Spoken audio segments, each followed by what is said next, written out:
What is good, people? We're back with another video, and this is going to be talking about the connection between the micro and the macro.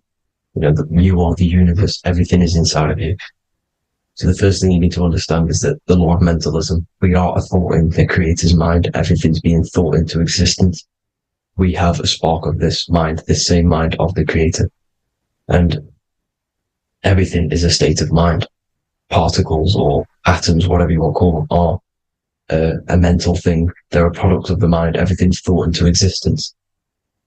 Thoughts influence everything. Thoughts are energetic effects which send out waves into the quantum field around you. And your consciousness is actually the universe experiencing itself, expressing itself, and viewing itself. So we are the creator, but viewing itself in separate bodies. And this is why they call the material world the world of illusions, because everything's separate here, but we all forget that we are all one. We've all been brainwashed to think we're all separate, but we're all one. We're all the same mind, the same consciousness, everything. So everything's created out of toroidal fields. God created the toroidal field. That's the only thing that exists, because atoms are toroidal fields, and it's the basis behind all creation. As you can see it in the owl's eyes, it creates the infinity symbol. And this was the apple. That apple is a toroidal field. And the toroidal field is made out of dielectricity, which is ether. Ether is black light, and this is counter space. This is another realm. This is what creates God to be omnipresent, to be everywhere at one place at all times. He is everywhere because ether is everywhere. Ether is infinite potential. It connects everything together, and that's what energy moves through. It moves through the ether, and that's black light. Everything is light, as it says in John 4:2. God is light. Everything's a vibrational state of light. So the torus field is made out of dielectricity, ether, black light, magnetism, which is white light, which is the center of the toroidal field. And magnetism radiates, it has no vibration. And then when white light splits, it turns into electricity, which is physical material, and that has a vibration. This is the Holy Trinity: the sun, the moon, Saturn. Saturn, the god of materialism. If you've watched my videos on Saturn, you know that Saturn is crystallizing everything into physical matter. And that's why his old name was El. The ancients called him El. And this is why we get L electricity. This is where L electricity comes from, because L electricity is only a product of the physical world, which is redshift, blueshift, Adam and Eve. And this is what creates the redshift, blueshift is what is a product of magnetism. When magnetism, white light splits, and this gives us vibration. And this what creates the toroidal field, which is the basis of all physical creation. The sine wave is created out of the magnetic wave and the electric wave. The electric wave is the blue wave, and the magnetic wave is the straight wave, which is radiation. This is vibration, frequency. So the magnetic wave is straight, and then you have longitude and amplitude, which is depth, which is dimension. You see how the electric wave has depth and dimension. This is why you get the cross. This is the cross of Earth. This is the symbol of Earth, of bondage, of physical matter, because it consists of magnetic wave and depth, which is electric wave. I mean, this is where you get the sun cross or the earth cross, whatever you want to call it. It's the cross of physical matter, and the ancients knew this. This is why they used that symbol. Redshift, blueshift, which is the toroidal field, is the basis of all creation, physical creation. And this is why you have the police siren is red and blue. The Matrix movie, red pill, blue pill. You have red blood and blue blood in your body. The Democrat and Republic, the two parties, red and blue. Like your taps, on your taps, you have a red and blue tap. One's generative, one's destruction. Fire, destruction, water, generative. So this is the basis of all things. And electric wave has dimension, like I've already said, depth, material, and it's measured in hertz.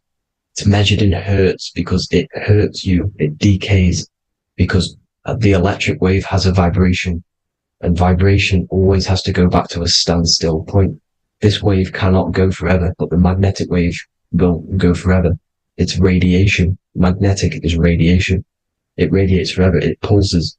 But the electric wave will at some point come back to a standstill point, and that's why it hurts. It decays. That's why our physical bodies decays, because we contain of electricity. this body is an electric body, and it will return back to stillness like a guitar string. If you vibrate a guitar string, you pull it, it will vibrate, make a sound, and then go back to a standstill point. It's the exact same with every single toroidal field within the body. It will decay, and this is why our bodies decay, and everything in creation decays. So we're born into sin, the sin of Eve. The sin of Eve is us biting into the tree of knowledge of good and evil, which is the, you know, the systems in the body. And the sin of Eve is biting into the sine wave. We bit into the sine wave. The sun moves in a sine wave. Our DNA is a sine wave. Time is a sine wave. Everything in this creation is a sine wave. This is why the dollar bill is a sine wave. Magnetism and electric waves in one. You know, and this is the sun doing its sine wave, which creates, you know, when you go bowling, it kind of creates that pin that you hit over. That's the pin of the sun. The zodiac sign is a sine wave because the zodiac sign is an expression of the toroidal field, because magnetism unfolds into 12ness. And that's why you have 12 zodiac signs, 12 systems in your body, 12 cranial nerves in your head, in your brain. So if you can imagine this, see where my pointer is. Always starts with Aries. Aries is the head. It's the first thing that's created in the womb. And this is Aries, the ram. And this is why it's called a cerebrum in your brain, which is the first thing that creates when you're in the womb. And what's the element of Aries is fire. Fire is the first element. F-I-R, first, because it's the first thing on the wheel, the first expression of energy. As you can see here, my pointer, this is the center of the toroidal field. It would go Aries, Virgo, Capricorn, Pisces, Scorpio, Cancer. Then we go back to Libra. Libra would be center. But you see how the toroidal field is the expression of the 12 energies. That's what the constellations are, the energy expressions of the toroidal field. So it would go outward, starting from Aries here, all the way back to Pisces, which is beyond the bottom half. But Libra would be the center. That's why Libra is the equinox. It's the equinox. Libra is when it goes from summer over to autumn. It's the equal. It starts to transition into the winter side. Equinox, equal, which is Libra. And that's why Libra has the two scales. It's symbolized with the two scales. That's because of, you know, the sun moving over. It's being judged. It's equal now, but then it's going to tip over into the winter. That's why Libra is here, the center of the sine wave. Like I said before, magnetic energy unfolds into 12ness. Magnesium is number 12 on the periodic table. It's the sacred number. And this is why the scientists are trying to, well, NASA is trying to bring in another constellation to destroy the holy science of astrology. So Aries rules the head, which is Mars. Taurus rules the neck, the lower head. Gemini, the two twins, which is your lungs, your two twins, your arms, two twins. Cancer, the breasts, or the chest area. Leo, the heart, which is the sun, which is fire, the center of the toroidal field. Virgo, the belly, which is the intestines. Libra, the kidneys, the two scales, the kidneys, balancing out everything. Scorpio, the sex organs. Sagittarius, hips and thighs. Capricorn, I've missed that out, which is the kneecaps. Capricorn, kneecap. Aries, which is the ram, which is the cerebrum in your brain. And then Aquarius, the calves and the ankles, and the Pisces, the two fish, the 2 feet. So everything corresponds, as you can see here. This is an ancient way of depicting it, of the folded human. And this is everything. Each constellation rules that part of the body, gives energy to that part of the body, makes you do certain things. So magnetic energy unfolds into 12ness, electricity unfolds into 7s. That's why when you get electric, the light spectrum that we see, it consists of 7 colors. Why we have 7 planets. The 7 planets give us our 7 metals and the 7 solfeggio scale frequencies. So the rotor, this is the rotor, and rotor is an anagram for Torah. The Torah, which is I think it's the Hebrew Bible. Don't quote me on that, but it's one of the holy books, which is the Torah, the Torus. Everything goes back to the Torus field because it's the basis of all creation. So the chief cornerstone, it says in the Bible that the builders rejected the chief cornerstone. The chief cornerstone You are the builder. You decided to incarnate into the physical world, into the electric world, the world of Saturn. When you are created in the womb, it takes you 9 months for you to be created. So, for example, if you went into the womb here, it'd take you 9 months. So let's say you're born in Scorpio. So you'd go back 9 months. 1, 2, 3, 4, 5, 6, 7, 8, 9.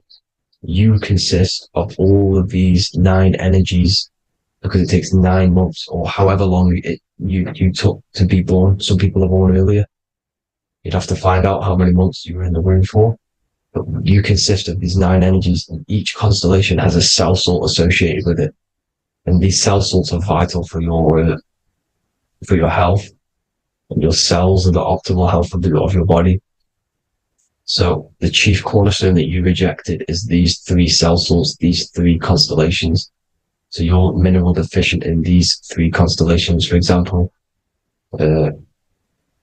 fluoride, magnesium, phosphate, and potassium sulfate. So that's the chief cornerstone. And a cornerstone, people always get it rejected with the cornerstone. The cornerstone is not, it doesn't say the cornerstone in the Bible, it says the chief cornerstone. The cornerstone is a cornerstone of a building, but a chief cornerstone is the top of the pyramid. This is where we get the pyramid of the wheel. So you're mineral deficient in whatever 3 zodiac signs you were not in the womb for. This is the chief cornerstone you rejected. So the human body is the micro. It is the universe in a physical form. It consists of everything in the universe. Just like your consciousness is the universe watching itself, experiencing itself. Your body is the whole universe. 12 systems in the body, 12 zodiac signs, 7 chakras are the 7 planets. The Holy Trinity of you is your Temple of Solomon, the soul and the mind, the sun and the moon. You know, everything is in you. You consist of everything, all the energies, everything. Heaven and hell. Heaven and hell is a mind state. It's a state of the mind. Head, H-E-A, which is heaven, and the heel, the bottom of your foot, is hell. And the bottom of your foot is the soul. So they're basically saying, well, it's wordplay. They're saying that your soul is in hell because, you know, with the elites being in control. So they call the bottom of your foot the soul, trying to say that you're in hell. The Christ is in you. And this Christ is Greek for what? Christos. Christos is Greek for the oil, and this oil is produced in the cerebrum, the Aries, the ram, the cerebrum, pineal. It goes down the pineal, the pineal and the pituitary are underneath the cerebrum, goes down the pingala and the ida, the pingala being the positive charge connected to the pineal gland, pin, and the ida connected to the pituitary. And this is the 2 serpents going down the spinal column. And this is why Jesus goes from Nazareth to Bethlehem, and then Joseph and Mary are waiting for Jesus in Nazareth. Joseph and Mary are the pineal and the pituitary gland waiting for Jesus to come back up the River Jordan, or spinal column. So this is the oil. This is the story of Santa as well. Santa comes from the North Pole. Why?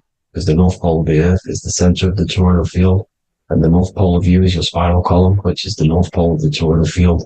The North Pole. He comes from the North Pole. This is the North Pole. This is the South Pole of the toroidal field. Comes from the North Pole, which is your mind. And he goes down the chimney and then back up the chimney. This is the chimney.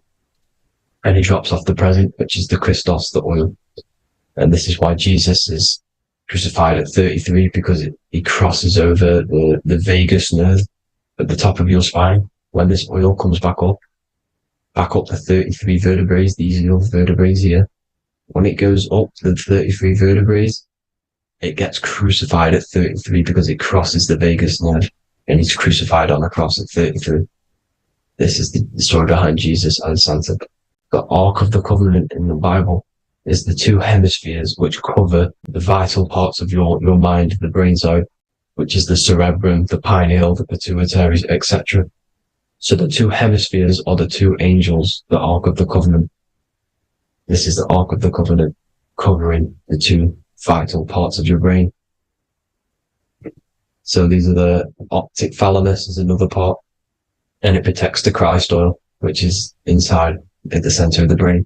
See, the Bible is all a massive metaphor about yourself, because you are the universe. You are a microcosm of the universe. Your consciousness is experiencing itself, and the universe experiencing, and your body is the whole universe. Your head's heaven. So Moses crosses the Red Sea. These are the two hemispheres of your brain. This is the corpus callosum, the Red Sea. So he's pretty much saying that he's uniting the two hemispheres of your brain, because most people in this generation are stuck in the left brain, which is just logic, reasoning, science and maths, writing. And this is what school teaches you to do. It keeps you stuck in your left brain. And you want to cross over to you want to cross the Red Sea, which is the corpus callosum, to the right brain, which is awareness, creativity, imagination, intuition, insight, using the higher mind, creativity, imagination. If you don't have intuition, then you can't read energy, you can't pick up on bad things. This is what Moses is symbolizing by crossing the Red Sea. And it's also the upper room where Jesus met the 12 disciples. 12 disciples are the 12 cranial nerves in your brain. It doesn't just represent the 12 zodiac signs. The 12 disciples symbolizes many different things. It's like I said, energy the universe consists of 12ness. So you have 12 cranial nerves in your brain, and that's the 12 disciples as well. And they want you stuck in your left brain, which is the five senses, materialism. So they say in the Bible that Satan blinds the mind. Satan is Saturn. If you've watched my videos, Satan is Saturn. And you consist of the whole Trinity, which is the sun, moon, and earth. The soul, the moon, the soul being your sun, the solar, the moon being your mind, the earth, your physical body. And Satan blinds the mind. Why? Because we enter a soul system. This is a soul system, not a solar system. And Saturn is the Lord of the Rings, which is the outer ring. When your soul enters the soul system, your soul starts to materialize. It hits Saturn. Why? Because Saturn starts to materialize you. You take on the 7 virtues, which are the 7 planets, which are your 7 chakras. And to get out of this soul system, you must get out of your lower nature, your animal nature, which is lust, desire, greed. The number of the beast, 666, which is Saturn, Satan. So you enter the soul system, you take on the 7 energies, which you turn into physical matter. And this is your descension from heaven to all who say hell. And then you must raise back up from matter to spirit. They say Satan blinds the mind. Why? Because your mind gets materialized. Your soul and mind get materialized. And when you get materialized, it's an intense experience. You lose the divinity within you. You forget the divinity. So Satan, which is the first planet, the first energy you take on, the material body, he blinds the mind. He makes you forget everything, your divinity. Then you must remember, ascend up Jacob's ladder, the 33 vertebrae, to heaven. And this is a microcosm of the macro, because you will ascend back up to heaven if you do this, when you leave your physical body, when your body decays. So when it talks about in the Bible, completely destroy them, the Hittites, the Admiralties, the Canaanites, all the ites, this is what God says to the Israelites. It says completely destroy them. It's basically symbolizing saying destroy your lower nature. The Canaanites, cannibals. We're under a Canaanite system now, which is cannibalism. And this is flesh eating, lust, greed, all the demonic stuff, all the lower vibrational stuff, the lower nature, eating, sex and survival, the lower 3 chakras. You must get out of these lower 3 chakras and return back to spirit, which is heaven, which is spirit, love, being holy, being truthful, being passionate. Going back to Satan blinding the mind, all of the planets are made out of these 3 symbols. Satan blinds the mind, and that's why Satan's symbol, this is the symbol for Saturn, Satan, the symbol of Saturn is the cross, which is physical matter, the earth, over the moon is your mind. So the Saturn symbol saying matter over mind, he blinds the mind, Satan blinds the mind once you enter the soul system. And you must remember, in the Bible it talks about the Genesis, which is Eve, the sin of Eve, which is biting of the tree of knowledge, with the serpent which wraps around the tree. It says the serpent placed himself on the tree. Or the serpent is the spinal column. It's the serpent telling you eat from the tree of knowledge of good and evil, which is your nervous system.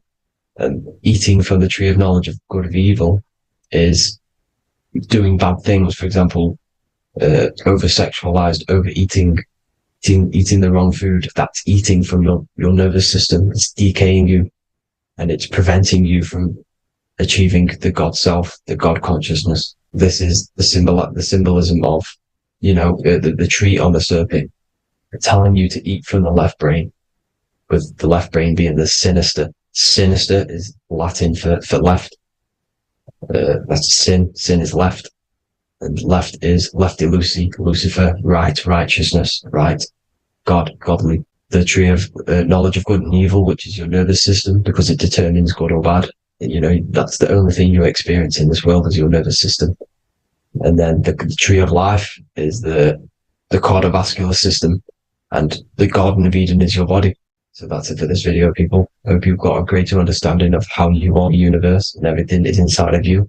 Just keep in mind you are the universe experience in itself, and your body is a reflection of everything. The 12 constellations, the 7 planets, everything's inside of you. This world is an expression from the inside outwards. You can't affect the outside world to manipulate reality. Everything's inside of you. I hope you got a greater understanding of this. God bless.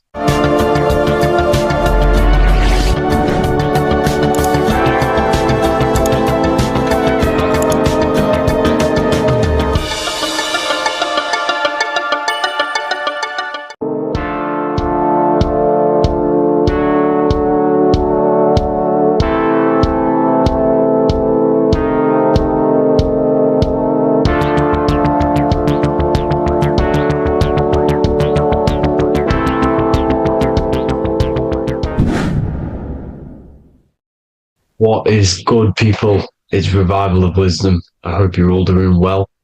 And this video is how to raise your holy oil or your Kundalini. Let's get straight into this. So this is a monthly cycle. Every month, when the moon is in your zodiac sign, this oil is released.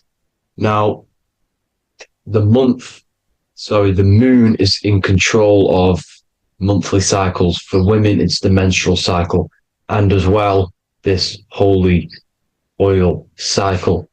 The moon changes sign every 2.5 days and passes through the zodiac signs in 27 days. So the moon tells the day, the sun tells the time, the stars tell the month. This reality is a massive clock, if you like to say. It's a cycle. Okay, the moon controls the night, emotions, water, fluids, and the mind. Okay, so this oil is produced in the claustrum. It's produced in the claustrum, which is here, right? This is where you get Santa Claus from. Now, the claustrum is at the center of the brain, and it is next to the pineal gland and the pituitary gland. Once it starts in the claustrum, this is the holy present. This is the present that Santa gives to us, Santa Claus. And it goes to the pituitary gland and the pineal gland. And what's connected to the pituitary gland and the pineal gland is the Ida and the Pingala. The Pingala is the pineal gland's nerve, which is the honey, which is the positive charge, electric.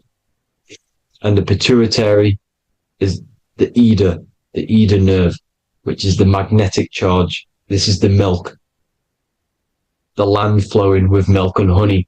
This is the brain, the heaven, heaven, okay? And it travels down the spine using these two nerves, these electromagnetic charge. And this is what the ancients symbolized with the two serpents wrapped around the spinal cord, the Ida and the Pingala. And this travels down to the sacrum or the solar plexus. Okay. So once it's here, okay, the spine is an elongation of the brain. So the spine is pretty much the brain. It's an extension of it. And it's kind of a microcosm of how we descended from heaven to physical reality, to physical matter, which is our consciousness has done. Our consciousness has descended from heaven into physical matter. And this is a microcosm of it. Okay.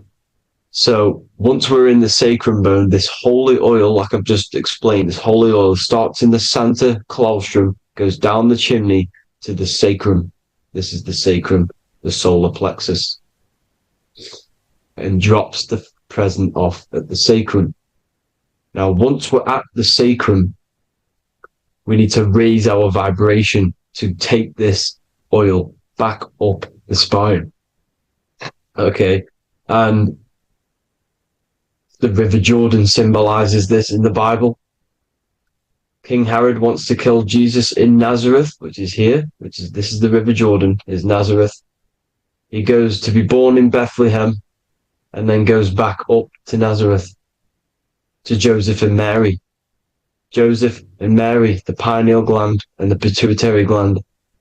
The Bible is huge symbolism. It's all metaphors for this sacred process which goes on inside of your body. You are the Temple of Solomon. You are the Holy Land. The Holy Land is your brain. Once this oil is at the sacrum, you need to raise your vibration in order to take it back up. Once this oil has gone back up to the pineal gland, it activates the crystals which are wrapped around your pineal gland. Your pineal gland is this tiny little beam here. This is the claustrum. This is the pineal gland. And it's wrapped in crystals.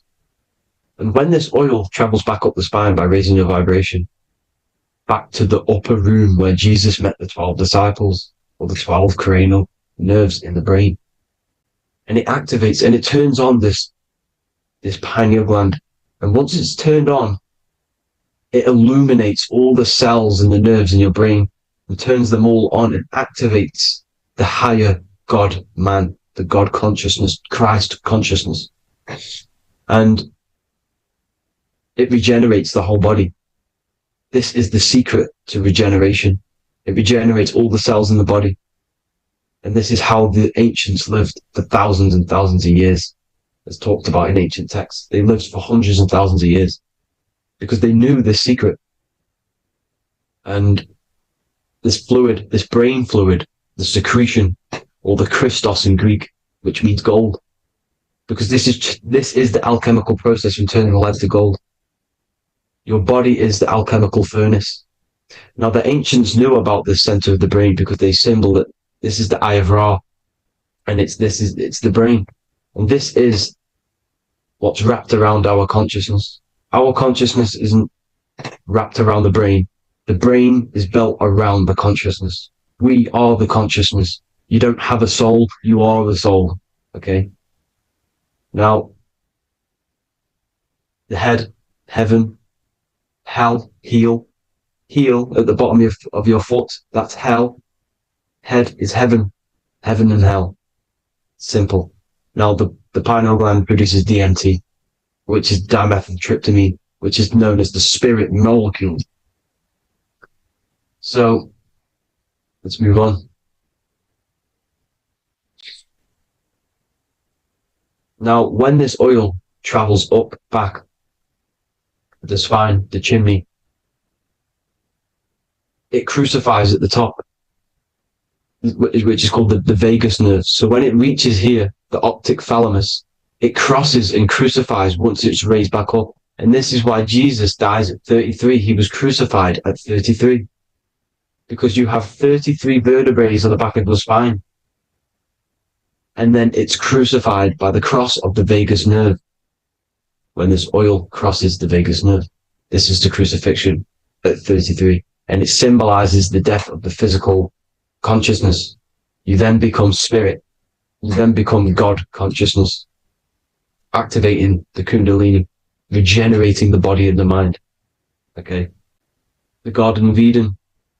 You are the Garden of Eden, the land of milk and honey. is upstairs, the pituitary, which is the milk, the pineal gland, which is the honey, which is DMT. He even says this in the Bible, as he brought us into the place, and he has given us this land, a land flowing with milk and honey, which is also symbolized as the sun and the moon. The Bible also says, the light of the body is the eye, not the eyes, the eye. If therefore thine eye be single, thy whole body shall be full of light. This is the activation of the pineal gland by raising this oil back up to the pineal gland, to the center of the brain. Neither shall they say, see that here, or see there, for behold, the kingdom of God is within you. So he's saying, don't look out there. Nothing is out there. It's all inside of you. Everything's inside of you. You're the universe.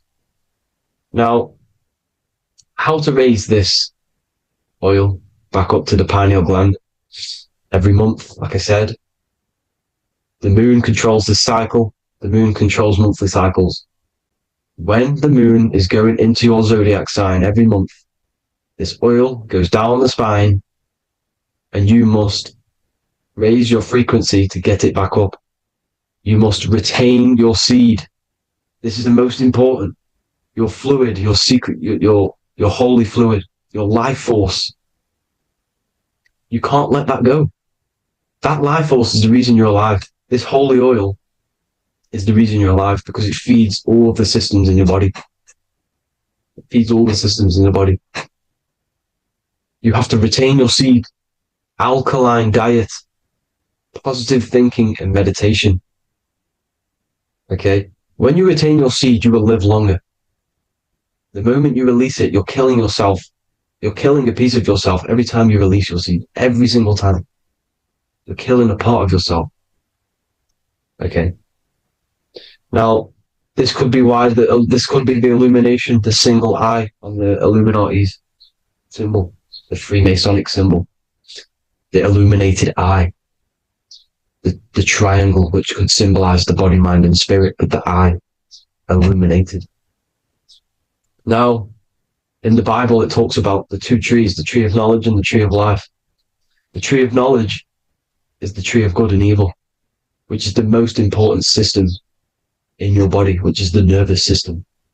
The nervous system, the most important. The tree of good and evil. And the tree of life, which is the cardiovascular system. Now, this oil, when it's released every month, feeds these two systems, and these two systems feed everything. Now, it's important you understand that. Okay? The ancients knew all of this knowledge. The Bible's telling you this knowledge. But it's in a metaphorical way. You have to understand the context behind it so you can read it properly. Now, eating of the tree of life, which is when it talks about in the Bible, eating from the tree of life is actually symbolizing a bad diet, ejaculation. Because you're eating from these two systems. You're killing yourself with a bad diet. You're killing yourself with an ejaculation. Okay? So, that's important to understand. Now, this is Jacob's ladder in the Freemasons. Jacob's ladder, which is the spinal cord, it's the stairway to heaven. And this is Jack and the Beanstalk when he goes up the beanstalk and finds the golden egg in the grey clouds. The grey clouds symbolize the grey matter in your brain. Now, the Garden of Eden talks about the 4 different rivers in Garden of Eden. As we see here, the North Pole map, the ancient North Pole map. Because the center of the earth is the center of the Torus field. Everything's the Torus field. Atoms are Torus fields. Everything's Torus fields. You are the universe. Everything is within you. The North Pole is your spinal cord. This is why they say Santa Claustrum comes from the North Pole. This is the North Pole. And the Santa Claustrum is the center of your brain. Now, there's 4 rivers which come from the Garden of Eden. There's the blood, the Christ oil, which is the oil we're talking about, urine, and saliva. These are the 4 sacred oil, 4 sacred fluids in your body. And these are constantly abused in today's society. Also, these secret societies are targeting these fluids. Okay? This is why porn is free. They sexualize society through Disney. Go and look at some of the Disney movies. There's so many subliminal messages which sexualize these children because they want you sexualized. So you release your seed, which is one of the holy fluids in your body, especially your semen, your sexual energy. So important you retain this. So important because it's your life force. It keeps you alive. Okay. Now, let's recap on this. If you want to raise your oil every month, you can't just retain your seed for the month. You have to retain your seed forever. Don't just do it for a couple of days. Have to do it. It's a lifestyle. You want to become God consciousness, you got to do what it takes.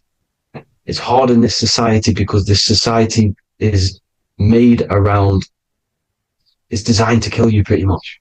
It's designed to keep you in these lower states of consciousness with all the bad food, the chemicals in the food, the chemicals in the water, the sexualized TV programs, sexualized adverts, sexualized TikTok and apps, videos, subliminally stimulating you.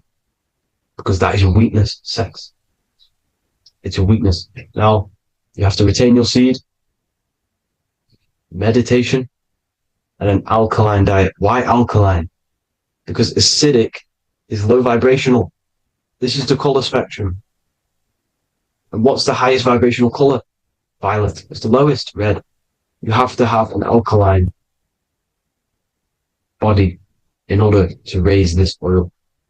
When you drink, when you have a bad diet, when you drink alcohol, when you smoke, this destroys the oil. It destroys the oil in your sacrum, and it can't be raised again, can't be raised up. This is why it's so important. Without that oil, you don't live. That oil makes you live. It feeds everything in your body. It's crazy how we're not taught this. It's insane. But that is how you raise the oil, people. I hope you all gain some knowledge out of this video. And I hope this assists you on your journey, your spiritual journey. And please like and share this video. We need this knowledge out to the public to wake up humanity. Thank you all, people. God bless.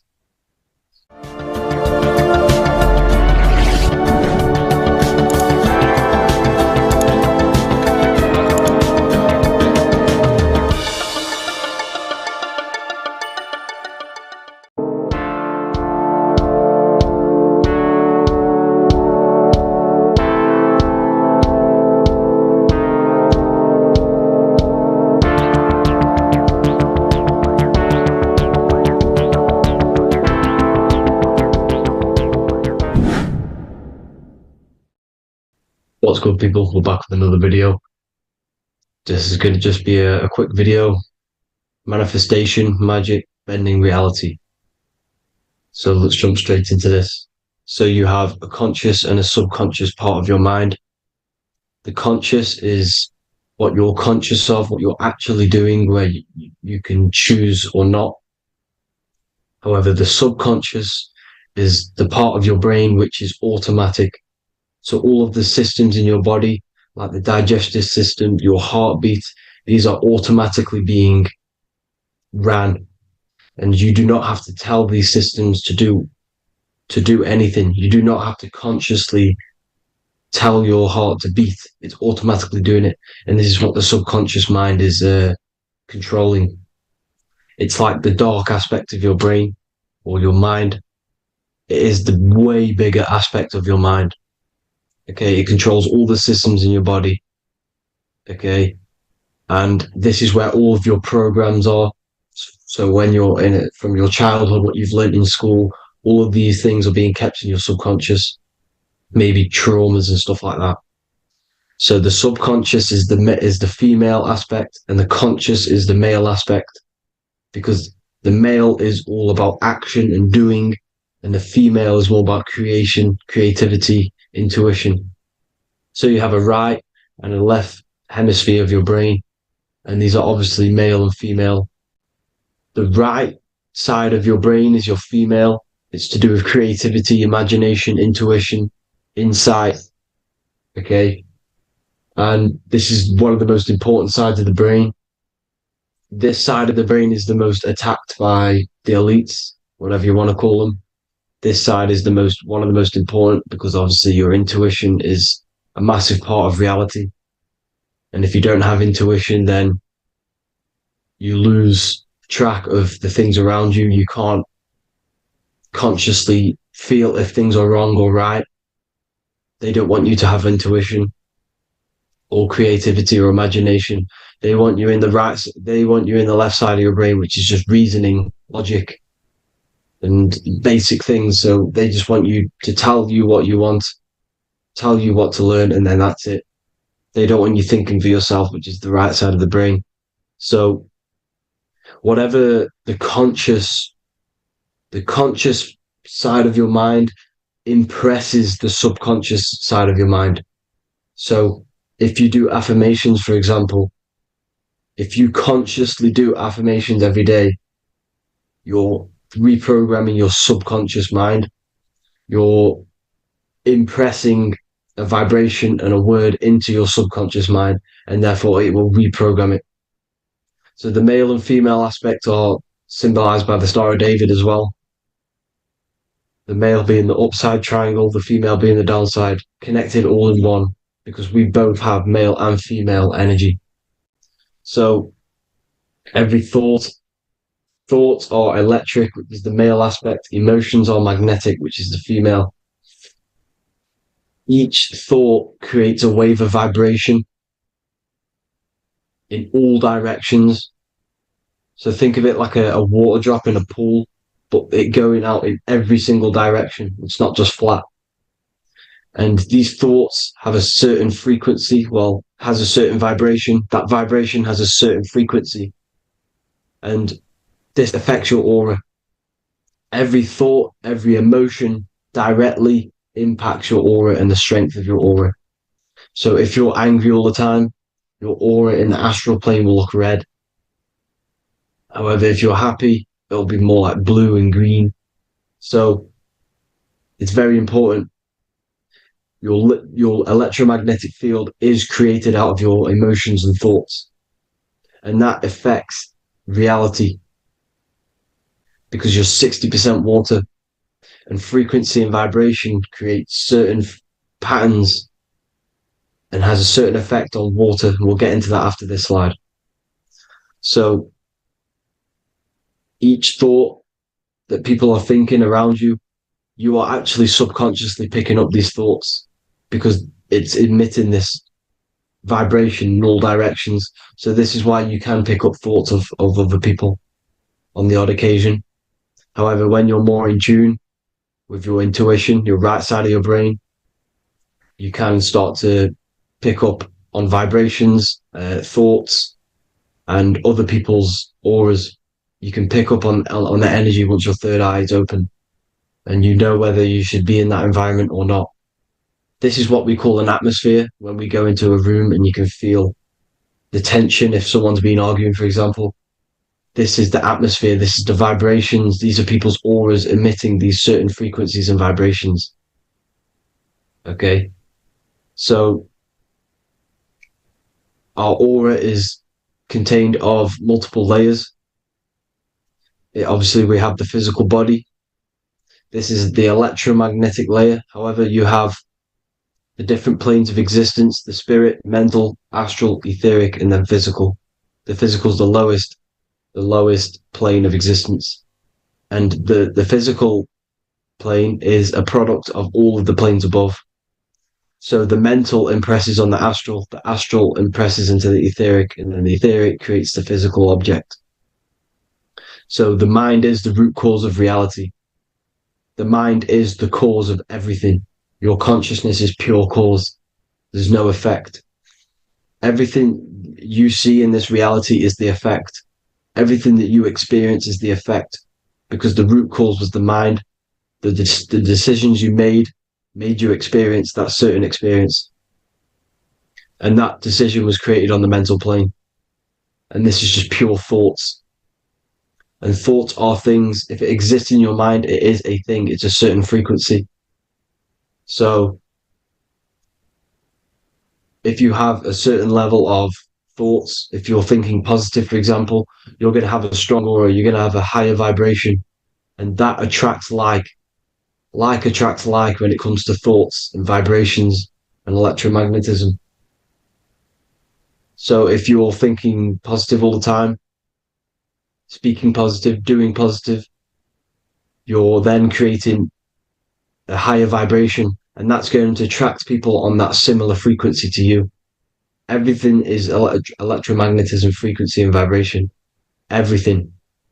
You see, so this is why, for example, if I put my hand to a TV screen, if my finger was the same vibration as the TV screen, it would go straight through it.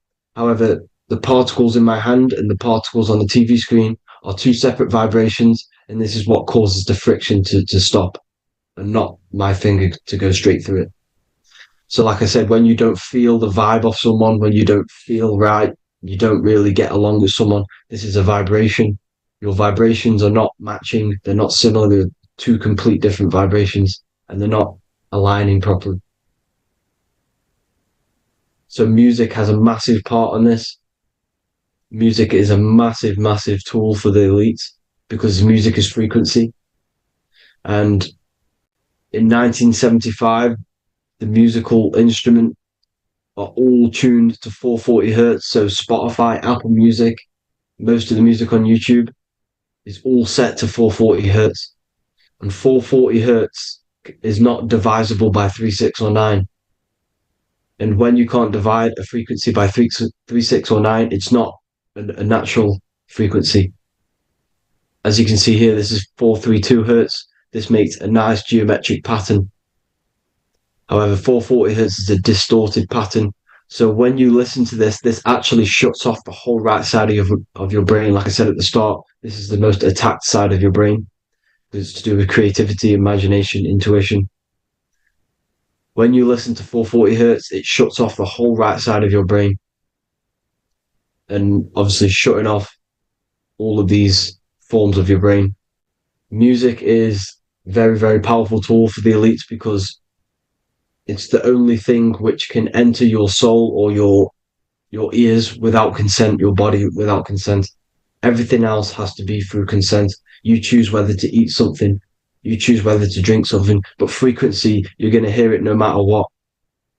This is why it's so powerful. And music influences the body in many different ways. It's the most powerful imitator of everything. It directly affects all listeners.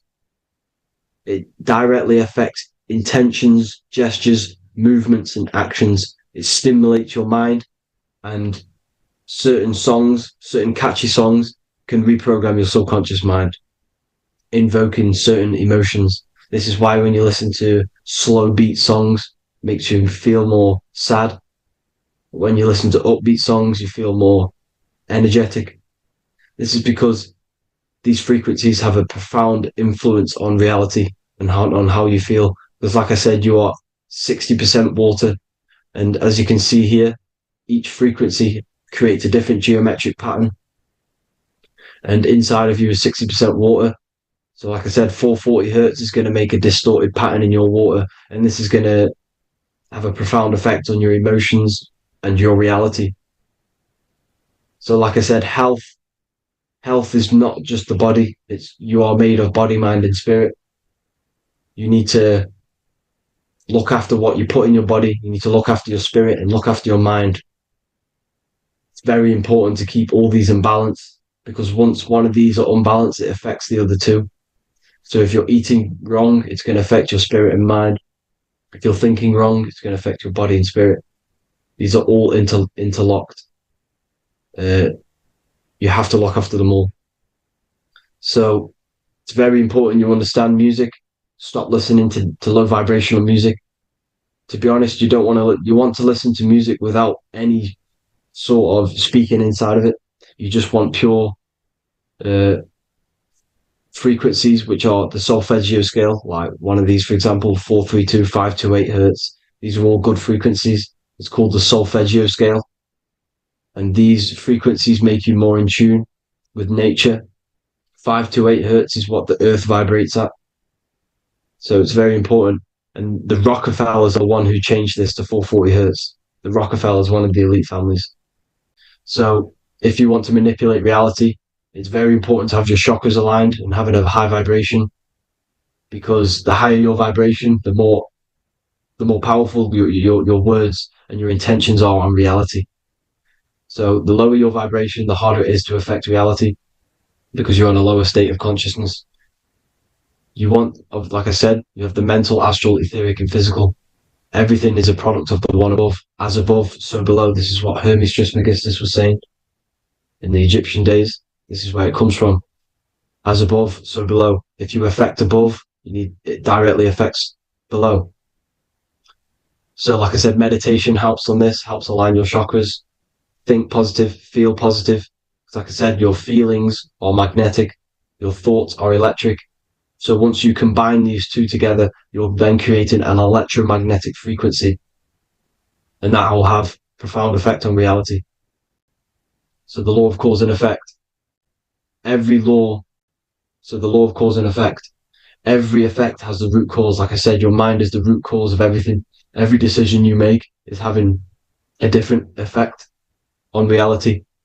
Everything happens for a reason due to the root cause, which is your mind. You choose everything that happens in your life. Okay? So it's very important you understand this, and you constantly make the right decisions, the good decisions, to have good effects on your reality. You have to be very conscious of this law, because nothing escapes this law. This is the law of all consciousness. So think about it. Imagine a massive ball of consciousness. However, off this ball are different sparks, and each one of these sparks are in each and everyone's body. This spark is governed by these laws, the law of cause and effect, the law of correspondence, the 7 hermetic principles. It's very important you understand this, because this mass ball of consciousness is what is obeying these laws, and everyone has this spark of consciousness inside their third eye. And like I said, everyone is the same consciousness. This is why if you do bad onto someone else, that will directly affect your reality. So if you hurt someone, it's going to come back to you in one way or another, because you are that same consciousness. This is like a mirror reality. As within, so without. Whatever you feel on the inside, you're gonna see that on the outside. You're gonna experience that reality, whatever you've impressed. So there's different ways to bend reality to your will. This is kind of a sort of magic. So obviously you have black magic, which is manipulating reality to harm and influence others, or to be very selfish. And then you have white magic, which is manipulating reality for the good of humanity. So you do have to be very careful with your intentions, people, when you're trying to manipulate reality, because this is nothing to be played with. If you are manipulating reality for the wrong reason, it's going to come and bite you in the ass in some way or another. Because everything is balanced. Everything balances out in this reality. Nothing escapes the laws. Not one thing escapes the laws. So if you're stealing from yourself, because it's just going to come back in one way or another. Inside of everyone's heart, you know whether you're doing good or wrong. You know, you can feel it when you do something wrong. You can feel it when you do something good. The heart is the center of the Torus field. It's balance. And this is why you say follow your heart, because it's the center of the Torus field. It's very important to listen to this inner voice inside of you, because that is telling you the right things to do, the good decisions to make. And when you keep following that voice, that good voice inside of you, it takes you to your life path. Very important to follow that voice. However, don't let the ego get in the way of it. Don't care what your friends are going to say. It's very important to understand this. So you have different ways of manipulating reality. You have sigil magic. This is where you create your own sigil or symbol. You create your own sigil and symbol, and then you charge it. You behind that symbol, you have an intention. So for example, if you want to manifest wealth, you create a sigil which represents what you want. You create that sigil, you draw it out, you charge it, because wherever your attention goes, energy flows. So whatever your attention is, you're sending energy that way. So what you do with your eyes and your hands, you place attention on the sigil. Imagine that it's glowing. Imagine that you're sending energy to the sigil. And then you burn the piece of paper once you've done this. And then after this, you meditate on that symbol. You constantly think about that symbol, because that symbol is the frequency, is the thing that you want to manifest. So that's one way. Or you can just meditate on your reality. So imagine yourself having already what you have. This is what they call a mindset. You must set your mind to the frequency what you want to manifest. Okay? So if you want to manifest wealth, for example, imagine yourself being wealthy. What would it feel like? What would you be doing? Imagine a scene in your mind. Constantly do this, and you're putting out that frequency. Like I said, you must think, because the thoughts are electric, and then you must feel, which is magnetic. Together, this creates an electromagnetic frequency, and this is how you attract things to you. You will attract the certain people to come in your life to bend reality to your will. Okay? Or you've got mirror magic. Stare yourself in the mirror, because a mirror reflects light. It also reflects energy. So you've got to be very careful with what you say to a mirror. You've got to be very, very, very careful, because whatever you send into that mirror is directly sent straight back to you.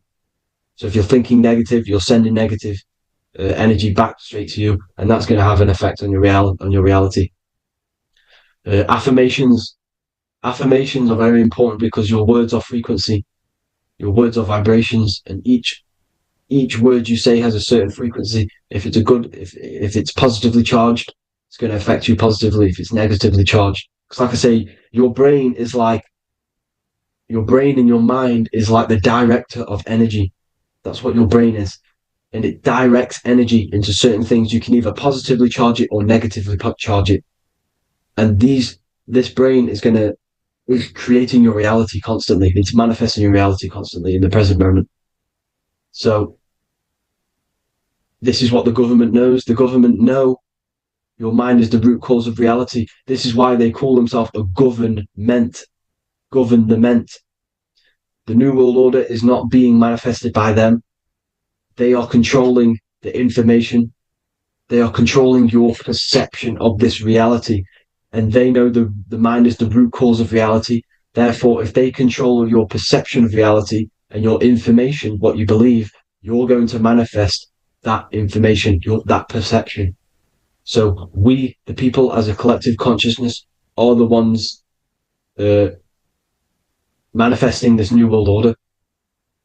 You see, so this isn't black magic. They're actually tricking us into manifesting their own their plans, this New World Order. You see, this is how smart these people are. They know how to get around the laws of reality. They know how to bend reality to their will without facing the consequences. They're getting humanity to do it.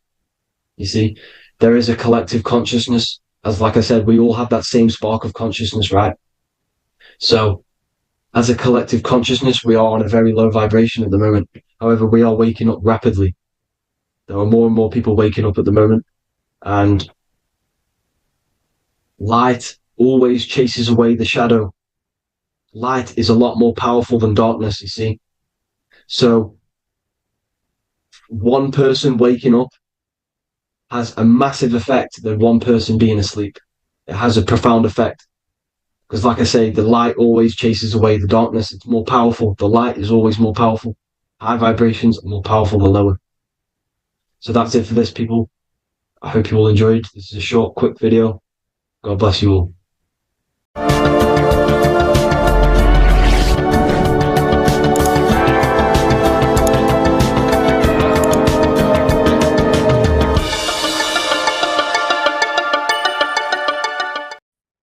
You are not breathing correctly. 98% of people only use a third of their lungs capacity, which is shallow breathing, which ages you, lowers your brain capacity, and also lowers your state of consciousness.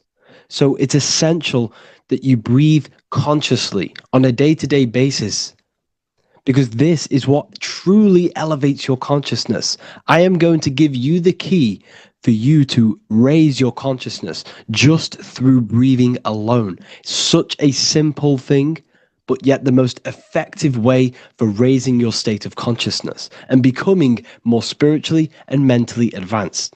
So tune in for this video, and I'm going to show you exactly how to do it and the symbolism behind breathing. Air is more than just air. It carries electromagnetic energy. So now I'm going to give you the science behind this spiritual truth. This invisible force is what sustains all physical life, providing the life force energy essential for existence. Electromagnetism. Everything is fed off electromagnetism. Your body is an electromagnetic battery. Now, we can prove that air carries electromagnetism just by doing a simple test, a simple scientific experiment, by getting liquid oxygen and pouring it between a north and south magnetic pole, two polar opposite magnets. We see that the liquid does not fall straight through it.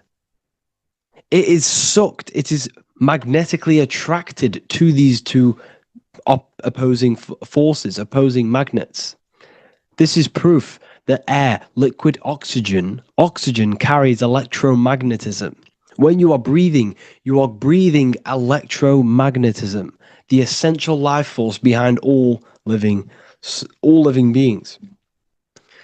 This is known as energy or prana, chi, ether, or spirit. This is all the same thing.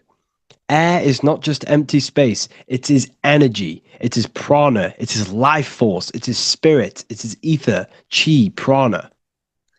You are an electromagnetic being. Your consciousness is in direct correlation with your electromagnetic aura or biofield around your body. Your state of consciousness is mirrored within this field around your body. Now, your breath, when you breathe in, you're breathing electromagnetism or life force. Breath is the vital link between the physical and the spiritual, bridging the body with the soul. Through breath, we connect with both tangible world and deeper, the unseen realms of energy and consciousness. Breathing deeply and properly elevates our consciousness, enhancing the brain's functions, heightening the sensitivity of our five senses. It also brings a profound calmness to the mind, creating a state of clarity and inner peace. Like I said earlier, breathing properly is the fastest way to elevate your consciousness. It is the fastest way, because breathing, when you stop breathing, what happens? You lose physical consciousness. Your body will shut down if you do not breathe in this vital electromagnetic energy in the oxygen. If your body does not get this for 5 minutes or however you can last without breathing, this makes you lose physical consciousness. Your body will not survive without this essential life force energy. Therefore, air is one of the most overlooked things. This is why we see the symbolism of Buddha having a big belly. Why does he have a big belly? Because it's symbolizing breath work, proper spiritual breath work, the certain teachings of breath work, of when you breathe in through the nose, you have to breathe in through the nose. You don't want to breathe in through the mouth, because the nose acts as a filter which catches dust particles and filters out the air before it enters the lungs. The mouth does not do that. The nose is for breathing inward. We breathe in through the nose, and when we breathe in, we breathe into our belly, not our lungs. When we breathe into our belly and our belly expands outwards, we are then moving this energy down from the nose down the spinal column. And when we breathe back out, the belly goes in, which is raising the energy up the spinal column, back out through the mouth. This is the true way of breathing, because when we breathe, we are moving energy. We are moving electromagnetic energy. When we breathe in through the nose, the energy travels down the spinal column. And when we breathe out, we are raising this energy back up the spine, some of it going out the mouth, and some of it reaching the brain, activating dormant brain cells in the brain. But when we breathe, we need to make sure we are using 100% of our lungs' capacity, because the lungs is what transforms this special energy into consciousness, physical consciousness. So this is why Buddha has a big belly. It's not because he was fat. It's not because he was overweight. It's symbolism. It's symbolism of breath work. So try this. Do this for 2 minutes while you watch this video. Breathe in through the mouth as hard as you can until you no longer can fill any more air into your lungs and belly. Breathe it into your belly, not your lungs. And breathe out through the mouth. Do this for 5 minutes or 2 minutes, however long. I promise you, breath affects your consciousness. You will notice the difference. If you do it quicker, the quicker it'll affect your consciousness, and you might go lightheaded. But that lightheaded is you activating your spirit, your energy body. So try this just when watching this video. When you breathe consciously, you are renewing both your energy body and astral body, aligning your consciousness with a higher state. This practice feeds new life force energy into the body, revitalizing and enhancing your overall well-being. Like I said, your brain requires the most amount of oxygen. When we have shallow breathing, this is reducing the brain's capacity. Because when we are not breathing properly, which 98% of people are only using a third of their lungs' capacity, we are essentially only using a third of our consciousness, because your breath is directly correlated to your consciousness, your state of consciousness. When you breathe in through the mouth, out through the mouth, out in through the nose, out through the mouth, consciously and deeply for 5 minutes, you will notice that your senses are more powerful and sensitive. Your brain is quicker.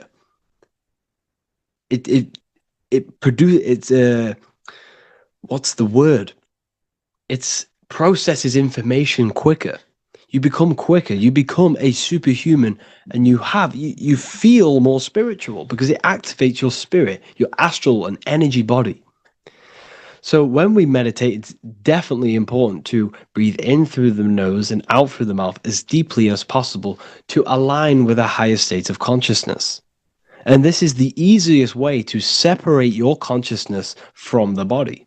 When you breathe in deeply for long periods of time, while meditating, while taking no thought, when no thought is present and you gain a rhythm of deep breathing, this is the gateway. This is the gateway to opening your consciousness, because when you stop thinking, other aspects of your consciousness can open up. All of our lives we've been thinking, which is blocked off the higher states of consciousness. So breathing is very, very important. It affects our overall well-being. And this is Yahweh, the in and the out of breathing. When we breathe in, this is Yah. You can hear it. It sounds like Yah. And when we breathe out, that is Way. This is the name of God, apparently. But God is within you. You can connect with God. You can connect with source consciousness within you by breathing, by raising your state of consciousness through breathing and meditation. This is why the Bible tells you the Spirit of God has made me, and the breath of the Almighty gives me life. You are consciousness. You are God. You're an extension of God's consciousness. Job 27:3. As long as my breath is in me and the Spirit of God is in my nostrils. The Spirit of God is through breath. John 20:22. And when he said this, he breathed on them and said to them, receive the Holy Spirit. The word spirit means breath. In Greek, Hebrew, Latin, it all means breath or wind or air.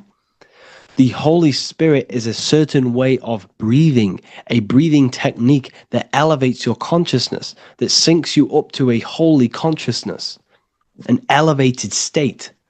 That is the Holy Spirit. That's why it tells you in the Bible, when he said this, he breathed onto them. He breathed onto them and said, receive the Holy Spirit. You must breathe to receive the Holy Spirit. When you breathe, you are renewing the body's energy. You're taking in new life force, which is regenerating your cells, regenerating your brain, nervous system, and also connecting with consciousness, pure consciousness. This is not something that we should be doing during meditation. Yes, it is. We should be doing it during meditation, but this is something that we need to apply all of the time. This is the fastest way you can raise your consciousness. I just want to say, all of this knowledge is inside of the Book of Wisdom, Volume 2. Make sure to give a like and a comment on this video to help the algorithm. And let me know what you think about the last book or this book if you have read them, to let the new people know what they're looking at with this book. This is truly life-changing. The Volume 2 and Volume 1 is truly life-changing. You can get them in a bundle also. Learn hidden knowledge inside of the Ethereal University. This is where truth seekers belong. I'm not here to try sell you this, but this is the place for truth seekers. And if you are serious about your spiritual journey and serious about gaining knowledge, which gives you the advantage of a life, join Ethereal University. This will definitely help you. Thank you for watching this video. Please leave a like and comment. Make sure to give me any suggestions on videos you want me to make in the future. Thank you all.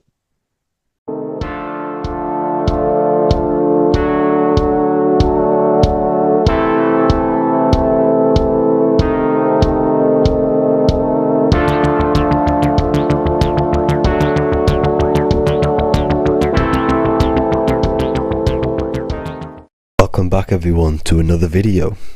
Today we're going to cover everything that you need to know about the mind, starting with the two aspects of the mind, the conscious and the subconscious. The male aspect of your mind is the conscious. This is the 10% of your mind. The conscious part of your mind is only aware of everything around you, your vision, your sight, your smell, your taste, your hearing, and your current state of emotion and thought. Every thought that you consciously think about has an emotion directly attached to it. That emotion is then impressed onto the subconscious part of the mind. The subconscious part of the mind is the female aspect of your mind. It is also a whopping 90% of your mind. Subconscious mind is controlling all of the subconscious processes which happen within your body. For example, your subconscious mind is controlling your heartbeat, your digestion of food, and all of the things that you do not have to tell the body to do. It is the hidden part of our mind which is controlling all of the hidden things. The subconscious mind is like a recording supercomputer. Everything that you have experienced in your life is all recorded and stored within the subconscious mind. One of the most important things about your subconscious mind is that it stores your mental programs. Everything in the subconscious mind manifests into behavior and actions within the body. Your daily basis routine and habits are all mental programs within your subconscious mind. These mental programs are created by mainly two ways. 1, repetition, and 2, emotional impact. The repetition is fairly simple to understand.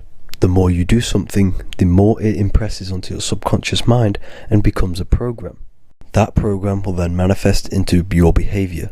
However, with the emotional programs, they work a bit different. The stronger that you feel an emotion, the stronger it is impressed onto the subconscious mind. And then that emotion becomes a program. For example, you had a very traumatic moment happen when you were a young child. The emotion that you felt was so strong in that moment that it impressed into your subconscious mind so hard that you can recall that moment like it was yesterday. That traumatic event that happened to you when you were young will still manifest into your daily basis behavior even to this day. However, it manifests subconsciously. For example, if you were in a car crash, you will be wary to enter cars with certain people. all because of that traumatic emotion that you felt and impressed onto your subconscious mind. Another example of the subconscious manifesting into our behavior is posting on Instagram. Most of the time, the reason why you post is because your subconscious mind is seeking gratification.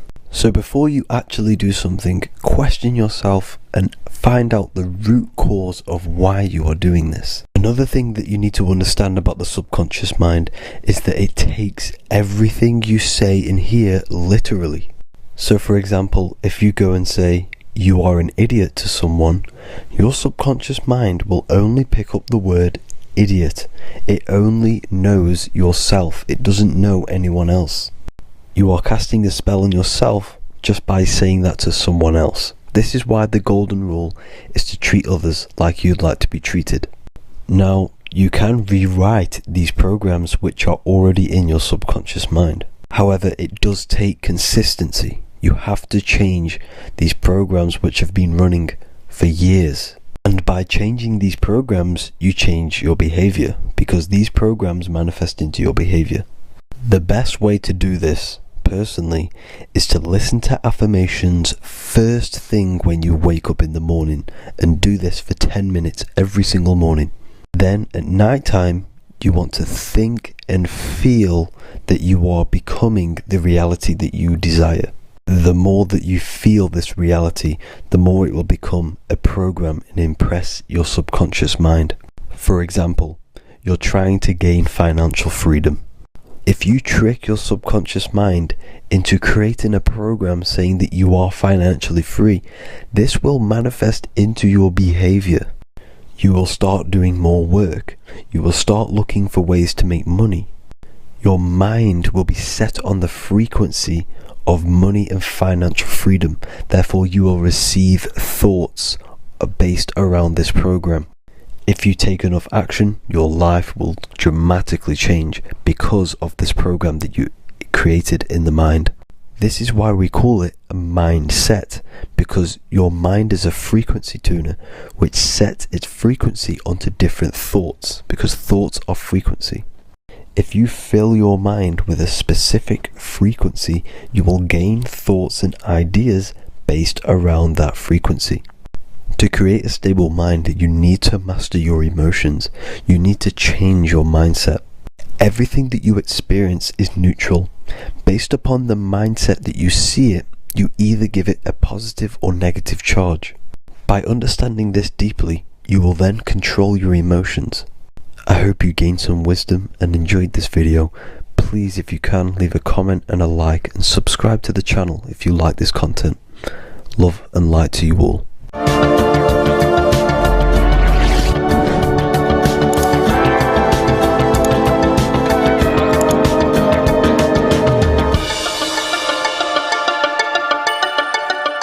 Welcome to Revival of Wisdom.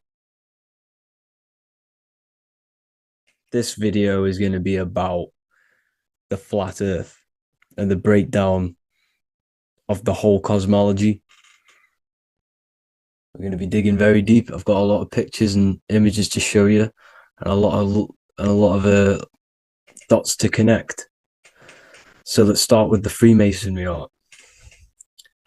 So this artwork we have here is the Freemasonic cosmology, as they know and believe. So what is it symbolizing? We obviously have to start off with the 4 pillars representing the 4 corners of the earth. The 4 corners with duality. You see, there's everything on earth. There's good and evil. Good, evil, positive, negative. Good, bad. This is the checkered board. This is what it symbolizes. Okay. Obviously, we have the sun, the moon. The sun gives you energy. It's the anode. The moon is the cathode. It's the opposite. It takes your energy. So therefore, you become sleepy when the moon comes out. You see, everything on Earth, everything in the universe is balanced.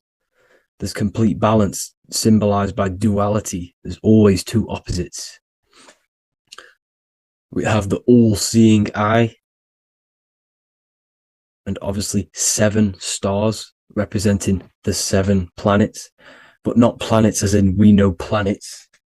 They're not physical spinning balls of gas. They are energies. They are lights emitting from the realm above this realm. They are lights through the firmament, through the electromagnetic field. So let's go through that again. The 4 corners, duality, positive and negative, cold, dry. Everyone on Earth has an opposite. Everyone, there's 2.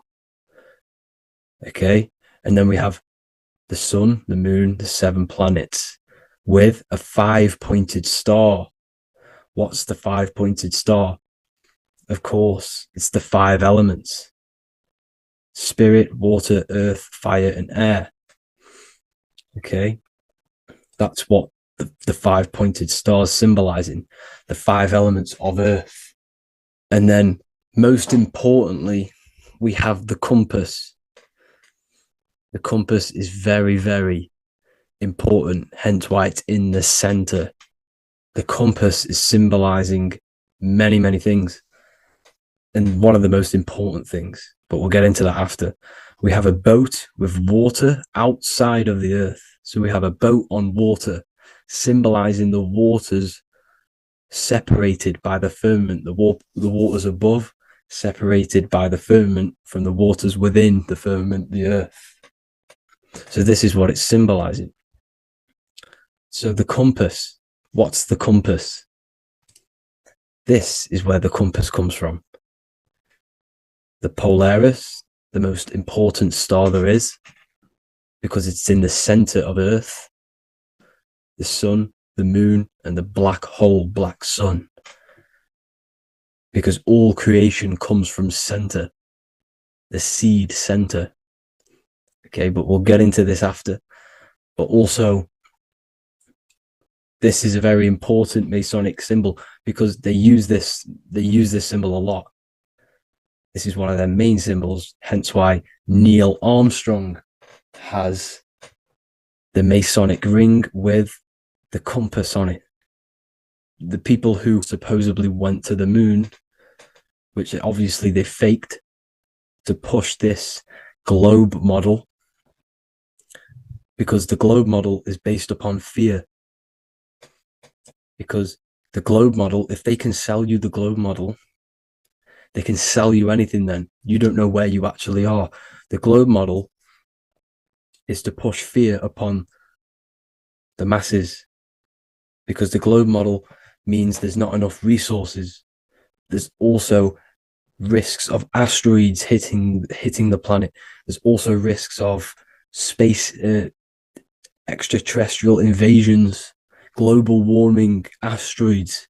You see, this is all the fear that they can gain of selling you the globe model. Okay, because they don't want you to know that this is an intelligent design. And also, they're hiding God, the creator, the source. This is why they are satanic. They are opposites. They are lefty, Lucifer, right, righteous, godly. Hence why they do the symbolism on their eyes. 666. This is another famous, famous astrologer. Astronaut. This is another famous astronaut doing 666, showing that he's in the alliance of the occult. But even look at their 10th anniversary stamps. They have a Masonic compass on there. Also, the order out of chaos. Order out of chaos, double-headed eagle.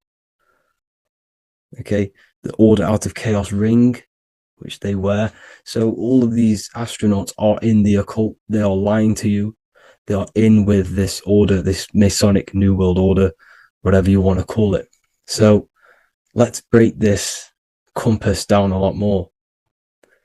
Because as I showed you here, the center, okay, this is what the compass is symbolizing. Let's go into the North Pole map. This is from 1595. This is a rough estimate of where this map came from. It's from around the 1500s to the 1600s, maybe 1400s. There's not an actual set date on this map because obviously our history has been tampered with. But let's break down this map and the symbolism that they use towards this map, because this map is the map of the North Pole. Okay, so in the center, we have the black rock symbolizing the tower, the pole, North Pole. And what's on top of the North Pole? Obviously, it's Polaris. North Pole and Polaris. Okay, with the 4 islands around the center. Okay, 4 islands around the center. And this is what blew my mind, right? They say that Santa sounds similar. And if you look at this pole that's pointing to the North Pole, you see this line here. So this is obviously from the 1600s. What color is Santa? He's red and white. Just like this map pointing to the center is red and white. And Santa comes from the North Pole. So it's not a coincidence that they use red and white. They're mocking this map because obviously they took over after the 1500s, 1600s. They took over around the 1800s. So they're mocking this map with Santa coming from the North Pole with this red and white line to the North Pole.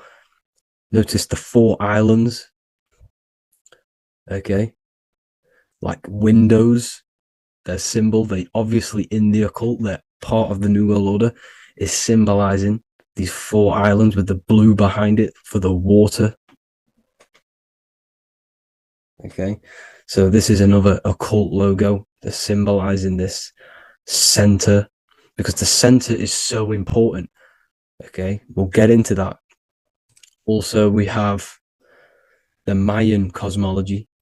This is the Mayan cosmology. This is what they created. This is their artwork with also 4 major lands around the center. You see this 4 with green in between them all. 4 major lands with the underworld. You see this underworld is also symbolized by the Masons with the coffin of the skull and bones, the deceased, the dead. Okay, so this is also mentioned in the book of Enoch. Okay, and it's called Sheol. Sheol, the underworld. Okay, and in the book of Enoch, it says all spirits of the dead go to these hollow places, that they'll wait until their appointed time of judgment. And it also says in the book of Enoch, there are 4 hollow places underneath. 4 as above, so below, representing the 4 islands. As above, so below. That's where that could link in. Okay. The book of Enoch is very important because it was found in a cave thousands of years ago. And there's a lot of truths about this realm and about this world we live in. So let's go back to the Mayan cosmology. So the ancient cosmology, they all must have had some sort of communication. They must all be at peace with each other because all of their cosmologies link together. See the Greek, Babylonian, Indian, the Celtic. Okay, they're all linked in together.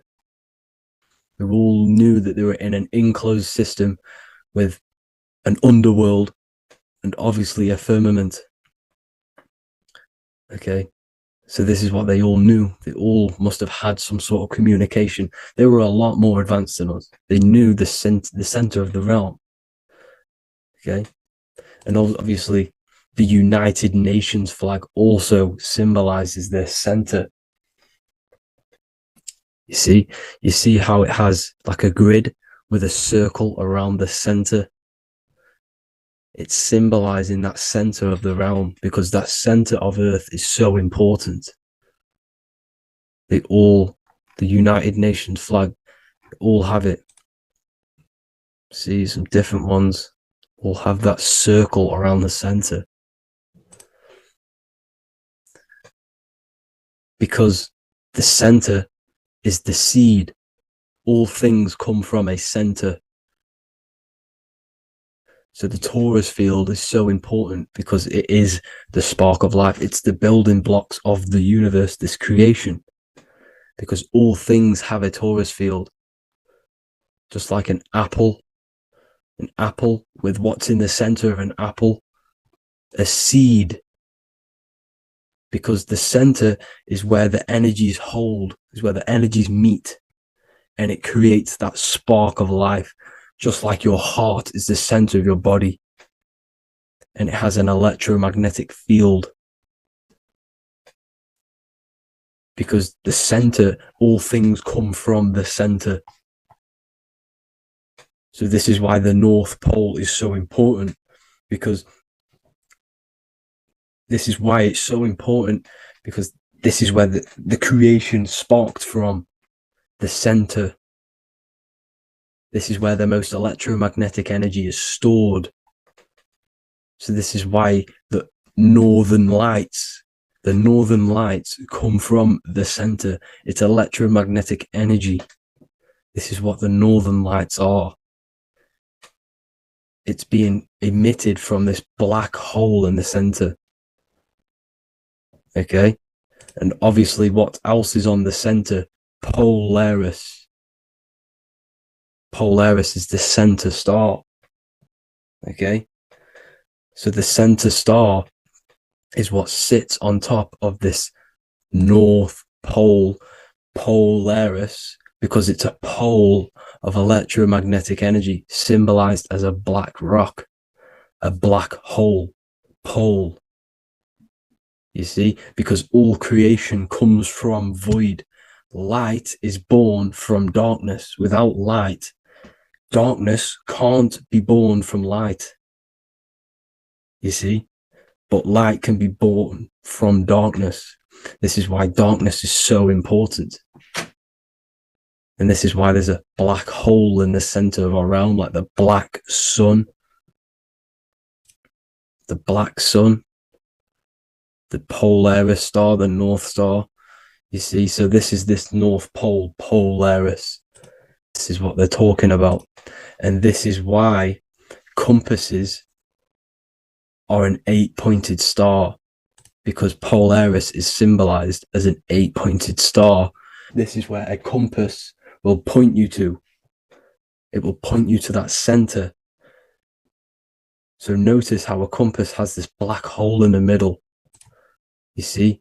And it will point you to this meeting point, the north, because in the center is the center of the Torus field of the earth. This is where the most electromagnetic energy is. You see, everything gets sucked into the black hole. Okay, this whole reality is being projected from that center point, just like your eyes suck in light. It's a black hole.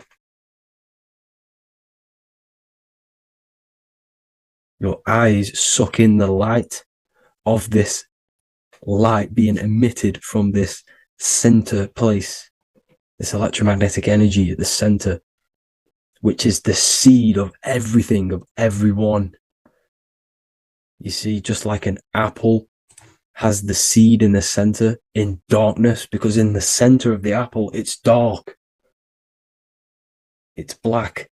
It's pitch black. But that's where the seeds are. That's where the life is. But Polaris is so important because it's that center star which lines up. It is the pole. It's the top of the pole of the Torus field. So Polaris would be here at the very, very top. And this is where the compasses point you to. And this is why the Star of Ishtar, the 8-pointed star of the Sumerians, also talked about this 8-pointed star. and it's called the Star of Ishtar. Okay, and who is Ishtar? Ishtar is the goddess. Okay, so she's not a male, she's a female, because every creation is brought through a female, a womb. Every single human on earth is brought through the womb, the sacred feminine energy. And the womb is pure darkness. There's no light in a womb, just like the center of our realm. It's a black hole. Okay, and guess what? She's the god of fertility and sexuality. She is responsible for all life. Okay, so the Star of Ishtar is the star of Polaris, which is symbolizing the responsibility for all life, the center of our realm, the black sun, the black hole. Okay, so this is what that god of Ishtar of the Sumerians is talking about, the goddess, the womb, the seed of creation. So this would be the portal, more than likely the portal in and out of our realm, because it's the top of the Torus field. And what's above this realm is the heavens. So this is where you get sucked in from the heavens. Your soul gets sucked in and brought onto this plane of existence called Earth. These are some space NASA symbols. Look how much Polaris symbolism there is. And notice how it's at the center. You see this circle? This is like a half circle. And at the center is an 8-pointed star of Ishtar. It's the same thing. It's Polaris. It's at the center. And notice on some of these, look, this one is a bear holding the key and an arrow pointing to the Polaris star, so that they hold the key to Polaris. Another one with like a demon holding a key to the what? Polaris on top of him. Also an eagle, which is a Masonic symbol. The eagle holding a key on top of the center. You see, and notice how there's an arrow going up to the Polaris and an arrow down, as above, so below, to Earth. So you can go out of Earth and into Earth through Polaris, and the eagle holds the key. You see? The eagle holds the key, just like this. This demon dragon holds the key to Polaris. And look at this one, Earth, with an arrow up to Polaris, the 8-pointed star. So Polaris is more than likely that portal which the Anunnaki used, the Sumerian gods used, because the Anunnaki symbol is also an 8-pointed star. Okay? And like I said, that center is the seed of creation. The center is the black hole. Okay, just like your pineal gland is at the center of your brain. The pineal gland is at the center of your brain. And that's what connects you to that spirit realm, to the source. That's it for this video, guys. Thank you all for tuning in. I hope you all learned something today. Please leave a like, a comment, and please subscribe to the channel for more content. God bless you all.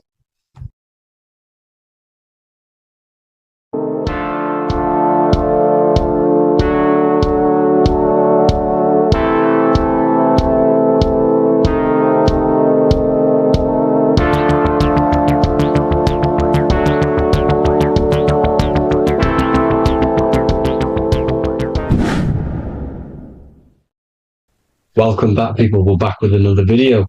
Let's jump straight into this. Make sure to tune in till the end, because this It's got so much information in this video. So sit back and enjoy. So everything's Taurus fields. The Earth's a Taurus field. Everything's Taurus, which is electromagnetic field, electric and magnetic.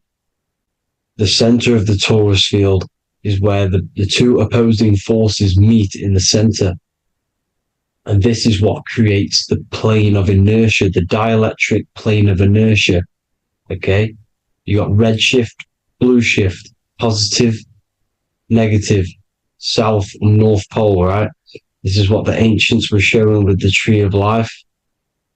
As you can see here, this is the plane of inertia, and this is the Taurus field. Everything consists of this. Everything is a Taurus field. A atom is a Taurus field. Okay. Now, the inertia is the 0 point. So this plane is a 0 point. It's the balance between two poles. Okay. Now, this creates matter, because matter is two opposing forces in motion equalize. So these two forces coming together is what creates matter on this physical plane. And this is why we can't see the electromagnetic field, because it consists of one of the elements, which is either electric or magnetic. But when they combine together, it's what creates this physical plane, which is physical matter, which is light in motion. Now, everything is one. Don't get confused by duality. Duality is two opposing forces, but them two opposing forces are created by the same substance. It's two aspects of the same substance. So, for example, water and ice are the same thing. You know what I'm trying to say? But it's two aspects of the same substance, because all is one. The whole universe is one. All goes back to the one, which is God, the creator, or magnetism, whatever you want to call it, because magnetism pulsates. Electricity has two poles, red shift, blue shift. Okay? So red shift, blue shift is electricity, and electricity vibrates. And all vibration always comes back to a standstill point. But magnetism is what pulsates. This is why your heart pulses. You breathe, which is a pulse. This is the breath of the universe, magnetism. Now, this is why the earth is green, okay? Earth can be spelt heart. If you just move the H to the beginning, it spells heart, okay? Because the heart is the center of the Taurus field, which is the heart chakra for us humans, okay? We consist of the same field, as you already know. Heart being the center, which is green, which is the center of the seven colors. The center of the seven colors. This is the most powerful chakra in your body. People think it's the crown chakra, but it's the heart chakra, because it's the center of the Taurus field. You must align them all and combine them all into one, which is the heart chakra. Now, Earth is green. Nature's green. Okay, this is because we live on heart chakra, the plane of inertia. It's the center of the Taurus field. Okay, and this is what the Egyptians called Isis, which is nature. Nature is balanced, and nature is female, Mother Nature, because it looks after us with the fruit it grows with abundance, and the water. It's a female energy, Mother Nature, and this is the symbolism of an equal, balanced arms. This is the scales. It's balanced. Mother Nature is balanced. This is why the sky is blue, because what comes after the heart chakra? Blue.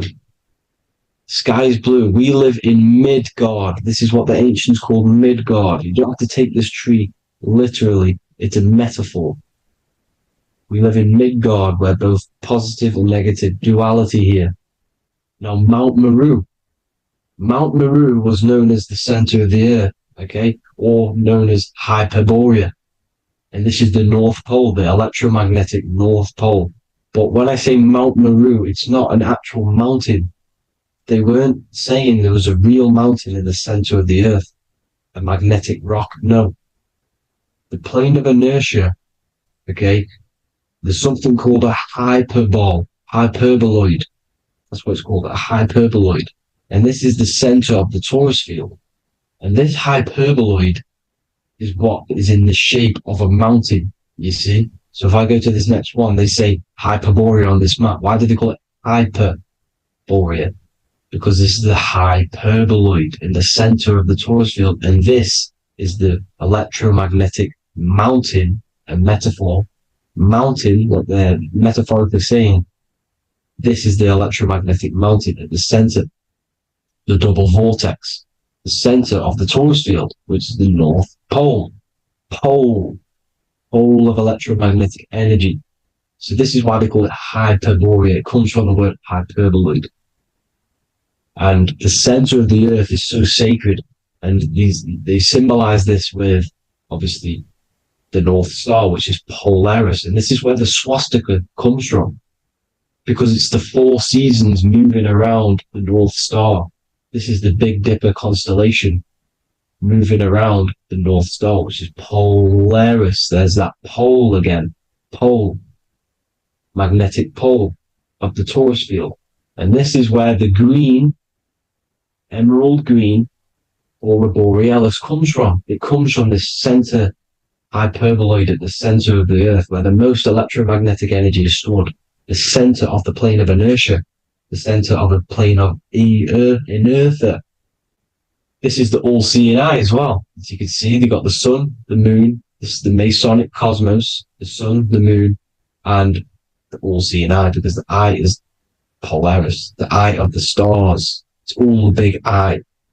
Now, the eye means a lot more as well. It's not just that. There's different ways you can interpret symbols. Now, this is the emerald tablets. Deep in Earth's heart lies the flower, the source of the spirit that binds all in its form. Okay? The flower of life is thine own place of thine spirit, and stream through the earth as thine flows through thy form, giving off life to the earth and its children, renewing the spirit from form unto form. This is the North Pole. This is what he's talking about. He's talking about the aurora borealis. Aurora borealis. It's the Earth's aura. Emerald green. Heart chakra. Plane of inertia. Green. Earth. Heart. You see? All related. Now, there's many symbolism of this. So much symbolism of the ancients. The 7 layers of heaven. 7 layers of heaven, which are the 7 planets. Okay? These planets are the solar system. It's the solar system because we are the soul. We are the sun, the soul. And we're inside of a solar system, which is the 7 planets. That's why there's 7 layers of heaven. Okay? The rings of Saturn, the rings of the planets are moving around us. Okay? So, this is what the ancients were depicting in their cosmology. Now, this is the Hebrew cosmology of the earth. This is the Mayan cosmology of the earth. You see, it's all an enclosed system. We live inside of a giant torus field. All is atum. It's what the ancients said, ancient Egyptians said. All is atum. Atoms are torus fields. Don't be tricked by the modern science today with the current model of an atom. It's completely wrong. They're hiding the torus field. They're hiding the electromagnetic field, which is in everything. Absolutely everything is in motion, and motion comes from this field. And you see, this is upside down, but this is the I think it's pretty sure it's candles, but the 7 candles, the 7 planets, the 7 Elohim. You see? It all goes back to the stars and the heavens. Now, this is how the earth really works, with the stars on the outside of the cosmic egg, and then the torus field spinning around the sun and the moon, the positive and the negative charge. The sun gives you energy, the moon takes your energy. The moon controls monthly cycles. Moon is mon. This is etymology. Mon, month, money, demon, monster. Stir is star, moon star. We are all stars. Youngster, minister, superstar, Hollywood star. We're all stars. We come from the stars, which is heaven. Our soul comes from the stars. You see, we are the universe. The image of man is made in the universe. We are a microcosm of the universe. The universe is a macro. We are micro. We consist of everything: the body, mind, and spirit. The sun, the soul; moon, the mind; earth, the body, mind, and spirit. We have 12 systems in the body, which are governed by the 12 zodiac signs, starting at the Aries, which is the ram, the ram of God, all the way down to Pisces and Capricorn, kneecap. It all goes back to the stars. We are the stars. We are the universe. Everything is inside of us. Everything. Like I say, the temple of Solomon, the temple of the soul and man. The soul, the temple is the body. The soul is the soul, and the man is the mind. The temple of the soul and the mind. Body, mind, and spirit. We consist of the 5 elements: air, spirit, water, earth, and fire. We consist of everything. We are the universe. We're made in God's image, which is the universe. You see? Now, everything goes back to the stars. The ancients worship the stars because the stars govern everything. They govern the systems in the body. They govern your life. This is why your zodiac is so important, your sign. Each zodiac has a specific element associated with it as well. Aries, which is the first sign, the ram of God, which is a fire sign. Fire, first. Fire, first. F-I-R, this is etymology. The cerebrum, ram, which is in the brain. Aries, the ram, controls the head, the face, and the nose upwards. So it controls the cerebrum. The Torah, which is, I'm pretty sure it's a Hebrew Bible, which is the Torus. Tornado comes from the Taurus field. You see? Everything's inside of you. It all goes back to the Taurus field, and the Taurus field is everything. Now, like I said, 12 zodiac signs, 12 systems, 12 cranial nerves in the brain, the 12 disciples of the Bible. All symbolic. Have to read the Bible properly. Now, this center, at the center of the earth, right? This is what's stirring the ether. And the ether consists of the 4 elements. Because there's 5 elements. Spirit can be called ether. People call it spirit or ether. Ether is pure potential, pure energy. It's what connects the astral to the physical. It's the dimension between the physical realm, which we're on, and the astral. So it has pure potential. It's pure energy. This is why we say I either want to go there or there. It's connecting 2 scenarios. That's what the ether is. It's connecting the 2 worlds, the astral and the physical. The center is like the cosmic womb. There's a black hole in the center. This is the center of the Taurus field. This is the womb of creation. And inside of this black womb are the 5 elements, and everything's being stirred around. Everything's in motion. Light is motion. Everything's motion. Now, like I said earlier, light crystallizes into physical matter. They are the same substance. Spirit and matter are the same substance, but different variations, different aspects of the same substance. Low vibrational spirit turns into matter. High vibrational matter turns into spirit.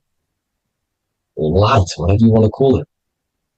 Matter is light crystallized. This is where we get the 7 metals from. The planets are light. Specific frequencies and vibration of light. When these lights, or the planets, materialize, material metals materialize, they turn into the 7 metals. Saturn turns into lead. That's why lead is red. Saturn is red. The sun turns into gold. That's why the gold is yellow and the sun is yellow. You see, Saturn is the time god. What happens in autumn? The leaves turn red and they die. This is why Satan, time god, the reaper, everything is crystallized till it's death. and then reborn again. You see? Rust. When things rust, it turns to red. Because it's Saturn. Saturn crystallizes everything. He's the Reaper who comes around in winter. You see? He's Satan. Jesus and Satan, the Sun and Saturn. They say we live in a solar system. The solar system. I think I've already just broke this down. The 7 planets are the 7 chakras. Everyone already knows this. But I'm going through it anyway. But this is where we get the 7 planets from. And the 7 metals. You see, all the ancients knew it was an enclosed electromagnetic system. It's not a spinning ball in the middle of space, people. They want you to believe this so you get stuck in this material world. Because if you believe everything's material, you can never affect this plane effectively. You can never create your life effectively if you don't understand the planes of existence. Because the mental plane is a higher plane. And it breaks down and it controls the planes below it. The mental plane, hold on, I've got it here for you. The mental, the astral, etheric, then physical. Etheric connects the physical to the astral, but the mental is what's above them all. You see? Now, it's important to understand this. It's important. However, the ancients always talked about the enclosed system. Only NASA, which is introduced around the Roman times, not NASA, but the globe Earth was introduced around the Roman times. Okay? By these Masons. These Masons introduced this because they wanted to take over the minds of the masses and control them. These people worship the physical realm. They know how it works. They know the ins and outs of it. They know how to do the magic. They know how to do it all. They understand it all. That's why Masonry have to take the oath. The oath of not speaking. You're not allowed to speak about anything you learn about in Masonry.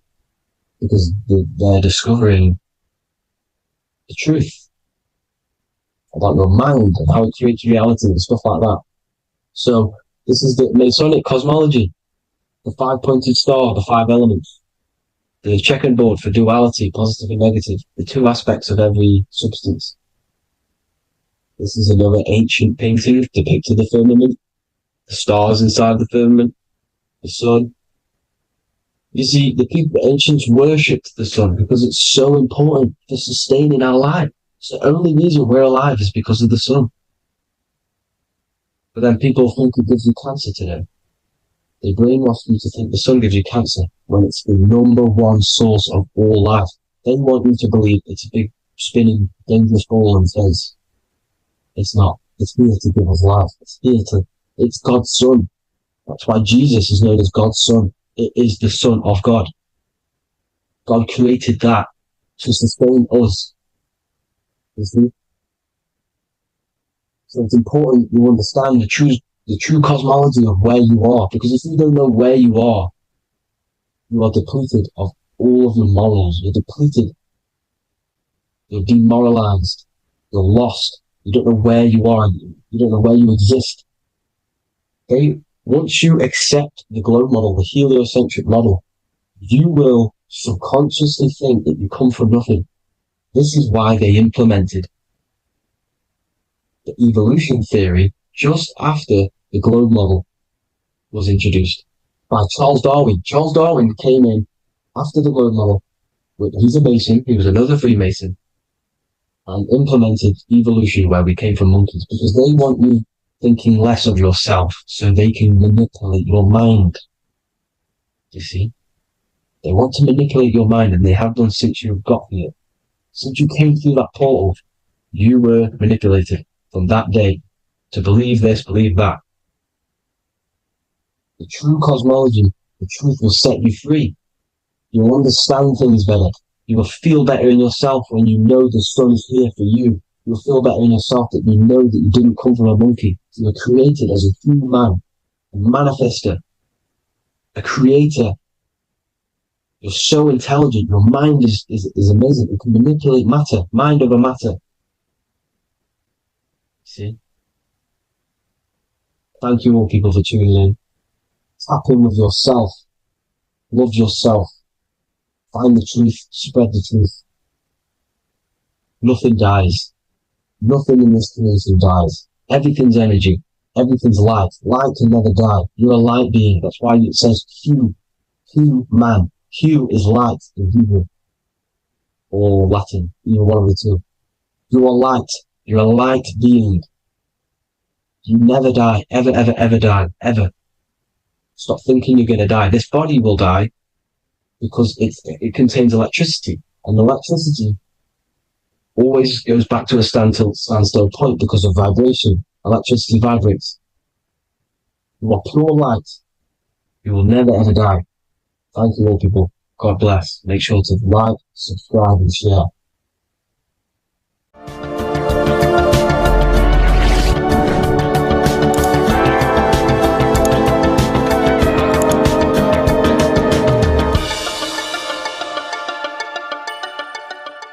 Welcome to Revival of Wisdom.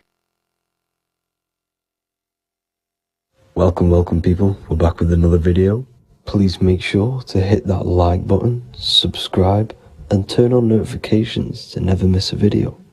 The Earth is a giant torus field consisting of a positive and a negative pole. The Sun being the cathode with a positive charge and the Moon being the anode with a negative charge. This is why the Sun rules over the day, giving you lots of energy, and the Moon taking your energy from you, making you go to sleep. Now, the plane that we live on is called the plane of inertia, and at the center of this plane of inertia is the North Pole. This is where the two electromagnetical energies meet. Now, this is where the most electromagnetic energy is stored. This is why all compasses will point north, because it's the most magnetic place in this reality. So the Sun and the Moon is spinning around this center point, which is stirring the ether of this reality and making everything move in circles, meaning this is a cycle. Everything's recycling itself. It's an organic simulation. The ancients also knew about this sacred land at the center of this reality, known as the North Pole. As you can see on this map from the 1500s of the North Pole, you can see 4 islands around this center black rock. Ancient civilizations like the Mayans, the Buddhists, and ancient Chinese also depict these 4 islands. The endless symbology of these sacred lands at the center has been going on for thousands of years. These sort of secrets are now kept by the elites, but as always they have to show the truth in plain sight, and this is what they are doing with the Windows symbol and also the Wizard of Oz. Now in the Wizard of Oz, as you can see, there's something called Munchkin Land. Munchkins are these unusually short people. Then on the ancient 1500s map it says Pygmy, and then the Pygmy people in mythology are also these unusually short people. Just like Santa and his elves, they come from the North Pole, and elves are these unusually short people. These stories that we are told about Santa and Munchkins are putting truth in plain sight about this sacred land. This sacred land at the center of the earth is where the aurora borealis comes from and is being emitted from this black hole in the center, also known as the black sun. The aurora borealis is the earth's aura, hence why it has the word aura inside of it. It is the life-giving essence to all life within this realm. As this dualistic reality we live in consists of both physical and spiritual, the black sun is like our sun for the spirit. It's our spiritual umbilical cord connecting us to the spirit realm. And the rising sun is the opposite. It's our sun for our physical 666 carbon suits, known as our human body, our physical aspect. As it states in the 40,000-year-old emerald tablets, deep in Earth's heart lies the flower, the source of the spirit, The flower of life is as thine own place of spirit, and streams through the earth as thine flows through thy form, giving off life to the earth and its children. So the North Pole is the core of this spiritual reality, and the closer you get to it, the more spiritual and lucid it becomes. So the elites have covered this up in order for us to forget the true nature of this reality. And they did this cover up by introducing the globe model. Nicholas Copernicus was around in the 1400s, and he introduced the globe model. As you can see, he is a Freemason. He depicts himself with a globe and a Masonic compass in all of his paintings and portraits. Galileo was also a Freemason, as you could see in all of his portraits with a globe and a Masonic compass. He was also a massive part of introducing the globe model after Nicholas Copernicus. So yes, the globe model was a spiritual and political move to gain more control over the masses. After the globe model was then introduced, they introduced the theory of evolution by another Freemason, Charles Darwin. See how these two theories go hand in hand? They both degrade humanity, and they make you confused of where we actually came from. By hiding the true form of this divine creation and hiding the true power of each and every one of us, they maintain control over the masses. Now this is order out of chaos, known to be the 33rd degree slogan of Freemasonry.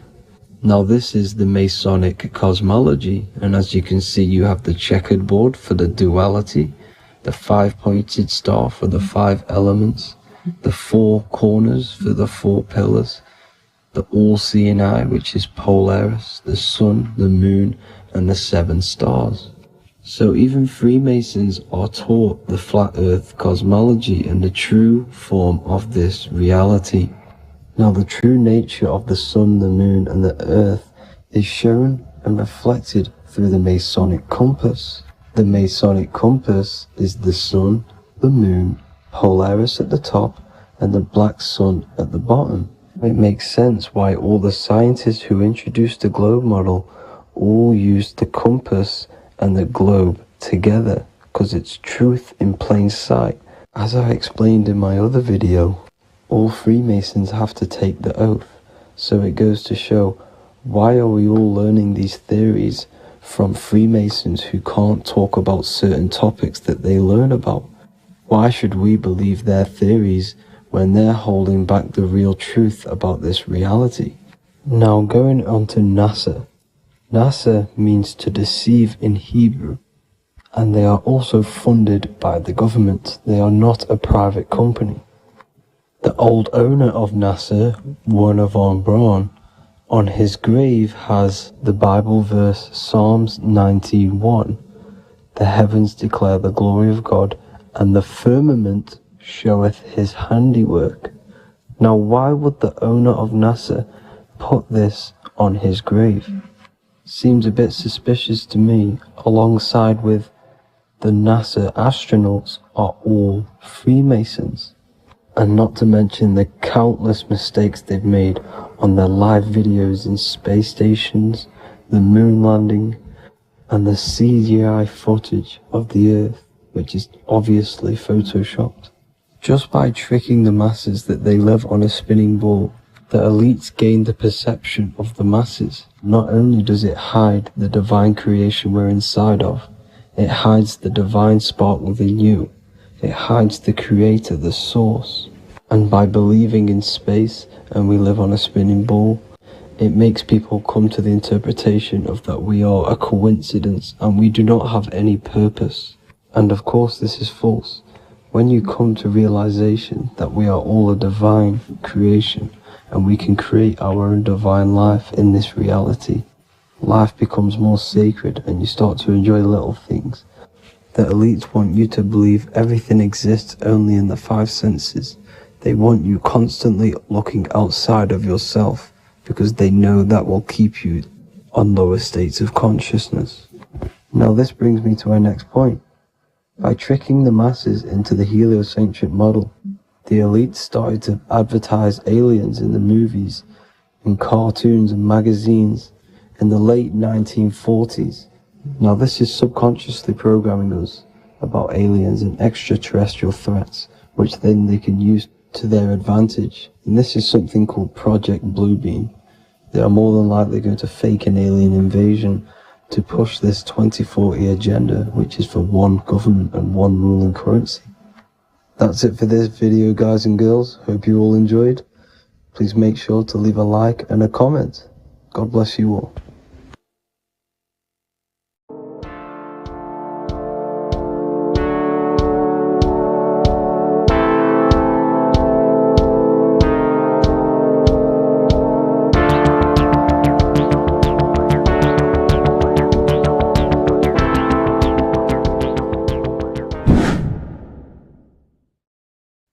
What is up, people? How are we all doing? Today, we're talking about the flat earth cosmology. So let's jump straight into this. Please drop a follow and leave a like to help the algorithm. So we live in a torus field. Everything's made out of torus fields. And every torus field has motion. It's what it is. It's the motion of energy. And every torus field has a center, which is the black hole. It's a womb of creation. It's counter space. Now, this is why the North Pole is magnetic, because the center of this torus field is the most magnetic part, the strongest part of the field. So this is why all compasses will point you to the center. And the Earth's magnetic field is spread across the whole of the Earth. And it's spinning, as you can see here. It's like a tornado at the center. And this tornado is the force which is spinning the sun and the moon around us. You got the sun, the moon, Polaris, just like in the Masonic cosmos here. The sun, the moon, Polaris, the all-seeing eye. Now we'll get into Polaris a bit later, but the sun is the magnetic force. Sorry, is the electric force, because every field is electromagnetic. Now, the sun is electric. It's positively charged. It's going to give you energy. It's feeding energy. The moon is more magnetic energy, which is taking your energy away from you. And this is why you become sleepy when the moon comes out, because it's taking away your energy. So these two forces is the balance. It's the yin and yang. It's the balance. Everything in this creation is balanced. Because the torus field is the Earth is the plane of inertia, the 0 point within the field. Because physical matter is a result of two opposing forces equalized on the plane of inertia. And that is where matter crystallizes into physical results. And this physical plane is the plane of inertia, planet Earth. And at the center of this plane is the black hole, the womb of creation. And outside of this black hole gives birth to light. So the torus field is constantly rotating, going into counter space, the black hole, and then out of counter space gives birth to the white hole, white light. You see? So it's going around, black hole, birth again, black hole, birth again. And it just keeps going around. It's an infinite cycle of energy. And this is where the infinity sign comes from. This is the motion, this is the force which is creating everything to spin inside of this circle. Okay, and it's making the stars spin. It's making the sun and moon spin around us, around this center point. Now here you see Horus and Set. Horus and Set putting their feet inside of this dome. This is the royal arch, the arch of the dome above us, which is like you see in the Masonic cosmos, the royal arch of Freemasonry. This is the dome above us, the firmament that the Bible talks about.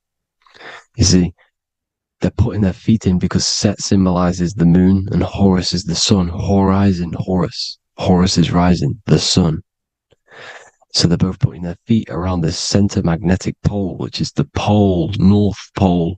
And above the North Pole, you have Polaris, the pole of electromagnetic energy. You see?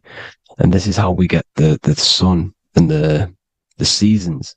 Because the sun, for us, when it becomes summer, it's on the Tropic of Cancer. Then it spirals outwards, going out and out and out, then goes to the Tropic of Capricorn. That's winter for us. Then it comes back in and creates summer again. So it's constantly spiraling around this center magnetic North Pole. You see? So this roof above our heads is the firmament, and this is what they've taken off of us. They haven't physically taken it, but mentally they have taken this away from you. It's a female energy, and this is what the Egyptians called Nut, the sky god Nut. And this is the womb. We are inside God's creation, God's womb, and the woman's womb when she has a baby is a microcosm of this, because everything inside of this creation is micro, macro. It's a reflection of the bigger things, as above, so below. So the dome above our heads is the dome we are in when we are a baby. And you can see the sacred geometry of it is the exact same. It's the dome. And when we are inside of the womb, the woman, the sacred maker, which is the M, the Masonic M, this is the G male symbol. The Masonic M is maker, mason, matter, male. She delivers the male, you see. She delivers the male because it's the maker, the female, the magnetic. The woman is magnetic in nature. The male is electric in nature.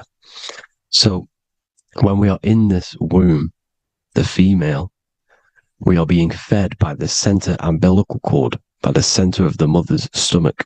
We're connected to the center of the woman's stomach, just like we are when we are in the earth.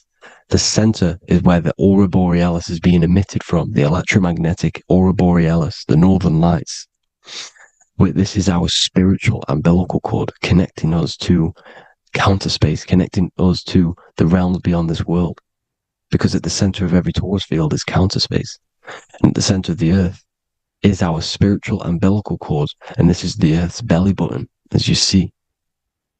As above, so below. We had a physical umbilical cord. We have a spiritual umbilical cord. And this gets cut when we die. When we're cut away from the physical reality. You see, here's the ancient Egyptian tablet showing this female. You can see the hair, it's a female above us, because the female energy is nurturing, helping, looking after. And that's exactly what the dome is. It's protecting us. It's the Ark of the Covenant, the Ark covering us. You see? And this is what they've taken away from us. By you believing in space, it completely destroys the idea of this being a sacred creation. They've taken the roof off your head, whether if you believe in space, you believe that there's chaos, there's planets, there's asteroids that could kill us at any moment. But this isn't true. They've made you fear your own creation that you're inside of. They've made you fear what's above you. You see, and it's to hide the power of astrology, the power of the lights in the firmament, which are constantly flowing through the ether. These powers which are above us are sending rays down to the earth, which are influencing our psychology and how we behave. And this is what astrology is. It affects human consciousness. It interacts with our consciousness. And there's a different energy every day because the planets are in different houses, different alignments. And this is, we'll go into this a bit deeper later on. So the world tree, this magnetic North Pole, the pole of electromagnetic energy, was symbolized as a tree, the great tree at the center of the earth. You see? And this tree is symbolized everywhere. You can see here how the center person, this Egyptian person, is holding up the sky.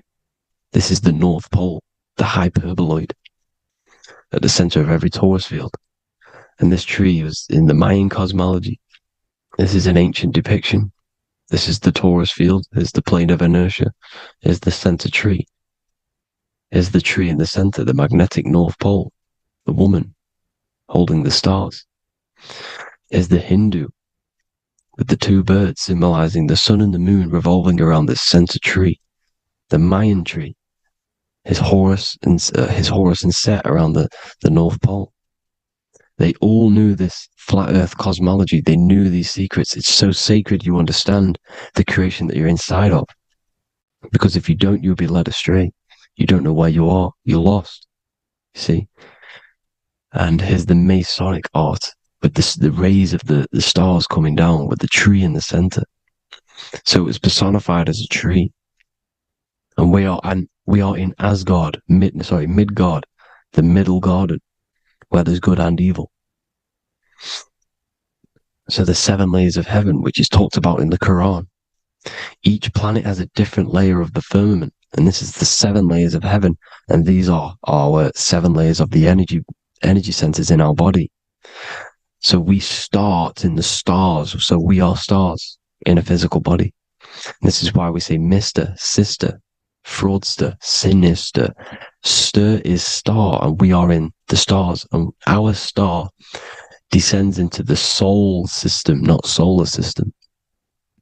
And as we descend into the soul system, we enter Satan's kingdom, Satan's world. As it says in the Bible, Satan is the god of this world. Well, if you've been into my research for a while, you know Satan is Saturn. Saturn's world, because Saturn's the outermost ring. He's the Lord of the Rings. And you enter his kingdom, the kingdom of time. And this is why Saturn's the time god. As soon as you go past the rings of Saturn, you're now in the soul system. You're now in time. You're now bound by space and time. And you're bound to the earth plane, the heart. Earth is heart. It's a rearrangement, it's an anagram for heart. And the heart of the electromagnetic color spectrum is green, and that's why the earth is green. And above green is blue, and this is why the sky is blue. In order to go to heaven on the macro scale, you have to go through the blue sky, through the 7 layers of heaven. In order to reach heaven in your body, whilst you're here, you have to go through the blue chakra to your head, which is heaven. It's micro, macro. Everything is micro, macro inside of this creation. Is an ancient, I think this is a French image, piece of art from the ancient French, with obviously the 7 layers of heaven, which they all depict. And notice how it's like a dome. We'll go into this dome symbolization, the Royal Arch of Masonry, which is next. But these 7 layers of heaven give us the 7 metals, the 7 days of the week, the 7 diatonic tones, the 7 chakras, the 7 everything. It's God's favorite number. And this is why the Masons use the G inside of the compass, because the G is the 7th letter, and God starts with G. You see? So it's 7. God is 7. Here's another depiction of the heart, the soul system, the 7 layers of heaven. La fermenta. You see, la firmament, with the stars on the outermost layer. Here are the 7 planets: Jupiter, Mars, la Sophie, the sun, la Luna, the moon. So Saturn. So we are in the heart of this soul system.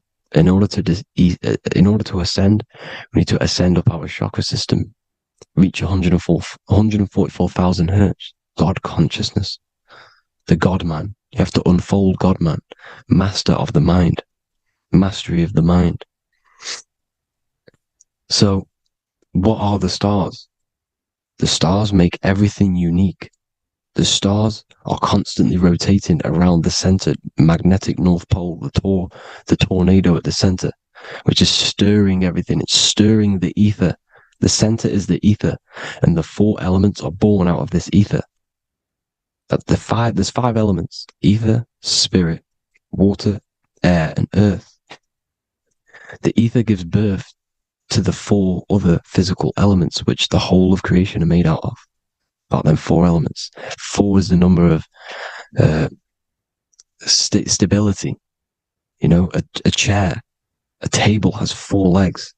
It stables things. It's a foundation, and these 4 elements are the foundation of this creation.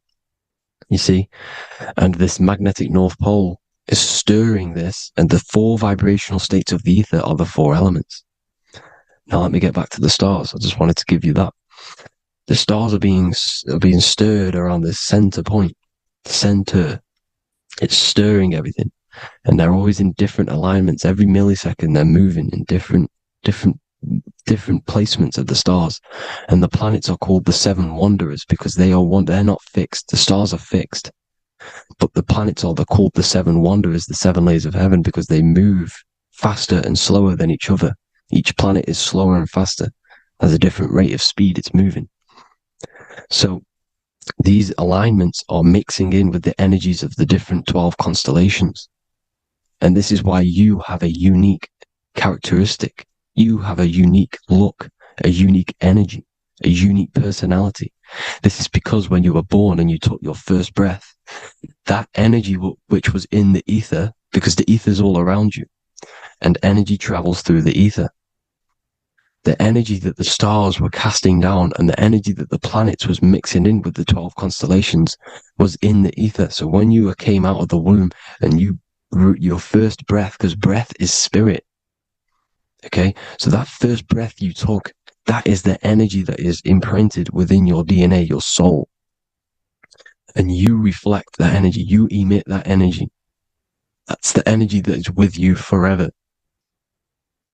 until you die, till this physical body dies off. And that's what the stars are. The stars are giving a unique energy, characteristic, personality to every living thing. Every dog, every cat, every animal has a unique personality because it was born at a different time and place in the sky. Okay, the stars are your destiny. Now, the stars are constantly changing as well. If you look at stars through a telescope, they're constantly changing and forming different forms. You can see here, it looks like water. It looks like light through water because it's the ether above us, a sea of ether. And this light is being emitted through it, and it's just constantly changing, giving different energies, each star. So this is why this is what the Zodiac is. It's the expression of energy. It's the expression of the stars. And each constellation has many different personality, different energies, different traits. Each planet has different traits, depending where your planets are, depending what energies you hold. No two person have the same energy. There's no one. It could be similar, but no one's the exact same. It's because of the stars. The stars are never in the exact same split place. The planet's always in different houses. So here's some Royal Arch symbolism. Here's the Royal Arch of Masonry, as it says here. The sun and the moon, the constellations. Here's Cancer, the 7 planets, the 7 stars. Here's the Royal Arch. This is the firmament. Here's the duality. Black and white, duality, good and evil, rest and motion, dielectricity, magnetism. See? So this is what the Royal Arch is. It's symbolizing the cosmic dome above us. The womb we're in. We're inside God's womb. And here's George Washington, the Freemason, inside of the Royal Arch. See? With the G, the Masonic G, God, 7. Here you see another depiction of George Washington with the stars in the dome above his head. His Polaris, the sky vault, Polaris. We'll get into that later. Go inside of all of your ancient churches, you will see the dome. Go to the Vatican, you'll see the dome. All of your ancient churches have this dome because it's the dome above your head. The ancients knew this. This was known. We did not live in space. It was known back then. They all knew. This is Crown Court, which is one of the most important courts in the UK. You can see it's clearly so much Masonic symbolism. You've got the 4 pillars of Masonry. The Royal Arch is like an arrow pointing upwards to Polaris. His Disney World is under a dome. In his Polaris, the sky vault. You see? And also 666 in the symbol. Here's more 7 layers of heaven. Here's an ancient depiction. The firmament. Here's the astral plane outside of the firmament. The Royal Arch. You see? It's everywhere. Here's Polaris, the 8-pointed star. Polaris is in between the sun and the moon. It's at the center of the Torus field. And Polaris corresponds with the pineal gland as well because it's the all-seeing eye. See? So, is Polaris, the 8-pointed star, which is at the very top. It's the very center. It's on top of the North Pole.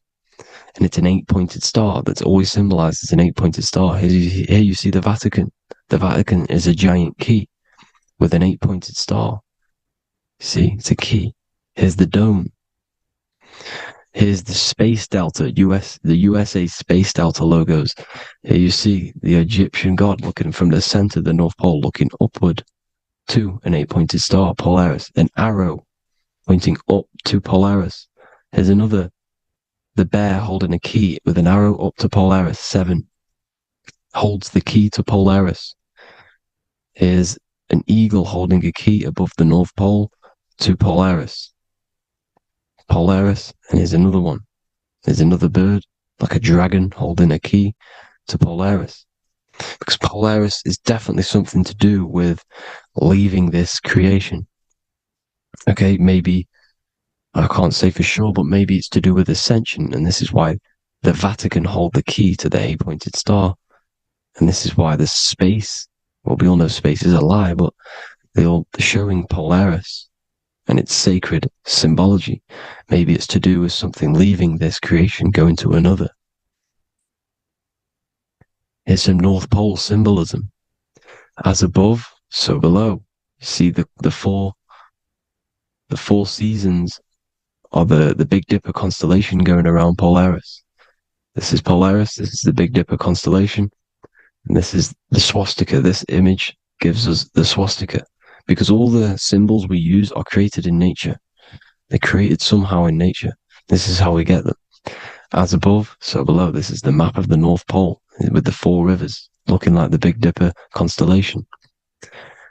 It's the Masonic, here's the ancient cosmology with the 4, you see the 4 islands, Mayan cosmology, 4 islands. This is the alchemical symbol for Earth, 4 sections. The windows, because the center of the North Pole is a window to another dimension.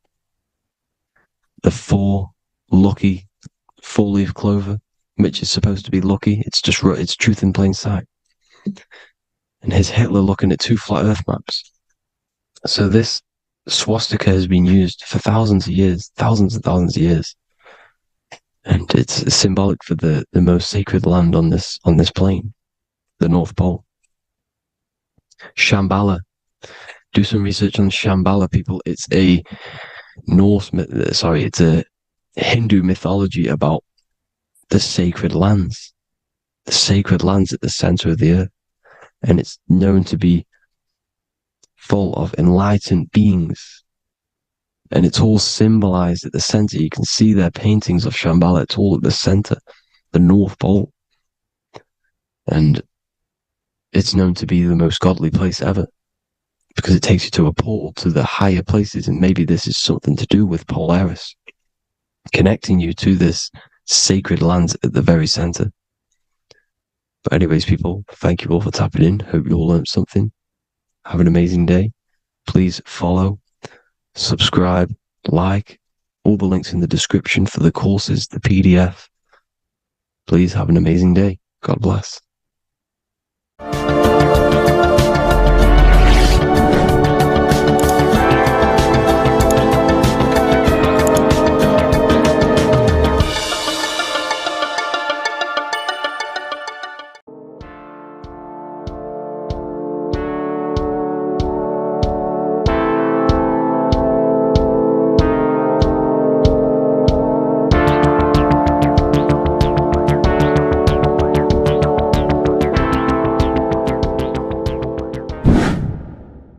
Hello and welcome to another video, people. Before we start, please like, comment, and subscribe if you wish to see more content. Today we're going to be talking about the mental universe and how everything is mental. This is the #1 law on the Kabbalion. If you've never read that book, it's called The Kabbalion. A very good book. It's the first law, because this is the most important thing you need to understand, is how everything exists within the mind. Behind every single one of these eyes is the same consciousness expressed in different bodies. The mind is what gives perception to what you're experiencing. Behind every single one of these eyes is the exact same consciousness, but the brain that they inhabit is giving them a different perception, a different being, a different body. Now, this is the difference between humans and animals. Humans possess a advanced consciousness, an advanced mind that gives us the ability to be aware of ourselves mentally, physically, and spiritually. We can reflect on ourselves. When a dog looks in the mirror or an animal looks in the mirror, it doesn't know what it's looking at. It doesn't realize it has a consciousness. It can't reflect on itself. It can't say, I want to improve in this area. It doesn't have that consciousness. We have a divine consciousness. Take away the N for divine, and you get with a D, put it with a D, you get divide, because we have a divided two-way consciousness. An animal only has one. However, it's still the same mind. We're all mind. We're all mental. We all exist within the mental plane. Look at this person walking. The body, the brain, is sending electrical signals through the 12 cranial nerves, which the 12 disciples that spread the gospel of Jesus, right? You have 12 cranial nerves in your brain. There are 12 disciples which spread the gospel of Jesus. Jesus represents the mind, the intelligence, the invisible intelligence that we all are, the same intelligence, the same exact consciousness, which then sends a command into the brain. Then the brain sends these 12 electrical signals through the 12 cranial nerves to control the rest of the body through the nervous system. This person walking is not, the body is not walking. The mind is telling it to walk. And the brain is it's a supercomputer which is decoding these demands given to it by the mind. Because the pineal gland will have something to do with the ether, because the ether is physical and non-physical. The mind is sending the commands through the ether to the pineal gland, which is then getting broken down into electrical codes within the brain and sent throughout the nervous system to control the body. And this is why in the simulation, because the body's the simulation, it's a false reality. It's the fake reality. It's not the real you. You are formless. There is no form. But the third dimension is a dimension within your mind. Matter, mind, light is all a product of your mind. It's all in the mind. Now, this is why The Sims has this green little diamond on top of the head. Because this is you. This is your invisible intelligence controlling the character. Okay? It's controlling the character. And this character is in the world. Your consciousness isn't in the world. The world exists within you, but the body is a vehicle for that realm that you land in. When you have a dream, your mind transcends this body into another body, duplicates your body into another unite. Unite is one. We're all one. It's all one universe, expressed in many different ways, infinitely. And the vehicle that you land in is the body to operate in that realm. This is the all-seeing eye, as you see here. The eye, this is all the intelligence. This is the ball of consciousness, God, expressed in different bodies. We're all the same one in different bodies, as you can see here. And this intelligence is expressing infinitely throughout the universe. An infinite universe. There's no beginning, no end. There was no beginning of the universe. There is no end. It's infinite. Always has and always will. But the mind is what gives you the ability to explore the universe, to make perception of it. We are God in disguise. We are God in disguise. We are God in flesh. But the body can become attached to the mind, can become attached to the body if the mind is not aware of itself. When the mind is that blinded by matter, and we lack knowledge and understanding of what we truly are, a formless, infinite being, a traveler. This is why Freemasons are called Freemasons. Mason means traveler, free. You're a free traveler because your consciousness is a traveler of the universe.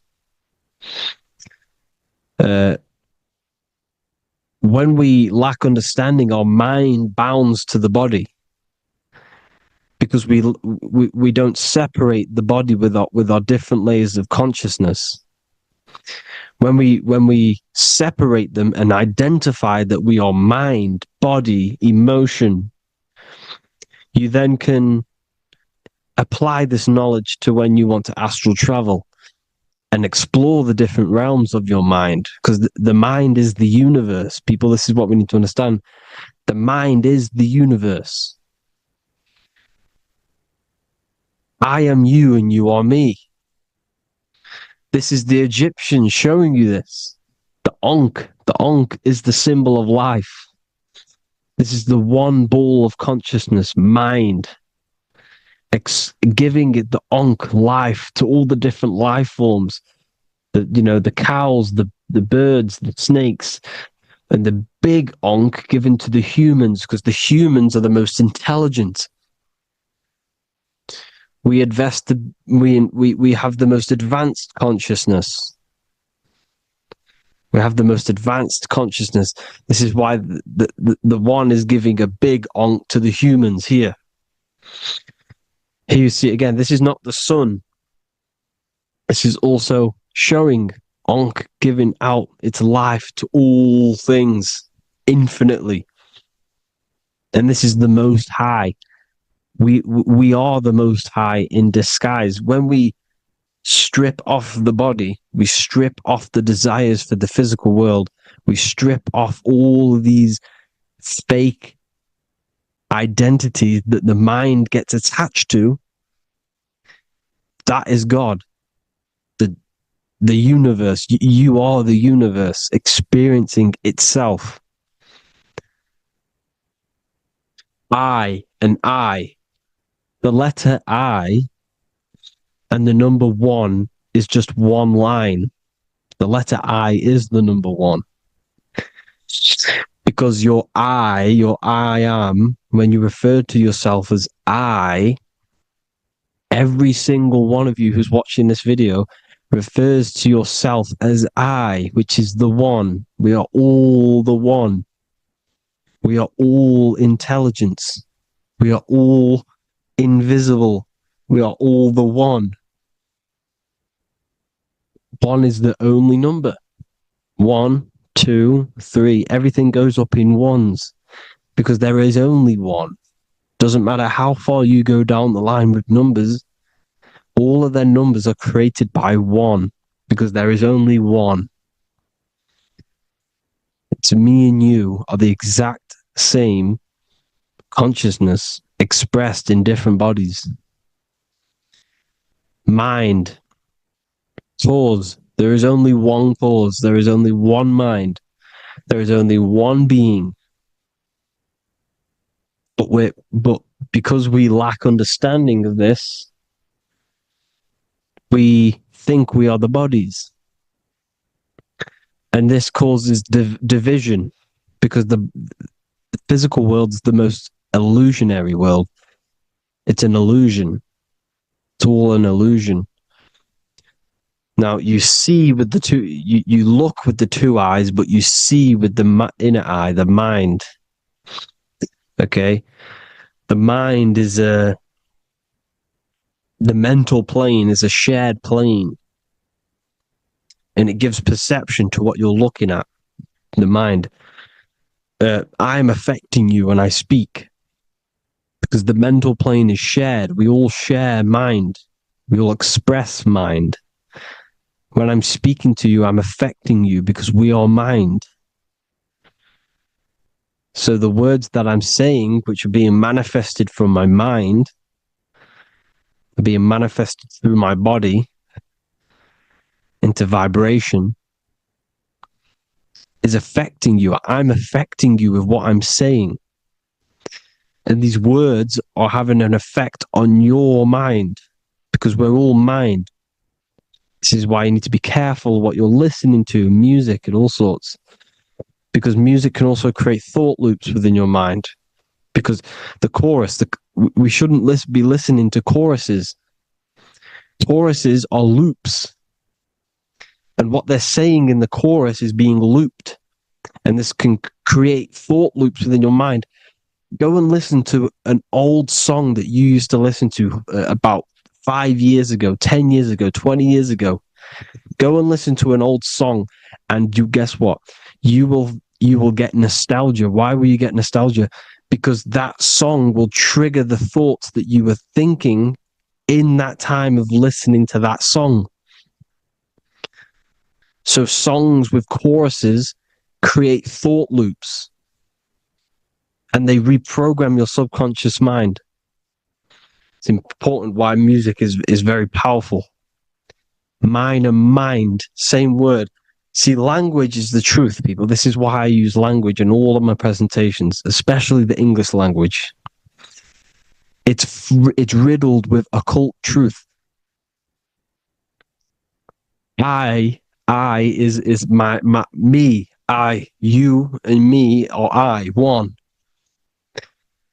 We are not the name, we are I. Every single one of you is I, because we are all the one, all mind. Now, the only thing that is truly mine is my mind. When you say something is mine, it's an illusion. It's not yours. The only thing that is mine is mind, my mind. Okay? It's my mind. It's the only thing. It's the same word, mind and mind. Like I said before, everything's one. Hot and cold is different degrees of the same thing, of the one substance, of degrees. The 7 colors are different frequencies of the one white light. Everything is one. There is only one. We are all one. Everything is one. Hot, cold, day, night. It's the same degree of one, which is mind. The mind's perception is what's giving it, labeling it hot or cold. The mind's perception of colors is what is giving it red or purple, hot or cold. There is only mind. The mind gives things perception. There is only one, that is mind. The conscious and the subconscious mind. The male and the female, these are married. The subconscious mind is your hidden part of the mind. Okay, it's hidden. You can access it through different meditations and Reiki teachings. And dreams are manifestations of your subconscious.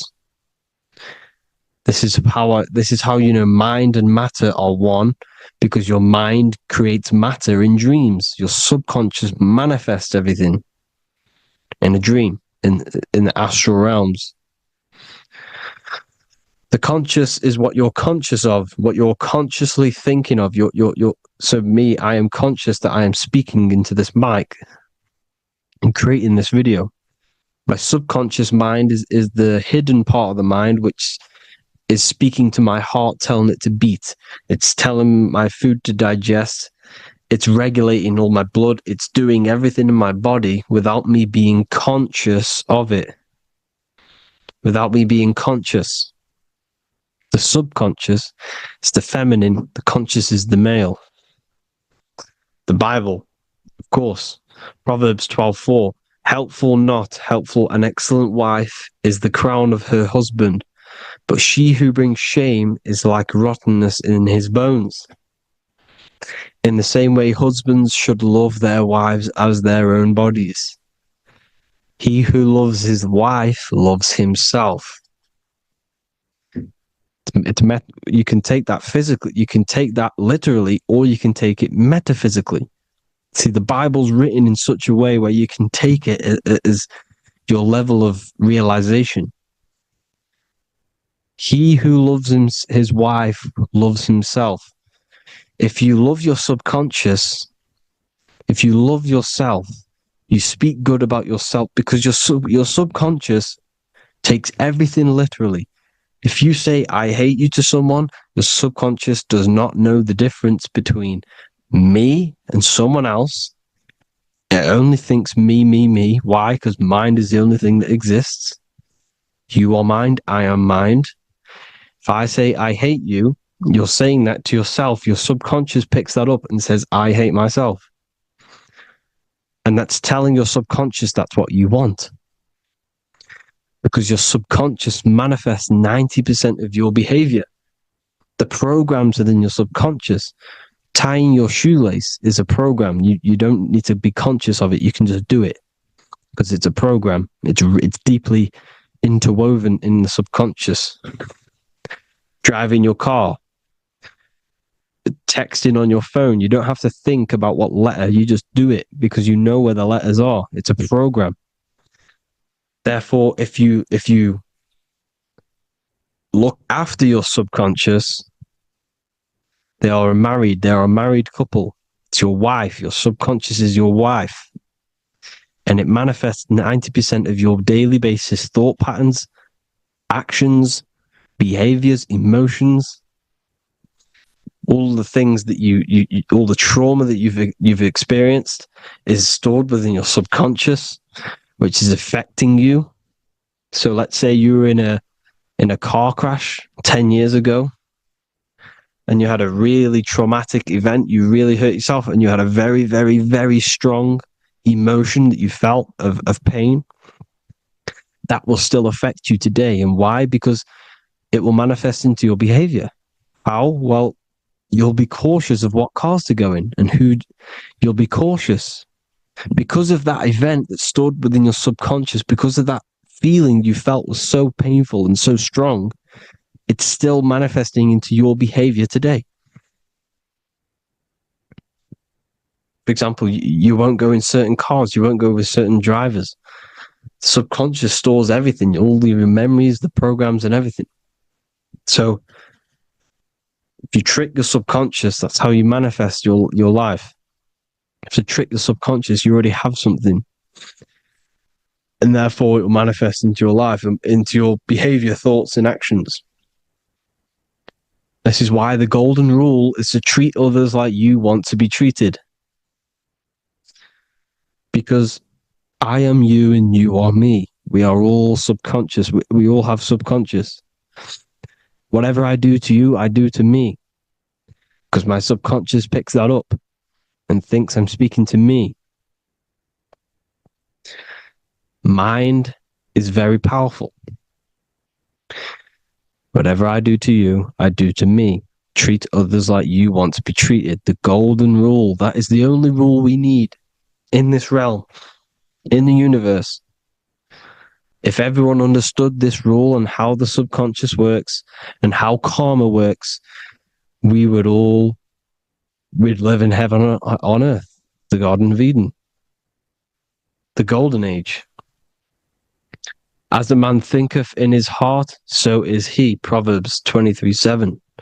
Where your heart is, there will be your treasure. Your heart's the emotions. This is the storehouse of emotions. It is where you feel emotions. You have to let your emotions move through you, not become you. You can't let your emotions become you. Or except be like the sky and let them pass through you. Be like the clouds and the stars passing over. Let them pass through you. Do not let them become you. And this is how emotions can take over your mind. We are driven by, when a man is driven by emotions, he has no self to control.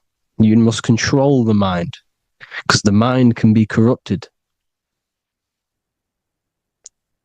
Because your thoughts are electrical in the brain. Your thoughts come from the mental plane. So how the mind works is that you place your attentions on something in the mind, and infinite information just flows in. Think about it. When you think of a certain topic, as soon as you think of that topic, information comes flying into your mind. Different ideas, ping, ping, ping. It's all connected.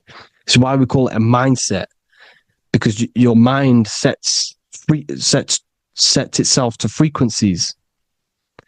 And when we think of something, we tap into that frequency, and just the universe, the mind, the mental plane just flows in information based on that frequency and that thought. The universe is just information. All of the information out there, nothing is new. It's all there. You just have to tap into it. You can tap into these different thoughts, and it's all there. Everything already exists within the mental plane. You don't think anything. You receive thoughts. We all share the mental plane. We affect each other. I'm affecting you. Listening to me is affecting your mental plane, your mind. The physical plane is the lowest plane. It's the world of effect. Everything you see in the physical plane is the effect of mind. Like I said, the person walking is the effect of their mind telling the body to walk. The physical plane is the lowest dimension of your mind. Mother Earth, we are in a mother. We're in the womb still. The Earth is feminine. It looks after you. It provides you with food for free. It grows on trees, with water. It's Mother Earth. It's the womb. The dome above your head is your mother's belly. Okay? Is your mother's belly. You're in the womb still. You're forever in the womb, because your mind's constantly expanding. Because when the baby's mind figures out that there is a reality outside of its mother, it starts to hear the people on outside of its mother, what does it do? It figures a way out of the mother, and it becomes born again in the water, in a hospital, into the other world. It's the same with our minds. When our minds figure out there is other worlds beyond this physical, we explore them. The astral plane, for example. You figure a way out of the body. Because when you're the firmament, look at the word firmament, meant at the end.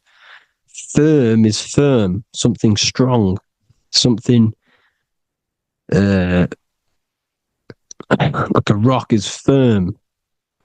If your mind is firm like a rock, you will be stuck under the firmament.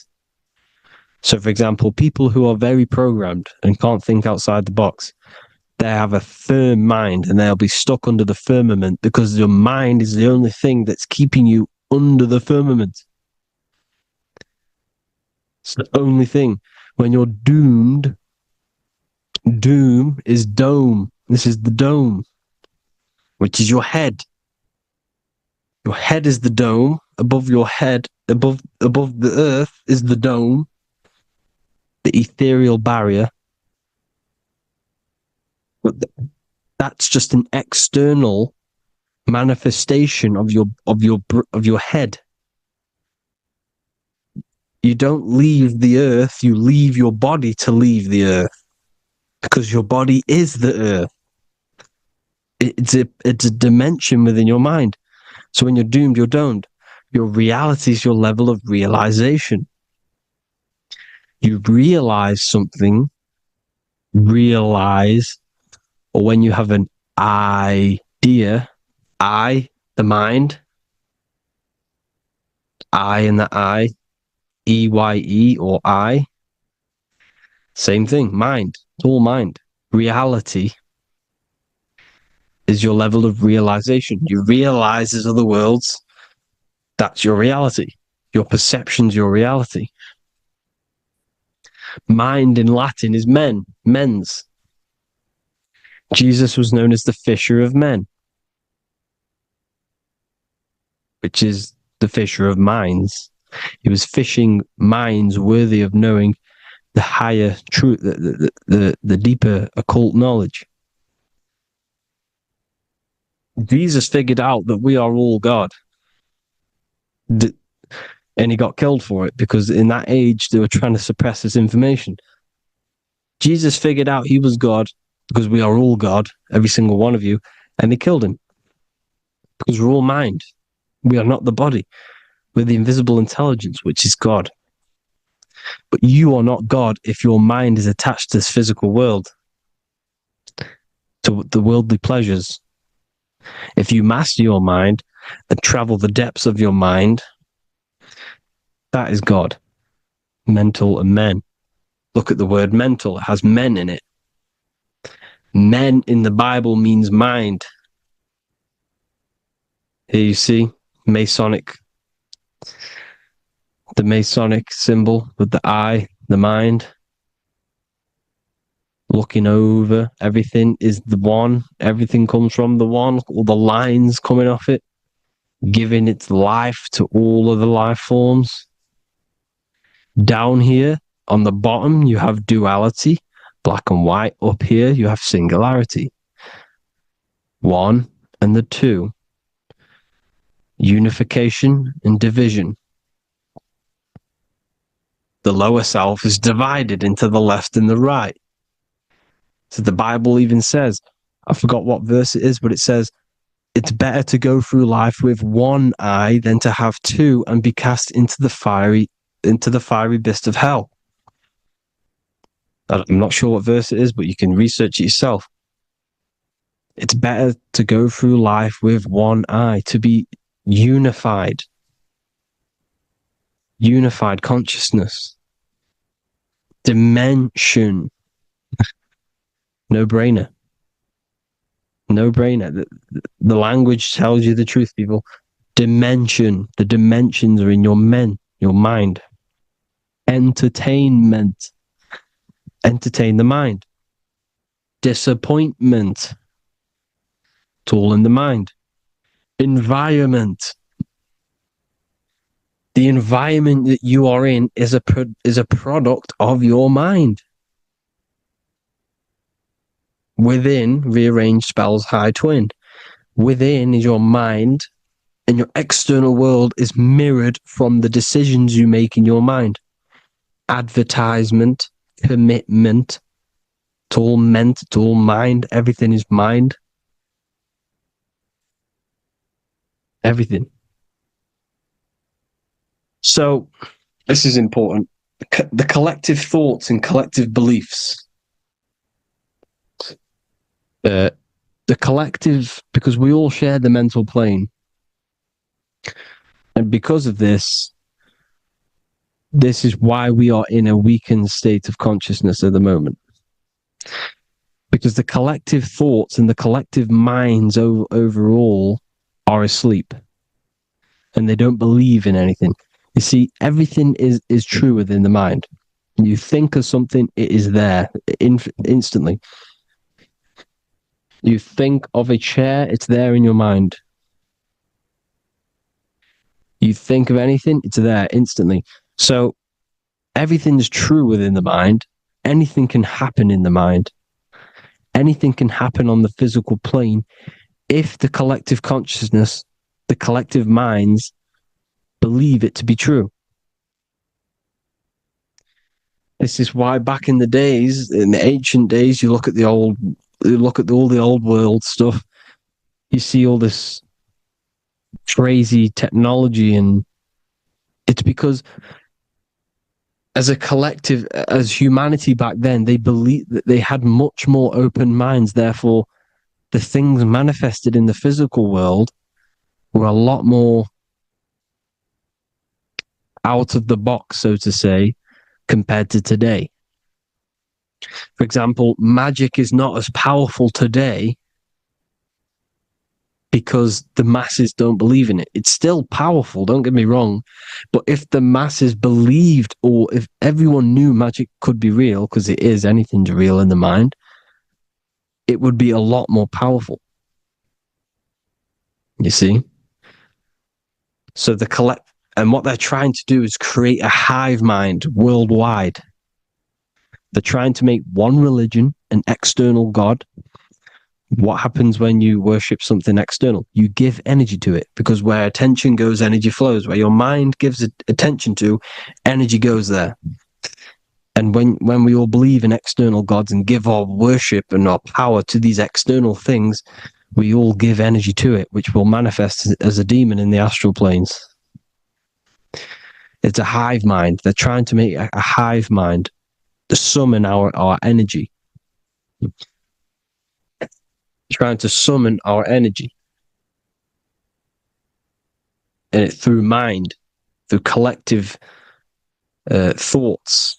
The hive mind. They want one religion, one government, one currency, one belief system. And that will create a hive mind, which will limit our consciousness, which will limit what we can do in the physical world.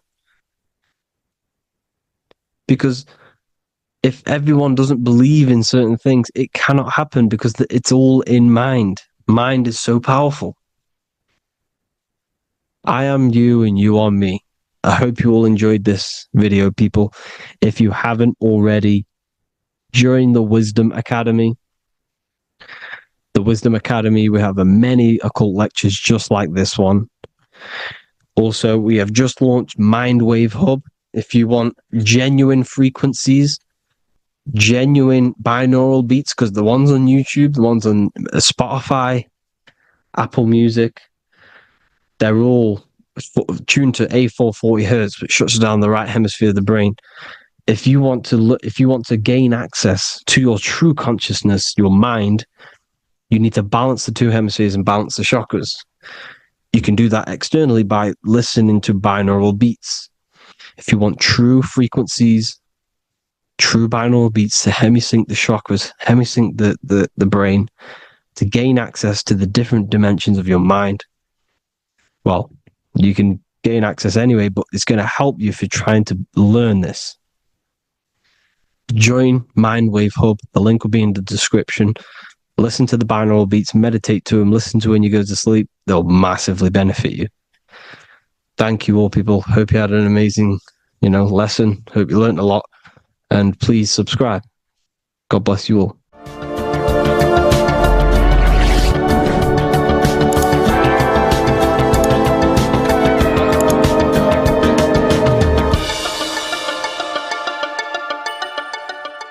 Welcome to Revival of Wisdom. Welcome people, we're back with another video. Please make sure to hit the like, the subscribe button, and turn on notifications to never miss a video. The Vatican is a giant key from a bird's eye view, and it also contains an 8-pointed star. The Anunnaki Sumerian gods also depicted this 8-pointed star. The sky god Anu from the Anunnaki also uses the 8-pointed star for his symbol. And even Freemasons depict an 8-pointed luminary with a ladder and a key. This is symbolizing the key to ascension up to the 8-pointed star, which is Polaris. Polaris is always depicted as an 8-pointed star. Polaris is the standstill star at the very center of our realm, which is perfectly aligned with the North Pole. The Earth is a giant torus field, and at the center is where the most electromagnetic energy is stored. This is why all compasses point to the north. Hence why a compass is an 8-pointed star. because it points you to Polaris, which is the North Pole, the center of this realm. The 8 points of the 8-pointed star symbolize the 8 points in space and time. So yes, Polaris is the portal which you ascend through if you outgrow this consciousness by aligning your chakras.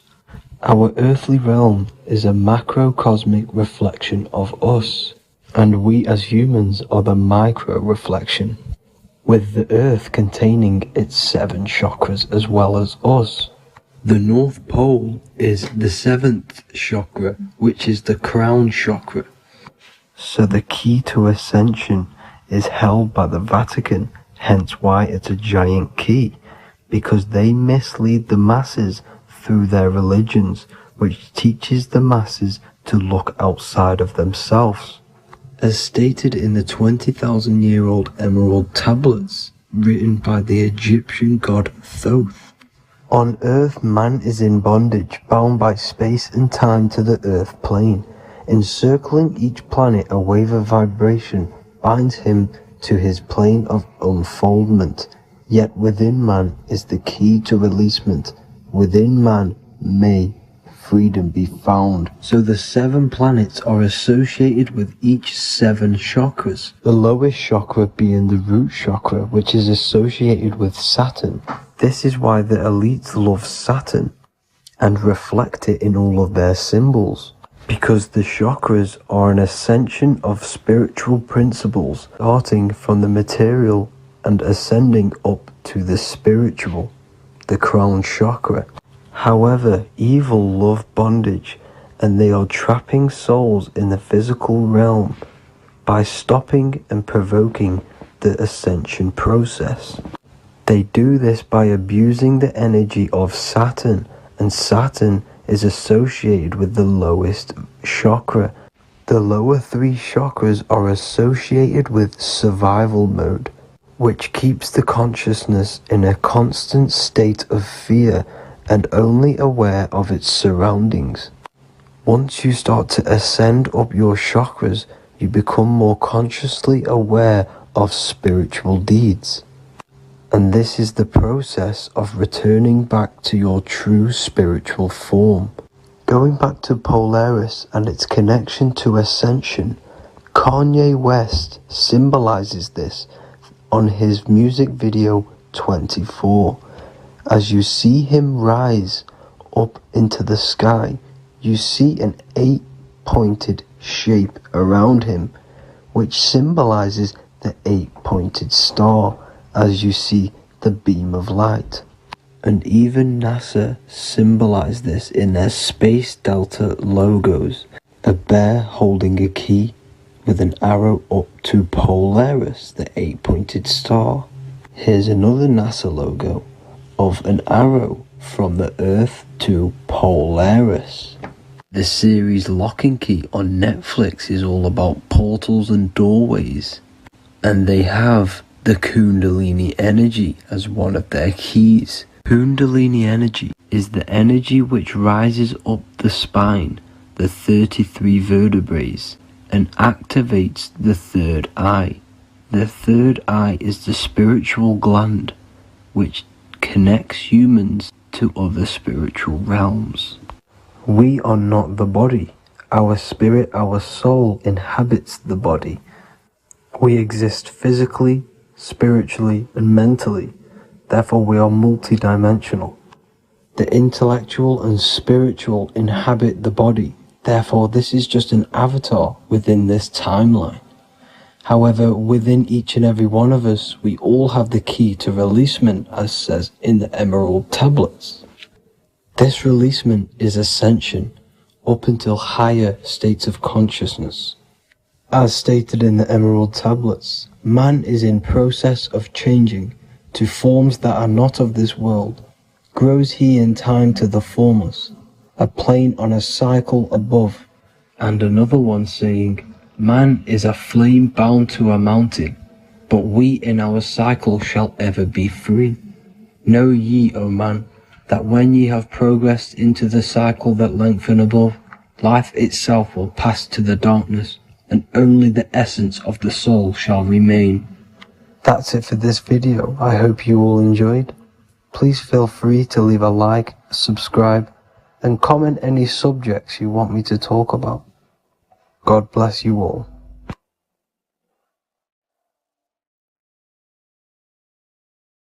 Welcome to Revival of Wisdom. Today, we're going to be talking about portals, portal symbolism, what portals are, okay, and how they show them to us, because they have to tell you the truth, guys. This is the thing with the universal law. They have to tell you the truth, and they tell you through symbols, they tell you through movies, and different things like that. But let's jump straight into this. So first, I want to talk about the Freemasonry symbols. Okay, so first we got, obviously this is some Freemasonry art, but notice how you've got the ladder with a key. Okay, so this is ladder symbolism with a key. So maybe this is talking about ascending. Okay, because look, because this is ascending into the heavens, because it's a ladder with humans going up it with a key. In order to ascend, you must have the key. Okay, so what else do we have with a key? Well, the Netflix show Lock and Key, which is all about portals and keys. Because what the keys do, they open doors, gateways. Okay, so what's interesting about this is that they've got this key here, which represents the Kundalini energy rising up the spine. Okay, but we'll come back to this. But it's that same portal key symbolism. We've also got the Vatican. The Vatican is in the shape of a key.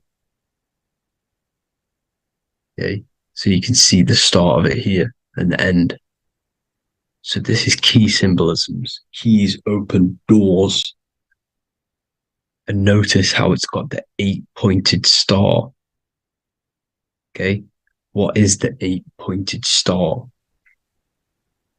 Okay, we'll come back to this. This all ties in, guys. I'll break it all down for you. But then you've also got the god Janus. Janus, okay, is known as the god of the doorways. He's an ancient god of Rome, and they worshipped him. However, he's not a god, he's more like a high-level ranked demon. Because he is the god of the doorways. And notice how he's got two faces. Because doorways always have two sides. You're going into somewhere, there's always two sides of a door. And he's always depicted with two sides of a face and a key. Because he holds the key to the doorways, to the portals, to other worlds and realms. Okay, as you can see, he's always got two faces and a key. Okay, so now we have the Sumerians, the Anunnaki, and they are always depicted with the two faces. Why do they have the two faces? Because they're symbolizing doorways, and the Anunnaki come to Earth through doorways and portals. So these are what these gods are symbolizing in their artwork. But they always have the 8-pointed star. Okay, what is the 8-pointed star? You see how they always have. Look, let me try to find another one. It's the 8-pointed star. This 8-pointed star is Polaris. Okay? Polaris, just like the Vatican, has the 8-pointed star with a key. Polaris is the center star. Polaris is a fixed star. It doesn't move. Okay? So the Anunnaki symbol is also the 8-pointed star. So this is symbolizing the portals and doorways that they come through in order to get to the earth. But Polaris is that center star which does not move. It's always symbolized with the 8-pointed star, just like a compass. Why is a compass the 8-pointed star? Because at the center of our realm is where the most electromagnetic energy is stored. As you can see, we have an aura field, an electromagnetic aura field. So does the earth. And in the center, so like our heart, for example, is where the most energy is stored. And like the center of the earth, this is why all compasses point to the center, because this is where the most electromagnetic energy is stored. Because it's at the center of our realm. Okay. So like I was saying with the lock and key series, see this here? The Kundalini energy rising up the spine, just like your Kundalini energy rising up the spine. Let me try. I can't zoom in. But you know what I'm trying to say here. Let's go back to Polaris. Because at the center is where pole. Can you see the pole of electromagnetic energy? Polaris, the North Pole. It's symbolized. The truth is in the words. It's like a pole of electromagnetic energy. And this is where the aurora borealis comes from. Notice how it's got the word aura in it, because it's the Earth's aura, electromagnetic field. Just like you have an aura, also known as the northern lights, because it's coming out of this center hole in the center of our realm, where the black sun is. And this is where the electromagnetic energy is coming up from. And this is what the aurora borealis is, or the northern lights. It's just electromagnetic energy. And it's symbolized through our symbols, the original O. Okay, because it's like a pole through the middle. Polaris. So this Polaris is the sky vault. It's the portal into this realm. Because this is what the Anunnaki are always talking about. Always symbolizing with the 8-pointed star. And just like a compass is the 8-pointed star, pointed to the center, to Polaris. Okay. See here on the Sumerian tablets with the 8-pointed star again.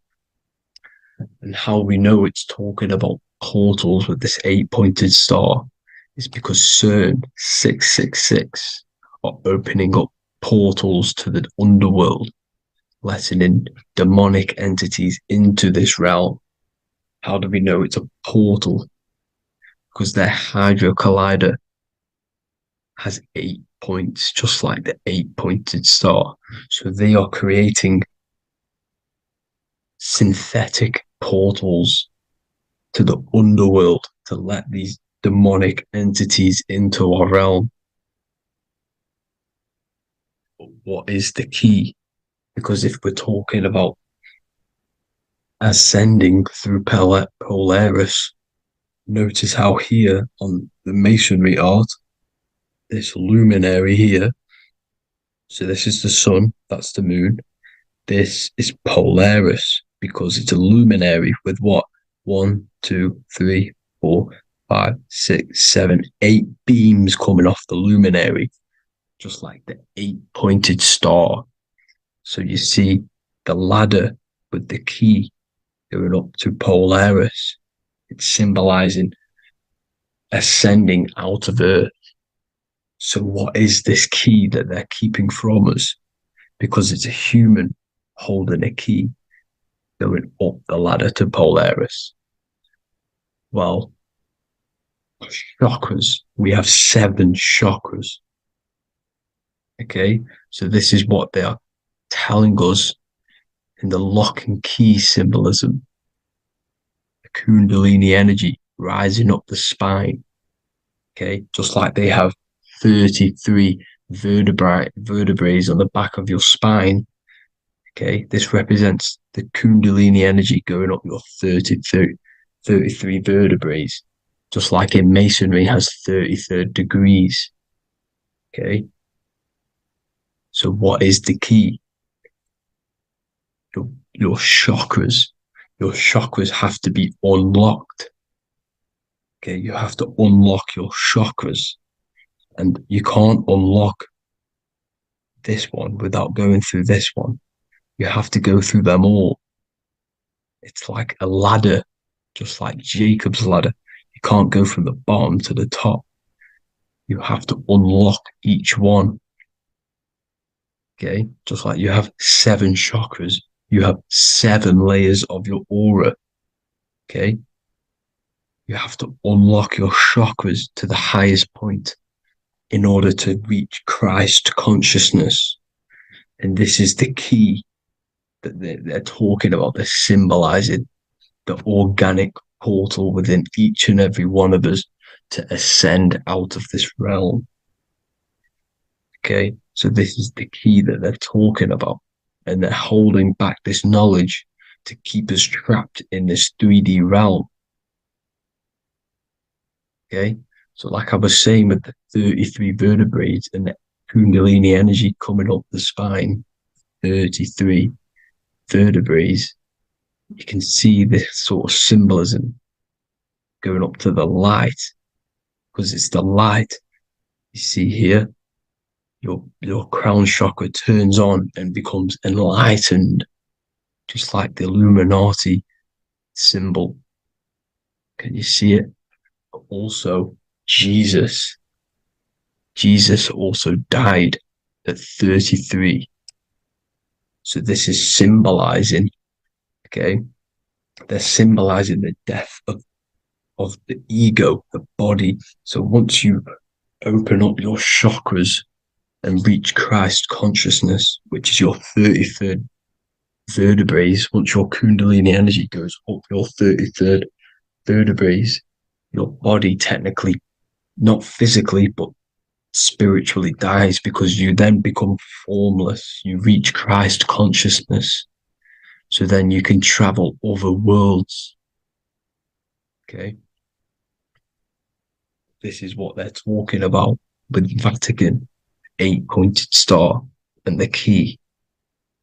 Janus with the key. The Sumerians with the 8-pointed star. Anunnaki, the 8-pointed star. Polaris, 8-pointed star. So Polaris is the way out of this realm, which is at the center. Pole, North Pole. Okay, so the key is that they're hiding from us is the knowledge to unlock our chakras. Okay, and without this knowledge that they keep from us is trapping our souls in this reality to keep reincarnating. Okay, well, thank you all for tuning in. I'm going to leave you all there. Make sure to leave a like and a comment in the comment section. Let me know some topics to talk about so I can break it down for you. God bless you all.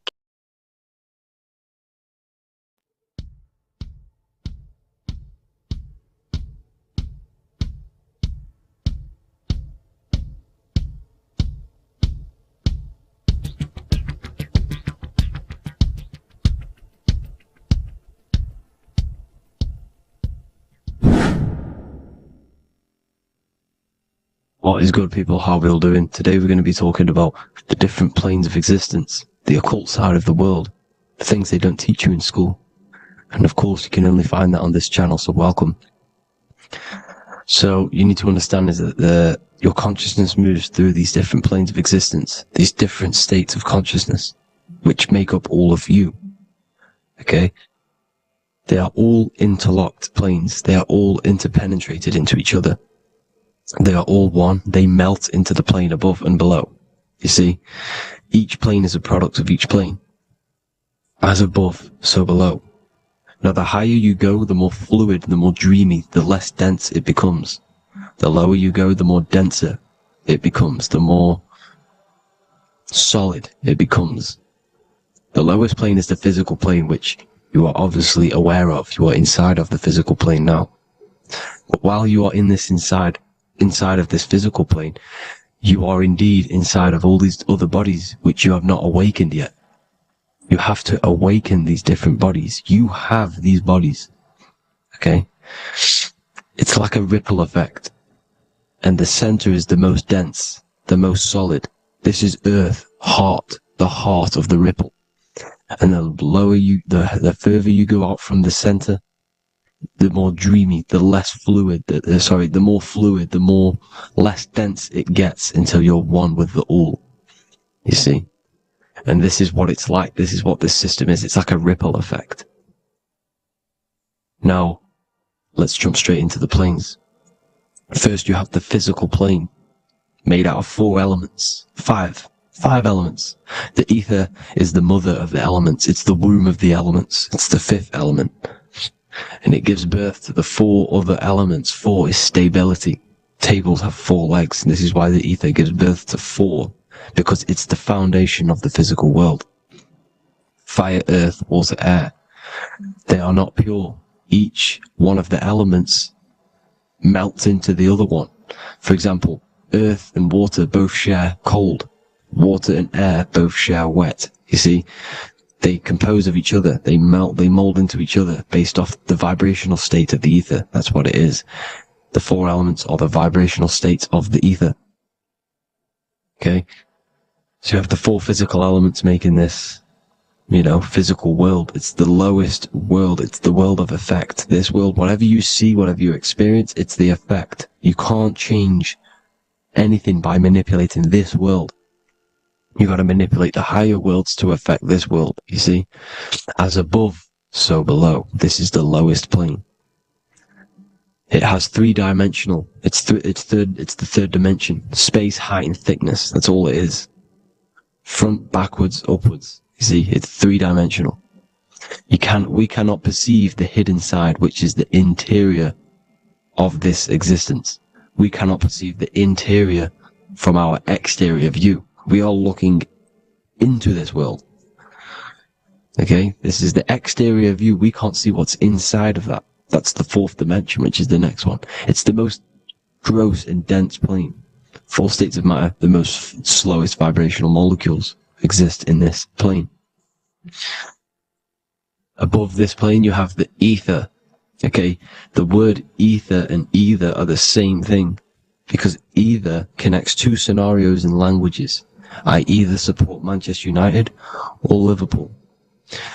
Either is connecting them 2 scenarios. The ether is doing the exact same, as you can see here on the planes of existence. It connects the astral world, which is very important, to the physical world. It's connecting these 2 worlds. So it's the ether. It's the ether. The ether is pure potential. Energy flows through the ether. It is pure energy, pure potential. Okay? The physical body is an exact copy of the etheric counterpart body. So every physical object has an etheric energy double. It's like a blueprint of that object. Every single object has an energy double, and that's the etheric double. Okay? The etheric body determines the shape of our physical body through its lines of force. All through life, it rebuilds and restores the physical body. Physical problems show up first in the etheric body, because as above, so below. You manipulate the higher planes, it will manipulate this plane. And this is why sorcery works. Contact with astral plane entities. We'll get into that a bit later. So, the reason why we can't see this plane, this energy world, which is all around us, which we are inside of right now as we speak, is that the molecules that compose it are further apart than those of the physical plane, making it invisible to the 2 eyes. That we can't perceive it. Our eyes cannot physically suck in that sort of information, and our brain cannot decode it. This is why, they brainwash us with all these programs to keep us asleep, to keep these other bodies we have asleep, so we don't find out about these other bodies, and it's to make you believe that everything's just a material. Only the material world exists. They don't want you to know is that everything that you see is a result of something you cannot see. As above, so below. There are realities within this reality. This is what I'm breaking down now, these different planes, on how this reality works. So your etheric double is your energy body. You can see here the physical, etheric, astral. Astral is your spirit. The ether is a part of the physical plane. It's like just above the physical plane, but it's still part. But then the astral plane is completely separate. It's another plane, but they're all interlocked. Don't think they're apart. They're all interlocked. They're all one. They all melt into each other. The chakras that we have are inside of our etheric body. They are our sense of organs which tune us to the fourth dimension. These 7 chakras connect us to the astral world, the fourth dimension. Okay? They are points for the flow of energy from the universe / 7 planets, because the 7 chakras are your 7 planets, and the 7 planets are connected to the astral world. They are feeding these 7 centers in our body. They connect us to the universe, to our etheric counterpart, and then to us, supplying the physical body. Because the energy comes from above. As above, so below. These 7 centers, these 7 etheric chakras, are being supplied with energy from the universe, the 7 planets, the solar system. Then it supplies the physical body. You see? So, the ether is very important. And this is, that the ancients understood the science of the ether, and they could, harness free electricity from it, because it's all around us. The ether is all around us. And this is what they were doing. They were harnessing free energy using the ether. The astral plane, the fourth dimension, very important plane. Very, very important. We've all been there. Every single one of you has been there. Okay? The fourth dimension is unseen of what we see. It's the interior of the exterior that we see. We see the third dimension, but we cannot see beyond what's making this third dimension. This is the fourth dimension. Okay? It's the dream world. This is where you go when you dream. Okay? This is where you go when you dream. It's the place of disembodied spirits or ghosts, entities, whatever you want to call them. When you hear ringing in your ears, that is not tinnitus. That is an entity around you. Okay? That is an entity around you. The fourth dimension is where thought forms exist. Mental images. Thought forms as in what you see in your mind when you think of an image, because the mind is the highest plane of existence. Mind is the highest plane of existence. And it manipulates all of the planes below. So it goes the mental plane, then the astral plane. So the thought is in the mind, the mental plane. That just the thought alone, no image, but then the form depiction, the thought form exists. It manifests in the astral plane as a sort of image, an entity, a living conscious being. So this is why thoughts are things. You see, thought forms exist within the fourth dimension. So when you imagine something, when you are, for example, right now, look into your hand and imagine there's an apple in your hand. If you can see that, you are seeing into this fourth dimension. You can only see into this fourth dimension using the mind's eye, not the 2 eyes, the mind's eye. When you shut off the 2 eyes into darkness, the third eye opens. The mind's eye is open. And you can see, this is astral travel. You got to work on astral travel. And you will see this astral plane, this fourth dimension. And there are 3 different sections to this astral plane. Higher, middle, or lower. So yes, there is a kind of a heaven and hell. And a middle, midgard. Heaven being the higher vibrational entities manifesting higher vibrational thought forms existing there. The lower vibrational thought forms existing in the astral plane. But these thought forms are beings. You can create these beings. They're called elementals. Okay? If you entertain specific thoughts for long enough, this will plant a seed and it will grow. If you keep, so for example, you have a bad feeling or whatever, what's a good example?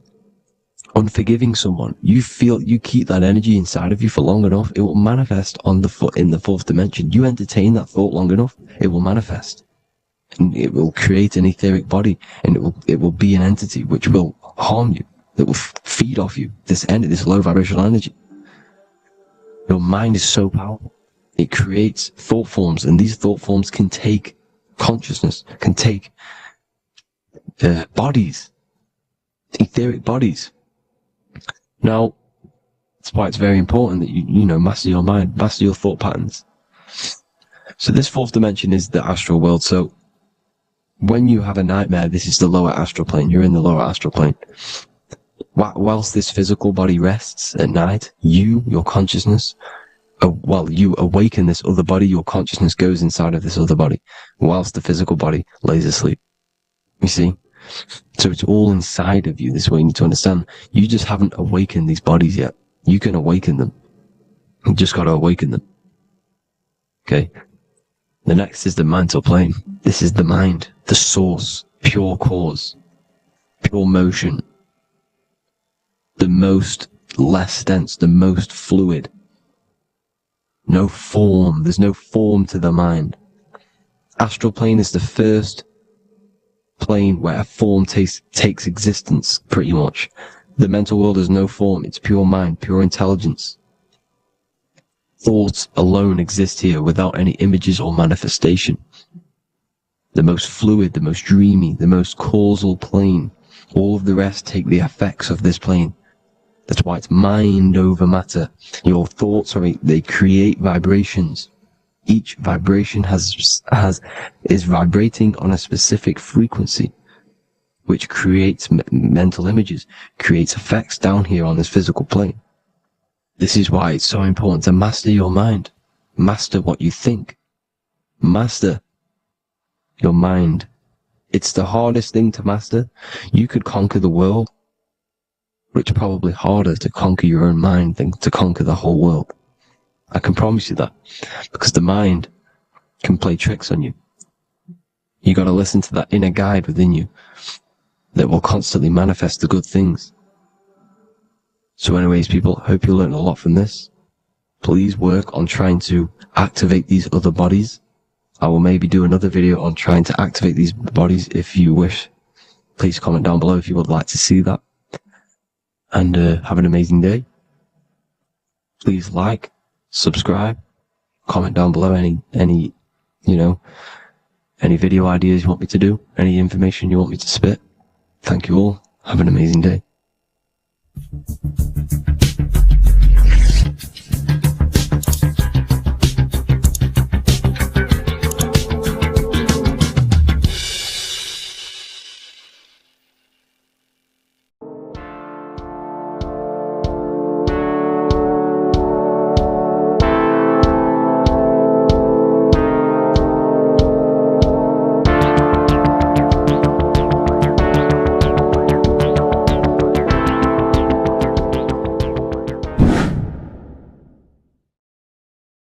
How are we all doing today, people? It's Revival of Wisdom, and today we're going to get real deep.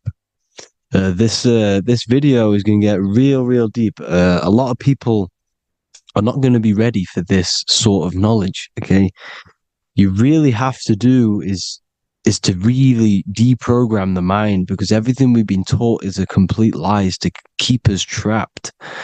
Okay, this is really advanced knowledge. Now, let's get straight into this.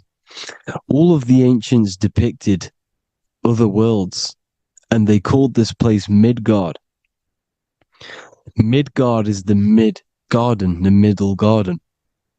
This is why the Masonic symbolism on the floor is always a black and white checkered board, symbolizing the polarity here, the good and bad, because we're in the middle garden, the heart. Earth rearranged spells heart. because we're in the heart of this system, or whatever it is, a super quantum computer, whatever you want to call it, simulation. Now, in the Quran, it talks about the 7 layers of heaven. All of these ancient artworks are depicting these different layers of reality. Okay, and look at the Egyptians here with the boat outside of the firmament. Boats travel on water, and this is exactly what the Masons are doing. So they're still using the same symbols. Why? Because it's the same knowledge, just hidden. The Egyptians have the same knowledge as the Freemasons. It's just hidden. Now, this cosmology that they're showing here, which is probably made maybe 100 years ago, this painting or artwork, is the exact same as the one we see here, with the arch, the boat. You know, it's similar, because the boat is symbolizing traveling these other worlds, because the ether is also symbolized as water, because if you look up at the stars through a telescope, it looks like it's water. It's shining through water, because this ether, whatever this substance is outside of this world, was symbolized as water.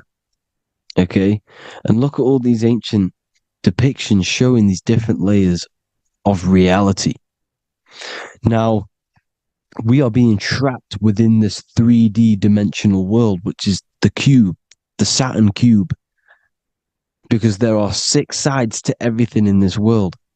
Front, back, left, right, up and down. 6, which is the cube, because we're in the Saturn, Saturn's world. Okay, now, always been depicted as a tree of life, the tree of the universe has always been depicted as this tree. Because let's get a bit deeper. Now, the cosmology of this reality is the sun, the moon, and Polaris, always in the Masonic art. The sun, the moon, and Polaris, the all-seeing eye. If you go inside of the temples, of the Masonic temples, they always have this star in the middle, shining light beams. Okay, look here. The light beams coming from the big star in the middle, which is Polaris. This eye is God. It's God's light shining down from his abundance. Now, when you astral travel, you will see this big ball of light above you, and this big ball of light is God. But you cannot travel towards it until you are pure. It doesn't work like that. You have to become formless. You have to become pure before you can become one with the light. In all these Masonic artworks, it's all depicting the star in the center. This star is Polaris, because Polaris is the way out of this place. And this is why you see the stairway to heaven all the way up to the light beam, the light source. What does it say in the Bible? God is light, because everything is made out of one substance, and that substance is light. And it symbolizes the eye, because God is an eye. All things that are alive have an eye. And we all say, I am. We all see these realities through eyes. God is an eye. He's the all-seeing eye. He sees all things at all times. And he is projecting this light. And this light comes down to create all the different levels of the worlds. And this is what the 2 pillars symbolize the number 11. 11, the number 1, is just a vertical line. It's the 1. It's a 1 point. 11 symbolizes the mirror nature of reality. Everything's mirrored. As above, so below. Now, the 11 also symbolizes openings, doorways. And as you can see here, an opening to the all-seeing eye. And you see it here again, an opening to the stairway all the way up to the light. This light is the light of God in the astral worlds, beyond this world. Now, Polaris has also been symbolized as the UFO. They put the truth in plain sight. So, you know, in the films, how the UFOs suck people up. That's what Polaris is doing. If you ascend beyond this world, if you do not ascend beyond this world, you will be reincarnated in this world. The whole thing is to outgrow this consciousness to the plane above. And I'm not just making this up. I'm going to be bringing in scriptures after this.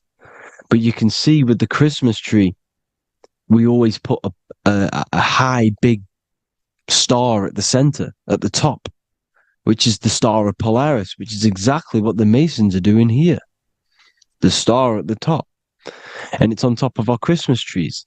And all of these symbolize the other stars, because Polaris is the most high star.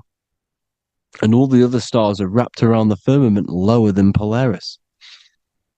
And that's exactly what the Christmas tree is. And it's a triangle.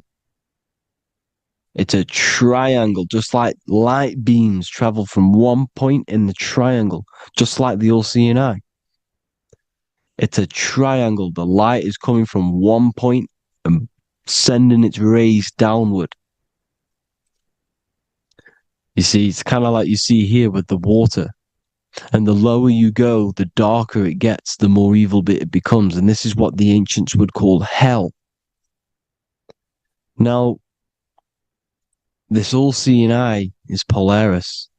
And below Polaris is Mount Meru, the North Pole, the magnetic North Pole. The Tower of Babel, which is in the Bible.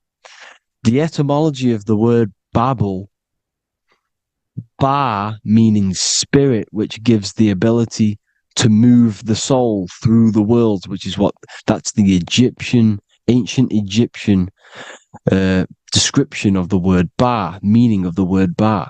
You have the Ka, the Ba, the Ak, but the Ba is the one that gives the ability for the soul to move through the worlds. Your soul can't speak into a world without incarnating into it. Now, the Tower of Babel symbolizes Mount Meru because it's the word Ba is the spirit which gives the ability for the soul to move through the worlds. The Tower of Babel is the magnetic North Pole, Mount Meru, which gives the ability to move through these different worlds. And you can see the ancient Tibetans always showing this depiction of these different worlds coming from the center. Because we have to ascend our consciousness. It's not about how good you are to reach heaven. It's about how you expand your consciousness, you expand your mind. So they teach now that you have to be good in order to reach to heaven. It's about expanding the mind, expanding your consciousness to these different planes, these different realms. So that's what it's about. And Jesus was known as the fisher of man. Now, Jesus is a massive part of this. He was known as the fisher of man because he was fishing. He could have been fishing. He could have been one of these deities that had come down from these different higher realities and pull people up. So they would. So they called Jesus the fisher of man. And he says unto them, "Follow me, and I will make you fishers of men." So these deities that we see in the past, like Buddha, Krishna, Hermes, Thoth, Jesus, could all be these entities who were coming down to pick up the minds that were worthy enough to see the higher planes of reality. And this is why they called him the fisher of man. Now, when Jesus walks on water, there is a parable with Paul. And he says, but Jesus immediately said unto them, take courage, it is I, don't be afraid. He's talking about astral travel here. He's talking about leaving the body. Because when you leave the body in astral travel to see these alternative realities, you can't be afraid because fear is a bondage, which is what the Emerald Tablets talks about. Lord, if it's you, Peter replied, tell me to come to you on the water. The water. Come, he said. And Peter got down from the boat, walked on the water, and came towards Jesus. But when he saw the wind, he was afraid and began to sink. When you become afraid in astral travel, you sink back into your body. Lord, save me. So this is talking about Jesus pulling people up into different realities. And you can see the fish is the symbol of Jesus. Is another symbol of Jesus, a fish. Because fish symbolize deep occult knowledge. Because fish travel the depths of the ocean. And they symbolize us because we are fish underneath the ethers. And Jesus was pulling people up. You see, so the Bible is a people today believe the Bible is a book telling you how to reach to heaven, how to become godly and reach heaven. But you've got to become the Jesus Christ to see these alternative realities. Now look at the Emerald Tablets is a massive part, and it speaks so much about these different realities. Look what it says here. This is in Emerald Tablet 3. Then in my heart grew a great longing to conquer the pathway that led to the stars, which is exactly what the Masons depict in all of their art. Look, the ladder to the stars. And then he goes on to say, years after years, I sought after wisdom, seeking new knowledge, following the way, until at last my soul, in great travail, broke from its bondage and bounded away, broke from the bondage of the body. Free was I from the bondage of earth men. Free from the body, I flashed through the night. The stars. The stars are a massive part in the astral world. Each star is a different reality. And the true astrology is the star that you came from. You came through a star to reach this, to reach here. There is a reason why you are here. There's a reason why you have the personality traits, because your soul came from a specific star. This is why we call them stargates, because they are gates in and out of this reality. And Polaris is the way out to the higher worlds.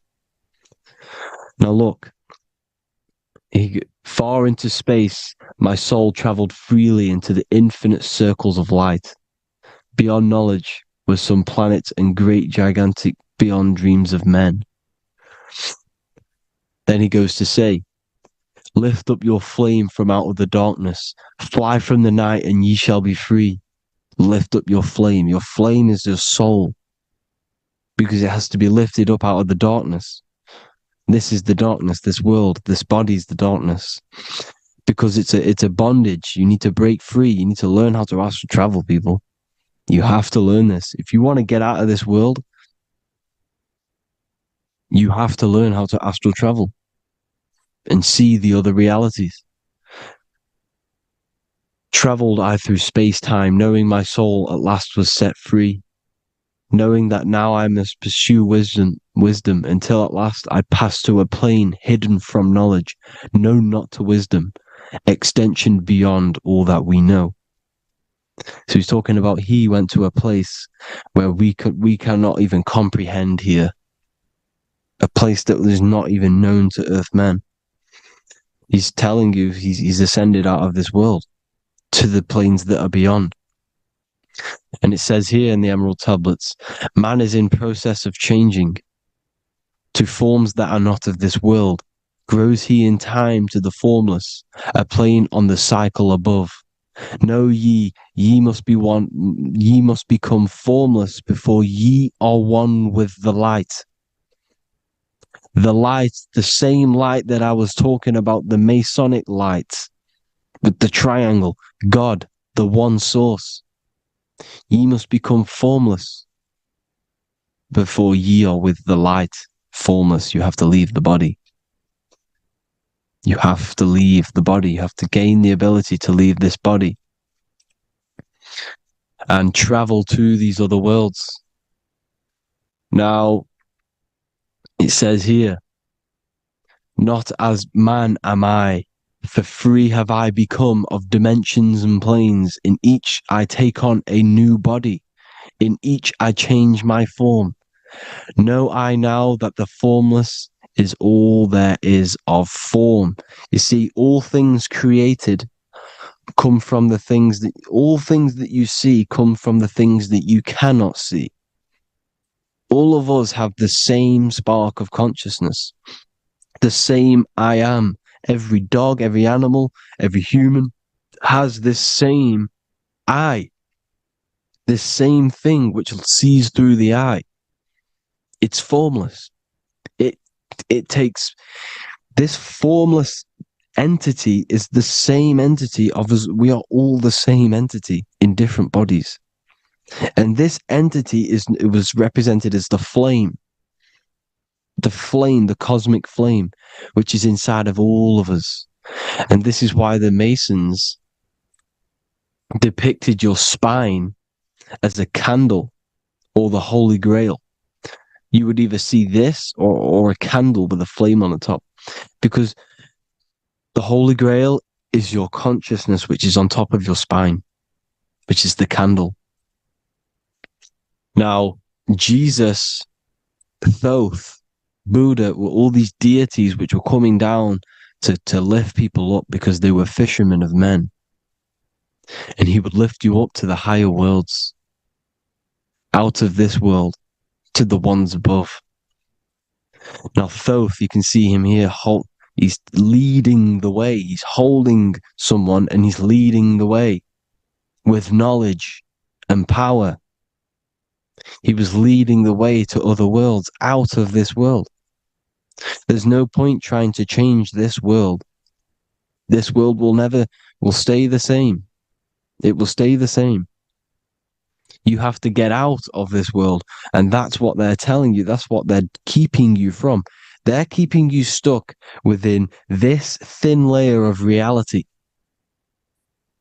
So what the Masons are doing, they have the ability to astral travel. They're living not stuck and bound to one reality, but living within the different layers of reality. And this is what Morpheus was doing in the Matrix. Morpheus was going into the Matrix to go and get Neo, which is exactly what Jesus was doing, pulling up people out of this world to the ones higher. And that's exactly what Morpheus is doing in the Matrix. If you haven't watched the Matrix, go and watch it. It will blow your mind. Everything I'm saying in this video, you will see it. Except that you don't need to use a machine to enter the Matrix. You just use your body. Well, you use your consciousness to leave this body. You see, Neo was also uploading himself into the simulation to pull people out of the simulation. And this is exactly what all of these gods were doing. The fisher of man. Look, he was pulling people up out of this reality with the knowledge. Now, Jesus was always depicted with the mushrooms. Look at all this mushroom art. Mushrooms were literally the origin of Christianity. You can see it everywhere. There's mushrooms in all of the ancient art. Every single one of these paintings you see here, there's mushrooms on them. Mushrooms have the ability to see alternative states of consciousness. Now, if you go and do them, and you go to sleep, if you pop mushrooms, you go to sleep, and you will wake up in another reality. You will wake up in another reality. Don't try it if you don't want to do it. But if you've got the heart to do it, do it. Eat them and go to sleep. You'll wake up in another reality. And Jesus was handing out mushrooms to the bright minds, to the minds that he wanted to fish out and pull up to the higher realities.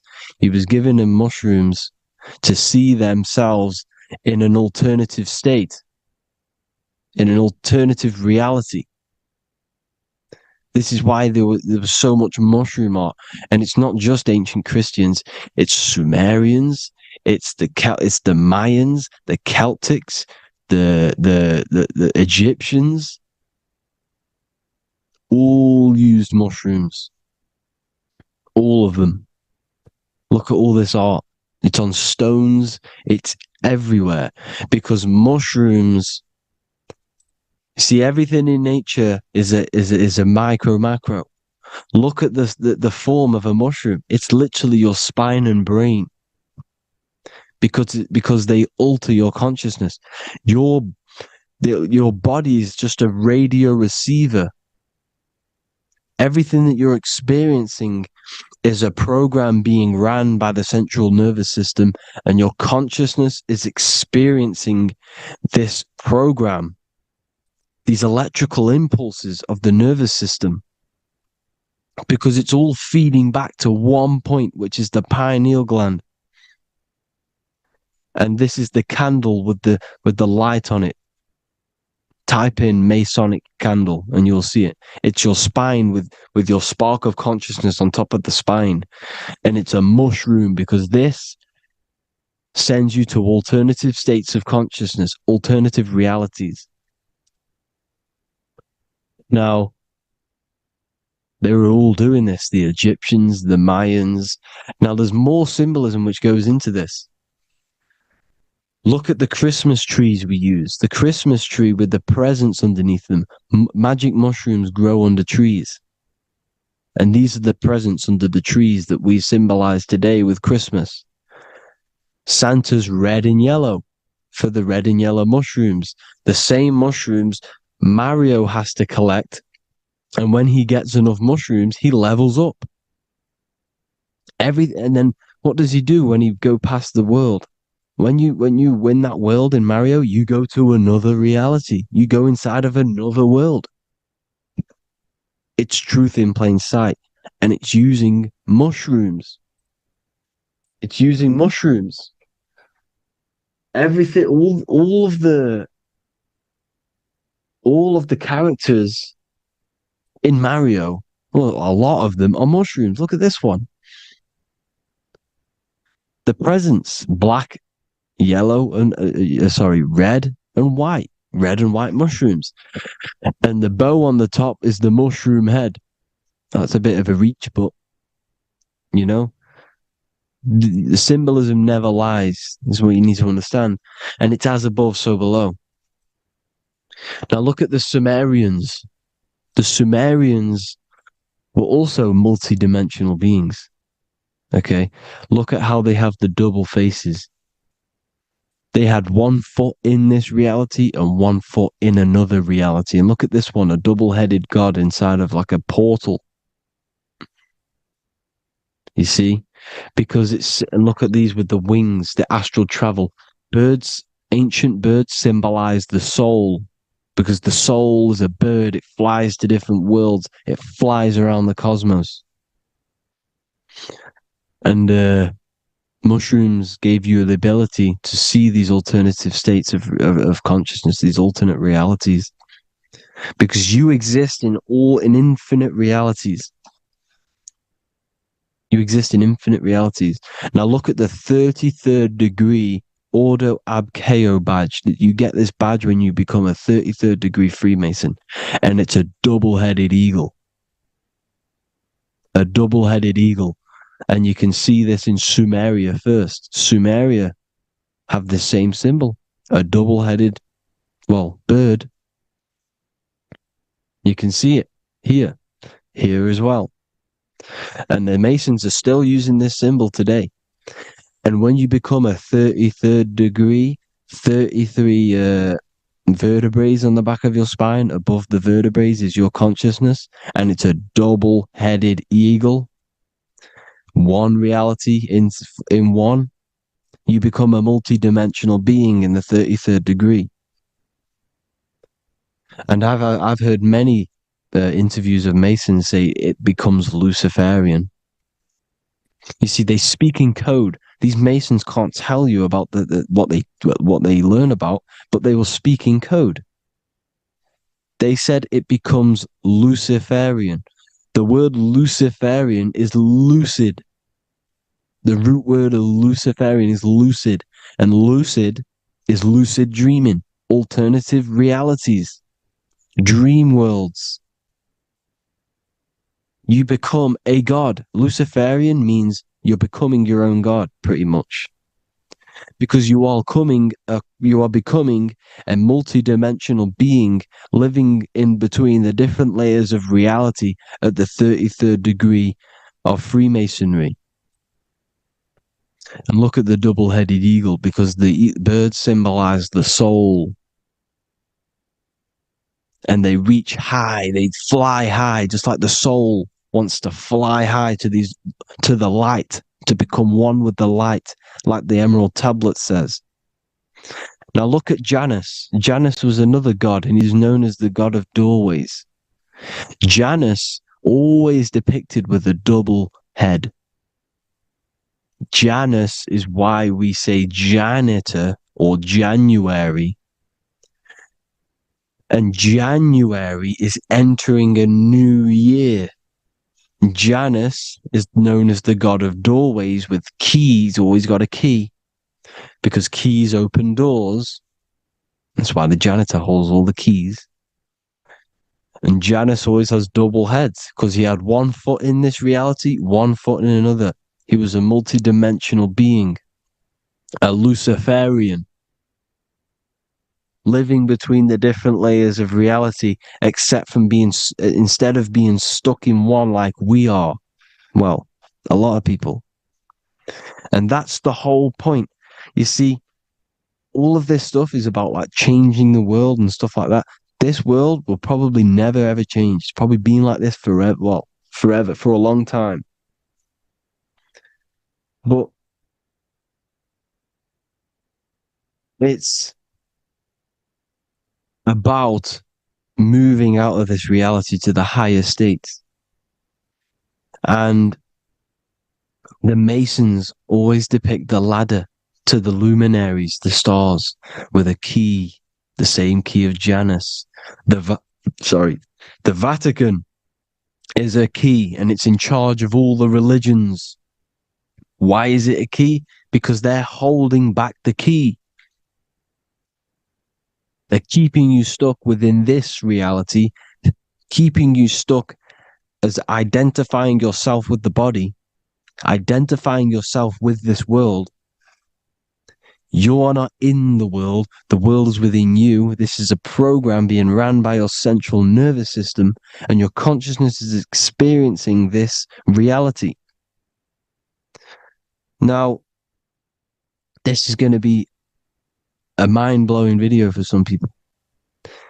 You have to have an open mind. You have to let go of all the programs. I'm repeating what the ancients are talking about and the ancient symbolism. Look at Janus with the double-headed god. He was just another god coming down, giving keys to people who had the worthy mind to be pulled up out of this reality, to be pulled up to heaven, just like Jesus was teaching how to reach heaven. But really, it's an encoded scripture. But anyways, hope you all gained some insight on this video. Have an amazing day. Please like, share, comment. All the links are in the bio for the PDF, for the Manifestation Mastery course, and all the other amazing stuff. And if you want to support the channel, I'd greatly appreciate if you became a Patreon member. Hope you'll have an amazing day, people. God bless.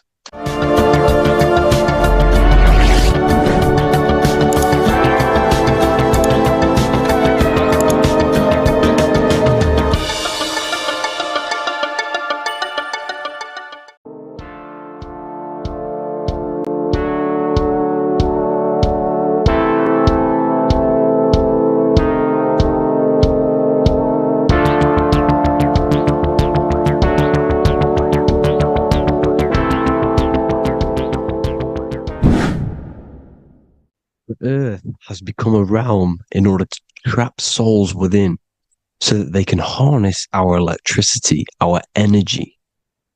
Even the Bible is talking about how this realm is controlled by the wicked one in John 5:19. We know that we are the children of God and that the whole world is under the control of the evil one.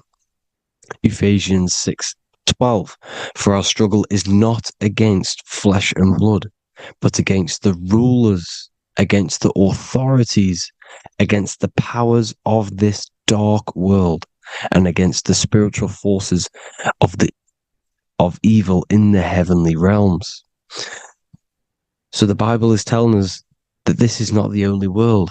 There are other worlds, there are other realms that we can go to, considered as heaven. Heaven being a higher realm where there is no evil, no darkness. This is a midpoint realm where there is good and evil. Now, we're going to explain how the soul trap is how it's working, and how your soul is being harnessed for its energy, and how you are tricked to come back to this realm after death. What you need to understand is first is that you are the invisible intelligence behind the physical body. You are the mind and soul. The soul is the true you, the good you. It is pure love, pure bliss, eternal, never dies. The mind can be corrupted though. The mind is the intelligence of the soul. It is invisible. It has no true form. The intelligence inhabits the brain. The brain is the computer to control the electrical machine called the nervous system, which is choice, program, and action. You are the invisible intelligence behind the body, and this will prove it even more. You do not even see into the external world. You are seeing an image produced by the brain, because the light is being sucked through the retinas of the eyes. The image is produced in the visual cortex at the back of the brain. What does this mean?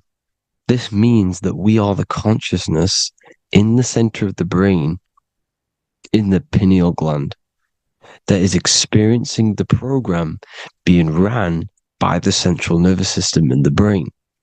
This is the sigil of Lucifer. Lucifer in Latin is Lucy. Lucy is light in Latin. Lucifer is known as the light bearer. This is how the eyes work, people. It's not a demon or a devil. The sigil for Lucifer is how the eyes work, and how the left eye is controlled by the right brain. The right eye is controlled by the left brain. There is a crossover. It's the same with the body. The left side of the body is controlled by the right brain.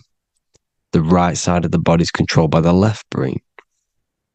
There's a crossover with our hemispheres in the brain. Now, this empty chamber in the center of the brain is where this universal cosmic intelligence is held, known as the most holy place in the Bible, the throne of God. Okay, this is above the 33 vertebrae on the spine. As you can see here, you are the being in the center of this point. All of the nerves are being sent back to this one particular point, which is the seat of our invisible intelligence. You can see it's an empty chamber. Our consciousness, our intelligence is not a physical thing. This intelligence is the true voice inside of your head. This is why your head is heaven, your heart is earth, your heel is hell. Your head is heaven because this is the seat, the throne of God. God is in heaven because the consciousness, this divine intelligence that's controlling the body, is sat in the center of the brain. The brain is taking commands of this invisible intelligence. When you close your eyes, you can feel your awareness, your consciousness, your intelligence is all in the brain. Your awareness is not in the feet, the heart, the legs, the arms. It's all in the center of the brain. Now, if you meditate deeply, you will find that you are beyond the mind. You are the being observing the thoughts. You are the soul observing the thoughts. Now, with this being said, you are the consciousness experiencing the program being ran by the central nervous system in the brain, because you're not seeing into the external world. It's an image. It's a simulated image produced by the brain and the central nervous system. You do not experience the external world. You do not feel the external world. You feel electrical impulses on your nervous system. Your nervous system is decoding what you are feeling. So the only thing that you truly feel is the electrical impulses on your nervous system. This is why the nervous system is the tree of knowledge of good and evil, because it gives your invisible intelligence, your mind, the knowledge of good and evil. It can detect good things. It can detect bad things. If it's hot, if it's warm, if I need to go, the nervous system is doing this. It is the tree of knowledge of good and evil. Okay. Now this universal intelligence is known as, is symbolized as the single eye. Okay. Matthew 18:9. It is better for you to enter life with one eye than to have two eyes and to be thrown into the fire of hell. What does this mean? It's symbolic. It's metaphorical, people. It is metaphoric. Your universal intelligence is the single eye, the one eye. It's the balance between the two poles, between the left and the right, the good and the evil. It knows the right thing to do all the time. This is our inner guide. The inner self is the inner guide. And when you are operating your life off duality, using your two eyes, you'll be thrown into the fire of hell, lower states of consciousness, because you're split. You need to live in oneness, even, balance. Matthew 6:22, the light of the body is the eye. The light of the whole body is the eye. You are a light being. Human. Hue means an attribute of a color. Man is the word manifested. We are light manifested into physical form. Depending on your vibration is depending on what color that you are vibrating on, which is a hue, a human. If therefore thine eye be single, thy whole body should be full of light. Again, it's talking about the single eye, oneness, completeness. When you balance the hemispheres of the brain, we'll go over that later. But anyways, the body is the earth. This is what we need to understand, people. The body is running the simulation, the program that our consciousness is experiencing. So when we leave the body during death and astral projection, we leave the earth. This is how it works. The body is the vehicle for the earth, for this realm. Everything exists within our mind. You have the soul, mind, and body. The soul is the observer, the watcher, the true being. This is why she has many different heads, because the soul inhabits different bodies. This is the serpent, which means knowledge, which is the mind, wisdom. And this is the body, soul, mind, and body, Brahma, Vishnu, Shiva. The mind is the bridge between the soul and the body. So what do I mean? When you astral project, you are using your mind to project your awareness, your observing consciousness outside of the physical body. The mind is the projector, projecting consciousness. By using your mind, you can project your consciousness outside of the body, which is known as the astral realms, which is known as walking on water. Jesus was never walking on physical water, people. It's metaphorical. Believing the physical body. The water is the ether, which is the veil between the physical and the astral realm. It's a fluid substance. It's on either side. It's physical and astral. The ether is the fifth element that they hide from us. Why? Because they're trapping you in the physical. They are hiding all of these realms. Etheric, astral, and mental. People think their mind is their brain. It's two separate dimensions. These are completely different dimensions. The mind is way more intelligent. The mind is formless. There is no form to the mind. You can think anything you want. You can manifest anything you want within your mind. It is not a physical object. The physical realm is being controlled by the mind. Everything's being controlled by the mind. Everything exists within the mind. This is why the Egyptian says the universe is mental.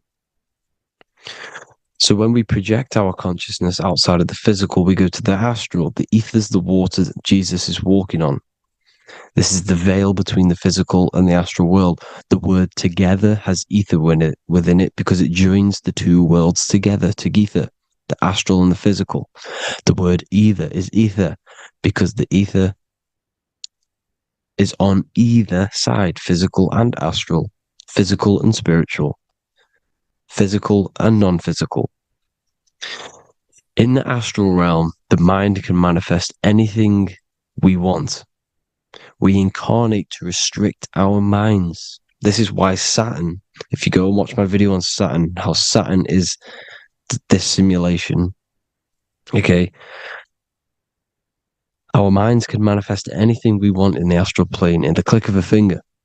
However, when we incarnate in matter, we now have to labor for our manifestations. This is why Saturn's known as the great teacher in astrology, because he teaches you a lesson. When your mind incarnates into matter, it's teaching your mind a lesson, the knowledge of good and evil. This is why the Bible says, you shall be gods and know the knowledge of good and evil. When you incarnate here, you have to know the knowledge. You need to know the knowledge of good and evil to become a god. Okay? Now, the square is the physical plane. The triangle's the ethereal plane. The circle's the eternal plane. The circle has no beginning, no end. It's eternal.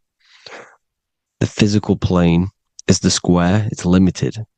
The square is limited. The cube is the geometric shape which gives rise to matter. Now, the term think outside the box has truth in plain sight. You have to think outside the box to project your consciousness, use your mind to project your consciousness outside of the box, the physical plane, into the astrals. The astral realm is the realm of the stars. Above us is the stars. Through the stars is the astral plane.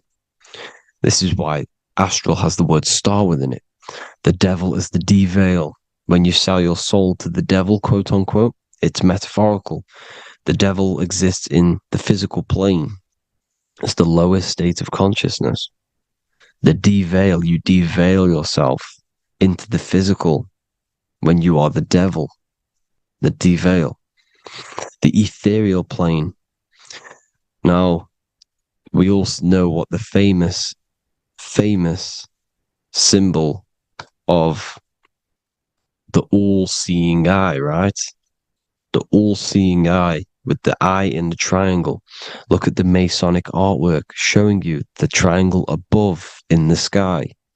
This is symbolizing the ethereal planes. The eye in the triangle symbolizes your invisible intelligence, your mind, which has the ability to see on either side. Because the triangle is the ethereal plane. The eye is your consciousness, your intelligence. And this intelligence has the ability to see in the physical plane and to see in the ethereal planes, in the astral planes. This is why it's above the earth. It's above the ground. Because it can see here, it can see in the heavenly realms. Now, the stars are, well, this is known as heaven, the realms of the astral planes.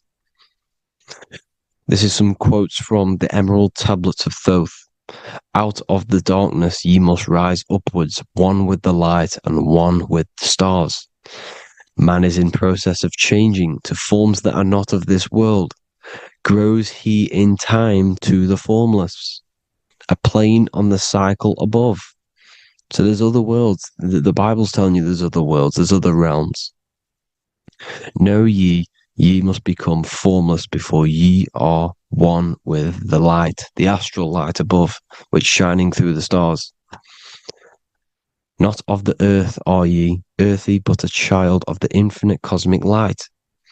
You are the invisible intelligence controlling the physical body. The body's not you. It's the vehicle that your soul lands in when your mind projects your consciousness into that realm. Free from the body, I flashed through the night. Unlocked at last for me was the star space. Wow, that's powerful. The star space, the astral planes. This is what it's talking about. We are all a star. We descended from the astrals, which is the star. We are all a star. Look at the ancient paintings of Jesus' birth. It's the star beaming his consciousness down into the physical plane. Here's another one. Here's some Freemasonic artwork showing you, again, the ether, that invisible intelligence, the I, manifesting itself inside of here, in the physical realm, where the people are. You see?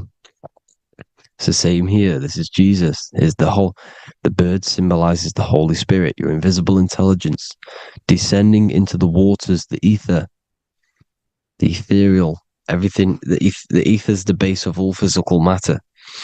Here's Truth in Plain Sight. Mr. Bean, the famous TV program in England, in the UK.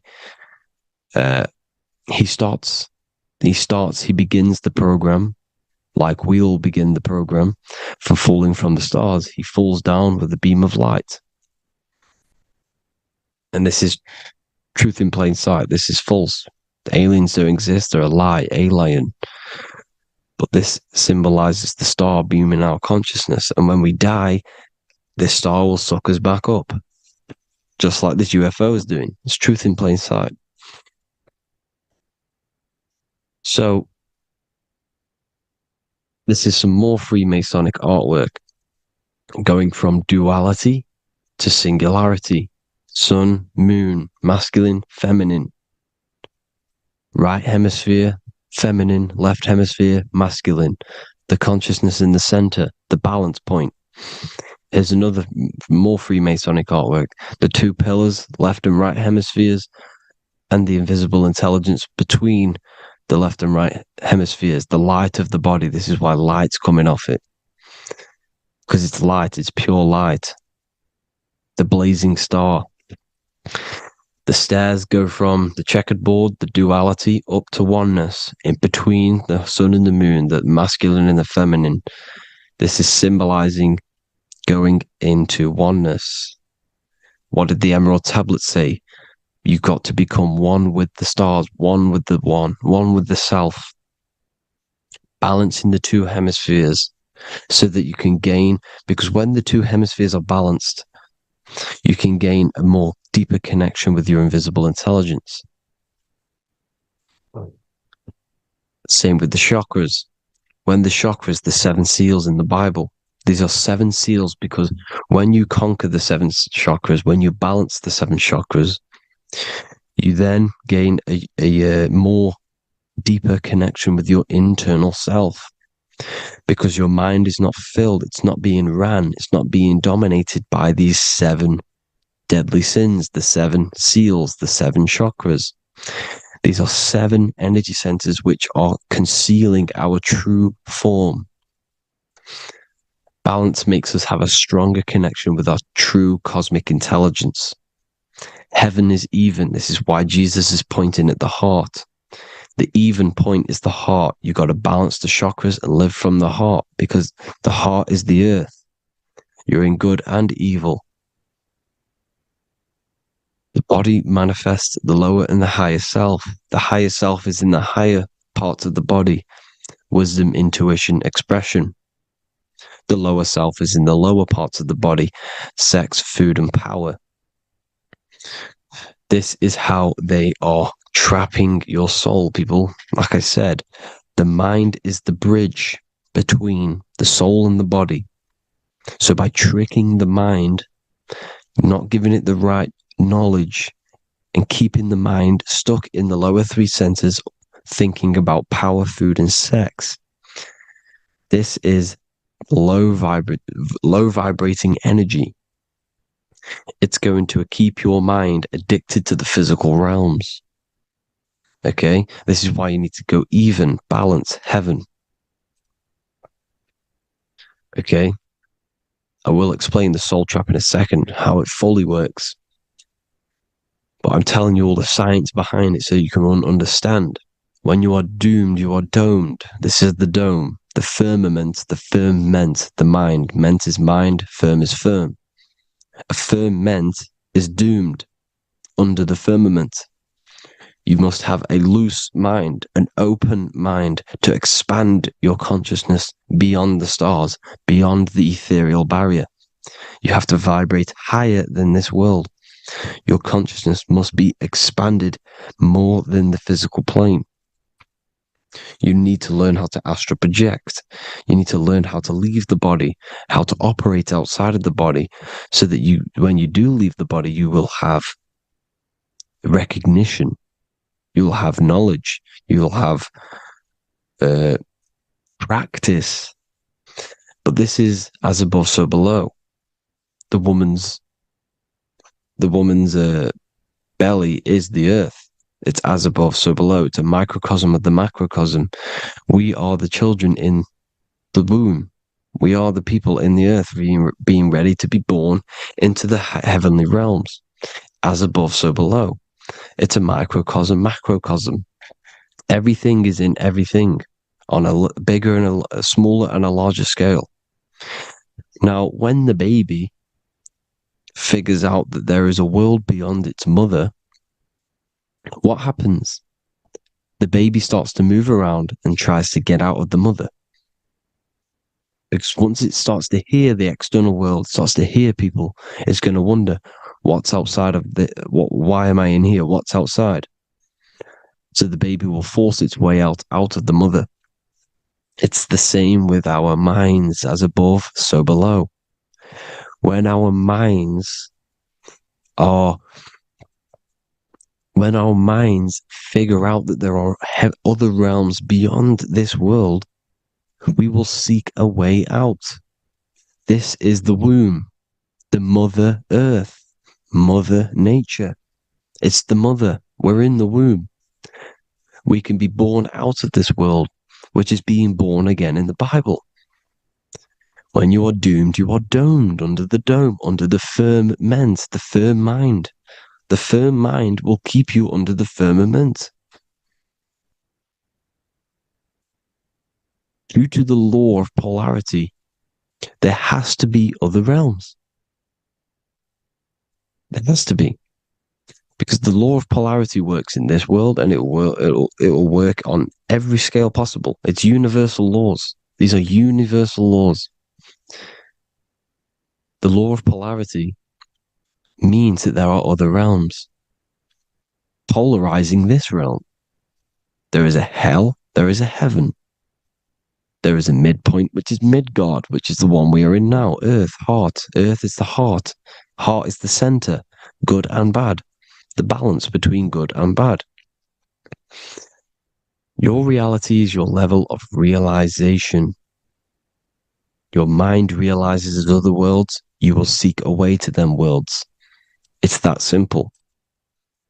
The soul trap is to keep you stuck in this physical body, which is the earth. This body is the earth. It's running the program, like I said at the beginning. It's running the simulation that your consciousness is experiencing.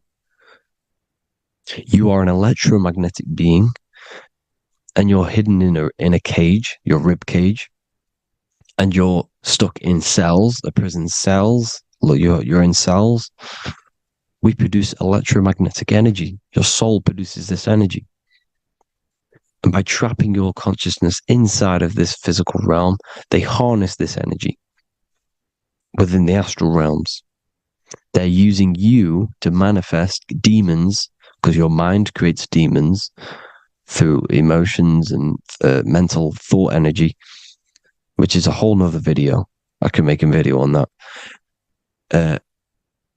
You're manifesting everything for them because they're trying to create a hive mind. This is why they want everyone to believe in one belief system, one government, one belief system, one religion, because they're creating a hive mind.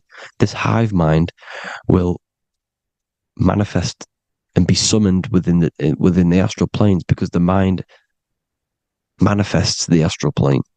The astral plane is the realm of imagination. The mental plane is the realm of just thought alone. The etheric plane is the energy. The physical plane is the matter. So all of our minds together are manifesting these demons within these subconscious realms, the astral. Now, how are they keeping you stuck to this realm? Well, when you die and you're stuck in your lower three chakras, okay, when your mind and soul detaches from the body, which is the earth, when you leave the earth, you're still going to have these mental addictions to the food, the sex, the materialism, the phone, the cigarettes, everything. This is why they get you addicted to everything possible. The TikTok, the YouTube, they get you addicted to as many things possible. Because when your mind is addicted to these things, and when this mind leaves the physical body, you're still going to have these addictions. Okay? You're still going to have these thoughts. And you will be manifested into the lower astral realms because you're thinking materialistic, you're thinking negative, because your level of realization was your reality. You were manifesting hell on the earth. When you leave the body, you're going to manifest hell in the astral planes, which means you'll be vibrating on the very low, which will put you in the lower astral realms. So guess what? You're going to come back. You're going to come back into materialism. You're going to reincarnate. Because you haven't prepared for life after death. You must detach from the external world. Okay? Moon is mind. The sun is the soul, the earth is the body, the moon is the mind. This is why we say lunatic. In your mind, you have a specific mood. Moon. Money, M-O-N, is the moon. Money exists in the mind. They get you addicted to the money. The Bible's telling you this. Do not conform to the pattern of this world, but be transformed by the renewing of your mind. It's telling you. Of this world, but be transformed by the renewing of your mind. Who knew that the Bible was this deep? Matthew 16:26. What good will it be for someone to gain the whole world yet forfeit their soul? James 4:4. Don't you know that friendship with this world means enmity against God? Therefore, anyone who chooses to be a friend of this world, of the world, becomes an enemy of God. John 4:4. Dear children are from God and have overcome them, because the one who is in you is greater than the one who is in the world. It's talking about the invisible intelligence. It's greater than the physical world. John 2:15. Do not love this world, nor the things it offers you. Because this world will create you to, if your mind has attachments to what this world offers, sex, money, and power, pretty much, you will reincarnate here. You will come back here. Because when you leave the body, your mind will still have these addictions. Do not love the world, nor the things it has to offer you. All of this is in my newly published book. The paperback versions are now available. Finally, for all the people who have been waiting, the Book of Wisdom. All of this knowledge is inside of the Book of Wisdom. The paperbacks are available. There's worldwide shipping. You can get it anywhere, pretty much, any country. My new website. It's amazing. There's going to be some amazing products coming on the new website. But I thank you all for the support. Before I leave, I need to explain what is going on with the soul trap? Like I said at the beginning, the mind's the bridge between the soul and the body. The body's the realm. By tricking your mind with false knowledge, they are keeping your soul stuck to this realm. They get you addicted to all the physical things, and that is it. As soon as you're addicted and you die, you're going to come back. So by tricking your mind, which is the bridge between the realms, they keep your mind stuck within this body. They keep you in physicality. They deveil you, the devil, the deveil. Thank you all for the support, people. If you do want to join the Academy, all the links will be posted below this video for the book, The Academy. Thank you all for the support and have an amazing day.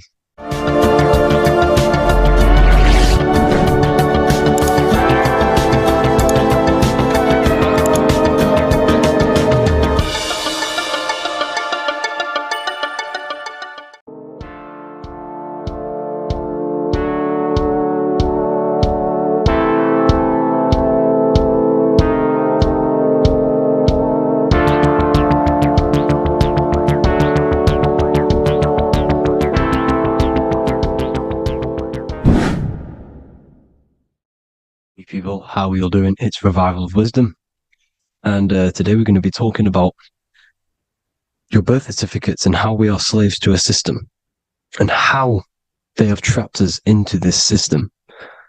Okay, so the first thing you need to understand about this system is there are two types of laws. You have the law of water, which is Admiralty law, and the law of the land. So the Admiralty law is the law of water, and this is what money is. Money is water. This is why we say liquidity, currency, the current. A current is water, something moving through something. Cash flow. And this is why banks are called banks, because a river bank is on either side of the water, and it directs the currency. You see? So money is water. And as you can see here, Ripple, the cryptocurrency, Ripple, water Ripple, and they're building a bridge over water, overseas, international banking with cryptocurrency. So money is water, and this has specific laws about water, but water is the same everywhere, you see. What the difference is with the law of the land is that you can have different laws in different lands. I can't do certain things in the UK that people can do in America, for example. You see, that's the law of the land. But the law of water is the same, because water is everywhere. Now, this is very important to understand when it comes to, you know, these birth certificates. So, Pope Gregory, this is where we're going to start off. Pope Gregory in 1582 took the Orthodox Eastern sunrise calendar and changed it to his own Gregorian timeline, not a calendar, a timeline. This timeline was copyrighted by Pope Gregory under the name of the Vatican. So the Vatican owns the timeline that we are using today, 2023. They own it. They own the title of this Gregorian calendar. Okay. Therefore, anyone who is born under this copyrighted timeline, not calendar, they are subjected to Rome, because Rome owns the timeline. They have a patent, a copyright for that timeline. What is on our birth certificates? That timeline. We are born underneath. We are subjected to the Vatican. This is why all birth certificates go to the Vatican. They own every single birth certificate. Okay? So when we use this timeline, we are subjecting ourselves to this timeline. Okay? Which the Vatican has a claim over. This calendar or timeline is set to sunset, not the sunrise, which is associated with death, darkness, and the moon, lunatics. You see, so this is a sunset calendar. timeline. Okay, this is now, they've changed a couple things, right? They say that the new year is January the 1st. Okay, when we know this is in winter. January is winter, which is associated with darkness, death, the death of nature. So this is a death cult, people. These people are evil. They're so evil. The Vatican. And this is why we use April Fool's Day, because April is in Aries, and Aries is always the start of the zodiac. This is why Aries rules the head region. 12 zodiacs, 12 systems of the body. Each zodiac is associated with each part of the body, and this is why Aries is the head. Cerebrum. But we're not going to talk about it in this video. But yes, that is what April Fool's Day is. They're putting it in your face. April Fool's Day is the real start of the year, when the sun starts to rise again, when the risen Savior is resurrected, when it's born again. This is when the Jews celebrate the Passover. This is when the Christians celebrate the resurrection of Jesus, and they eat lamb. The Jews eat lamb because we're in Aries, the new year. The sun is now born again, our risen Savior, the light of the world.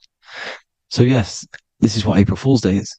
It's the first day of the year, which they changed. Pope Gregory changed. So you need to understand is that you are in the womb. You are inside of a ship, because every ship, literally a ship, every ship is female. This is why they say she delivers the product, because she does deliver the product, you, the baby. Same thing with a ship, they deliver products. They are a she. And when they pull up to the bay, like you can see on this picture, they're pulling up to the bay. This is now called the birth canal. The ship is now in birth, on paper.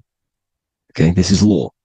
And when they pull up, they tie up to the bay, and now they get a certificate of manifest certifying all of the products which are on the ship and what they are bringing into that nation. Okay, so you're bringing in this many of that, everything's on the certificate of manifest. And this certificate as manifest is also your birth certificate, because you are traveling through water when you are in the birth canal of your mother, because you are in water when you are in the womb. And you travel through the birth canal, and when you arrive, you get a certificate of manifest with the name, how many, the quantity, that's your birth certificate. Okay. And this is what it is. We are a we're not a corporation, but we represent a corporation, which is your name in full capital letters. That is your corporation. You cannot physically tax a body, but you can tax a corporation. This is why we get charged. This is why we get taxed, because it all goes down to the corporation, which our name represents, which we are subjecting ourselves to. We are my name, I am subjecting myself to this name, and that name has a corporation which I represent, which I subject myself to.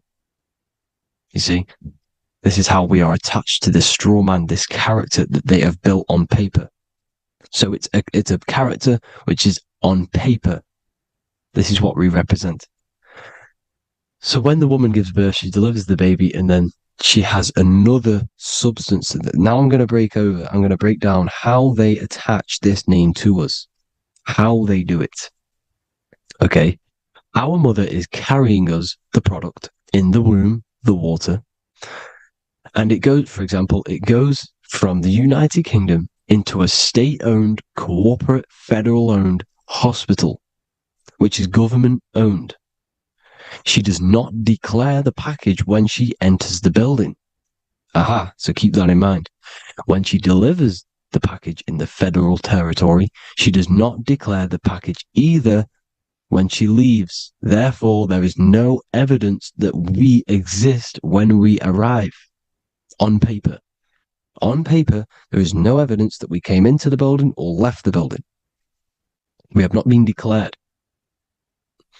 So we do not exist on paper at this point. When the woman gives birth, she delivers the baby, and then she has another substance, which is called the afterbirth material. Okay? This afterbirth material has the same DNA as our physical body, with the body, mind, and spirit.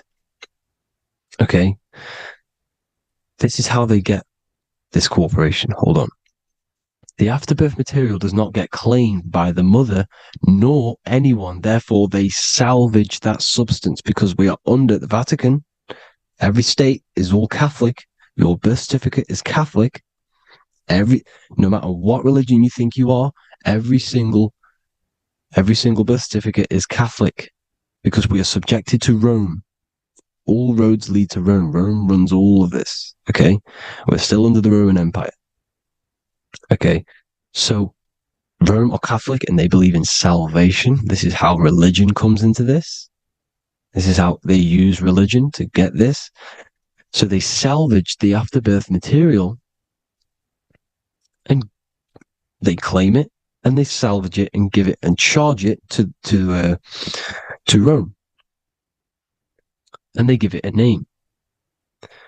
Here's the legal term, born alive. Here's what it says. Each product of such birth is considered live born and fully recognized as a human person. So each product of such birth, so that could be anything, the afterbirth, the person who actually comes out, the baby. So your afterbirth, which we do not take with us, we take the baby with us, they keep that in the hospital, they collect the afterbirth, and they salvage it, and they give it the name, which, it is us, we are a representative to that afterbirth material, which they put the name on, they claimed, which is subject to Rome. So, we are walking around our whole lives as a representative to that claimed, salvaged afterbirth material, which the federal state have.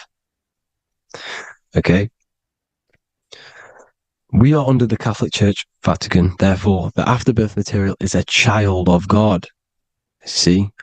On paper, therefore they believe in salvation and salvage the afterbirth material. This material has no mother or father. The state pick it up, it becomes a war to the courts and gets charged to the state. So we are a representative to that character they salvaged because it is the exact same DNA as you. Subject is the name or the title, and the matter is the physical aspect left behind in the hospital, which represents us. You see? So, now we're moving on to Unum Sanctum. Unum Sanctum was in 1302, a very, very important year. Very important year. Unum Sanctum says, this is basically how they claim everyone in the world. So the Vatican had all this power, all this gold, all these people under them. They need to get a claim for them so then they can rule over them and make them slaves. So what they did, they created Unum Sanctum. Pope Boniface VIII did this. And it says, the spiritual man judges of all things and he himself is judged by no man. The spiritual man, keep that in mind, unless he invent like Manichaeus, two beginnings, which is false and judged by heretical, since according to the testimony of Moses, it is not in the beginnings, but in the beginning that God created heaven and earth.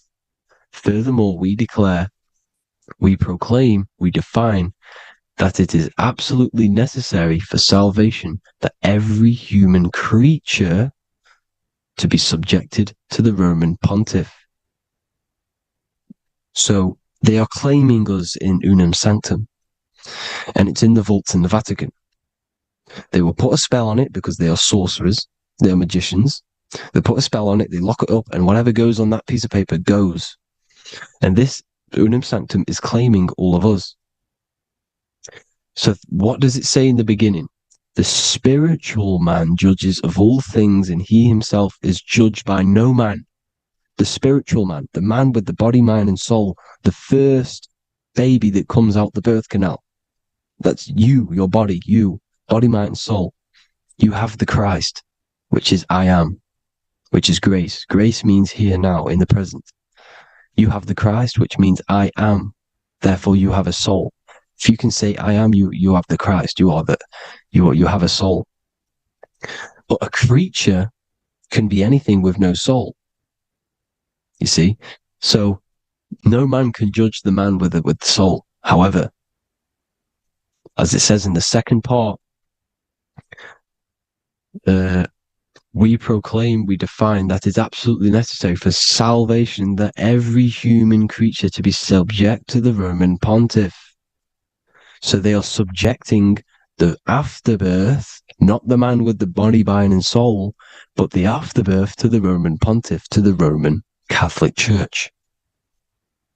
We are the ones who are claiming to be the afterbirth material, which is our birth certificate, which is our representative.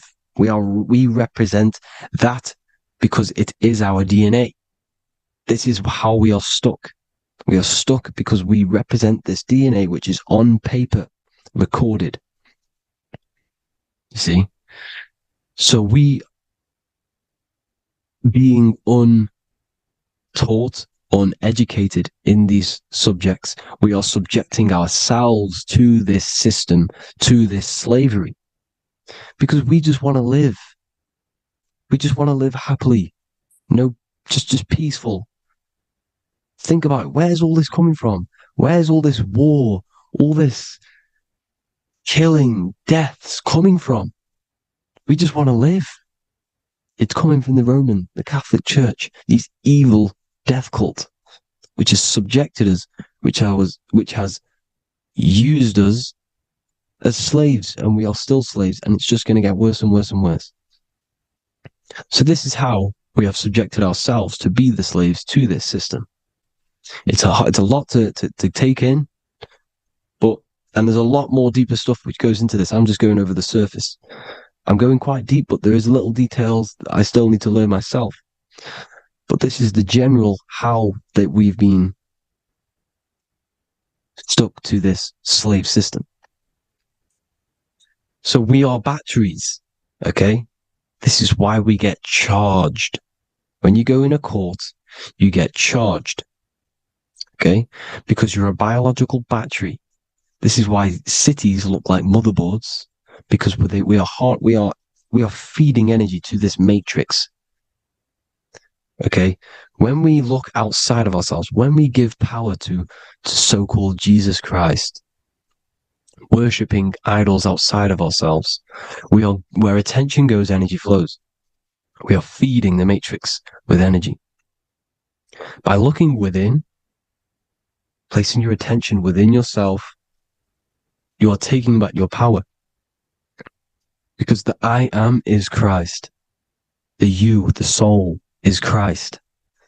It's God. The awareness is God. Okay? However, we are subjecting ourselves to this system. We're subjecting ourselves to this system, and the feeding of our energy. So what we need to look for the future is that, think about it, with the end goal is to change our DNA, is to literally make us robots, transhumanism, slaves. This is why we have smart cars, smartphones, smart watches, smart meters, smart cities. And all of this is going to be connected by the smart grid, which is 5G. This is why 5G is rolling out. 5G is going to connect all of these technologies to one. It's like a big net system. And you know why they're doing this? It's because all of this is going to be connected through AI, through this 5G, and that 5G is going to be controlled by the elites. So you say anything wrong, you do something wrong, you say the wrong thing online, they'll turn off your car, they'll turn off your phone, they'll turn off your smartwatch, they'll turn off your TV, because it's all going to be connected and controlled by the smart grid. And this is what the Great Reset is, people. But they're going to trap us inside of these 15-minute smart cities, so we can't leave the area, because they're going to use climate change as a tool to enslave us, to not travel because of so-called climate change and the fumes that we are putting into the air, which is all BS. They're doing this to push these new cities, to push all of the... Listen, they're trying to get inside of your body. The only way they can do that is to get you addicted and using this technology. First, they got on the body with the smartphone.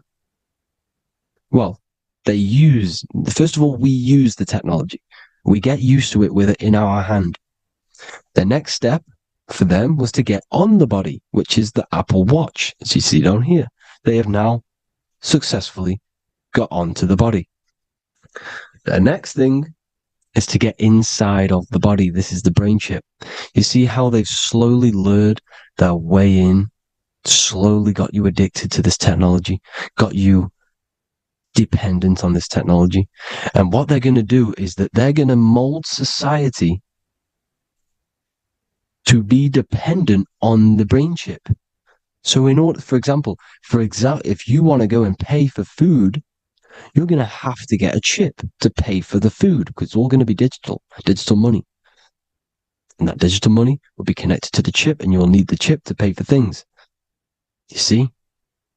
So this is how they're slowly transhumanizing us. These phones, these apps, these things which are all we are all using was created by Freemasons. Mason means traveler, because they travel the depths of the mind. They understand human consciousness. They understand the brain. They understand the mind. By the deepest root cause, they understand it. This is what Masonry is. It's the occult. So these technologies is designed by these people. This is why they're so addictive, because they understand how it works. They understand how to get people addicted, because they understand human consciousness, the brain, the body, and the mind. So this is the advantage Freemasons have over us. And these secret societies, which have gone through the orders of Freemasonry and progressed onto these secret societies, which are the evil side, because I'm not saying Freemasonry is evil, okay? But the societies which they go beyond Freemasonry, because you can go beyond the 33rd degree into these secret societies, and they use this knowledge for the bad, to enslave people. And this is what's going to happen. Transhumanism. So I hope you all learned some insight for today. Please do a bit more research on, the birth certificate and stuff like that, the straw man. And have an amazing day, people. Please like, comment, and subscribe. Peace.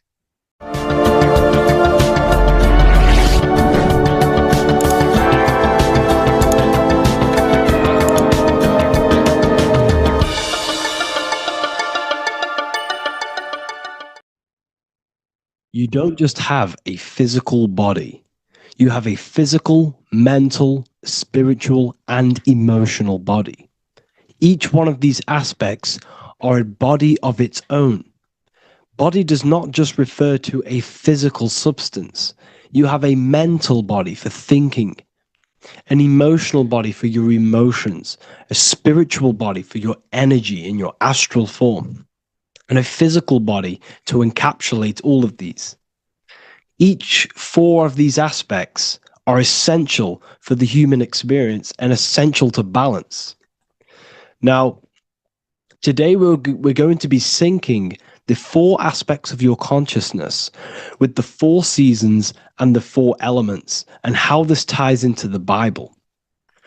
So we have four physical elements. We have 5 elements in total, spirit being the most important, but spirit is pure invisible. We have 4 physical elements. We have air, fire, earth, water.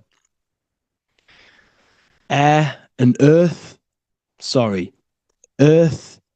and water are feminine.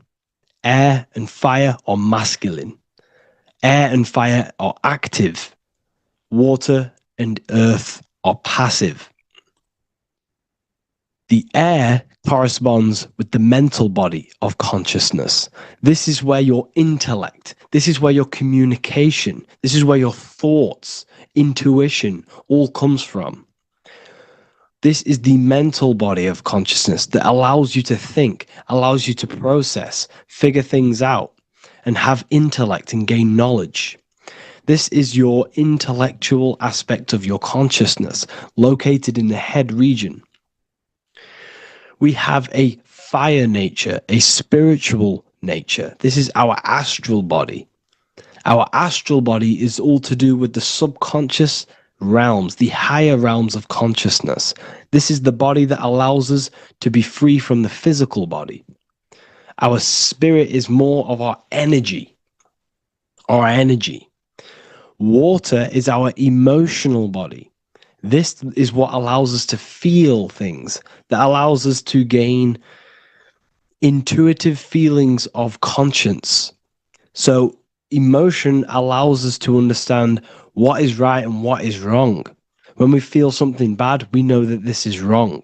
When we feel something good, we know that we are doing good. Emotions are a creational force that allows us to feel certain things to bring them into existence. Our emotional body is a creational force and should not be reactive, and they should be controlled. Most actions are stemmed from emotions. Actions bring thought into physical existence. Emotions are the driving power. They are what drives your actions. The thought, then the emotion, then the action. Earth is your physical body. This is your physical state that allows you to take mind and emotion into action, into fruition, into physical matter. This is what your physical body allows your consciousness, your soul, to interact with the physical world and bring things into physical existence. The physical body, the physical world, is an outcome and an effect of the thinking mind. All physical substance comes from the thinking mind. The pen, the phone you're holding, the microphone I'm speaking into, all began as a thought in the thinking mind, then it was brought into physical reality. Earth is the most dense. So it goes in this order: body, emotions, spirit, mind. The higher you go up, the more lucid and fluidic it becomes. The lower you go down, the more dense and dull it becomes. Air is the mind, fire is the spirit, water is the emotion, earth is the physical body. So this is why you are a microcosm. You have these four things within you. You contain of these four elements, which correspond to the four bodies of your consciousness, the four bodies of the soul. You are the soul. You are the spirit. So this is why in Theologians 4:17 it says, "Caught up together with them in the clouds to meet the Lord in the air." You don't meet God or the Lord in the physical air, in the clouds. This is clearly a parable. A human being cannot go up to the clouds and meet a mystical man in the clouds. This is obviously a parable, a metaphor. The air is your mind. You must raise your consciousness beyond the body, beyond the emotions, beyond the spirit, and enter in the mind during meditation, turning the mind inward to connect with the Lord. The Lord is the highest aspect of your consciousness, the one that exists beyond the physical body, beyond your emotions, beyond the thought. So you meet the Lord in the air, in the mind. The mind represents the air. This is why in America there's a saying called an airhead. You're an airhead. This means that you are stupid, or you don't think, or you have nothing in your mind. You have nothing in your head. When someone's very stupid, you call them an airhead, because air represents the mind. The air is elevated. The air is invisible. The mind is totally invisible to the human eyes. It is a metaphysical substance. In fact, it's not a substance at all. It's so fluidic. It's everywhere. The mind can be everywhere at all times. It can be anything. Nothing is impossible within the mind. Now, this is synced with the 4 seasons. The 4 seasons represent the 4 aspects of human consciousness, the 4 bodies of your consciousness, the 4 bodies of your soul. The sun is your soul, okay? And the sun travels around 4 seasons. Summer, when the sun is the most hottest point. Autumn, when the sun starts to move away from the hottest point. Things start to die. Then it goes to winter. This is when everything dies. This is when things enter in within itself. This is when darkness occurs. Then spring. This is the reignition of the sun. This is when the sun starts to bring back the warmth back to the summer. You have 4 seasons, which correspond to the 4 bodies of consciousness. Fire is the spirit. This is when you are passionate. This is when you are taking action. This is when you are fiery. The sun is blazing. You're taking action. You're very passionate. You're very spirit. You're in the spirit. Autumn is water, emotion. This is when you start to become very reflecting. This is when you start to feel emotional. Because in autumn, there's lots of water. This represents the emotional body of consciousness. Winter is the mind. This is air. Winter, what happens in winter? Everything enters within itself. The leaves die. The trees die. Everything dies and goes within. This is the mind. The mind is the darkness, remember. You close your eyes to enter within the mind. The winter represents meditation. In the winter, what do people do? They stay inside of their house. They research more. They read more books. They become more intellectual. They think more in the winter because we are so we're stuck inside. So we're more reflective. We're thinking more. We're more communicative. We're more intellectual. In the spring, this represents the earth, the body. This is when we start to come out of the mind and we awaken to the body. And things start to grow again. The plants start to grow. The earth is growing again and reborn again. This is the body. This is when you become more active in the spring. And then the summer, back to the summer, we then take action on these thoughts and these thoughts that we gained over the winter. Essentially, this is just a massive cycle. And this is a daily cycle also. The nighttime is the winter. The morning is the spring. The midday is the summer. And the evening time is the autumn. This is a microcosm. We have 4 bodies of consciousness. You are the sun, you are the soul, and the soul has 4 bodies: summer, autumn, winter, spring. Emotion, air, body, spirit. Sorry, emotion, mind, body, spirit. So you are the soul. You are the pure essence of consciousness. The sun is your soul in the heart. And the seasons are inside of you because you are a microcosm. Okay? You are a microcosm. The word sun is son. The Latin word for sun is sol, which is soul or solo, because the sun is solo. It's on its own. You are the soul, and the soul has the 4 different bodies of consciousness. So, before we move on any further, if I've blown your mind, please, if you can, leave a like, a comment, a share, and a subscribe. Let me know what videos you want me to make in the future. Please drop a like. It definitely will help me. You are a microcosm of the macrocosm. Man is a miniature universe that goes through its own cycles. The seasons of the summer, winter, spring, and autumn do not occur merely outside of him, but within him as well. The summer is within you. You feel different in the summer. You feel different in the winter. You feel, depending on the body of consciousness, it's your soul's interacting with. So the sun in the sky is your soul inside, and the sun goes through these cycles, which is affecting your bodies of consciousness, because the cycles represent your bodies of consciousness. Now, this ties in with the Bible. This is why we have 4 Gospels. This is why Matthew, Mark, Luke, and John are always seen with the 4 different zodiac sign animals or symbols.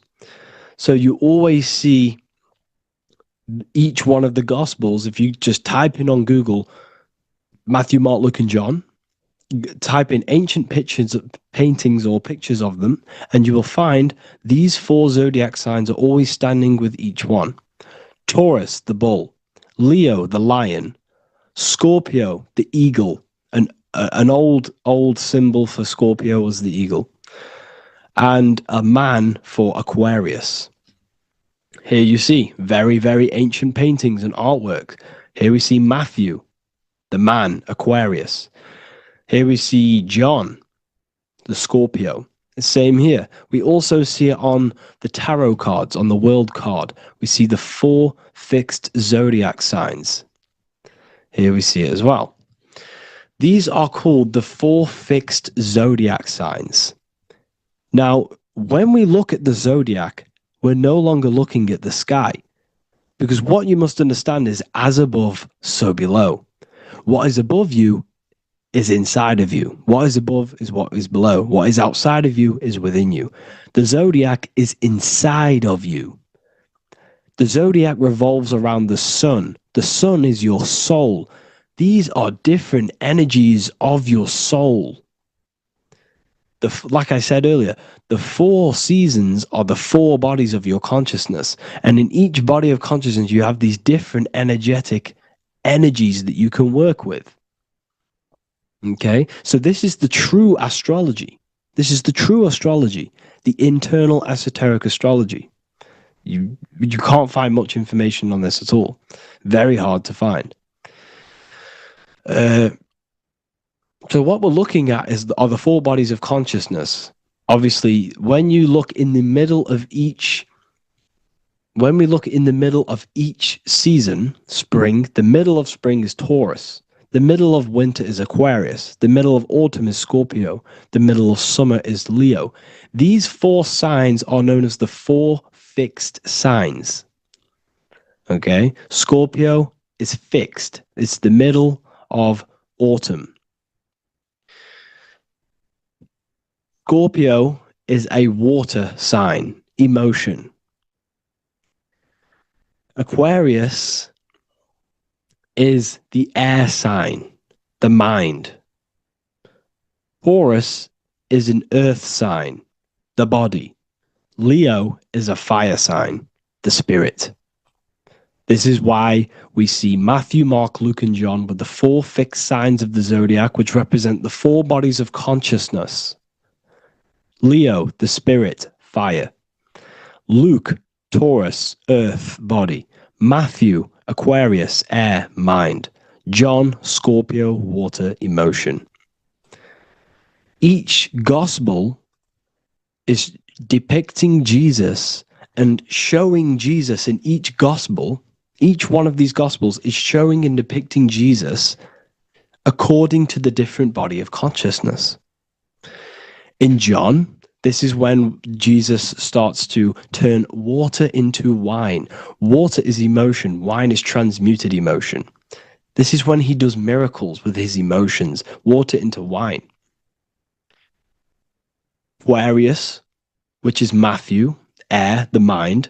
Inside of the Gospel of Matthew, this depicts Jesus as an intellectual person, a person who's communicating and using his mind, his mental body a lot inside of the Gospel of Matthew.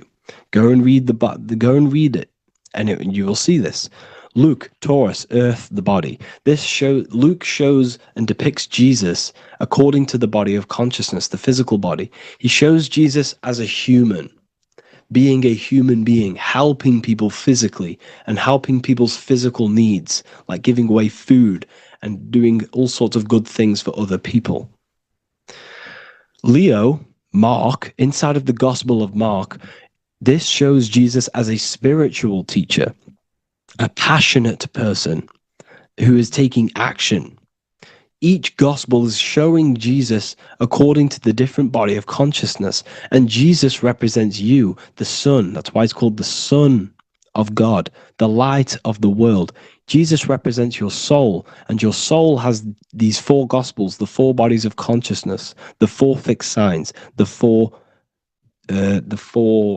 elements and the 4 seasons. These things all correspond to your consciousness. So this is Leonardo da Vinci showing you the exact same thing. Jesus is the I am, the sun, the soul, in the middle, on his own. Luke, spring, earth, body. There are 3 people in each group. There are 4 groups and there are 3 people in each group. 1, 2, 3. 1, 2, 3, 1, 2, 3, 1, 2, 3. Fall, winter, summer, spring. These are according to the 4 bodies of consciousness. Here we see Aries, which rules the head region. He's on the head of the table. Gemini, he's holding up the 2 hands because Gemini rules the 2 hands, the 2 arms. Gemini is the 2 twins, which is the 2 arms and 2 hands and the 2 lungs. Here we see the beginning of summer, which is Cancer. You see the big knife here. Cancer, him here, this grey-haired guy, holding a knife for the crab. Cancer, they pinch. You have a knife, symbolizing the crab. Leo, the middle of summer, showing dominance. The sun is very dominant. He's got his elbow on the table, showing dominance. Virgo has no Adam's apple. Cancer here is pointing at this woman's neck, saying there's no Adam's apple. This is Virgo, the virgin, the only woman. Jesus, the sun. This is Libra, the balancing. He's holding his arms out balanced, showing the balancing of the sun, because when the sun enters Libra, the sun is balanced between winter and summer. So it's balanced. This is all astrology, but this is internal. Okay? This is Ezekiel's vision. Ezekiel had a vision in the Bible, and he saw the face of a man, the face of a lion, the face of an ox, and the face of an eagle. The eagle, Scorpio, the ox is Taurus, the lion is Leo, and the man is Aquarius. He saw the throne of God, and he saw the different bodies of consciousness. This is all symbolic for the different bodies of your soul. So when we look at the zodiac, we are actually looking at a map and the energies of our soul, and the energies of our bodies, and the energies of our consciousness. This is what we are looking at. Each zodiac is an aspect of our consciousness and an energy that we can work with and that we must purify. Balance and purification is essential. Imagine playing a brand new video game. Let's say a brand new video game came out and you had to play it. What happens when you play that game? You don't know the controls. You cause chaos in that game. You can't really run properly. You can't do anything properly. You're getting destroyed by other people who are playing that game. It's the same with your physical body. When you are born, you must learn how to play the game. You must learn how to balance the mind, learn how to balance the spirit, the emotions, and the physical body. We must balance and purify each body of our consciousness. We must look after our physical body with our physical health by eating physical, electrical food like fruits and veg. We must look after our minds by being conscious of what enters our eyes, enters our ears, enters everything. Whatever enters our 5 senses is affecting our mind, our mental health, our environment, mental. We need to look after our thoughts. Control our thoughts by purifying our thoughts, only positive thoughts. Then we must purify our emotions, feeling only gratitude and love and not feeling these negative, dull emotions. Then we must look after our spiritual body through meditation and looking after our spirit. But remember, when we look after our mind, it all begins in the mind. Each body of consciousness is interlocked with the other. If you have an unhealthy body, you have an unhealthy mind, spirit, and emotions. If you have an unhealthy mind, you have an unhealthy body, spirit, and emotions. If you have an unhealthy emotions, you have an unhealthy spirit, mind, and physical body. They're all interlocked. You must balance each one of them. Look after your physical body. Look after your thoughts. Look after your emotions. Look after your spirit. But remember, the mind is the most powerful one. It's mind over matter. Once we look after the mind, because once we start to control our minds and control every thought we think, This will then turn into discipline in our physical body, because once we learn how to discipline the mind, we learn how to discipline what we eat, we learn how to discipline what we feel, we learn how to discipline our spirit. This is all interlocked, but work on the mind first. Work on the mind first. All of this knowledge is inside of the brand new Book of Wisdom, Volume 2. This is a revolution of human consciousness. If you've read it, please leave a review down below. If you've read Volume 1, leave a review down below. This is the next revolution. I don't see this information anywhere. This is the next revolution of human consciousness. And of course, if you are serious about this and you truly want to gain enlightenment and join an amazing community where you can connect with me on live calls, lectures, the Manifestation Mastery course, you can gain access to my library of over 45 PDFs plus my books. And if you do join the university, you can order a Volume 2 free of charge. All you have to do is to pay for shipping. If you truly take your knowledge serious and you want to take advantage of life, join the university. This is where truth seekers belong. Just want to say thank you all. Please leave a comment. Please leave a like. It's going to help me a lot spread this knowledge to the world. And yeah, share this with a friend and subscribe. Thank you all.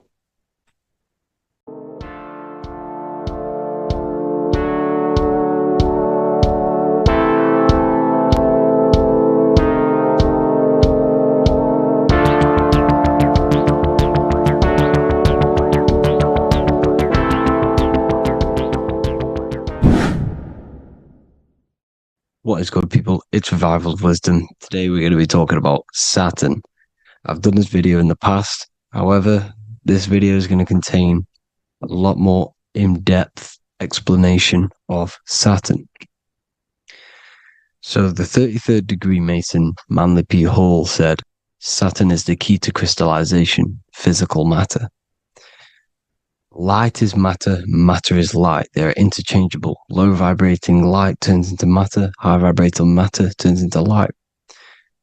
And Saturn is the god of this world, this physical world. He crystallizes light into matter. This is symbolized as the Masonic checkerboard, matter and spirit, matter and light, light and matter. He's also the god of time, destruction, justice. He creates and destroys, because all things in time die. He creates and destroys you. So, because we live in this physical world, which is the electric world, this is why we say electricity, because it comes from the root word of El, Saturn. They used to call Saturn El, E-L. This is why we used to say Elohim is God. The real God of this world is Saturn, but it's being hid. This is being hid. Jesus is Saturn. All of this is Saturn. It's all Saturn worship. It's the real God of this world, So, physical matter is a result of two opposing forces equalized on the plane of inertia, because everything is created out of electromagnetic torus fields, toroidal fields. And these two poles equalize on the plane of inertia, which gives you planet Earth, plane of inertia. The plane of inertia is what Saturn is. It's the ring around the center of the plane of inertia. Thank you to Walter Russell saying, physical matter is a result of two opposing forces on the plane of inertia. This is what Walter Russell says, so please check out his work. He's got many books, many books on light and electromagnetism and stuff like that. So I advise you to check him out. So the torus field gives you the binary code 0 and 1, the female vagina and the male phallus. This is the code for this world. Saturn crystallizes physical matter. Now Saturn is the most outermost layer of the 7 layers of heaven, where it says in the Quran, it says, Allah, it is he who created the 7 layers of heaven. Saturn is the outermost layer. He's the top.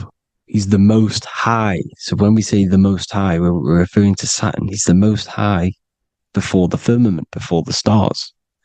So Saturn is the god of this world. He's the Lord of the Rings. He wears the crown. The crown is the rings. Crown, Kronos. So the planets are luminaries. They are lights. They are beings. They are energy, conscious energy. And we're in the heart of the solar system. Saturn is the outermost layer. He is the one of this world. He's the god of this world. Now, on the North Pole of Saturn, you have the hexagon. Add up all the sides. It creates the six-pointed star. Or it can be created as a cube. The cube is very important. The six-pointed star is very important. 6 points, 6 triangles, 6 side, 6, 6, 6. Black cube adds up to 6 in gematria. Now, what did I say in the beginning? Saturn crystallizes the physical world. He creates physical things out of light. You are a light being. This is why we say human. Hue means the light spectrum. Hue, man, we are light manifested into physical forms. Human. And we are incarnated through Saturn. Satan, same thing. The number of the beast is 666, and the 666 comes from the 6.6 triangle, 6 sides of Saturn, 666. We are all known as carbon-based life forms. Carbon, the atomic structure of carbon, is 666, 6 protons, 6 electrons, 6 neutrons. We are materialized into our physical bodies through Saturn, through the number of the beast. These bodies are the beast, it's the animal. The divine, the Christ, is the consciousness within, because you are a physical, spiritual being combined into one, hexed into one. Hexagram. This is a hexagram. You're hexed into physical matter, spirit and matter, light and dark, combined into one. Now you contain of the mark of the beast, the mark of your body. Your body's the beast. It says in the Bible, Satan, who is the god of this world. This world. There are many different worlds, but this world is run by Saturn, and it says that in the Bible. Saturn is Satan. It's the same thing. And look at the crown of thorns are wrapped around the heart. The soul is in the heart. The mind is in the brain. The soul is wrapped around the rings of Saturn. You're wrapped in physical matter.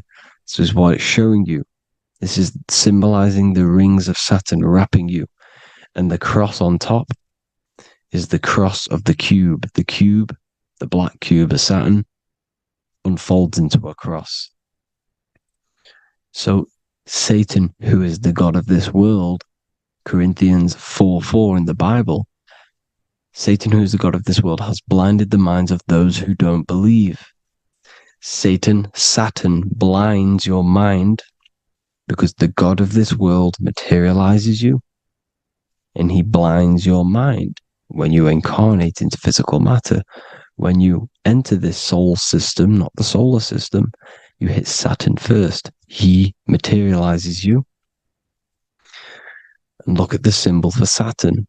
This is the symbol for Saturn. All of the planet symbols are created out of the Holy Trinity. The Earth, Moon, and Sun. Body, mind, and soul. The sun is your soul, the moon is your mind, the earth is your body. Your body's made out of the 5 elements. The sun is your soul because the sun is life force. Gives life to everything. Your sun is a soul. Your soul is the sun of your body. The moon is the mind. The moon is the moon of your body, the mind of your body. Intelligence. So all of the symbol of the planets are created out of these. The Saturn symbol is created out of the Earth cross, matter, and the moon crescent, moon, mind, matter over mind. This is why Satan, who is the god of this world, has blinded the minds of those who don't believe. He blinds your mind. Look at the symbol, it's showing you. The Saturn symbol is matter over mind when it should be mind over matter. So we descend into a soul system, into our 666 Saturn carbon suit bodies, and we are matter over mind. Then we have to move up the spine to go back up to spirit, to mind over matter, where you manipulate your own reality. Now look at this. It creates the number 5. 5 is the number of change. You're moving from this side of the number sequence over to the right side. You're moving from the spiritual into the physical world. You're incarnating into the 5 elements, the 5 senses. So the cube, the black cube of Saturn, is another major symbol. Very important symbol. Here you see the cube, and the color black is associated with Saturn because Saturn's associated with death. He creates and destroys, light and dark. Death is associated with black, spirit, because you can't see spirit, which is blackness. So the black cube is black because Saturn rules the nighttime, which is dark, blackness. And he rules the winter, which is death, blackness. So Saturn is the black cube. Cubes have 6 sides: up, down, right, left, back, and forward. Cubes are 6-sided. Everything is 6-sided inside of this creation because you're incarnating, you're materializing, crystallizing into the cube, the world of the cube. Everything's a cube. Everything's got 6 sides. Here's Leonardo da Vinci showing you that you're in the cube. Leonardo da Vinci did this famous painting. You're in the cube, you're hexed into physical matter, where you're incarnated into the 3rd dimension, the 3-dimensional world, which is a cube, 3D. And black cube adds up to 6 sides of the black cube. The Kabbalah means cube god in Arabic. And look at what they do. They worship the cube, the black cube, and they stand in rings like the rings of Saturn. Australia, Denmark, Manhattan, Santana all have these black cubes. You go to New York, you will see the black cube there as well. These black cubes are everywhere because it is the real God of this world, So look at the cross. The cross unfolds into the cube. Xbox, Nintendo GameCube, Sega Saturn, anything to do with a simulated gaming reality, they put Saturn in it because we're in the simulation of Saturn. This is a simulation. And this is why they reflect this through the Xbox, GameCube, Sega Saturn, anything to do with gaming, simulations, is all Saturn. Because we're in the cube of Saturn, the black cube. We're in the GameCube, the Xbox, the Sega Saturn. As above, so below. So they reflect it through the simulations that they create inside of this simulation. Cubes have 8 points for the 8 points of time and space. 8 is the number of time. Everything's cycling, infinity. So look at the cube. The cube is symbolized as in Judaism.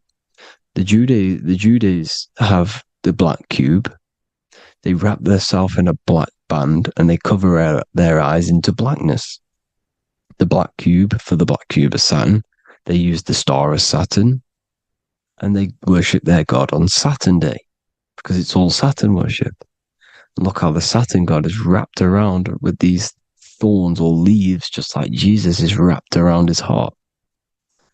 And Jesus on the cross is us on the cross. We are in the cross. We are in the cube.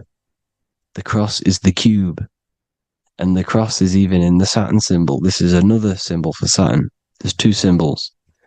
You got this one, the one I've just broke down. And there's this one. This is the cross of Saturn, the cube god, the simulation, the game cube. Now, Chronos is another word for Saturn. Chronos means time. When you clock into work, you go to the Chronos machine. Well, I did anyway. And I tap my card on the Chronos because Chronos is time. anything to do with time is Saturn. He creates and destroys. Look at the artwork of Saturn with the sand, the time. Look at this, how he's cutting off the baby's wings. He's crystallizing the spirit into matter. He's cutting off your wings. Satan, in the Bible, he falls from heaven into earth and he loses his wings. He becomes a serpent. You see, it's all symbolic for us. We are the fallen angels, fallen angles of light.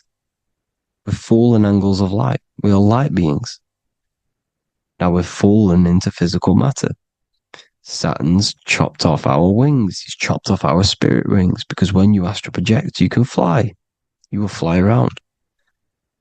He's got the Reaper staff here, always depicted with the Reaper staff. Now look at the clock. Saturn day is the 6th day. The number of the beast, 666. Look at the clock. 6 take away 12. 12 take away 6 equals 6. 7 take away 1 equals 6. 8 take away 2 equals 6. 60 seconds in a minute. 60 minutes in an hour. 24 hours in a day. 2 plus 4 equals 6. That's 666. Everything's 666 because it's time. Saturn. All goes to Saturn. He's the god of time. We're in time now.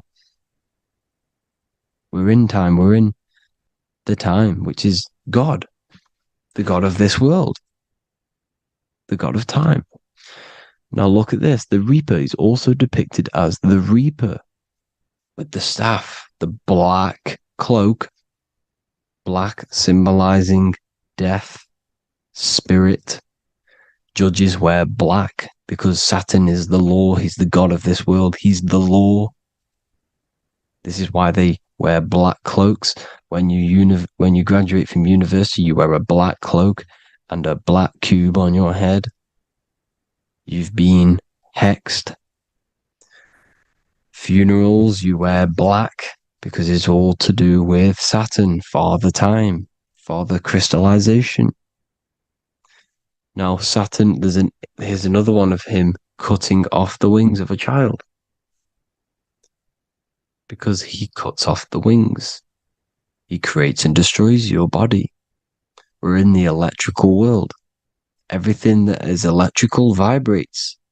All vibrations have to come back to a standstill point, which is death. This is why your body dies. Your atoms stop vibrating. Corona. Look at the crown. The crown is the corona. Corona means crown. And look at this is an alcohol brand for beer. You can see the staff of Saturn in the symbol with the moon crescent. Corona, which is the crown, Saturn, the crown on Saturn, the rings. And then you've got the staff. It's all Saturn worship.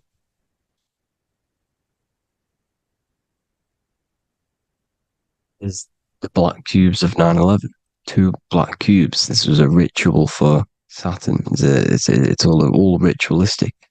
And look at the Star of David, the Star of Saturn. It's not the Star of David. Creates IXXI, the sigil of Saturn. IXXI means 9/11 in Roman numerals. 9/11. It's all a ritual for Saturn, and they have the 2 black cubes of Saturn. Now look, XX, there's more symbolism of Saturn now. We're going deeper. XX is more symbolism for Saturn. The sigil of Saturn is XX, as above, so below. Same with the Star of David. You split it in the middle, as above, so below, as above, so below. XX, this is a Knights Templar, Cross of Lorraine. XX, Knights Templar, High Order of Masonry. They all worship Saturn. Well, Saturn's the real god of this world. X Eon with the XX. XXL magazines, which is all to do with famous rappers and stuff like that. When you die, you put XX on the eyes because it's Saturn. He's the Reaper. Is Jesus with the XX crown with the thorns around his heart, around his soul, with the Got the cube on the top, the cross cube. Le Lucifer with the XX Cross of Lorraine. Jay-Z with his alcohol brand, XX Cross of Lorraine. The X Factor with the rings of Saturn. All Saturn worship. The seal of Melchizedek is also Saturn. This is the cube. This symbolizes the cube with the 8 points for the 8 points of space and time. And this is the cube. It's another ancient symbol for Saturn. Here you see the star of Saturn with the Melchizedek symbol around it, which is all to do with Saturn. Here you see an altar, the Holy Grail, the Melchizedek symbol on it, and they're worshipping it. This is why we wear rings, wedding rings for the rings of Saturn. It all goes back to Saturn. Earrings. The 8-pointed star of the ancient Sumerians is all Saturn. It's all Saturn. So the ancients, the symbols of Saturn goes on forever. It's in all of the major corporations. You can see it everywhere, the rings of Saturn. Toyota is an obvious one. Internet, Nike, Target, Sega, Saturn. It's all Saturn worship. All Saturn worship. Because he is the real god of this world. Here's Kanye West's album with a Saturn here. Here's Michael Jackson's album saying X, escape. There's the X again. The X, escape. You have to escape this reality. Maybe that's what he's pointing at. Here you see it on the dollar bill. The star of Saturn. Here you see it again on the dollar bill.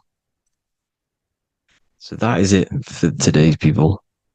I hope you all gain some insight on Saturn. Please like, comment, and share if you can. Subscribe if you like the channel. Please have an amazing day. God bless.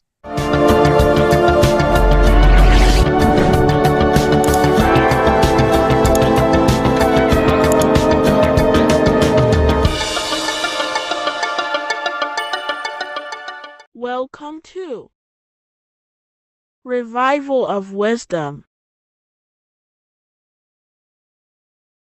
What is good, people, is Revival of Wisdom.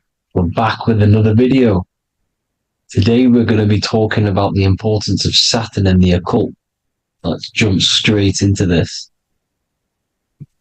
So Saturn is the god of the earth, right?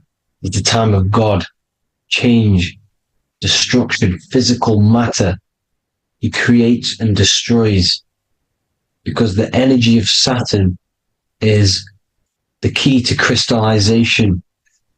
It wraps things in physical matter, right? He creates everything, all life forms, and he takes things back because the day that you're born, that's the day that your expiry date is coming. The time is ticking until Saturn takes your life. This is why he's known as the Reaper. Okay? As he's personified as eating his child here in this ancient Roman painting. As you can see, he's eating the child. We are all children of Saturn, right? He creates physical matter, our physical bodies, right? He's the god of time because he's the slowest moving celestial body. He's the Lord of the Rings, as you can see here. He's the last one on the ring. He's the slowest one moving, okay? So he is the Lord of time, destruction and creation, okay? This is why his name is Saturn, Satan. He's the devil. Okay, but I'm not saying Saturn's evil, guys. It's a part of life. Everything lives and dies, right? He's the key to crystallization. Now, as we have the clock here, our god Saturn, or Chronos in Greek, just means time. He's also the god of time, as I've already said. 60 seconds in a minute, 60 minutes in an hour, 24 hours in a day. Add 2 plus 4 equals 6. 60 seconds, 60 minutes, 2 plus 4 equals 6. That's 666. Okay. And as you see on the clock, 6 take away 12 equals 6. 7 take away 1 equals 6. 9 take away 3 equals 6. 6 is the number of Saturn. It's associated with Saturn, right? He's the god of time, of justice. Everything goes back to the Reaper in the end. Everything lives and dies. Now, the artwork of him, he's always got the Reaper staff. You see, it's personifying death. Now, when you see this, the Romans were not saying Saturn was a real person, a real god in human form. No, this is personification. This is what the ancients always did. They personified, just like the Bible. It's all personification. So the personifying Saturn eating its children because it eats, it's the Reaper. No one can escape the Reaper. No one can escape death. Now, Saturn is 666, which is in the Bible, the number of the beast, right? The number of the beast, Satan, 666, right? So on the North Pole of Saturn, you have a hexagon, which makes a cube, right? Now this hexagon, when you join up all the corners, creates the 6-pointed star, known as the Star of David, right? In the Jewish religion. Now, as you can see, the 6-pointed star has 6 points, 6 mini triangles, and a 6-sided hexagon. That makes 666. And also, Saturday is named after Saturn, the 6th planet, the 6th day of the week, and has a 6-sided polygon on its North Pole. That's also 666. Now, this Star of David, this symbol goes back thousands of years, and it originates from Saturn. It's not the Star of David, right? It originates from Saturn. It symbolizes the physical and spiritual aspect combined into one, which makes us humans, right? Also symbolizes the male and female combined into one. These two sacred energies create the human. We consist of both male and female energy, also known as the Seal of Solomon. And we all know if Solomon was a real person, he talks about communicating with 72 demons. He could apparently, in the text, he could communicate with 72 demons, and this is sorcery. This is black magic. Now, this symbol is associated with hexing people. When you place a hex on someone, that is a form of witchcraft, which a hex is just a curse. When you're cursing someone, this is black magic. Now, the black magician would stand in the middle of the symbol and cast his spells onto other people. Now, this symbol is obviously on the $1 bill, twice on the $1 bill. And it's very, very ancient symbol. And it originates from Saturn. And let's keep going. So the cube. So I've just said how you see the cube on the North Pole of Saturn, right? The cube is limited. It's a 3D shape. It symbolizes limitations to the physical 3D dimension, the third dimension, the physical realm which we are in. Now, as you can see, the color associated with Saturn is black, right? Black is infinite potential. Black is the creation of all things. Before there was light. Light is born out of blackness, darkness, okay? Now, black is physical matter. And as you can see, the black cube, black symbolizing physical matter, the cube being limited, as the physical realm that we are in is limited. It's not like the fourth dimension where everything can exist in a thought. The third dimension is limited, right? And this is what Saturn is. It limits you to the 3D 666. Your body limits you to your physical body. Now, these black cubes are placed everywhere, as you can see: Australia, Denmark, Manhattan. There's one in New York. As you can see, the Apple have a cube. The Nintendo GameCube, Trump Tower is a black cube. This is worshipping the energy of Saturn, the god Saturn. Okay, it's not a god, it's a celestial energy. However, it rules over Earth because it pretty much created the physical realm. Now, as you see, when you go to a funeral, you wear black, a black suit symbolizing Saturn, which is the color associated, black. And as you see in Mecca, they walk around the black cube in rings. As you can see here, they're stood around in rings, like the Saturn, the rings of Saturn. The Mercedes symbol. You probably wouldn't notice that, but yes, it's Saturn. And when you graduate from university, you wear a black cube on your head. This is all symbolizing Saturn. Okay. Now, as you can see, the Jews here have a black cube on their third eye whilst they pray.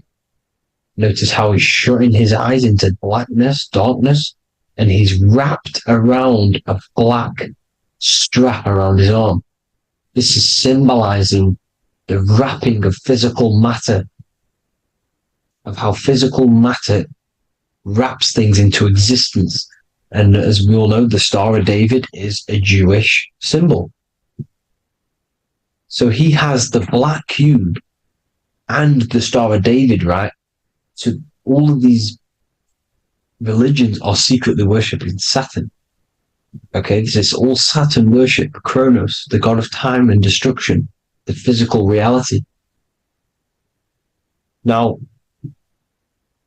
as you can see, it's symbolized everywhere in all major corporations. Pepsi, internet, that's obvious. NASA, of course, NASA.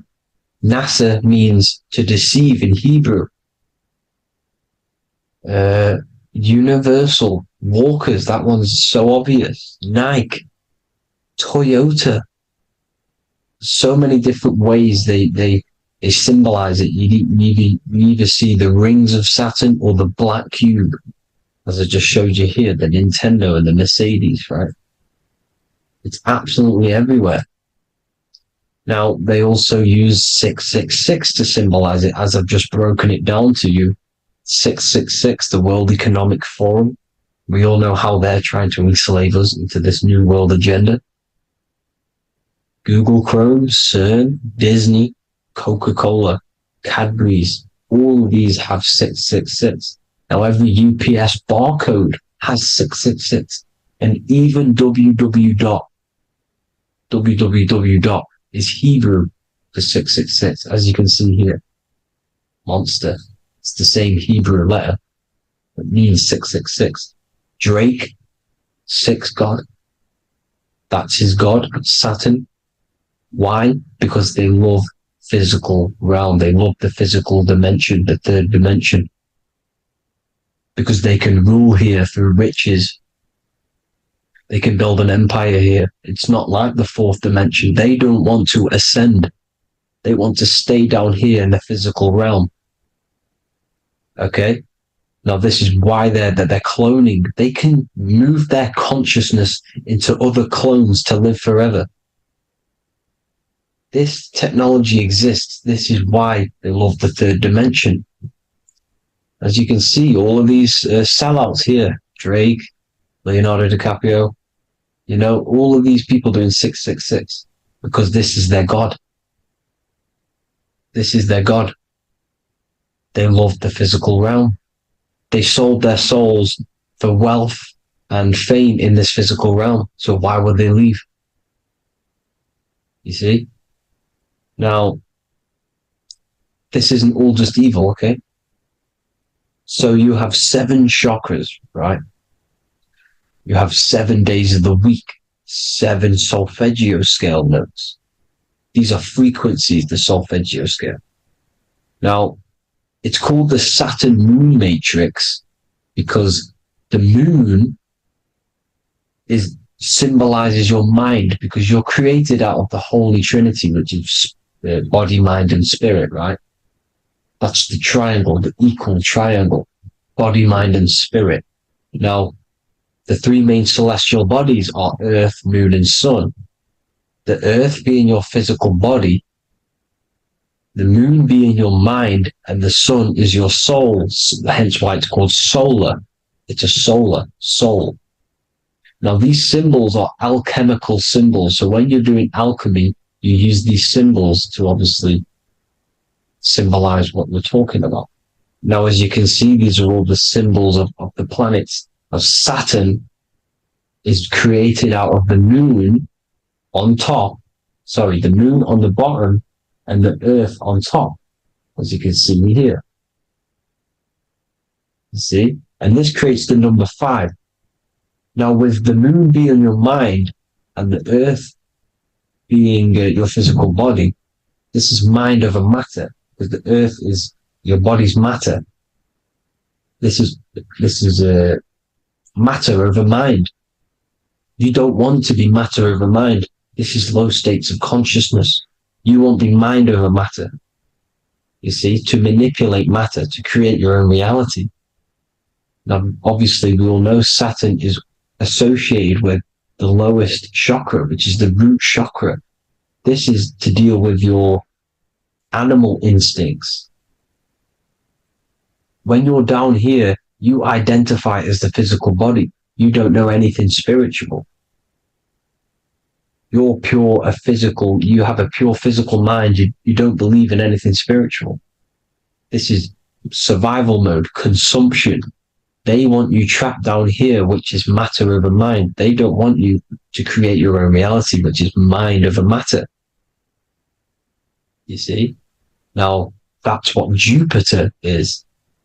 Saturn is the moon on the bottom and the earth on top.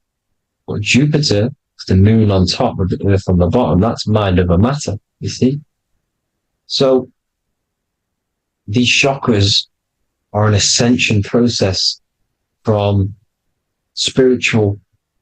matter, physical matter to spiritual. This is the ascension. This is the stairway to heaven. This is Jacob's ladder. You see? Now, the number 5, which is obviously associated with Saturn as well, which create the symbol for Saturn, created the number 5. You have 5 senses, 5 elements, 5 physical elements. As we all know, Saturn crystallizes everything into physical matter out of the 4 elements. 5 fingers and toes, 5 points of man. Okay, the number 5 is the number of justice. Saturn holds things back. He restrains things from you, makes you learn the lesson. Now, 666 is not all evil. 666 is the atomic structure of the carbon atom. 6 protons, 6 electrons, 6 neutrons, right? We are carbon-based life forms. All life forms are based on the bonding properties of the element carbon. Because Saturn crystallizes everything into physical matter. Now, the Masons symbolize this with the checkered boards. They have the black square, which is obviously matter. As I just said, the black cube. And spirit is the white square. Because white is eternal light. White and light. You see? Black is physical matter. Now, this is what we are. The point of our soul is to transmute from matter to spirit. But these are interchangeable. This is the constant cycle between spirit and matter, spirit and matter. High vibrational matter turns into spirit. Low vibrational spirit turns into physical matter. You see? Now, We are carbon-based life forms. This is what 666 is, the number of the beast. Well, when I say we, the physical body is the beast. It's the animal. It's the carbon suit to operate in this physical dimension, in this physical realm. See, it's the vehicle used to operate in this physical realm, but your mind isn't from this physical realm, you see. The brain is the physical manifestation of the soul. Okay, so as you can see here, the spine is an extension of the brain. Everything goes back to the brain. This is literally what your physical body is. You see, this is the nervous system, and everything reports back to the brain, and everything's controlled from this control center. And this spinal column, at the top of the spinal column, is your third eye, which is known as the pineal gland. And this is the seat of consciousness. It's the center of consciousness. That is your true self, pure consciousness. This body is just a physical body. This body is mortal. This body runs out, but your consciousness lives forever. They don't want you knowing this. This is why they keep you down here in your lower chakra. They want you to believe everything is just physical. They don't want you to believe in the spiritual side of reality. Because this way they can manipulate you, right? They want you matter over mind because they know your mind creates reality. They know your mind is the root cause of reality. You manifest your own reality from the inside out. So this is why they control your perception of reality. They control your information in order to manifest their new world order. You, who are ignorant to knowledge and wisdom, you who are ignorant are manifesting their agenda because you accept their information and their perception of this reality. Now, this is why they tell you the globe model, the heliocentric model, to trap you into physical matter. Now, if you understood about this true form of this realm, you'd understand that there's a spiritual side behind everything. The spiritual side, something has to exist. The root cause of reality is higher planes of existence. It happens in the mind before it happens on the physical plane. You see? They don't want you knowing this. They want you matter over mind, which is the symbol for Saturn. Moon over Earth. The Holy Trinity.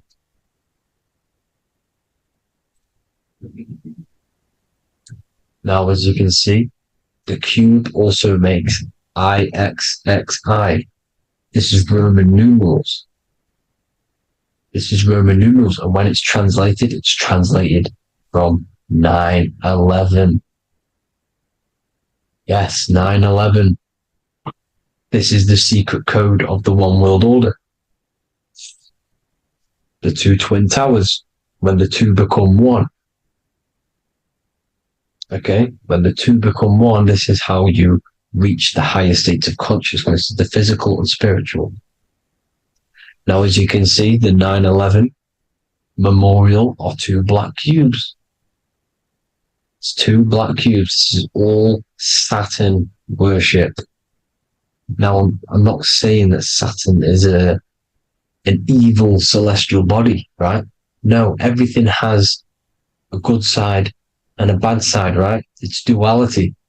The spirits of Saturn on the dark side are the most evil demonic spirits.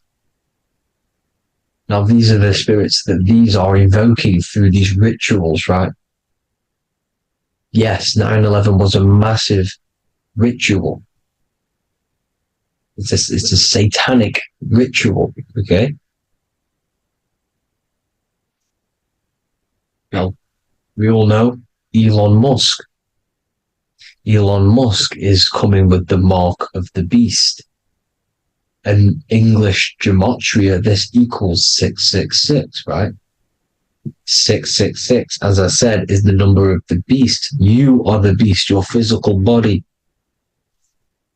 You see how the Bible twisted things up to make things more confusing, right? But it's there. You just have to have the knowledge to be able to read the Bible properly. As we all know, we had this virus. I'm not going to say the name because I'll get flagged. This virus adds up to 666 because this is all part of the New World Order. It's all part of keeping you in this physical dimension. Okay? Now, as you can see here, Novus Ordo Seclorum on the back of his shirt, on Elon Musk's shirt, this is also on the $1 bill, Novus Ordo Seclorum. This means New World Order. Yes, New World Order. This is on the back of Elon Musk's shirt. And as you can see here, he owns Neuralink, which is the brain chip, which they're going to be putting into implanting this onto your brain. This is the New World Order to connect you and merge your consciousness with AI. Neuralink and Meta, he owns Meta as well, which is the metaverse. These are going to be linked in, hence why they have the same symbol, but just in a different format. It's the infinity symbol. And the infinity symbol comes from the Torus field. As you can see here, your electromagnetic field from around your body. Now, the end goal is for this New World Order is to trap your consciousness inside of an alternative reality being projected from the metaverse. Because the metaverse will be the reality. Neuralink will be the brain chip inside of your brain, projecting your consciousness into an alternative reality while they harness your energy of your physical 666 body. Now, this stuff gets real deep, people. Now, this is the end goal of the New World Order, is to connect you with AI. This is why they're trapping you and keeping you in these lower states of consciousness in the Saturn associated root chakra. So you don't find out about the spiritual side of reality, because if you knew the truth of this reality, you wouldn't connect to AI. You see, you have the power within you to travel to other worlds, the astral plane, for example. You travel to different worlds when you are sleeping. Okay? They want you to know it's just a dream. However, their end goal is to trap your consciousness and feed off your energy, spiritually and physically. Okay? I don't know why these people are just pure evil. As I said, evil love bondage. They love the physical dimension. They don't want to ascend to other realms. These evil love the third dimension. This is why evil spirits will inhabit bodies, exorcisms, because they miss being in the physical realm. They miss it. Evil love bondage. So this is why they're cloning and putting their consciousness in clones to stay in this third dimension, to stay as further away from the source as possible. Okay? This is why they're doing it. And this is how it's all linked in. So I hope you all enjoyed this video. Hope you gained some wisdom. Please feel free to join the Telegram. And please leave a like and a subscribe. Thank you all, people. God bless.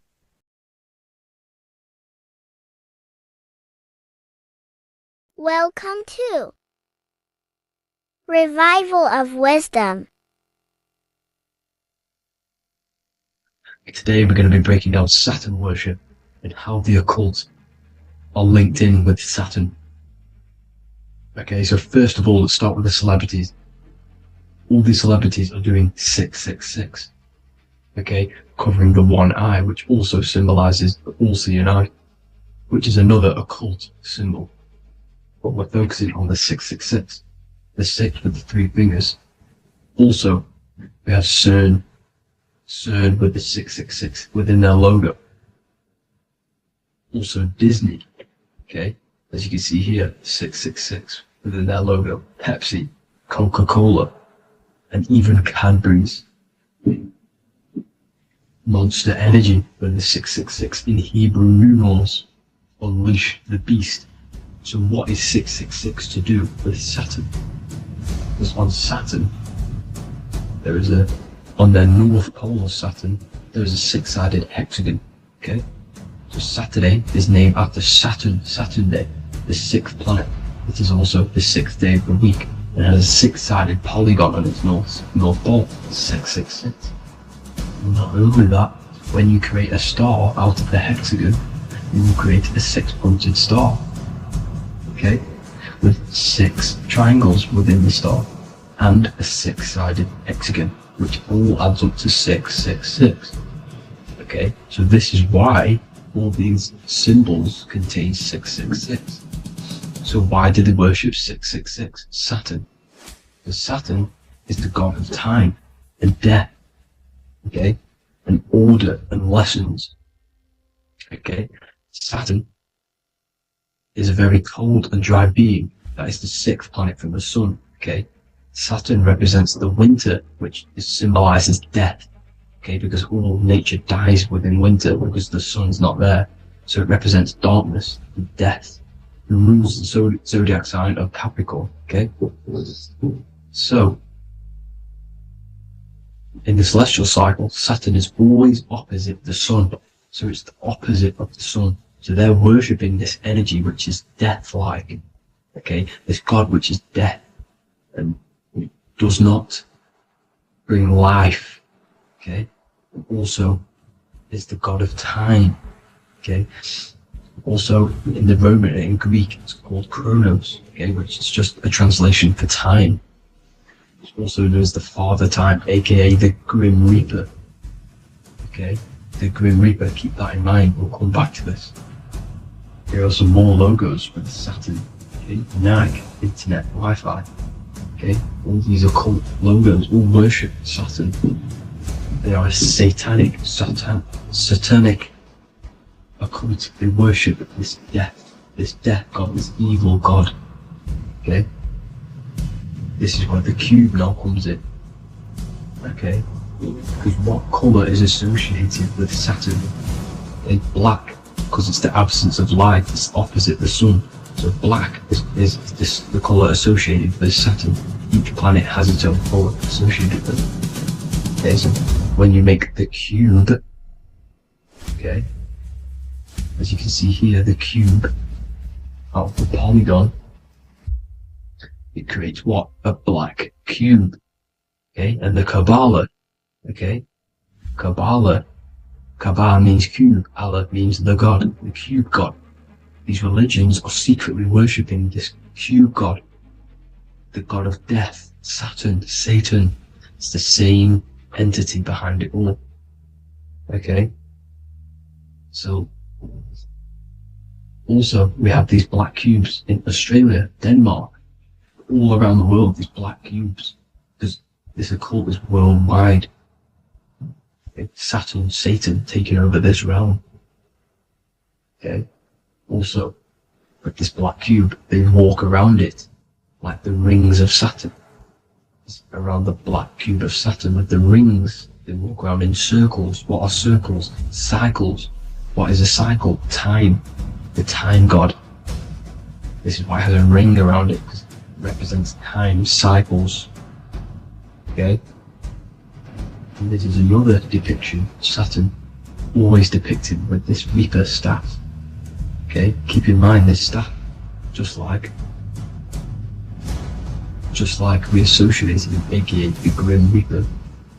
The Grim Reaper also wears a black robe, representing Saturn with the same staff. Can you see it? This is where it comes in. Okay? The same thing, look, the same staff with the black robe, black representing Saturn, the god of death. Okay, the Grim Reaper, Satan. Okay. Also, when you graduate from university, what do? You wear a cube on your head, a black cube with a black robe. This is Saturn worship. See, this is how Satan has tricked the world into worshipping him, not God, the sun, which represents God. So what is a corona? Because a corona is a crown, a circle, okay? A set of concentric circles of light seen around a luminous body. So Saturn, so this is why they used to worship Saturn by wearing crowns in ancient days, and we still do to this day. The king or queen has a crown, a corona. Also, corona, the drink. Corona adds up to 666, just like Saturn is 666. But like you see in the corona, you see the staff. You see this staff, just like the staff of Saturn, the Saturn god, like the Grim Reaper, with the black robe and the staff, just like the Saturn god. What is the Grim Reaper? It's a killer. It represents death, just like Saturn, the god of death and time. So all these occults and secret societies all worship the 666 god, which is Saturn, Satan. All of our energy is being put into Saturn. Okay, and Saturn, Satan, is harnessing all of this energy. So gradually, this is what the mark of the beast is. Like it says in the Bible, the mark of the beast, or the name of the beast. Here is wisdom. Let it know that you have to understand and count the number of the beast, for it is 6. It is the number 6 of a man, and is 600, 6, 666. So this is what the mark of the beast is. They are going to eventually put brain chips, just like Neuralink, which is what Elon Musk is pushing. Okay, so this chip is the mark of the beast, and it's going to be implanted to our hands or brains. Okay, and they will manipulate our consciousness, and it will manipulate our DNA, and it will directly connect us to AI, and AI is linked in with Saturn, Satan, as the demons and the people who rule this world are in love with AI. They want to connect humans to AI, and this will control our consciousness completely and give all of our energy back to Saturn, Satan, this deity that they all worship. Just like when you get married, you wear a wedding ring, the rings of Saturn, over the finger, which represents the sun. So you're basically seeing Saturn over the sun. The sun is the son of God. It represents the sun, represents God. So you are putting Saturn over the sun. So thank you guys all for tuning in. I'm going to leave you guys here. Please leave a like, comment some topics that you want me to talk about, and please subscribe for more amazing content. God bless.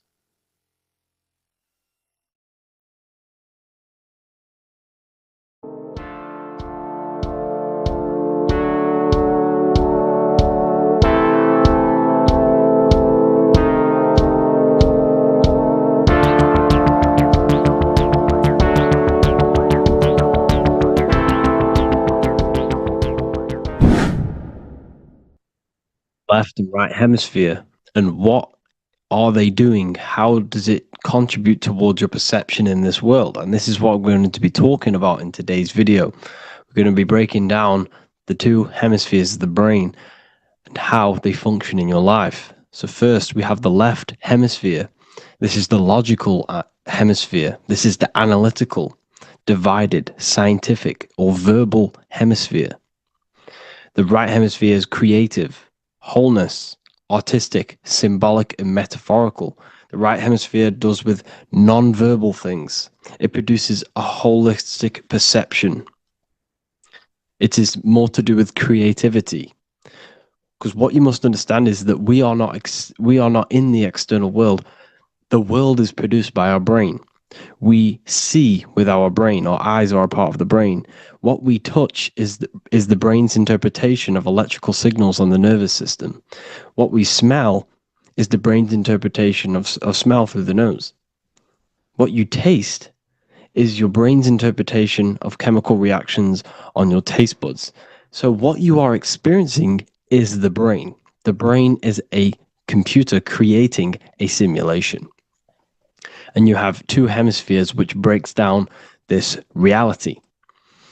So essentially the brain is the perception creator. It creates perception. So if the brain is creating this, who is the one experiencing the brain? Well, that is you, the consciousness, the mind, the all-seeing eye. You are the all-seeing eye experiencing the brain, the observer behind the brain, behind reality, behind the emotions.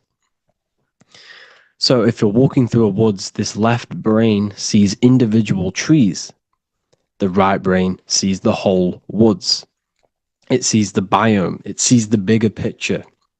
So when you are walking through this woods, the right brain picks up a holistic perception of reality. It creates the woods as one unified woods. The left brain's job is to break this down and analyze it so that we can see individual things. And this is also necessary for humans to have the ability to break things down and manipulate things in this world. So without this left hemisphere, we could not manipulate things and break things down.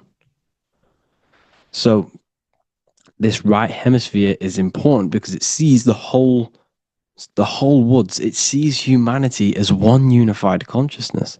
However, the left hemisphere sees individual egos. So the left hemisphere is the place of the ego because it only understands, it sees the world very divided. Okay, so for example, here's another example of the left and right hemisphere. If someone pulls out in front of you in traffic, your left brain is going to start going crazy and analyzing them, calling them names. The right hemisphere, however, sees the bigger picture. Maybe he didn't see you. Maybe it's just a mistake. Maybe he's in a rush. You see how the two brains are very different. They do the same thing, but they function in different ways. The right hemisphere is feminine. The left hemisphere is masculine.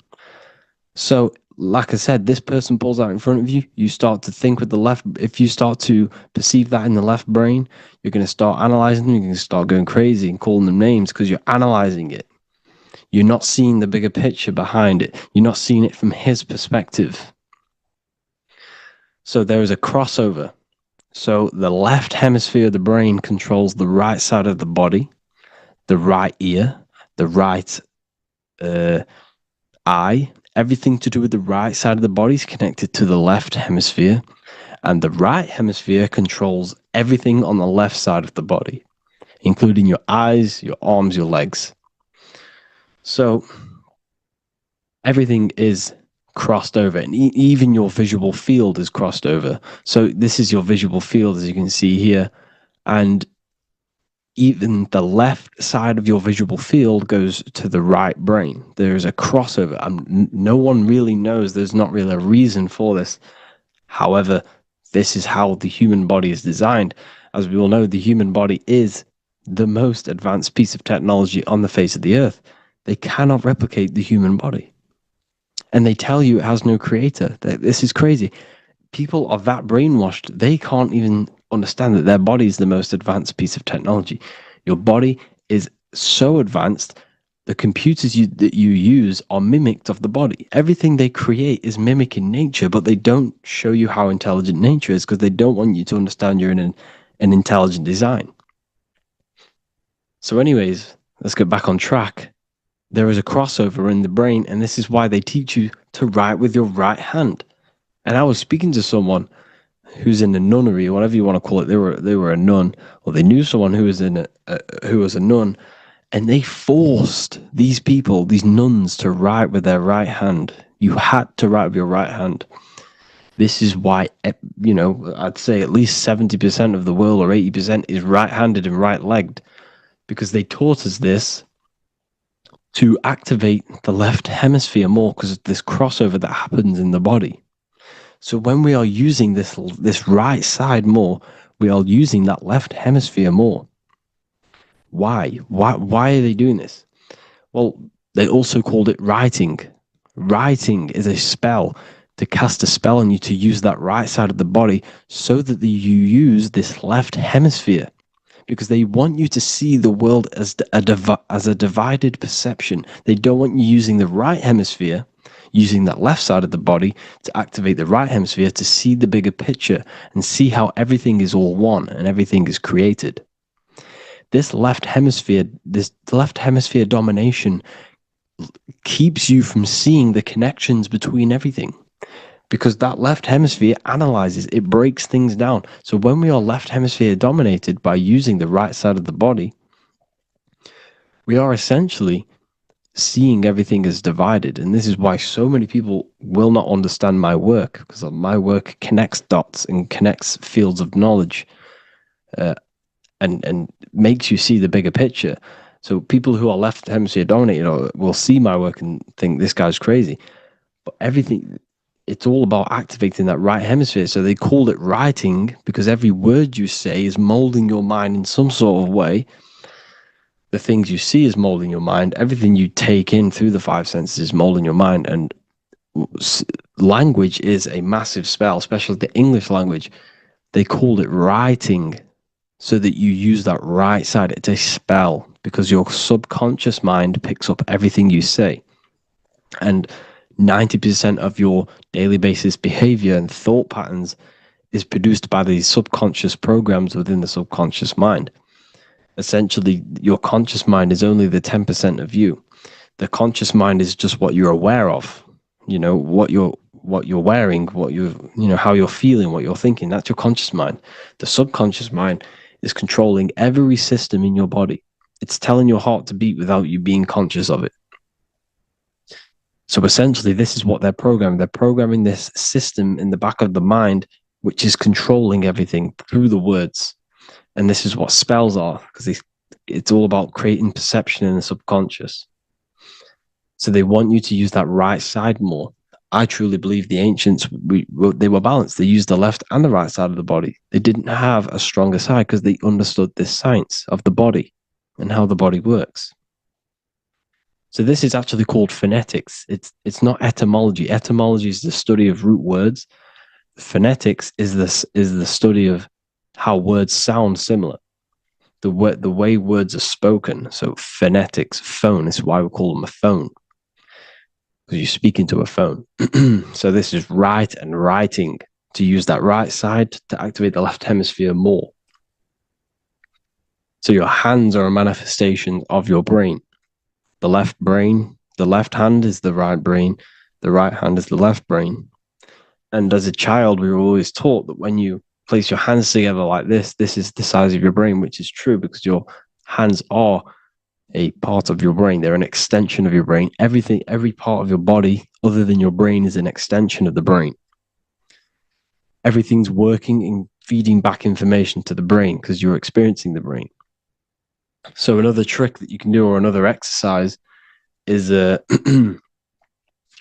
looking in the mirror and closing one eye at a time. If you close your right eye, if you take your top off, for example, you'll analyze your body if you close your right eye, because you're using that left hemisphere.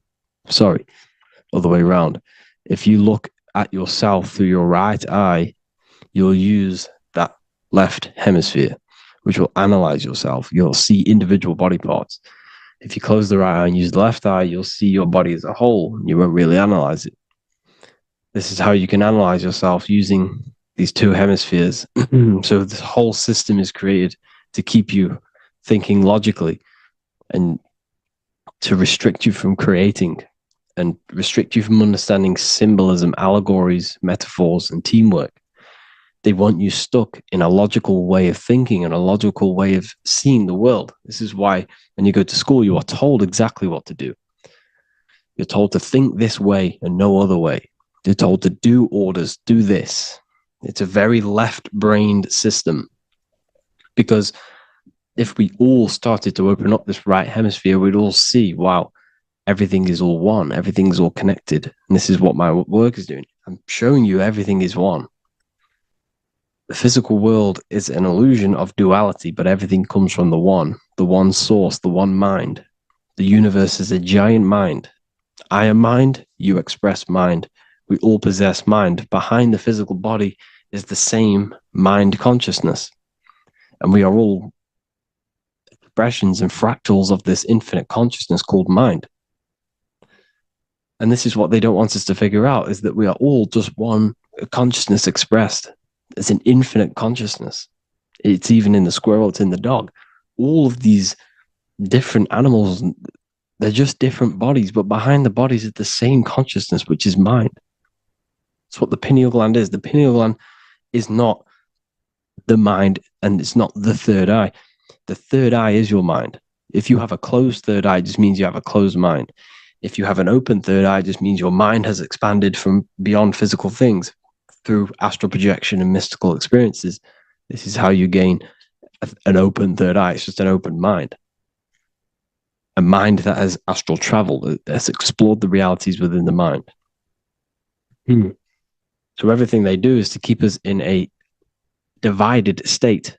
Divide and conquer, right? That's their motto.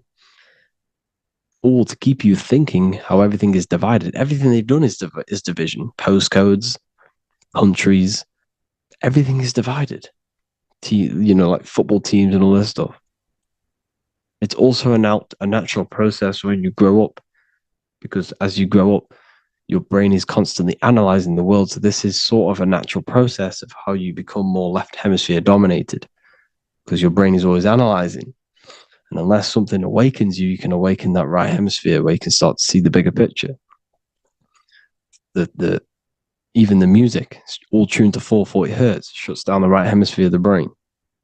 440 hertz, Spotify, Apple Music, the radio, and every time you turn on the radio, it's tuned to 440 hertz. This was specifically tuned. It never used to be tuned to this. It was in the 1950s. It was changed. The standard music tuning was changed to 440 hertz because it shuts down that right hemisphere of the brain. They don't want you thinking, seeing the world in this way and perceiving things as one. And I'm going to show you. It tells you this in the Bible. Cast the net onto the right-hand side of the boat and you will find the fish. What was Jesus saying? This is, you see, people read the Bible and they don't understand it. If the Bible is not talking about you, then it has no meaning. The Bible, everything you read in the Bible is about you and how it can better your life. It occurs to you. So if Jesus says, cast the net onto the right-hand side of the boat, this is an allegory. The boat is your body. Cast the net. It's the awareness, the perception onto the right hemisphere of the brain, and you will find the fish. What's fish? What do fish do? They swim deep in the ocean. It represents the knowledge. Deep knowledge. Cast the net onto the right-hand side of the boat and you will find fish. You will find the wisdom. You'll gain understanding when you cast that your awareness into that right hemisphere. You will see that I am you and you are me. We are all one consciousness. You will see everything. You'll see that the trees are the same patterns as the nerves in your body. You'll see everything is connected. Everything is a fractal of the one infinite consciousness. And how many fish did they catch? 153. That adds up to 9. This is now numerology. The Bible's filled with numerology. Adds up to 9. What's 9? Human consciousness. It represents consciousness. You're in the womb for 9 months. Feminine. It's all about consciousness. And in Revelation 14, and I looked and behold, the Lamb standing on Mount Zion. That's the spines, the mountain. With him, 144,000. 144 adds up to 9. It represents consciousness on top of the spine. You see? And he had his name the name of his father written on the forehead. What's the father? The higher mind, the higher consciousness within you. Where is that? In the forehead, the pineal gland. The pineal gland is the radio receiver for the higher consciousness. Because every body part of the body has consciousness. Your heart has consciousness. Your gut has consciousness. You are thinking with these different consciousnesses. You think with the gut. You think with your penis. You are thinking with all these consciousness. And it's about raising your consciousness to the higher consciousness, which is the father, the mind, in the head. Don't think with the lower parts of the body, because that is your animal nature. Think with the higher parts of the body. It's all representing consciousness. How to activate the right hemisphere of the brain? Well, it's all to do with non-verbal things. So music will activate the right hemisphere. Make sure it's tuned to the right frequency, though. 432 hertz, 528 hertz. Any frequency that adds up to 3, 6, or 9 is good for you. Meditation, turning off the thoughts, and you raise yourself to the higher brain. Symbolism. Symbolism is all right hemisphered. Reading between lines, metaphors, determining the Bible. It's all right hemisphered. Seeing the bigger picture. It's reading between the lines. So tithing in the Bible. These people in the churches are giving 10% of their money to the church. It's nothing but a scam. What these people have done is they have externalized the Bible. They have taken the Bible and literalized it so that they can make a business out of it. So what they're doing is a tenth of the produce of what it says in the Bible, a tenth of the produce of the land, whether grain or fruit, is the Lord's and is holy. So what's that saying? The tenth of, it's basically saying give the 10% to the Lord, to God. What does that mean?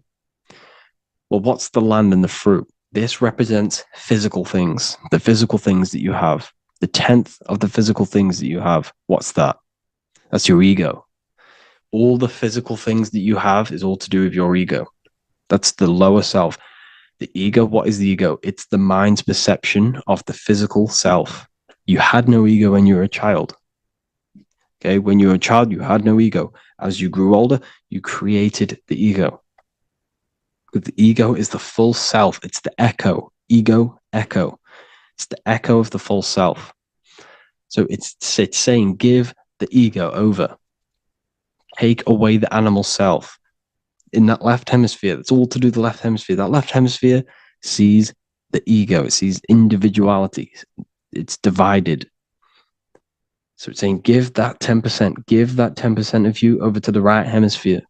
The 90%. The 90% of you is in that right hemisphere. The higher self. Now, I'm not saying the left hemisphere is bad. Okay, I'm not saying that at all. But it sees things divided. It's like I said, the left, the hands are manifestations of the brain. So when these Christians are praying, they're putting their hands together. What are they doing? They're syncing the brain hemispheres. What you're doing, because everything's an extension of your brain. So if you put your hands together, you're putting the two hemispheres together. And what's happening when you place the hands together? All the electricity in the body is now running in a circuit. So once you connect these two hands, the electrical energy is now running in a circuit. And energy can move around the body quicker and more efficiently. So when you pray, when these people are praying, they don't realize that they're engaging in ancient forms of meditation, of balancing the two hemispheres.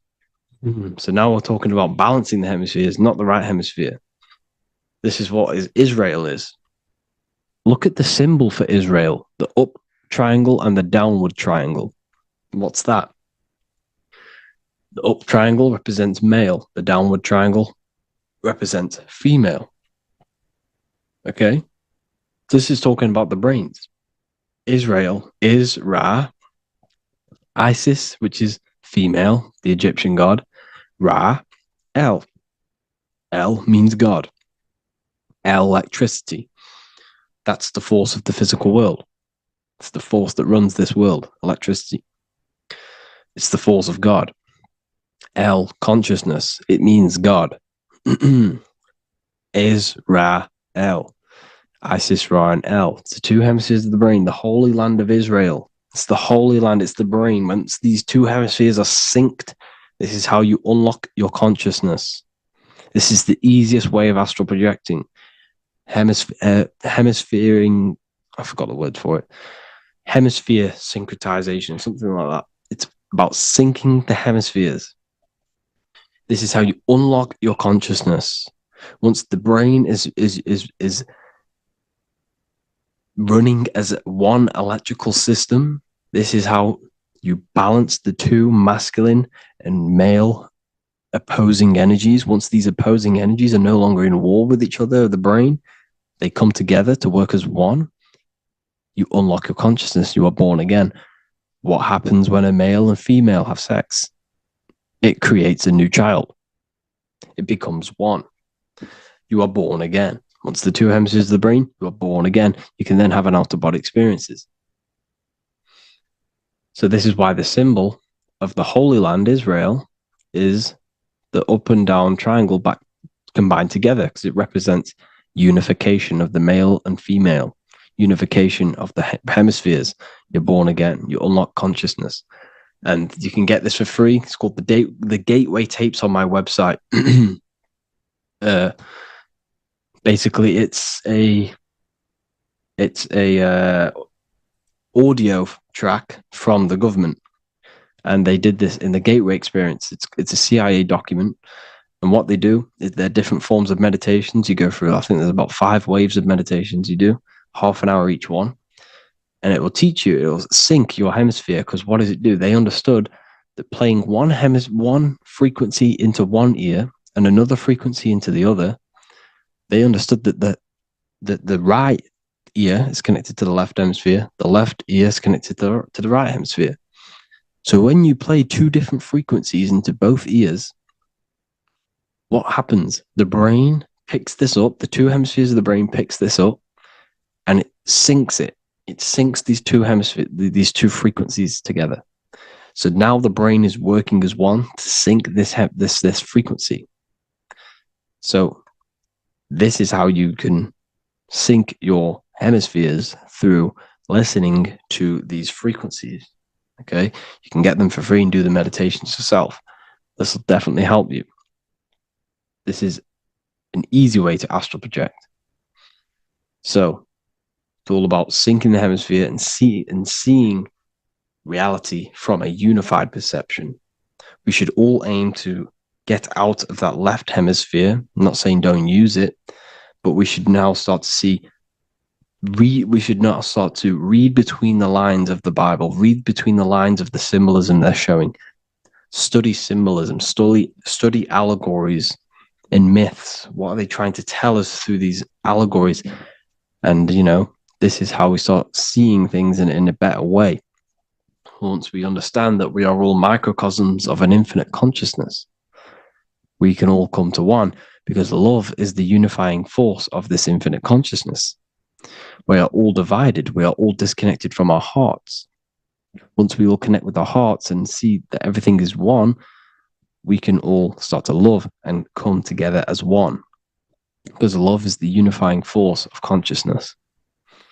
So if you haven't already seen, I now have launched the Ethereal University. I will be doing lectures like this one, but even better, deeper, and even releasing knowledge that I can't talk about online, as they are censored. I'll be doing lectures every single week. I'll be doing live calls every single week. You also gain access to my library, which is filled with over 45 occult books, filled with knowledge. Okay, I'll show you now. Plus, you get my book, The Book of Wisdom, PDF form, and the Human Health Guide, PDF form. You also get all of this stuff, the health section, Q&As, Ethereal meditations. We've got some celestial studies, cosmology, numerology coming soon. You also get the brand new Manifestation Mastery course, plus the library. And there'll be new books, new lectures, new live calls every single week. Or you can get the Book of Wisdom, use the code WISDOM in all capital letters to gain 40% off. This sale will be ending very, very soon. So if you're watching this, be very quick to get yourself a physical version or a PDF of my book. You can get it in all these languages. Hope you enjoyed this video, people. I'll see you inside the Ethereal University, the real university. Have an amazing day.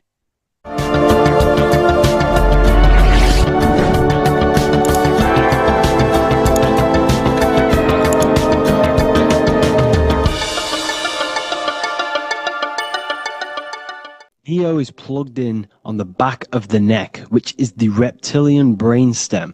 The reptilian brain is all to do with survival mode, survival state. It's always scanning the environment for safety, whether that's physically, emotionally, or mentally. It does not think. It is instant. For example, do I smack the guy or run off? If something happens to you, like a car's coming really quick to you, you do not think about this. The reptilian brain is the animal instinct that will instantly move your body on the instant reactions. Hence why it's the closest brain to the rest of the body. It has instant access to the electrical nervous system to control the body at instant reactions. Now, Neo is plugged in on the back of the neck, which is the reptilian brain. Therefore, the matrix is the body itself. It is the lowest state of consciousness. This is what it represents. The word matrix means womb. It translates to womb because your body is a womb. Your body is a vessel for universal consciousness, for God consciousness. And the body is also a womb where you can be born again outside of this body by raising your consciousness, by awakening the neocortex. This is why Neo is called Neo, because it represents the neocortex. This is the higher aspect of our brain. This is all to do with new things, higher reasoning, higher thinking, new learning. You see, the brain is a receiver for universal consciousness. Now, what do I mean? It is a radio receiver. Think of it like this. You have a radio tower which emits frequencies. And each little frequency, 00.1, 00.2, 00.3, each 00 point is a different person. We are all the same universal consciousness, encapsulated inside of a different vessel. This is why our body is the temple of God inside of the Bible. Your body is a sacred temple of the divine essence of the universe. However, consciousness is controlling this physical body. And I'll show you this diagram here. Consciousness consists of imagination, emotions, thought, and memory. All of these things are not physical. They're not made out of atoms. You cannot think with atoms. If I split open your brain while you are thinking of a cheesecake, I would not see a cheesecake. It's because these things exist metaphysically within consciousness. They are not physical. The body is physical. It's part of matter. It's part of time. You see the Leonardo da Vinci, the circle and the square. The square represents limitation, beginning and end. Because when you draw a square, there is a beginning and end. It represents the body, the mortal self, the ego, the echo. Then you have the spirit raised above, which represents spirit over matter, mind over matter. Invisible forces create physical forces. Everything physical exists in non-physical. This is also the Freemasonic square and compass, why the square is below the compass, because the compass creates the circle, which is spirit or mind. Then you have the square, which is matter. Mind and matter are the same substance. Mind creates matter through thought. Everything in this physical universe manifested through thought. Everything began as thought. So you are spirit and matter. You have a material body and a spiritual body. And you are right in the middle. This is why humans are very, very important. Because we have an animal nature, the reptilian brain, and a higher consciousness, the neocortex. And we must awaken out of the matrix, which means womb, which is the body. And Neo is waken up from the lower self, the reptilian brain, and moves into the neocortex. Because the brain is a radio receiver for consciousness. Now, what do I mean? I went over this before. Your consciousness is controlling the brain. The brain is a computer. And when our consciousness, our imagination, our emotion, our thoughts, and our memories are all contributing towards just survival things, food, safety, fear, all of these things, and our consciousness is locked into a survival state, we are using the reptilian brain. We're no longer thinking. You don't think with the brain, but the consciousness is thinking, which activates the different parts of the brain. When we think for higher reasoning, we use the neocortex. It stimulates the neocortex. When we think about survival, we're using the reptilian brain. So therefore, when Neo wakes up, he wakes up to the higher aspects of consciousness, which is only utilized by the neocortex, by learning new things and expansion of the mind and expansions of consciousness. Okay?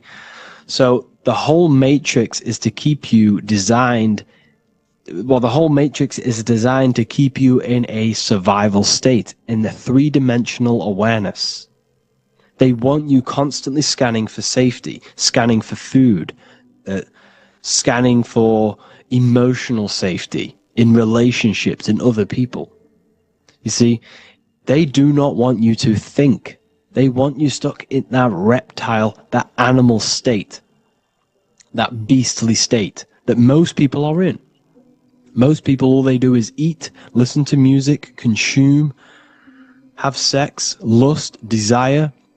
This is all the reptilian brain.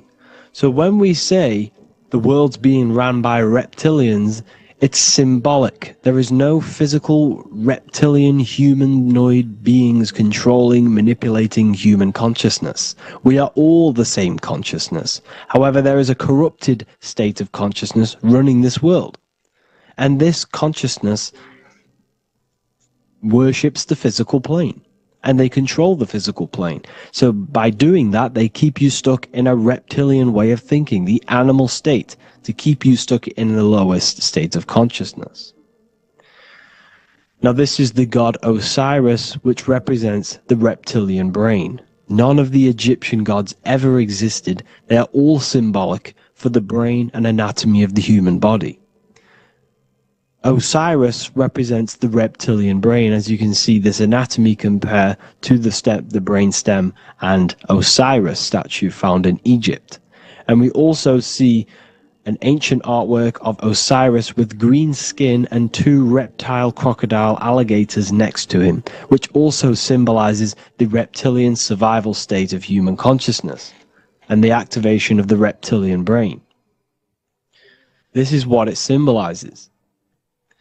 Now, this is what the Matrix is all talking about. It's talking about the awakening, the expansion of consciousness.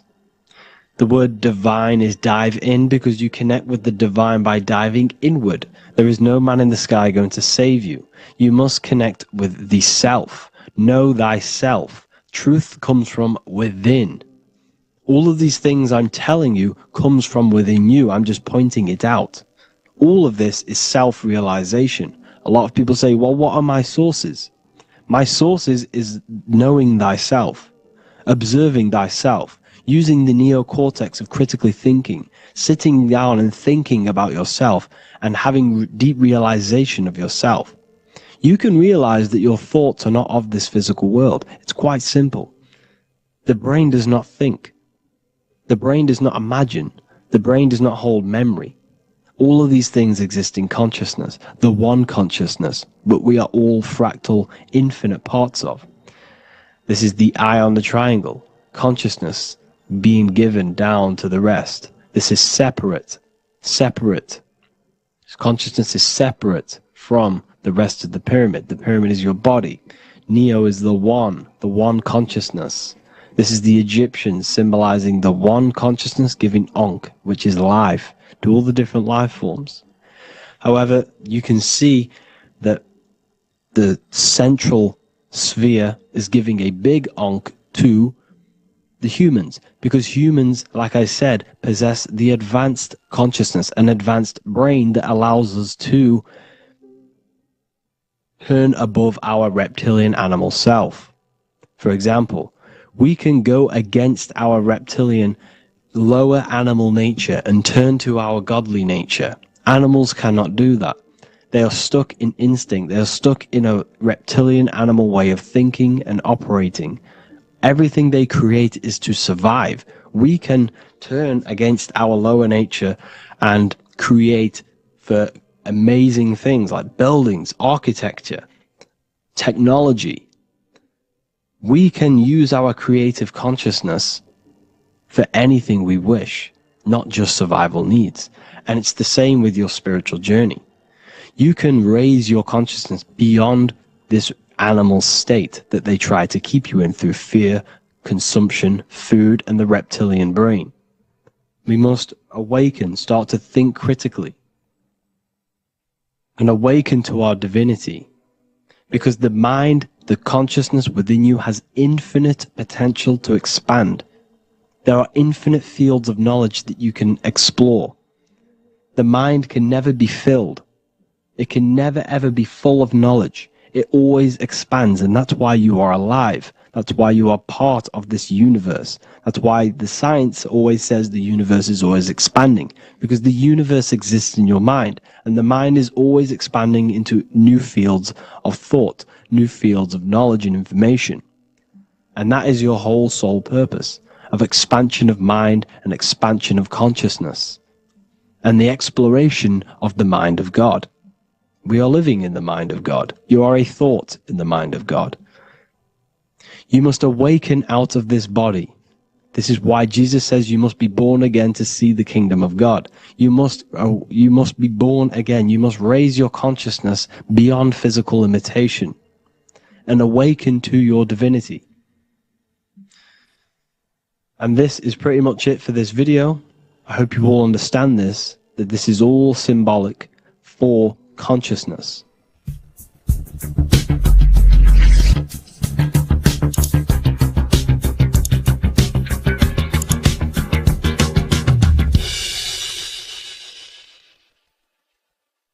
Welcome to Revival of Wisdom.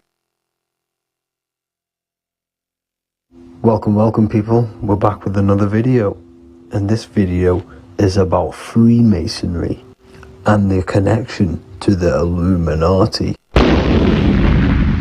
Please, as always, to make sure to hit that like and the subscribe button and turn on the notifications to never miss a video. On May the 1st, 1776, the founder of the Illuminati, Adam Weishaupt, founded this secret organization, and this date can be found in Roman numerals underneath the all-seeing eye pyramid on the $1 bill. This $1 bill also says Anu Coptus Novus Ordo Secularum. This is Latin for announcing the birth of the New World Order. This New World Order will be headed by Lucifer, the all-seeing eye, and followed by the 13 layers of bricks for the 13 elite bloodlines. So your Orsini's, Rockefellers, Rothschilds, Soroses, and the other 9 elite families. So when Adam Weishaupt created the Illuminati, he made it consisting of high-level degree Masons, French and Latin philosophers, and many more powerful people to all become one society. So this is why you see Masons using this same symbol of the all-seeing eye inside the pyramid. But not all Freemasons are part of this Illuminati secret society. As the 33rd degree Freemason Manly P. Hall said, In his book, The Secret Teachings of All Ages, Freemasonry is a fraternity within a fraternity, an outer organization concealing an inner brotherhood of the elect.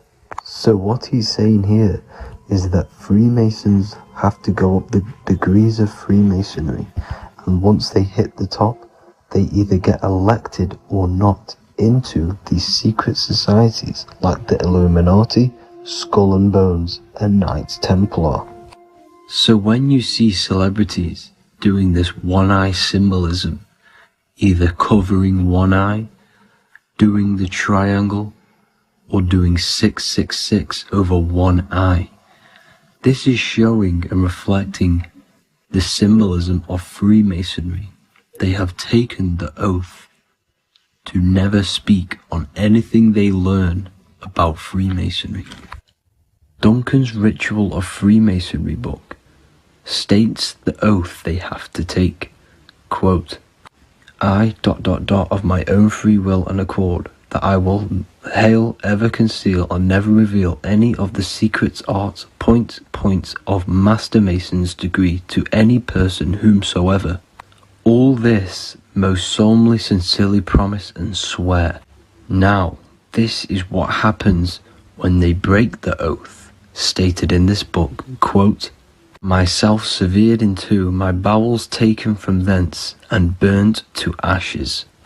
So this states that Freemasonry comes first, before any law of the land. It has the right to kill you if you break your oath. This is the hand gesture they have to do every time they enter the ritual room inside the Masonic lodge.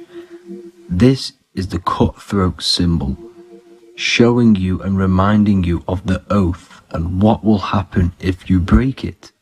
Now in this book, Richardson's Monitor of Freemasonry, it states, if you break your oath, binding myself under no less penalty than to have my throat cut across, my tongue torn out by the roots, and my body buried in the rough sands of the sea. If they do not decide to kill you, this book states this by pointing him out to the world as an unworthy vagabond, by opposing his interest, by dearranging his business. In other words, they have the power to frame you and destroy your reputation to the world and destroy your business if you break this oath. So yes, they do kill to keep this truth hidden, because this truth of this reality is what keeps them in power. They have the ability to manipulate people, because people do not know what manipulates them. This is why they call themselves the government. They govern the ment, which is the mentality, because the mind is the root cause of reality. They control what you perceive to control what you manifest. By knowing the truth, you are set free, and you no longer need no controller above you.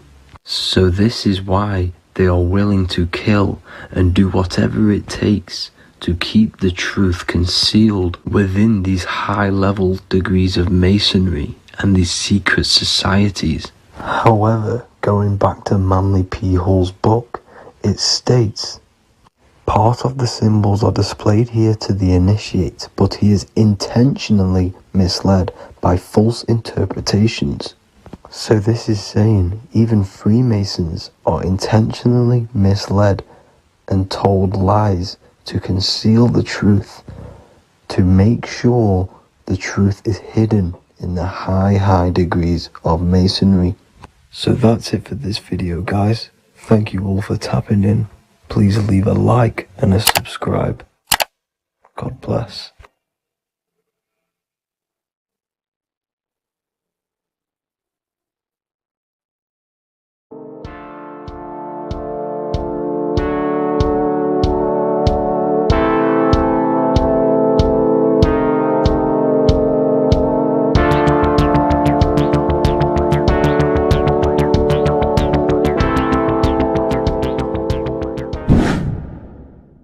Welcome back, people, to another occult lecture by Revival of Wisdom. Today we're going to be talking about magic and how it's being used on us for the New World Order. Magic has the word mag within it, which is magnetism. Magnetism is the force. Magic is influencing forces, natural or supernatural forces, and using it for a certain agenda to gain something out of it. Now, magic is not what everyone's being thought. It's not some sort of fantasy thing. It's actually very common, and we all do it, whether you believe it or not. Magic is all to do with the mind. As I said, always say in my lectures, your mind is what creates matter. Your mind is what creates your external world. So it's all about manipulating and planting seeds within the mind, because your mind is a garden, and thoughts and words are seeds which are being planted in that garden.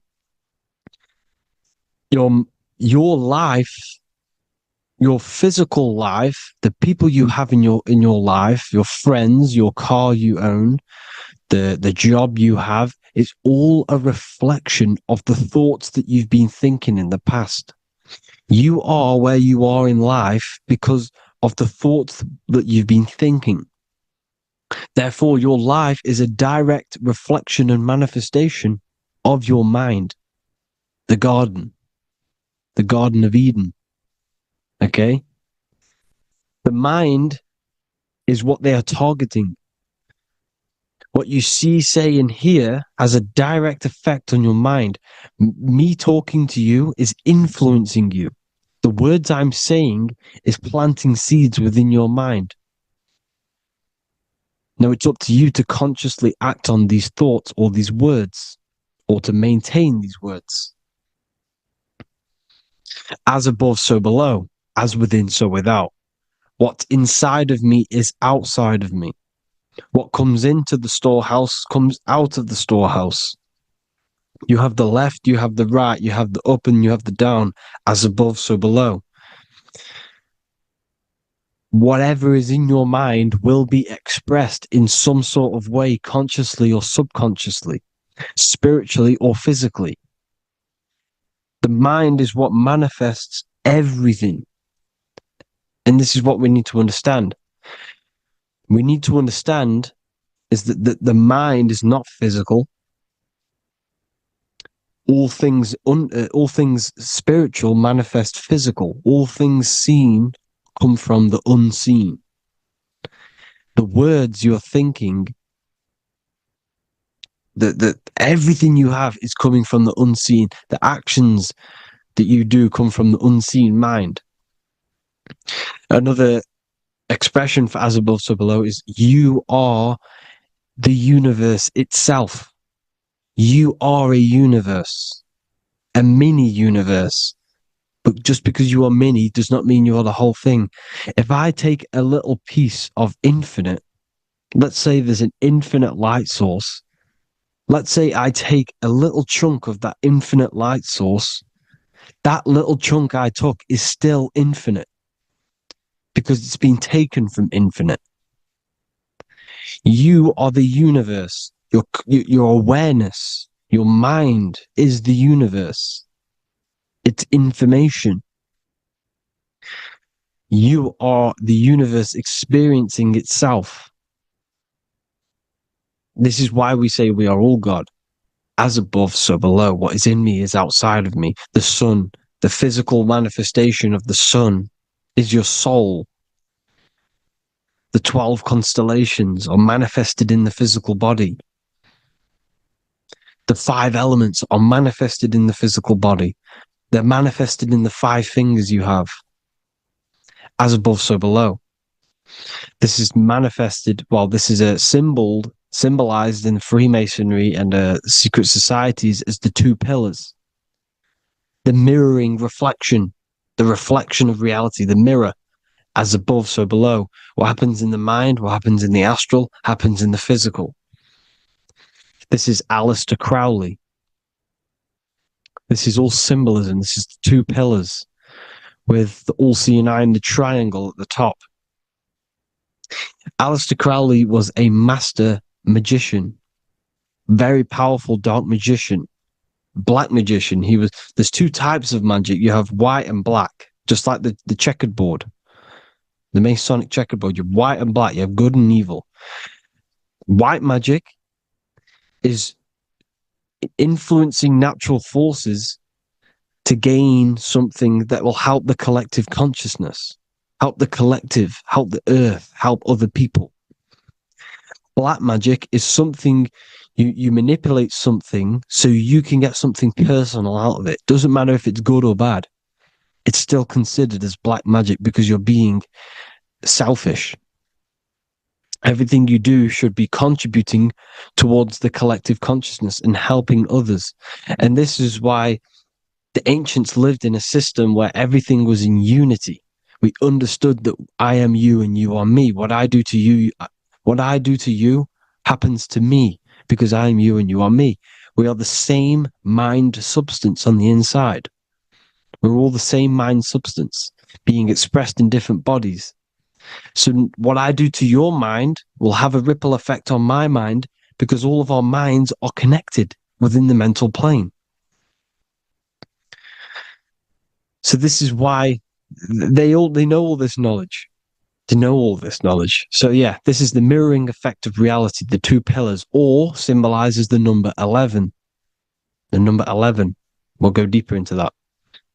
The technology we're using is magic. It's a form of magic.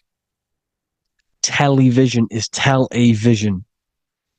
They're telling a vision into your subconscious mind, into your memory. And when you turn on the television, you get a program because they're telling a vision to create a program within your subconscious mind. You see, the conscious mind is only 10% of your mind, which is to do with your, what you're aware of, your five senses. What are you consciously aware of? Well, I'm aware I'm here, I'm talking. I'm aware of what I'm wearing, the five senses, what I can hear, taste, smell, hear. What I'm wearing, I'm aware of what I think of. But the subconscious mind is the 90% of your mind. It's the hidden part of the mind, which is telling your heart to beat, telling your body to breathe. It's storing all of your emotions. It's storing everything you see, storing all the belief systems that you have. It has everything. It stores all of the habits you have, the values. It stores everyone's name that you know. All the words that I'm speaking right now is all coming out of the subconscious. Everything is subconscious. And it literally manipulates 90% of your daily basis behavior. Most people don't know this. What you did yesterday is what you will do today because of these beliefs and mental programs within the subconscious, stored within the subconscious.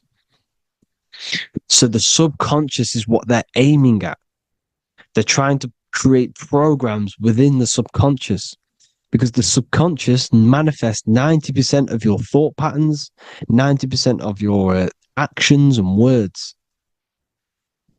They know all this stuff.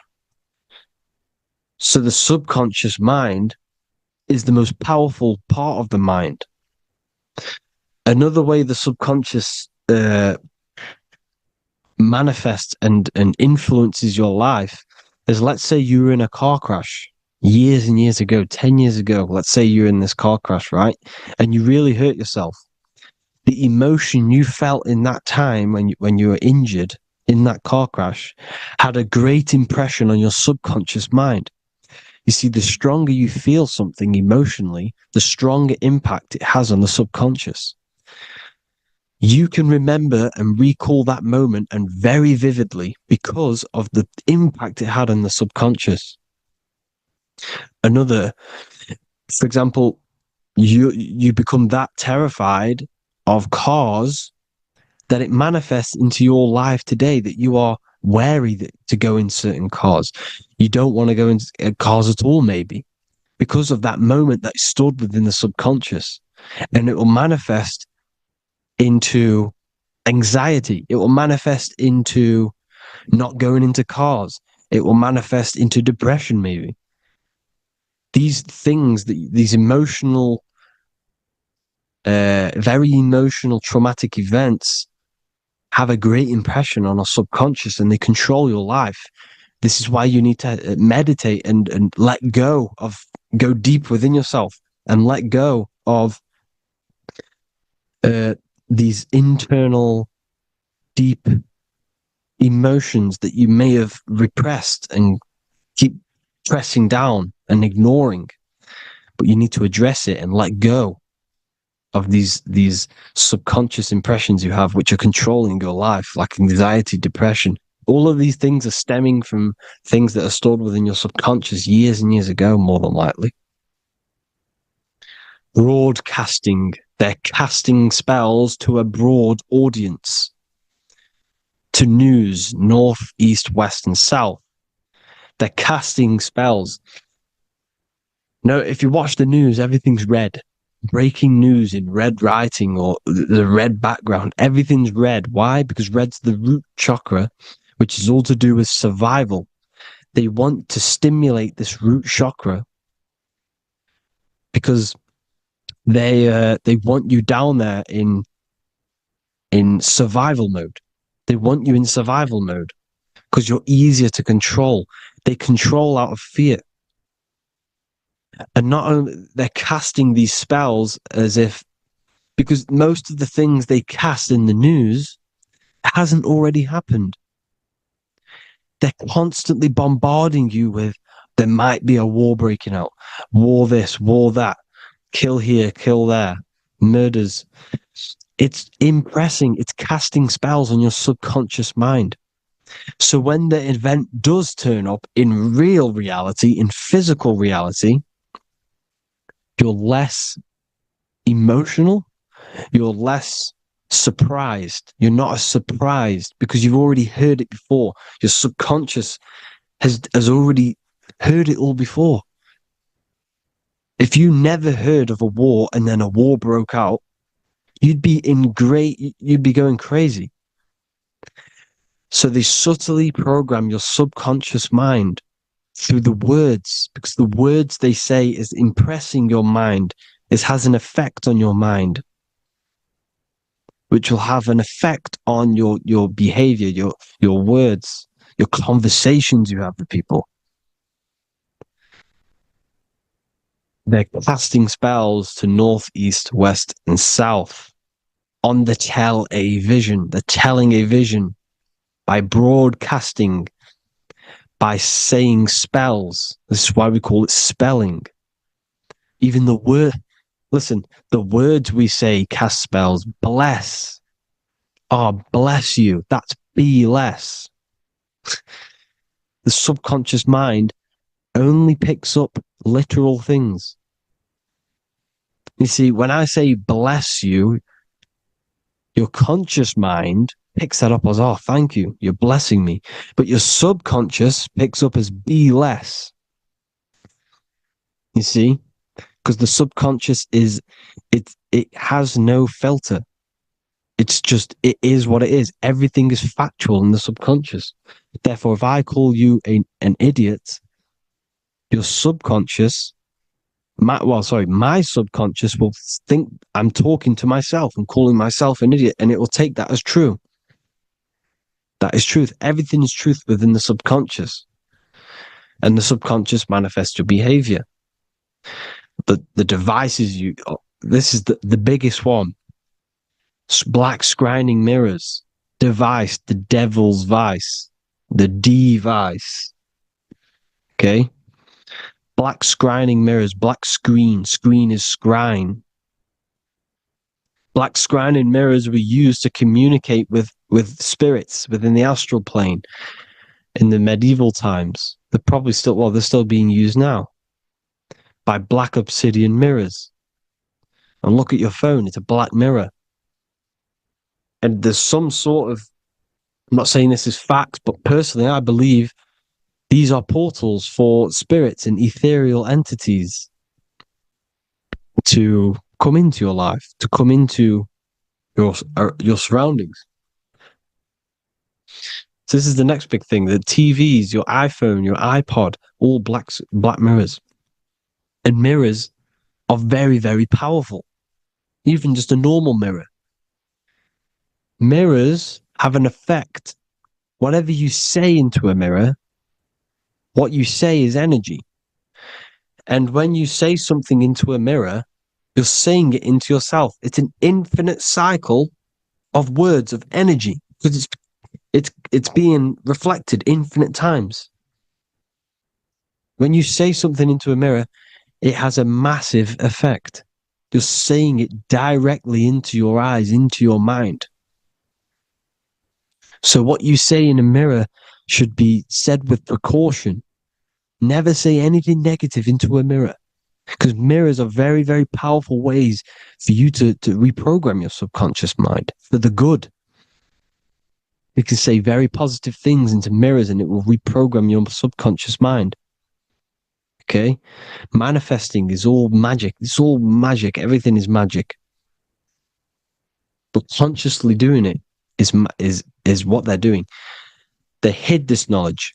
Your phone is magic. It manipulates your mind. The iPhone. Okay? See, magic isn't all of this with wands. See, Harry Potter, okay, that was created to give you this perception of a mystical and amazing form of magic with magic wands and all sorts of stuff like that. Yes, that stuff was true when the collective conscious minds were on a higher level and our belief systems believed in these things, because the universal mind, all of our minds contribute to reality. If the masses don't believe in magic, if the masses don't believe in a certain thing, it's going to have an effect on physical reality. So when the collective minds are higher and have more open minds, things like Harry Potter can come true. See, it's all in the mind. The iPhone, the eye is the symbol for the mind, the invisible intelligence. The triangle is the ethereal plane. Okay? So the eye in the triangle is the eye that sees into beyond the ethereal planes. The square is the physical plane. So the iPhone, your phone, is a black box, just like the Saturn black cube. It's a black mirror. It's taking photos of you every 2 seconds. And it's your mind. Your mind is in that phone. Everything you like, everything you text, everything you type in Google, everything you say to someone, every conversation is all recorded on the phone. Therefore, it is a direct reflection of your mind. Your mind is imprinted into your phone because your mind, everything you think in your mind, you're manifesting into typing, saying, taking pictures into the phone, and it's collecting it and storing it. And what they're doing, and this is for all forms of magic, it's manipulating the mind. It's all manipulating the mind. Reels, Instagram, TikTok, this is all dopamine. It's all controlling the mind. Every like you get, every follow you get, every share that you get is dopamine within your brain. They're literally targeting your brain and mind. It's all manipulating, because what they're pushing through the phones, through the media, through the news, through the televisions is visions and programs. You are the one manifesting the New World Order.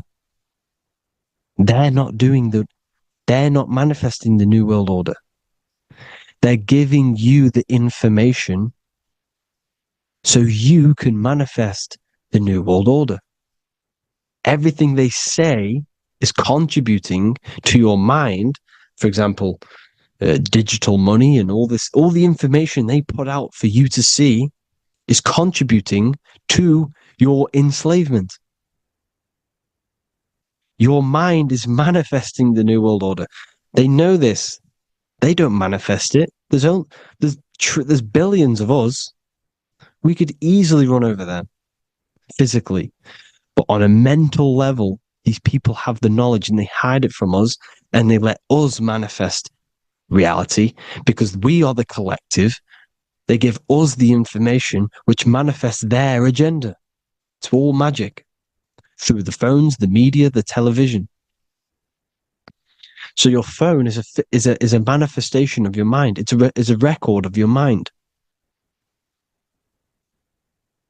Hollywood, holly tree, holy tree.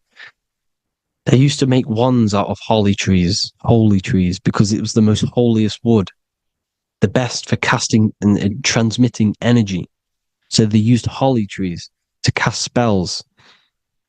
That's what Hollywood is. And in Hollywood, they have the red tear, the blood drop next to the Hollywood sign, because it's all satanic. They're all black magicians. They use Hollywood to cast the spells through the music, through the films. You see, music is a form of magic. All of this is magic. Everything they do is a form of magic because they want an agenda behind it. But it's not black magic. They're letting us create our prison. This is what you have to see. Yes, they're evil, but they're not doing anything evil, or else they would face the karma. They let us manifest this agenda through giving in the information, by telling you what's going to happen in the movies. Everything that happens in a movie, it's all there on purpose to program your subconscious, to plant a seed within your garden, your subconscious, your mind. Because when the mind has already seen something, when it comes up and turns up in physical reality, you will be less shocked and you won't rebel. So they lure you slowly. They make you aware of these things over time. They make you gradually think it's okay. Like the technology, we never used to use these phones. How did we become so addicted and reliant on them? Well, because first they gave you a little flick phone. Well, no, sorry, they gave you a phone in your house. And then once you got used to that, they say, oh, here's the newest version of a little flick phone. You started texting your friends. Everyone was loving it in high school. They could now meet up without saying, let's meet on the weekend at this point at this time. Like your parents probably did. Or maybe some of you watching this, you probably had to tell your friend to meet on the weekend at a certain time because you had no way of communicating. So everyone got these phones and got addicted to them. Then they slowly got addicted to the new iPod with the touch screen. Now they invented touch screen. Then everyone got addicted to touch screens. Then because all of this is producing dopamine in the brain, which creates you to become mentally addicted to things and physically addicted, chemically addicted. Because dopamine's a chemical. Your subconscious becomes a program within your subconscious, and your body becomes chemically addicted to these phones. And these phones are the enslavement of humanity, technology. Without this, we wouldn't be in this mess, without technology. Because they're creating a hive mind. We're creating a hive mind. So back on track anyways, they program you. Look at the films, 9/11, all produced by Hollywood. Here's the 11, like I said at the beginning, the two pillars which reflect reality. What happens in the mind happens in the physical. What happens in the astral happens in the physical. Okay, what happens in the physical happens in the mind. It's the two pillars, the mirrors. 9/11. 9 + 1 + 1 is 11. Flight 11 was hijacked. New York is the 11th state. New York adds up to 111. This is not a coincidence. It's all a form of magic.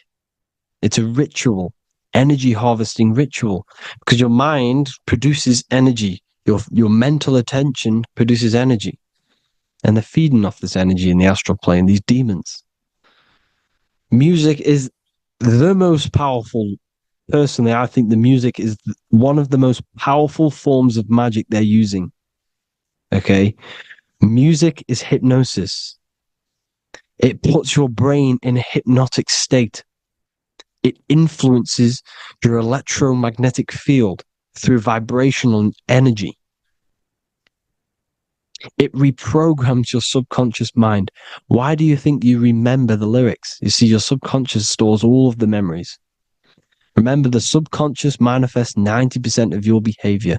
So therefore, the music you're listening to is manifesting your behavior. You wondered why some people wonder why they have drug addictions and they can't get out of violence and they can't get out of all this negative mind space. It's because the music they're listening to is creating a negative mind space. The words you listen to have plant seeds within your mind. So the reason you remember the lyrics is because that song created a program within your subconscious. Yes, that is what happens. You can use magic to reprogram your mind, but you can use music to reprogram your mind because it's all forms of magic. It's using natural mental energy forces to manipulate the physical reality. You manipulate your mind, you manipulate reality, physical reality. Okay? So the music, another very, very big one.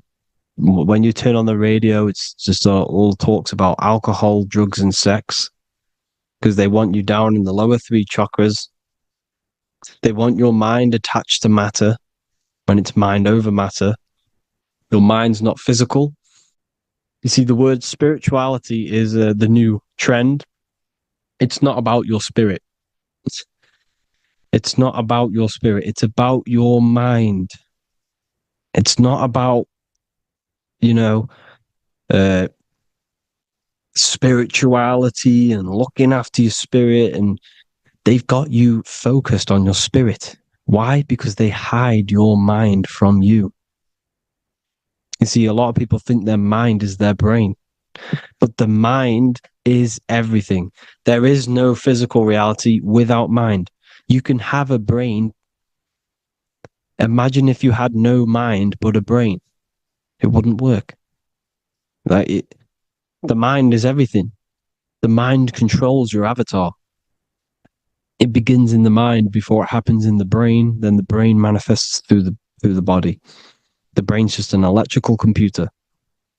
So that they've got people scared. Oh, do I have a soul or not? And all this stuff. Listen, if you have a mind, you have a soul, because you are not the mind. This is why everything is sort of an illusion, because beyond the mind is your soul. But what is the soul without a mind? You can't have a soul without the mind. But if the mind didn't exist, the soul doesn't exist. You are the person listening to your mind. I shouldn't say person because you're not the body. You're the entity behind the mind. But if you didn't have that mind, you couldn't understand what you even were. You would just be an observer who couldn't think. So yes, we all have a soul. If you have a mind, you have a soul. Everything is mind. Everything has mind. Mind creates everything. God is mind. And then manipulating your mind through TV, your phone, every little thing. The school, it's all about the mind, people. Control your mind, you control your reality. Just the last thing, here you go. Aleister Crowley, the dark magician, Kanye West doing the exact same thing because they're implementing magic in the music. Here's the Beatles with Aleister Crowley in the background. Bet you never noticed that. Aleister Crowley was influencing music and placing magic within the music to influence the subconscious. This is what Baal worship was. This is why they kill children. They sacrifice these children. Why? Well, because in order to ascend, in order to raise your consciousness internally, godly, by being good, God, or being, in order to be good and raise your consciousness and to get something in the physical world, you have to sacrifice yourself. And what do I mean by that? In order to raise your consciousness and ascend, you have to sacrifice the lower nature of yourself. You know, you got to abstain from having sex to retain your sexual energy, to transmute it, or staying away from negative, some poisonous foods like meat. So, staying away from blood. We shouldn't be consuming other animals' blood. We should be keeping our blood pure. We are humans. We shouldn't consume chicken blood, chicken germs. We are the most divine creatures on this creation. We are the most intellectual creatures in this creation. Therefore, we should keep our temples pure. We are not animals. If you want to associate yourself with an animal, go out in the wild, go and find a wild boar and go and try rip its guts out with your bare teeth, because you can't do it. You're not a cat. You're not a carnivore. Okay? So in order to ascend, you have to kill and sacrifice your lower part of yourself to ascend up to your spirit self, your mind self, the highest version. And the elites don't want to do this. So they sacrifice other things like babies to kill them, to exchange their life over to the astral plane, so these demigods in the astral plane can give them something in return in physical. They don't want to sacrifice their lower self, so they sacrifice other things for exchange, for physical pleasure. But the godly person sacrifices their lower self for their higher self to do good and ascend. So this is what all the Baal worship is, people, and this is why they're doing it. Hope you all had an amazing lecture. If you haven't already, go and get the Book of Wisdom for more information. You know, I don't go into dark stuff in this book, because all I do is enlighten people in this book. You can get it in Spanish, English, German, Italian, and French. Worldwide shipping. You can get the PDF or paperback. Or there is also a new one called the Human Health Guide 2.0. It gives you a list of all the foods, grains, oils, nuts, you know, everything that's alkaline and positive for the body and not man-made and hybrid.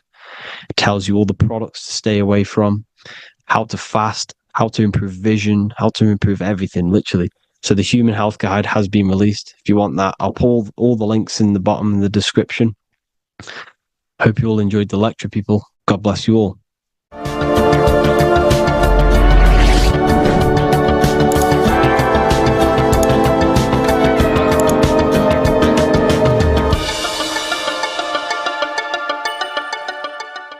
In this video, we're going to be talking about the evolution of consciousness.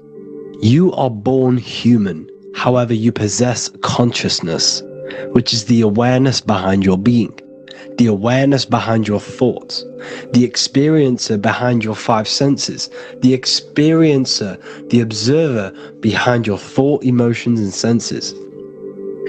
You are an eye, an invisible consciousness looking through a lens, which is your body. Your body produces this physical world that you experience. Your brain produces this world. Your brain and body is a technological computer. However, you are an infinite, ever-expanding consciousness behind this physical body. And there is an evolution of consciousness, a cosmic journey of expansion. And this is why we see so much pyramid symbolism in the occult and esoteric world, and especially within Freemasonry. Because the pyramid represents climbing, an evolution, a raising state of consciousness, a journey. Steps symbolize a journey upwards. This is the raising and the evolution of consciousness, our inner world. The transmutation of our inner selves, of our souls and consciousness and our minds. So when we see this pyramid, we're seeing a evolution, a way up to source consciousness. And the eye in the pyramid represents your source consciousness. It represents illumination. It represents divine guidance through this evolution of consciousness. This is why we see the ladder. Consciousness is ever expanding on an infinite journey of evolution. Each individual is a part of this cosmic process, contributing towards the ongoing expansion of both mind and awareness. As we evolve, we collectively explore deeper levels of existence, expanding the boundaries of thought and consciousness. The mind has the ability to expand infinitely into new realms of thought, into new dimensions of mind. The mind cannot be filled up. It is not a physical substance. The body can be filled up because it is a physical thing, but you cannot fill the mind. Therefore, the mind is constantly expanding, ever expanding into new fields of thought. So what we see in Freemasonry, the ladder, is again a journey, an elevation of consciousness. When we are born with an infant consciousness, and as we gain older, we gain an adult consciousness. Our inner world, our inner mind, and our emotional intellect changes and evolves. We are significantly different from when we were very young as an infant. It's because our consciousness evolutes, it changes, it alters like water.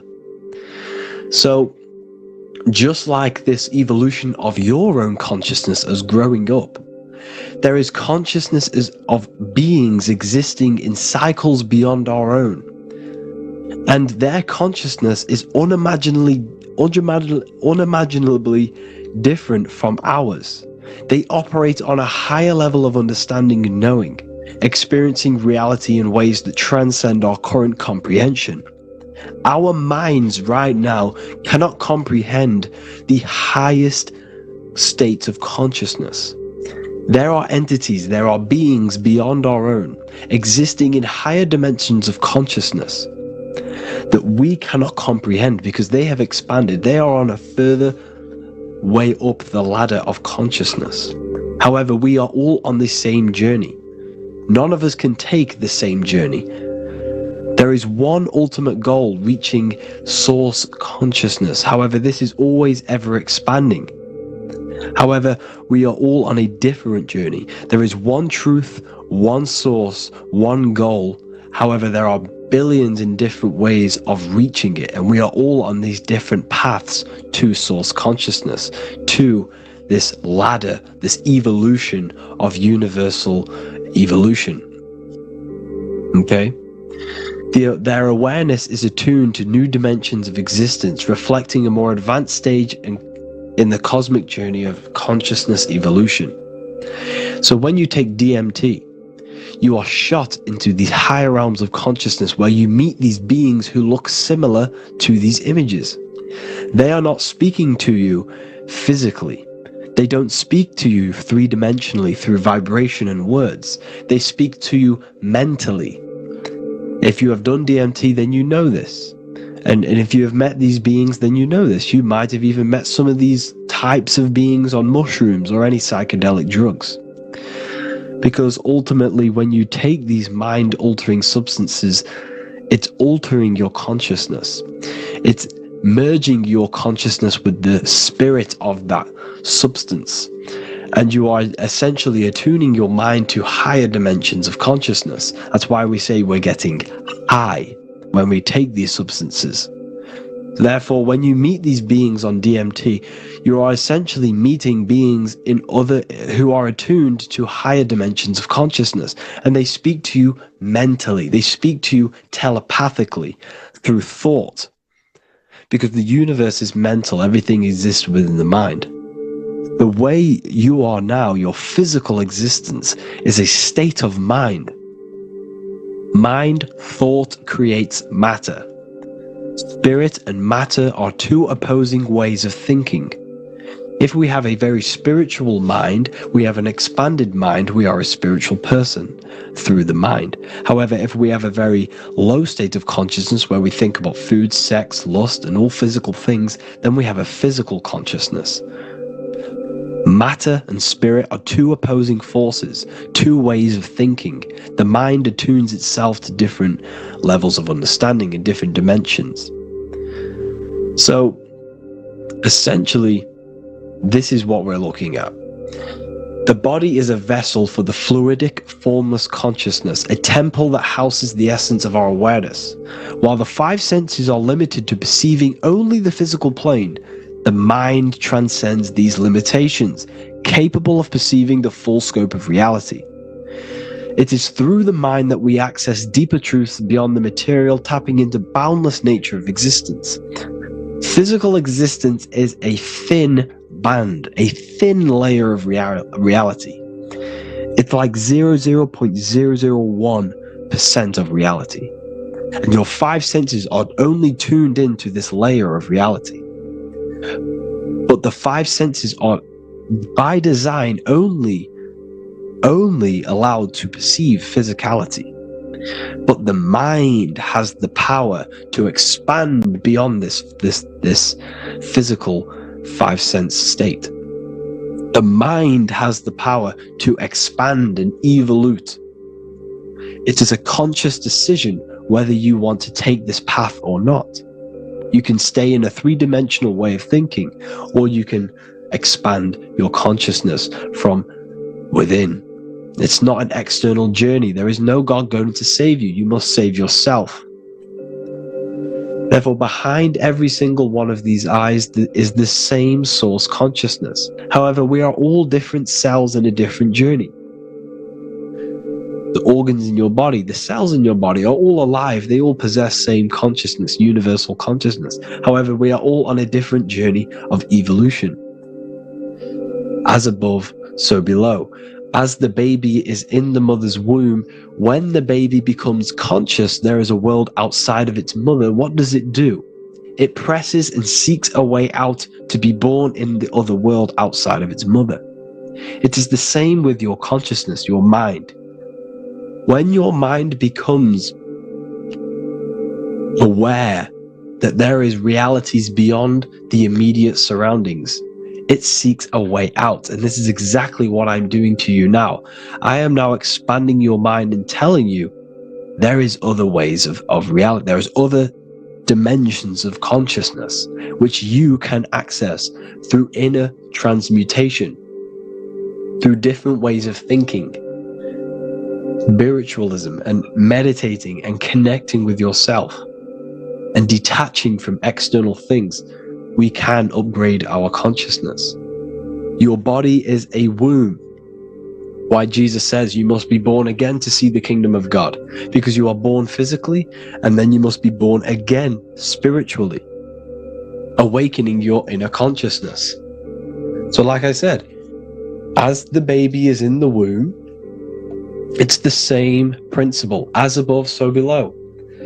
You were a baby, you were in your mother's womb, and you figured out there is a world outside of your mother, so you seek to way out your mother to be born in another world. It's the same now.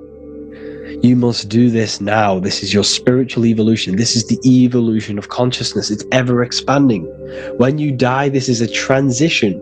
You must learn to not fear death. This is another part of your spiritual journey.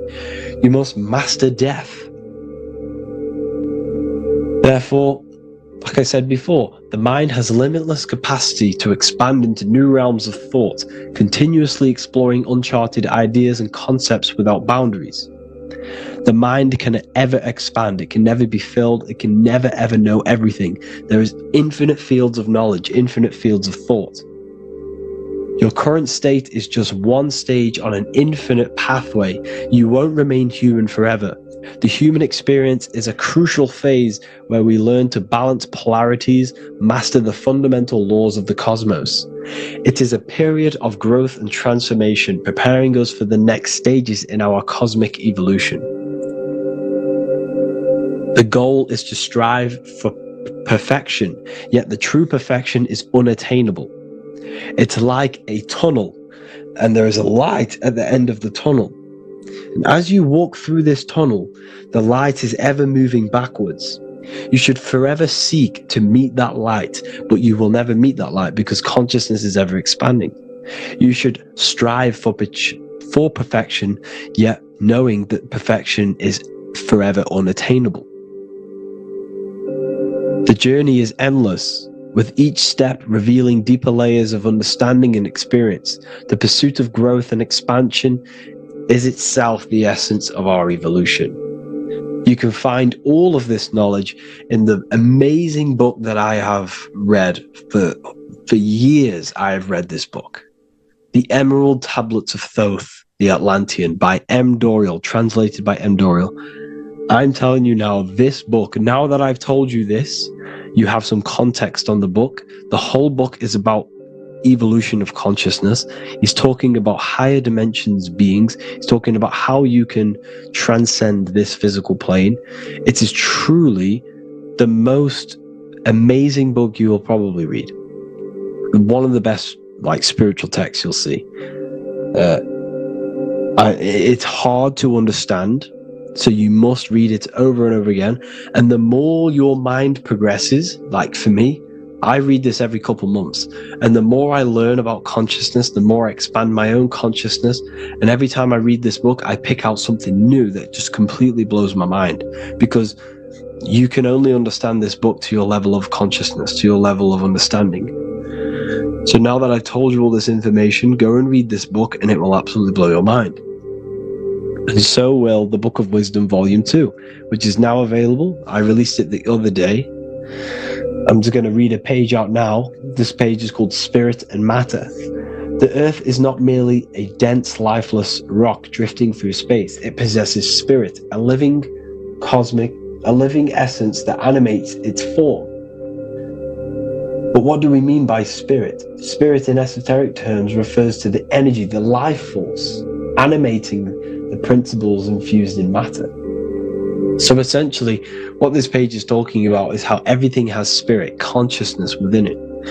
You are the middle, you are spirit and matter. You have the ability to expand your mind to the God self and raise above our animal instinct, our material self, and know the divine and expand. Animals cannot do this. Animals are not self-aware. Humans possess self-awareness. We can observe our consciousness. We can say, why do I exist? We can look in the mirror and know that we need growth.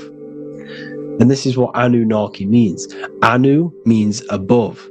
Anu was the supreme god of the sky, which is a metaphor. He represents spirit above, heaven. Anu came down to earth and married Ki, the goddess of the earth, which represents matter. It's a myth, it's an allegory. Anu married Ki and gave birth to the Anunnaki. Spirit came down and infused with matter and gave birth to the human, which is you. You are spirit infused in matter, Anu and Ki, Anunnaki. You are the Anunnaki. And this is just one of the teachings in my book. Honestly, this book is absolutely amazing. If you truly, truly want to expand your consciousness, give this book a read. And obviously, if you're inside the university, I give you this book for free. A paperback version. If you join the university, follow the steps inside of the general chat, you'll be able to download this book, not download it, order a paperback for free. All you have to do is pay for the shipping.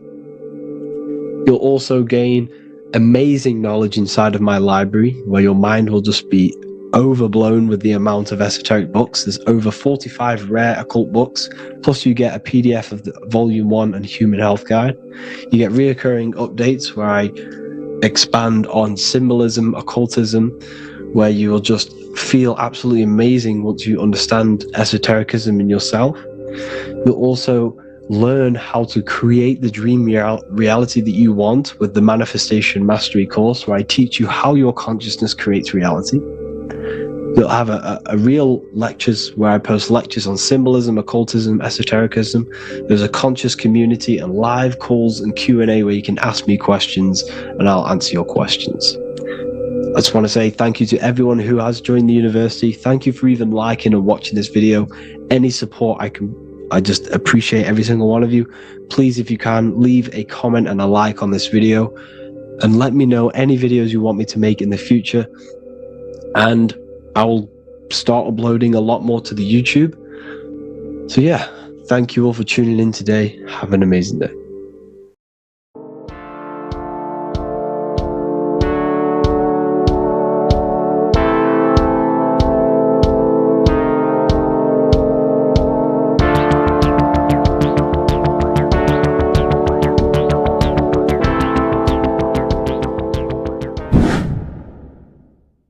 What is good, YouTube? Today we're going to be talking about the astral plane and how the cosmology fits into the astral plane. Okay, so first let's go over the astral plane and go over the different layers of reality so that you can understand reality more.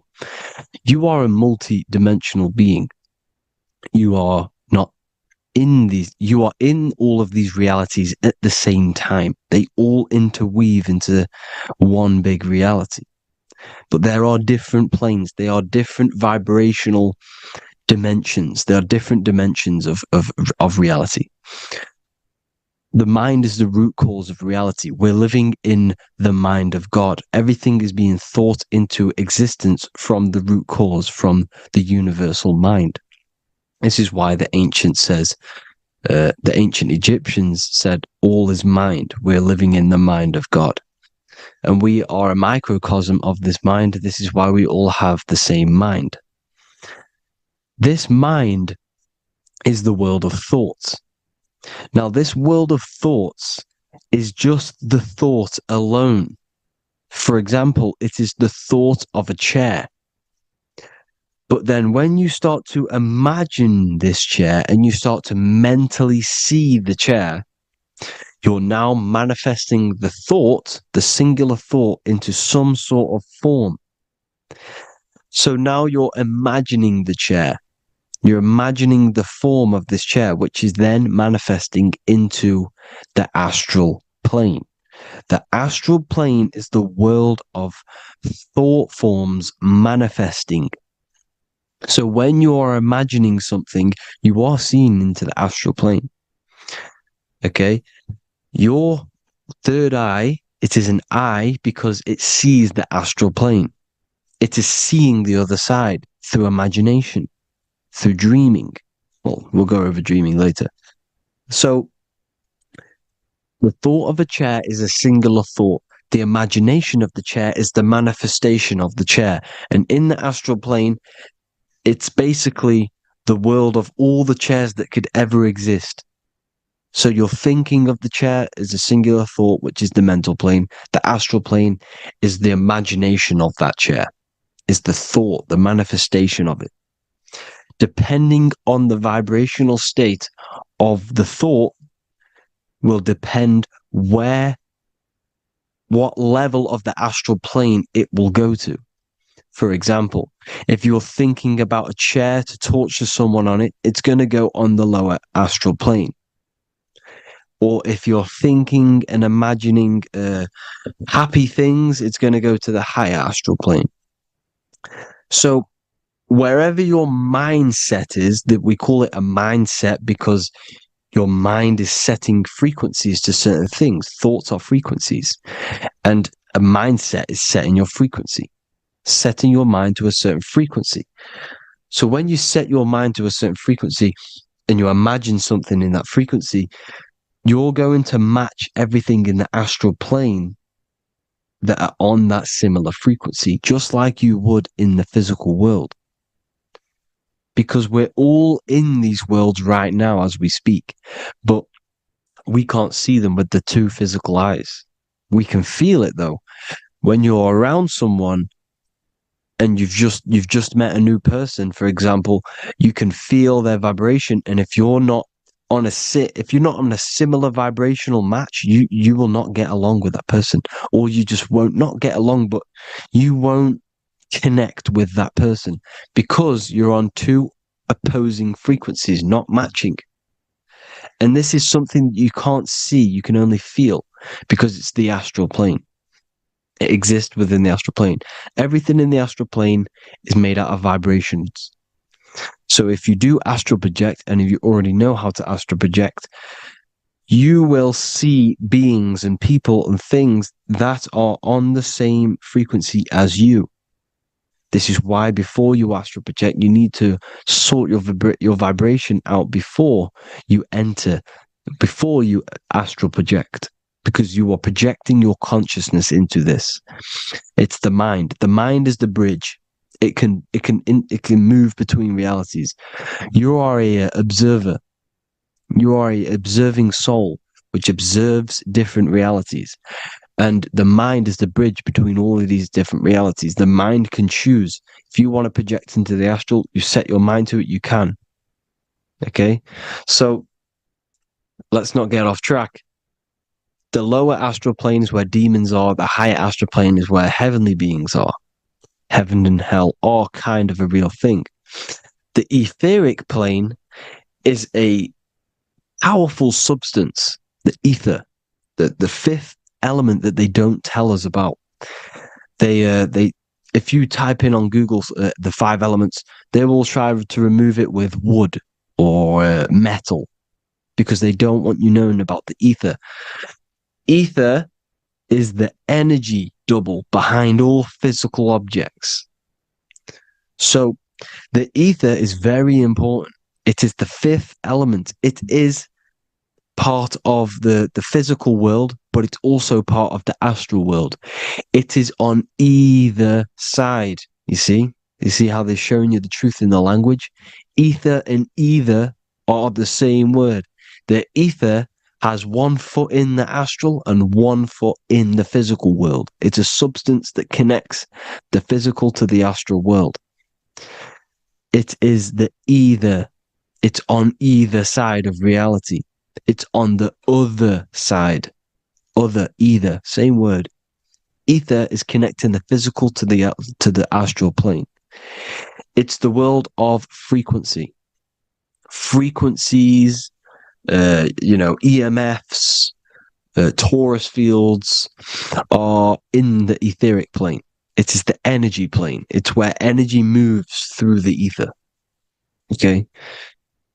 So then you have the physical world, the world of effect. Everything you see in the physical world is the effect of the higher planes. Each plane is a product of the plane above.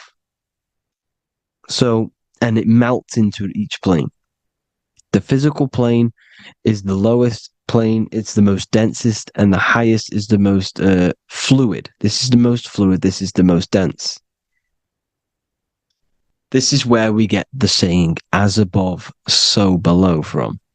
As above, so below comes from the different planes of reality. And magicians understand this. This is why magicians always say as above, so below. Because they understand if you manipulate the higher planes of reality, you manipulate the lower planes. Because the astral plane is a direct copy of the physical world, but in the astral plane. It is mirrored. The physical world is mirrored in the astral plane. They are both the same world, but just different vibrational states of the world. Kind of. It's hard to put this in words, people. So just try and understand. The astral plane is the double. It is whatever happens in the astral plane happens in the physical plane. This is why magic works. This is why demons work. This is why spirit communication works. Because if you manipulate the higher planes, you manipulate the lower planes. As above in the astral, so below. Leonardo da Vinci showing you to look up, pointing up. You got to look up. He's telling you to change the mind, you change the physical world. You change your emotions, you're on the astral plane, you change the physical world. You change your reality by changing the higher planes. This is the Masonic 11. The 2 pillars. This is the 11, also symbolizing the 2 hemispheres of the brain here. But the 11 symbolizes the 2 mirrors. 11. 11. 9, 11. 9, 11 adds to 11. 9 plus 1 plus 1 equals 11. The Twin Towers were an 11. Flight 11 was hijacked. because it's a mass ritual within the astral plane. Now, we're going to go deep into that later, and I'll show you these rituals they do in order to manipulate the astral plane. So this is what the 11 is. It's the mirroring of reality. If you contact spirits and conjure spirits, you can either summon or attract demons and spirits. Summoning is creating a spirit. You create demons. Okay? Like I said here, the mind is the root cause of reality. If you think of if you think of a traumatic event that happened in your life over and over and over and over again for years and years and years, where attention goes, energy flows. The mind is the director of energy. If you are directing energy into the specific emotion, the specific thing that is torturing you in your mind, that will manifest as some sort of being in the astral plane, which is called an elemental. And this elemental being that you have created through your thought forms and emotions will latch onto you and feed off this energy. So it's important that you get your mind right. Okay, it's important that you sort that you file the mind and you discipline the mind.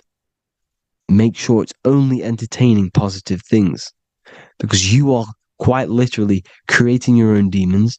Creating the word demon has the word mon in it, and if you've watched my videos to know mon means moon. The moon is your mind, the sun is your soul, the earth is your physical body. Demon is mon means mind, moon is mind. You create demons with your mind. Summoning. Now, this is where the rituals come in. 9/11 was a ritual because everyone was thinking about this big fearing, the death of 9/11. Everyone was thinking about it. And all of their minds thinking about this horrific thing will manifest and summon a negative energy spirit elemental within the astral plane. That's how all of this works.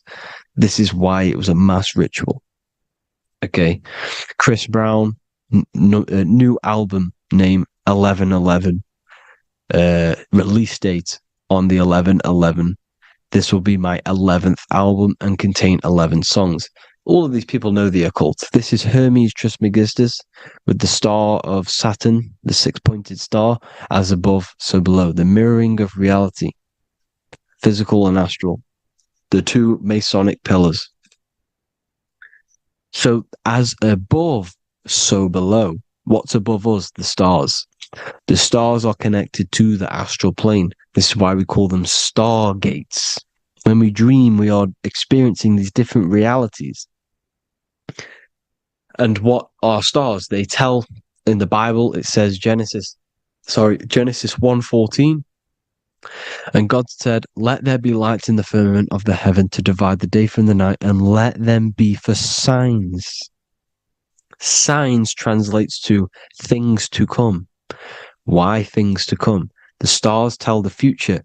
Why? And why do we say as above, so below? As above us is the astral plane and the etheric plane. As above, so below. Whatever happens in the stars happens on Earth. The stars are connected to the astral plane. Above us is the astral plane. We are a star in a physical body. This is why we say Mr., Sister, stir equals star. The E and the A are interchangeable. We are stars, and the stars are the start of our incarnation. We start in the stars, same root word, and we descend through the seven energies, which are our seven chakras. Then we enter the heart of the soul system. The heart rearranged spells earth. And this is the true cosmology. Here's the Masonic cosmology. This is Masonic now. Here's the firmament. Let there be a firmament in the midst of the waters to divide the waters from above, from the waters that below. Genesis 1:6. The firmament, firmament comes from the word firma, Latin, I'm pretty sure, which means firm. when something is firm, meaning it's stable, it does not move, it is firm. The firmament is firm. So, is the firmament Genesis 1:6? What does he say? Genesis 1:3, sorry. Let there be light. This is before the sun and the moon was created. Let there be light. Before the sun and the moon was created, light was appeared. So what's that tell you? This is a holographic projection from some sort of light being, some sort of projector. And that projector is the all-seeing eye you see in the Masonic cosmology. This is the all-seeing eye projecting the light beams. Let there be light. Everything is made out of light. The universe is created out of light waves. The torus field is one unit of light. The light projecting this reality is Polaris. Okay, the famous all-seeing eye. Now, what else? Then we have after let there be light in Genesis 1:16, and God made the two great lights. This is the sun and the moon, electric, magnetic, male and female. Then we have the Masonic checkered board, the black and white symbolizing dualities within the dualistic reality we're in, spirit and matter, light and matter, rest and motion, positive and negative, good and evil. Everything's dualistic here. Okay? And it's a dance. The universe is a dance between flickering of white and black light, which is the torus field. We're not going to go over that, but this is all connected to the astral plane. This is the true cosmology. The astral plane cannot work on a spinning monkey ball in the middle of space. Does not work. Cannot work. It's impossible. Okay? Impossible. So, even in the Quran, it says, Allah has made the earth for you as a carpet, flat. Quran 15:19. And the earth we have spread out like a carpet, set there on mountains, firm and immovable. It is immovable. In the Quran, it also says 65:12, it is Allah who has created the seven heavens of the earth. The seven heavens, meaning the seven layers of heaven, the seven planets. And Psalms 104:5, he set the earth on its foundations and it can never be moved. Never. So here you see in Isaiah 40:22, he sits enthroned above the circle of the earth and its people are like grasshoppers. He stretches out the heavens like a canopy and spreads them out like a tent to live in. We live in a tent. This is the tent. The projection of light. Here you see an ancient picture here. Here you see the ethereal barrier, meaning the firmament, the etheric barrier. And here you see his head popping out. Why is his head popping out? Because your head is heaven. Your heel is hell. Your head has access to the astral plane. This is why your head is heaven. The pineal gland, when stimulated, has access to project itself, project consciousness into the astral plane. Here you see another ancient picture here with the Masonic Royal Arch, with the Zodiac here, the Zodiac on the top, arching, because there's a firmament above us. Here's God in the brain. Consciousness is God. Here you see the Masonic Royal Arch, symbolizing the firmament. George Washington above the Masonic Royal Arch. These are the stars. This is Polaris projecting reality. Here's ancient churches with the dome. Polaris projecting reality with Jesus. Disney World is under the dome. The seven layers of heaven, ancient paintings, all depict if you go and look at the ancient paintings, they'll all depict the firmament, the arch above us. This is where we get interesting. The Masonic Royal Arch has the 6-9, which is Cancer. The constellation Cancer, which is 6-9 is associated with portals because CERN is the 6-9. Okay, CERN is opening portals. They're trying to create a portal to the other side. Cancer has the word CERN within it. So there is a link between Cancer and the opening, the firmament opening above us to ascension. Here you see the Masonic art with the Royal Arch and the light and the opening. Here you see the light and the opening. This is the opening of the firmament. Here's the Hebrew cosmology with Sheol, the underworld, and the opening. So Cancer is definitely some sort of portal in and out of this reality. I'm just connecting dots here. Now, we're going to go change a bit now. These celebrities that you are seeing they have not sold their soul to Satan, okay? They have not sold their soul to Satan.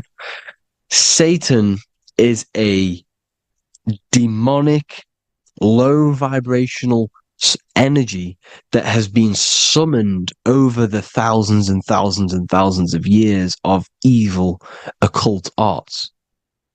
So since Babylon was summoning this demonic energy, and this demonic energy in the astral plane will grow and grow and grow. It has no form. It has no physical form. Okay? But you can see it in the rappers. If your third eye is open, you can see clearly that these people are demonic. You can sense the energy that they're manifesting. Selling your soul is not what you've been told. It is gaining, because your soul is pure love, okay? Your soul does not want to do anything bad. So when you sell your soul, you're gaining physical gain. You're gaining physical wealth, for example, like for these rappers. They will be given millions of pounds because the people in control of the music industry, which is the dark occultists trying to brainwash the masses, the people in charge, they're dark occultists. They understand Satan and the energy. They are satanic energy, which has been summoned in the astral plane. They see that they have influence over the masses, so they will go to them and say, "I will give you this amount of money forever if you manifest this satanic, demonic energy through the music and through social media to blind the masses, to brainwash the masses into this demonic energy." Because when you listen to music is frequency. Whatever you listen to, you become that frequency. So if you're listening to these people, they're throwing energy, this demonic, satanic energy that they sold out to. Soul, same word. Because when you sold something, you've got your soul involved. They have exchanged money, physical gain, so that they manifest this satanic energy within the astral plane and through the music, through the videos, through social media, to keep us in this vibrational frequency, in this low state of consciousness. This is what it actually is. It's not, you're not selling your soul to some sort of devil. This satanic energy has no physical form it is formless in the astral plane. It's a summoned energy. Now, the root chakra is red. This is why the devil is red, because it symbolizes the animal nature of man. When you are operating off your root chakra, you will kill, you will fight, you will do anything to survive, because it's all about survival mode in the root chakra. They want you keeping in that fighting mode, that surviving mode, so that you are manifesting this low vibrational frequency, this satanic energy, this demonic red energy. This is why the devil is red. And the devil has a tail with the red arrow pointing down, because it symbolizes your light body. This is your Merkaba.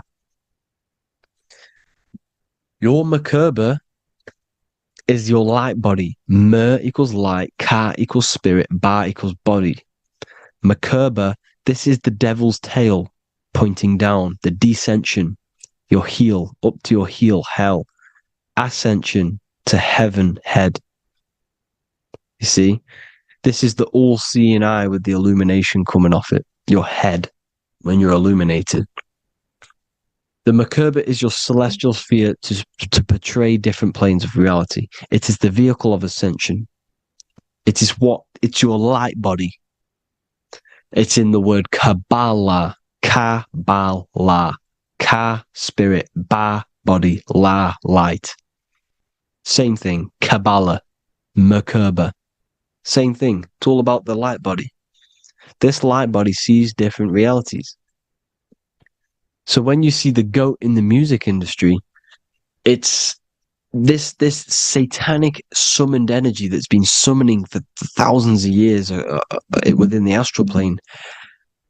When it becomes to the physical plane, it will manifest through different things. A goat, an owl, Satan, Moloch, Baal, same deity, same demonic energy that's been summoning in the astral plane. And this is why the Baphomet has a goat head. Drake's new album is the goat. The Polo G, the Masonic G, with the goat. And here's Ryla Rodriguez in the mirror, with the goat in the mirror and him in his physical body. It symbolizes, the mirror symbolizes the astral plane, because he's manifesting the goat, the demonic energy. He's sold out to the demonic energy, and in the physical plane, he's his physical body. The mirroring, the Masonic 11, the mirroring of reality, the astral and the physical. And what do you call them when they're an amazing rapper, the best rapper? You call them the goat, because the goat, you're the goat because you're manifesting the goat energy, the satanic, demonic energy within the astral plane. So Baal, Moloch, all the same thing.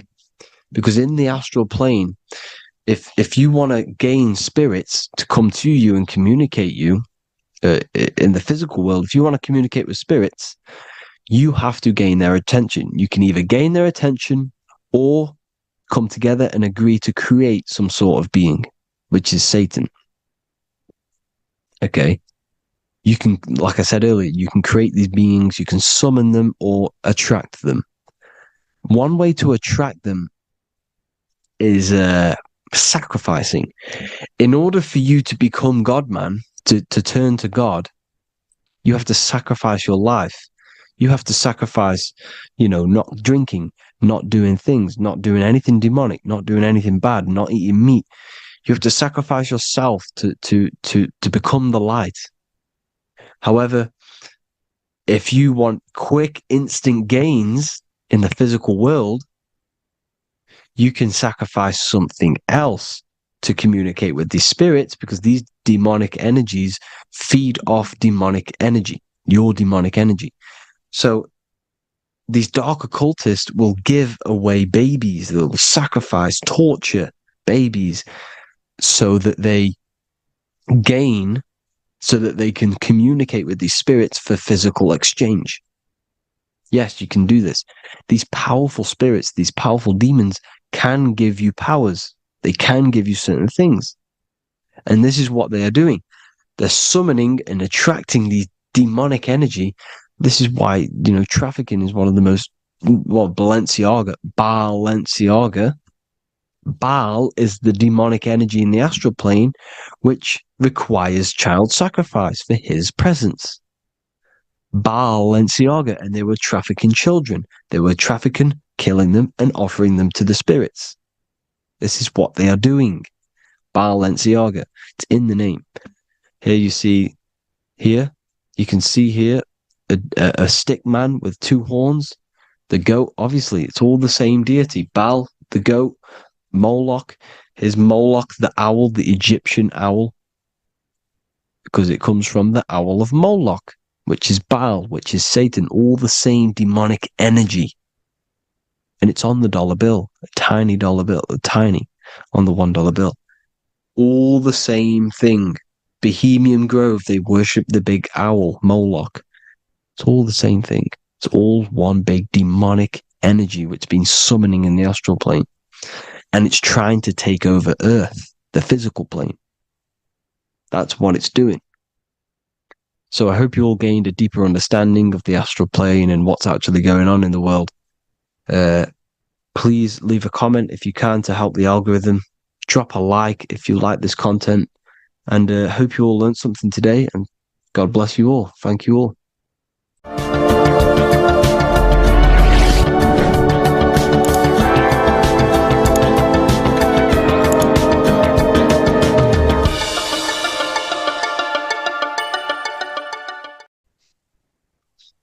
Matthew 21:1, Jesus went into the temple of God.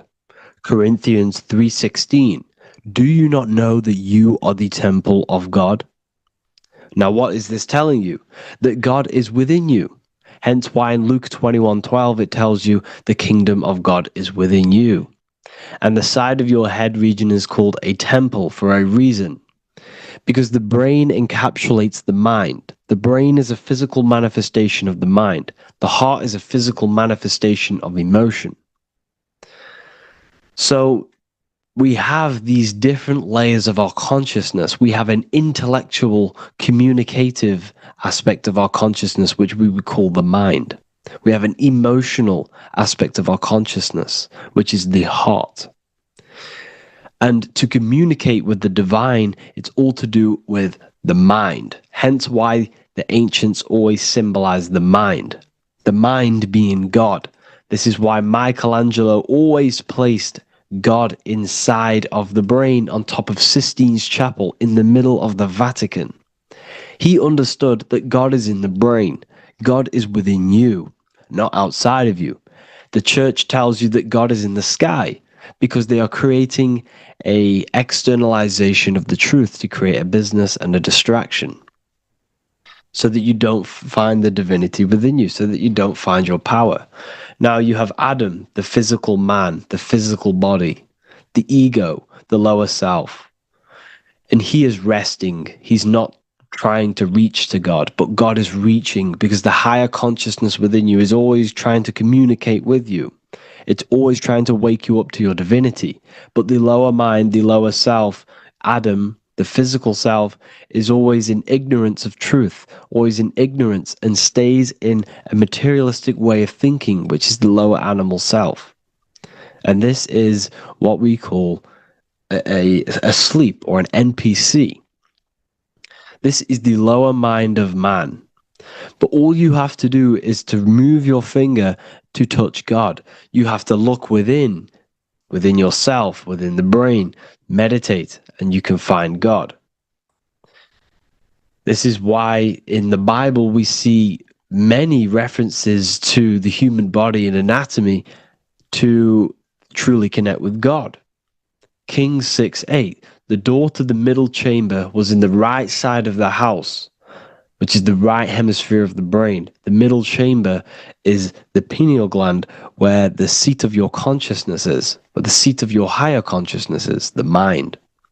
And they went up the winding stairs, which is your spinal column, into the middle chamber, and out of the middle chamber into the third. So they went up the winding stairs. This represents raising your consciousness up the winding stairs. Your spinal column acts as a stairway of consciousness. Depending on what sort of consciousness you are operating in, depends on what part of the spinal column you are using. Because the spinal column ascends and descends consciousness. What do I mean? If you are in a reproductive way of thinking and you're always thinking about sex, you're jerking off all the time and you're always eating, all of your brain's power and your mind's power is being descended into the lower aspects of the spinal column, which represents hell, the physical state of man, Adam, the ignorant state. We're basically living off low-level pleasures like an animal. And the stairway to heaven is your spinal column. They went up the winding stairs into the middle chamber, which is your mind, your pineal gland, and out of the middle into the third stage of consciousness, physical, etheric, astral. When you meditate and you start to raise your consciousness during meditation, you enter the astral plane, when you turn off thought. But this is the middle chamber inside of the brain. Here we see another painting inside of Sistine's chapel of God inside of the brain. This is the brainstem. This is the brain. This is the frontal lobe. This is the back lobe. This is the back lobe. This is the cerebellum. Here's the reptilian brainstem. Here's the claustrum.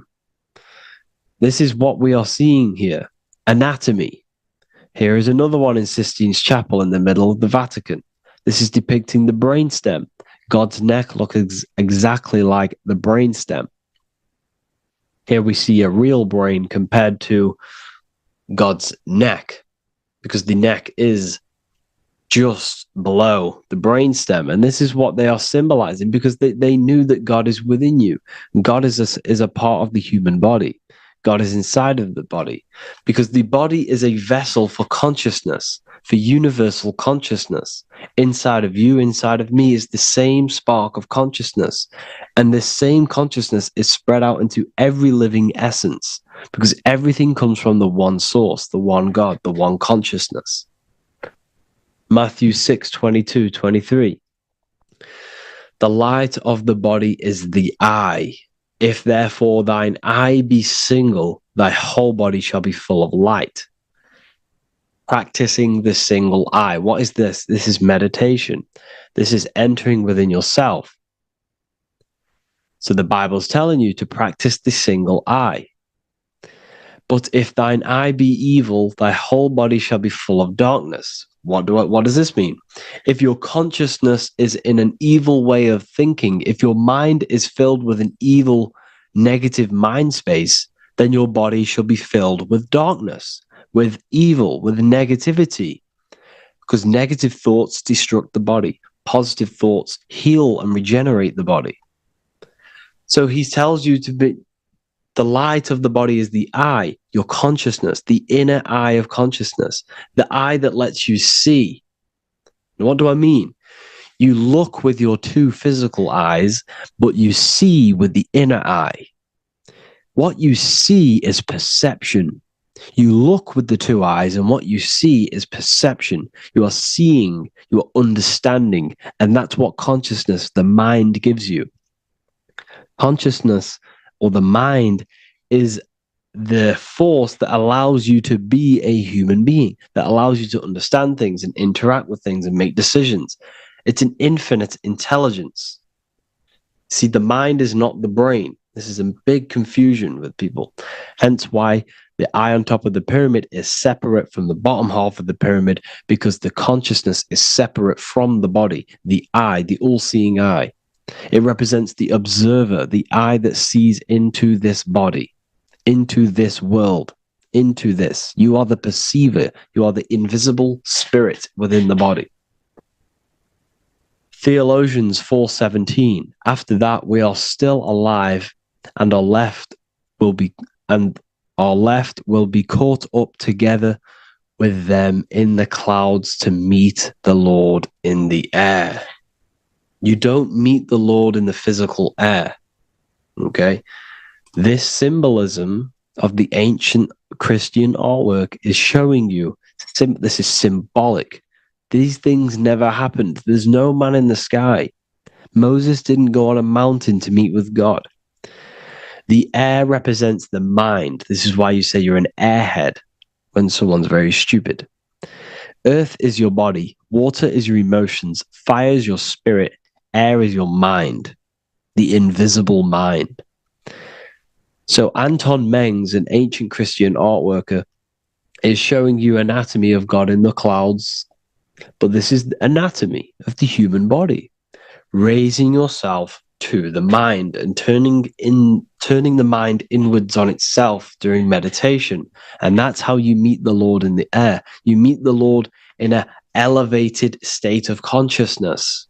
The air represents an elevated state of consciousness because the air is up. You have to raise your consciousness to meet the Lord in the air. This is why Moses went on a mountain to meet with God.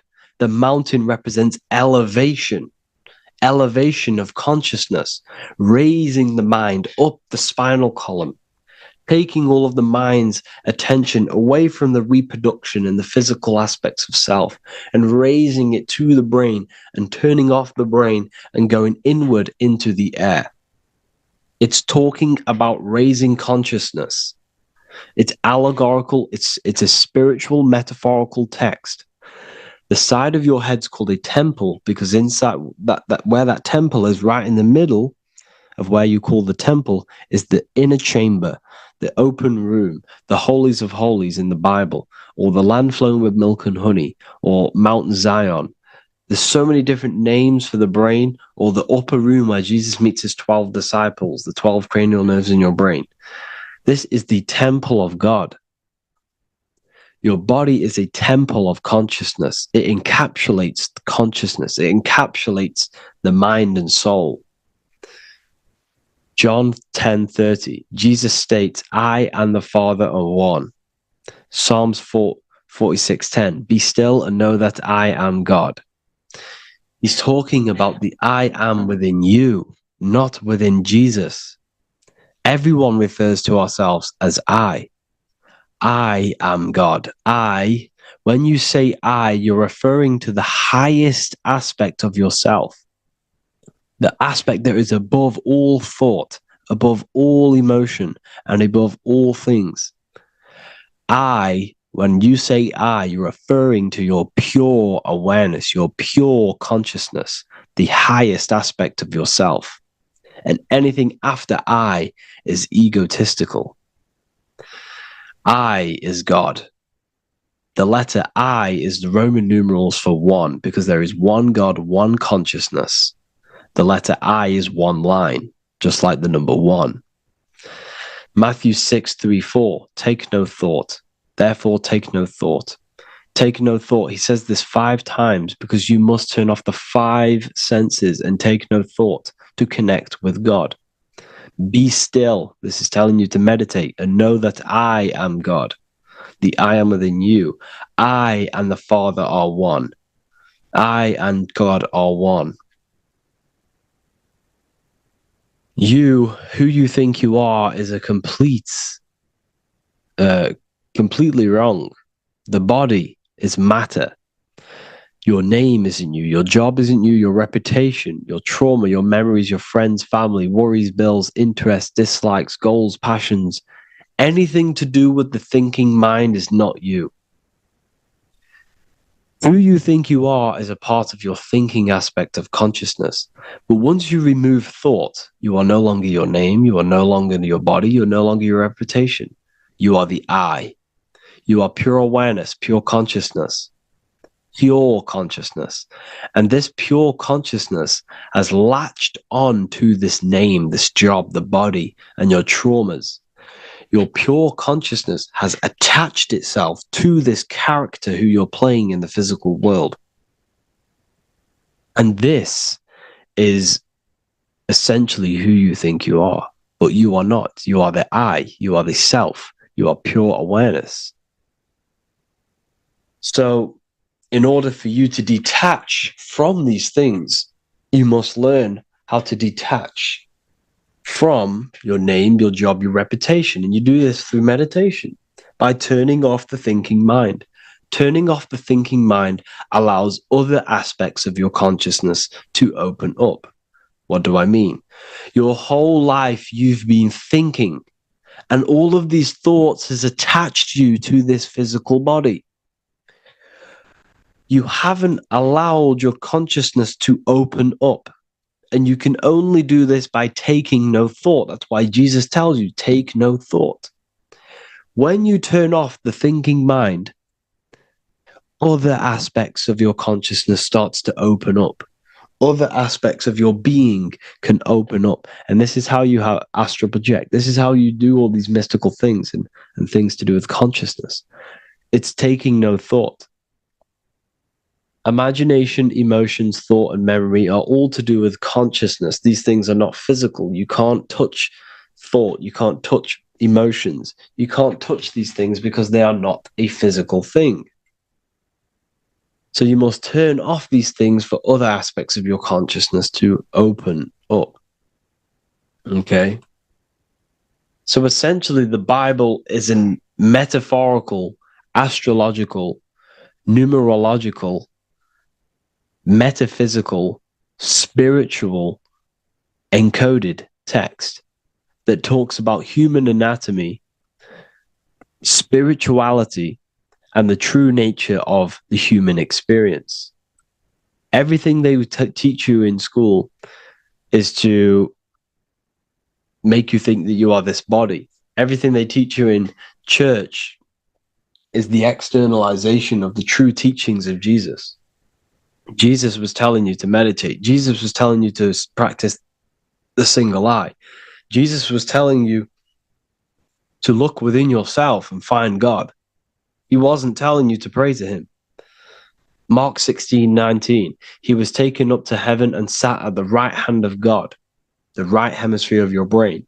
John 21:6, cast the net onto the right hand side of the boat and ye shall find fish. Fish is understanding.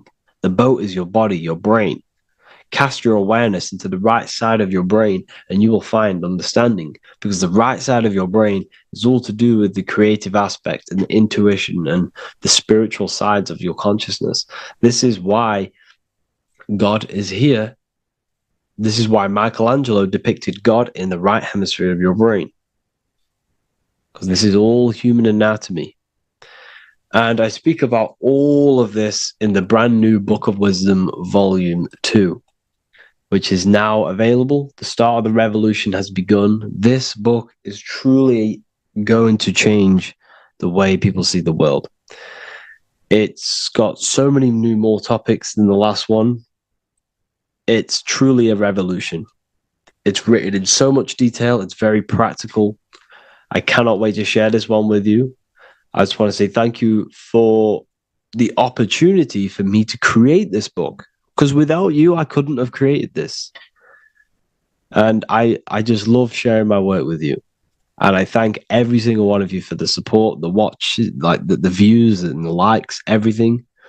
Especially the people who have joined the university and stuff like that. And for people who have joined the university, you do get a free Book of Wisdom paperback if you just go to the general chat and follow the description, follow what the instructions that I gave you in the chat, and you'll be able to order a free Book of Wisdom if you are inside of the university.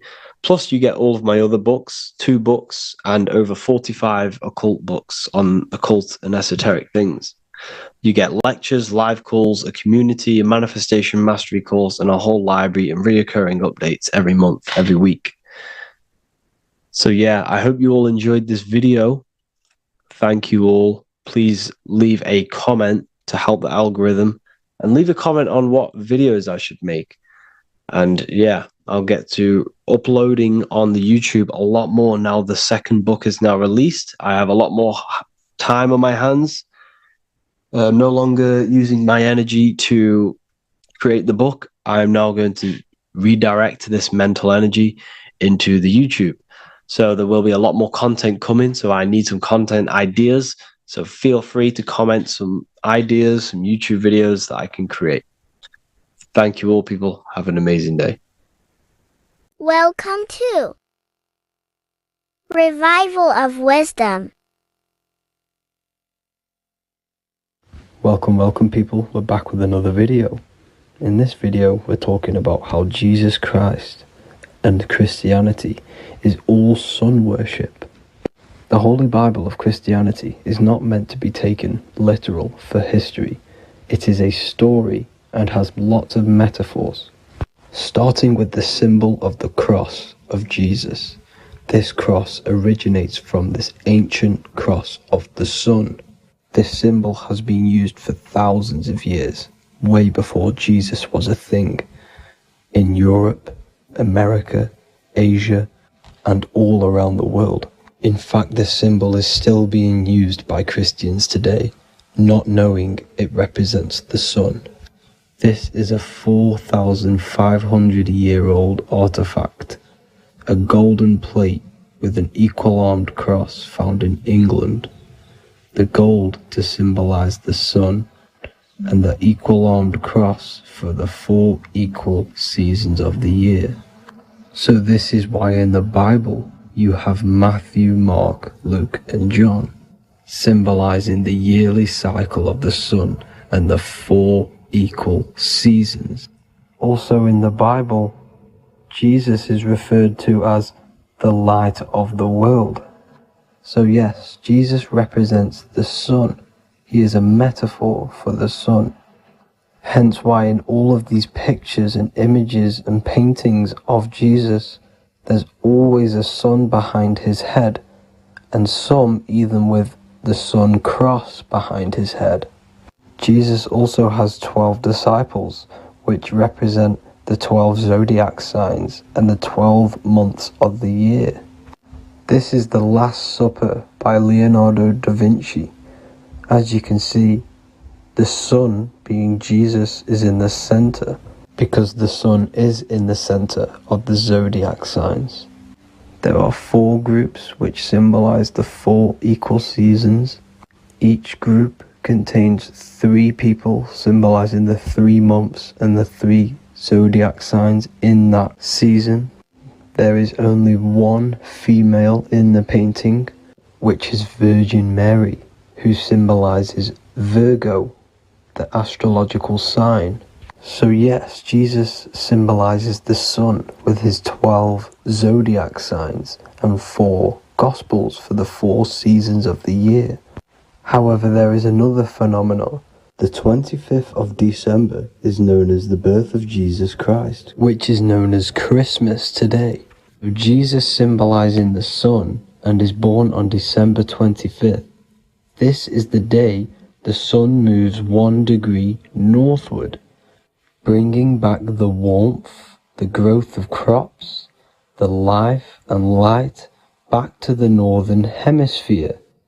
Everything is springing back to life, as we call it, spring. So it is said that the sun is born again on the 25th of December, and Jesus is known as the risen Saviour, because the sun is our risen Saviour, because it gives life to the whole of this realm, the warmth, the crops, and without the sun rising in the morning, we'd all die in about 2 weeks. And we all know how Jesus died on a cross. The sun also dies on a cross in the southern hemisphere. It dies on the Southern Crux constellation. And on December the 22nd, 23rd, and 24th, the sun remains in the same position. So the sun dies for 3 days, and it is born again on December 25th. When it moves 1 degree northward. And this is when the sun is born again, or resurrected, just like Jesus. Constellation Virgo is prominent in the spring sky in the northern hemisphere. So therefore, the sun is born a virgin, Virgo. And as you see in this image, you see Virgin Mary holding the sun. Us as humans do not own the sun, so therefore God owns the sun. So yes, the sun is the Son of God, and this is what Jesus is symbolizing. And just how Jesus sacrifices himself for humanity, that's what the sun does. The sun gives out all of its energy so we can live.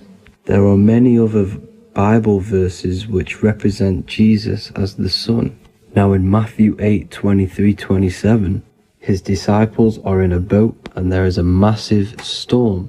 Jesus is asleep, meaning the sun has not arose. And the disciples say, "Save us, Lord, we are perishing." Quote, "Then he rose and rebuked the winds and the sea, and there was a great calm." End quote. Now this is a metaphor for the sun rising and calming the storm, because in the ocean, when the sun is down, that's when there are great storms.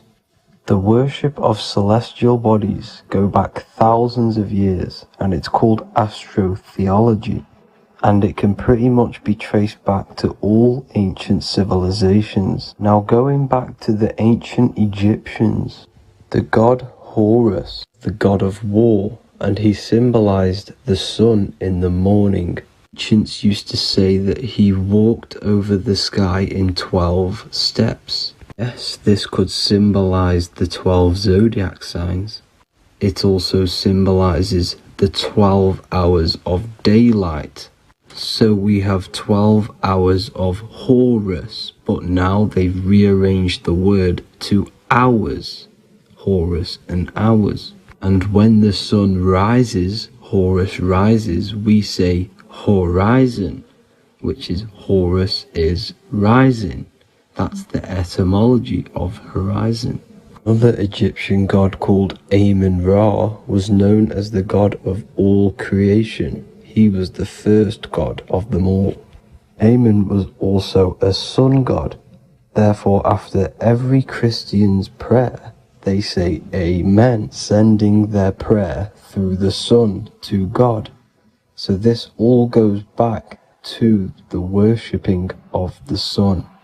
Sun worship was around way before the Romans. However, in the Roman times, their sun god was called Mithra. Mithraism was the main religion before Christianity came into play. Mithra was the son of God. He died on a cross, and he was dead for 3 days and resurrected, just like Jesus.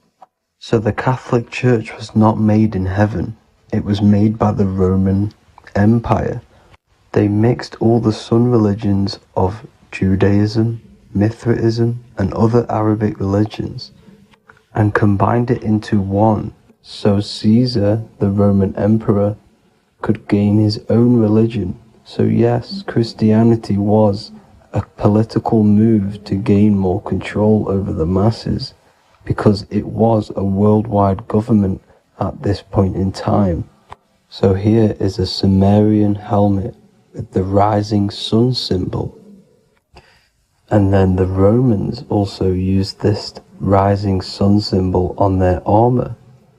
So sun worship has been going on for thousands of years, and it still goes on today. However, with all the programming and the low IQs, today we do not get the full interpretation of the Bible and these stories from the past. And Christians and other religions are all brainwashed to not question their religion and not realize their true origins and where they come from. I do advise you all to do your own research and come to your own conclusions. However, I'm just pointing out the facts and connecting dots for you all to see. That's it for this video, guys and girls. Thank you all for tapping in. God bless.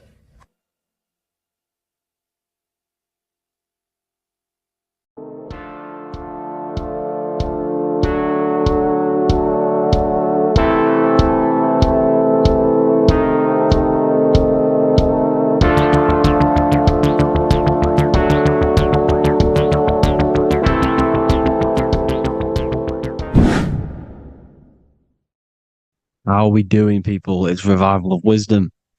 We're back today talking about sun worship. Okay? And please enjoy, sit back and enjoy the video. First thing we need to understand is that the sun is the risen savior. It's the light of the world. Without the sun, we have nothing. Now, the sun is the Son of God. We didn't make the sun.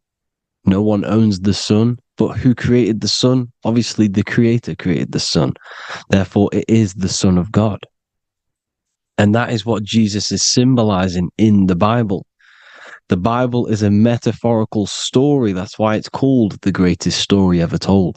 Because it is a story about the sun, the Zodiac. It's about you, the systems in the body. It's about everything that is sacred in this creation. Now you can see the suns behind Jesus' head in all of the ancient portraits. Even the ones that are more modern, you still see a sun on the back of his head. Because he is the sun. He's the light of the world, our risen savior. And this is what Christians are lost, because they don't realize it's a symbolic story. And they think Jesus was a historical person. He's not a historical person. Okay? This is what we need to get out of our mind. This wasn't a historical person. It's the sun. Our risen Savior. The sun is the soul. It's the soul of this creation. Because what is a soul? A soul is pure life force, pure energy. Whatever a soul inhabits, it gives life to. Like our soul feeds our body. The sun feeds the earth because the sun is a soul, and that's why the ancients called it Sol. Because it's the soul, and it's in you, and it's the light of the world. It's the light of everything. It gives life to all things. Here's Jesus and his 12 disciples. The 12 disciples symbolize the 12 zodiac signs. Aries, it rules the head region because the 12 zodiac constellations rule specific regions of your body. Aries, the ram, you have a cerebrum in your head. This is Aries on the head of the table. His Gemini rules the arms and the lungs. The two twins, Gemini. He's holding up two hands for the two hands and arms. The twins. Cancer has a knife in his hand. It's not so clear, but he has a knife in his hand. Cancer is the crab. Crabs have claws. And he's pointing at Virgo's Adam's apple, saying there's no Adam's apple there. It's a woman. Who's the sixth sign? The sixth sign is Virgo, the Virgin. The only woman in the painting. Now notice how there are 3 people in 4 groups. For the 4 seasons and for the 3 months and 3 zodiac signs in each season. Spring, summer, fall, winter. Matthew, Mark, Luke, and John with the suns on the back of their heads. Because it's the 4 states of the sun. The 4 states of the sun. Now, 6th sign, Virgo, the Virgin. The only woman in the painting with no Adam's apple. Then we have the sun, Jesus, red and blue. Red shift, blue shift. Electromagnetism. The ancients knew this. He's got one hand open, one hand down, because the sun gives and retrieves. The sun rises and it falls. It gives, then pulls away. That's what the sun does, and that's what he's doing. His arms are out, symbolizing the rays of the sun, casting down onto the earth, giving and then receiving. Libra, his 2 hands are equal. He's holding his arms out equally because Libra is the 2 balanced scales. Libra is when the sun is balanced between the summer and the winter. It's being judged. The sun isn't balanced. That's what Libra is, the 2 scales. Capricorn is the goat. Goats have 2 horns, and you can see the 2 horns on his head here. See? So this is astrology. This what Leonardo da Vinci is depicting here. It's astrology. And he knew the story of the Bible is all astrology. It's all based on astrology. The Son of God, the real sun. Now here are some Bible verses. I am the light of the world. Obviously, that's the sun. What other light is there that lights up the world? The moon can't do it. It's the sun, the one and only sun, our risen Savior. Because if the sun didn't rise, we'd all be dead.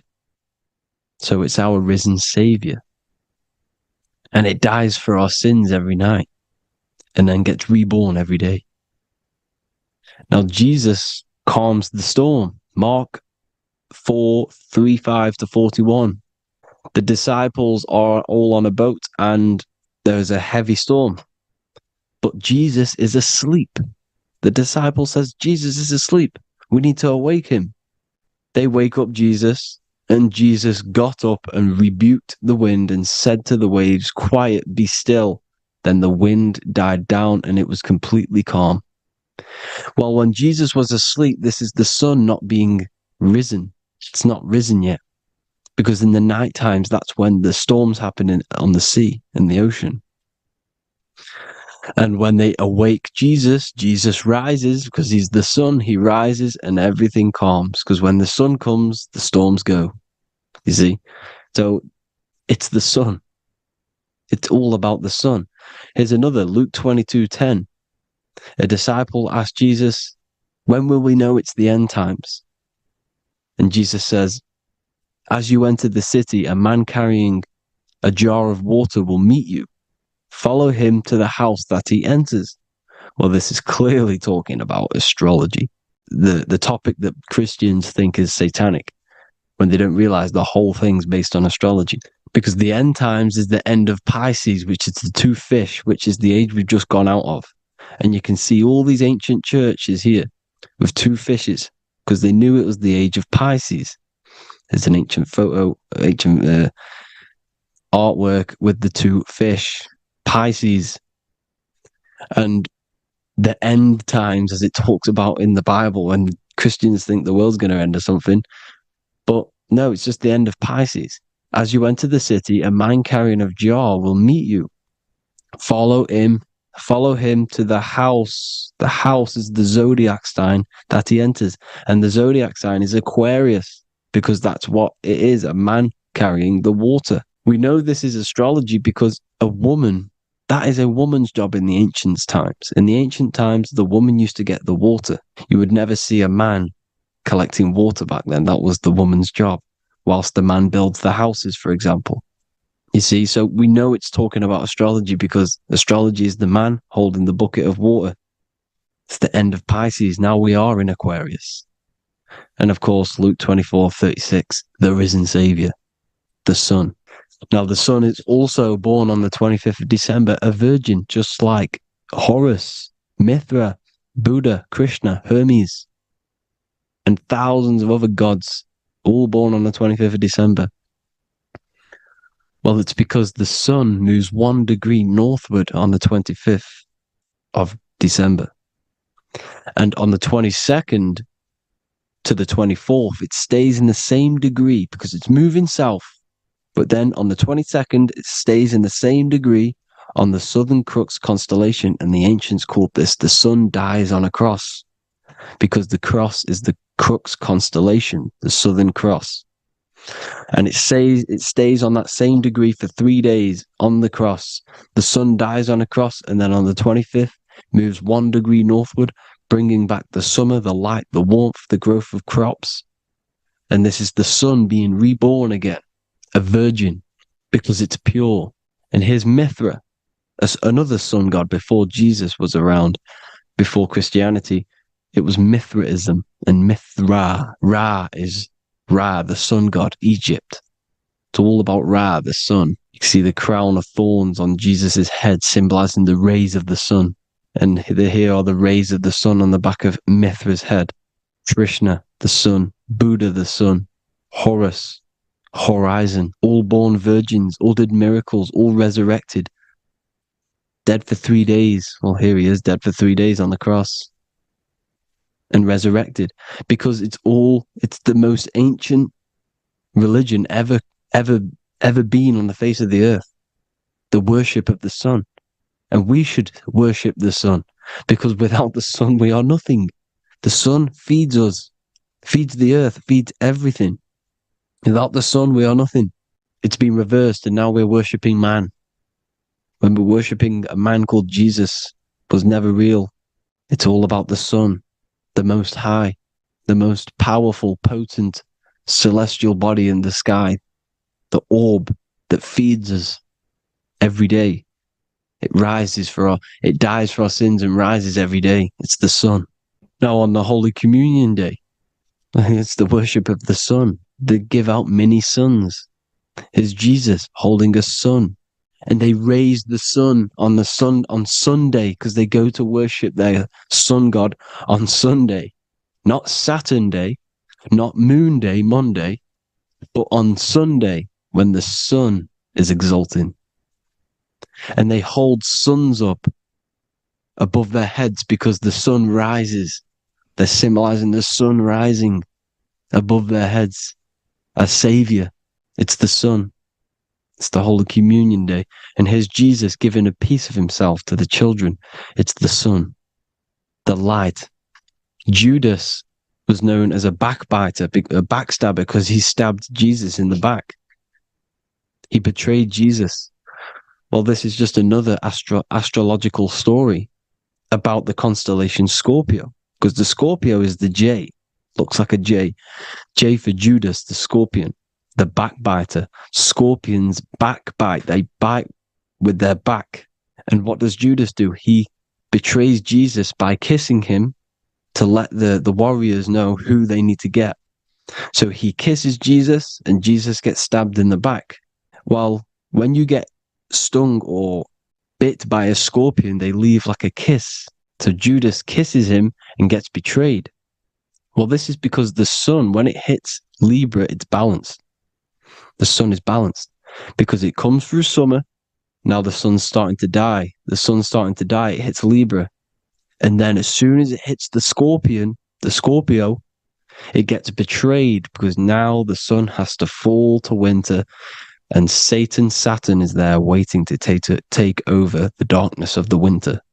So he gets stabbed in the back by Scorpio, Judas, the scorpion, the backstabber. You see, it's an astrological story. Here's Mary. Mary means marry, which means pure. The sun is pure. No one gave birth to the sun but the God.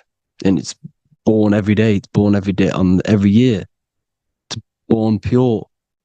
There was no controversy. There was no, activity for the sun to be born. It's pure. Now, the 7 metals come from the 7 planets. The sun gives you gold, and this is why the sun is golden. It looks gold. And this is why the banks are backed by gold, because gold is the most valuable metal, because it's the sun, the most valuable celestial orb in the sky, in the heavens. Well, here's Jesus, another ancient symbol of him being crucified on the cross with the big sun, the Southern Crux constellation. The sun dies on the cross constellation. And if you go to the old etymology dictionaries, you will see sun and son is the same word. They come from the same etymology roots. You can use them for no matter what, but they've been confused today. But if you go back to the old dictionaries of etymology, they are interchangeable. You can use them. Son, sun, sol, it's all the same thing. The 12 disciples, 12 brothers of Joseph, 12 tribes of Israel, 12 breastplates on the stones, because it's all the 12 astrological signs. They could have used any other number, but there's 12.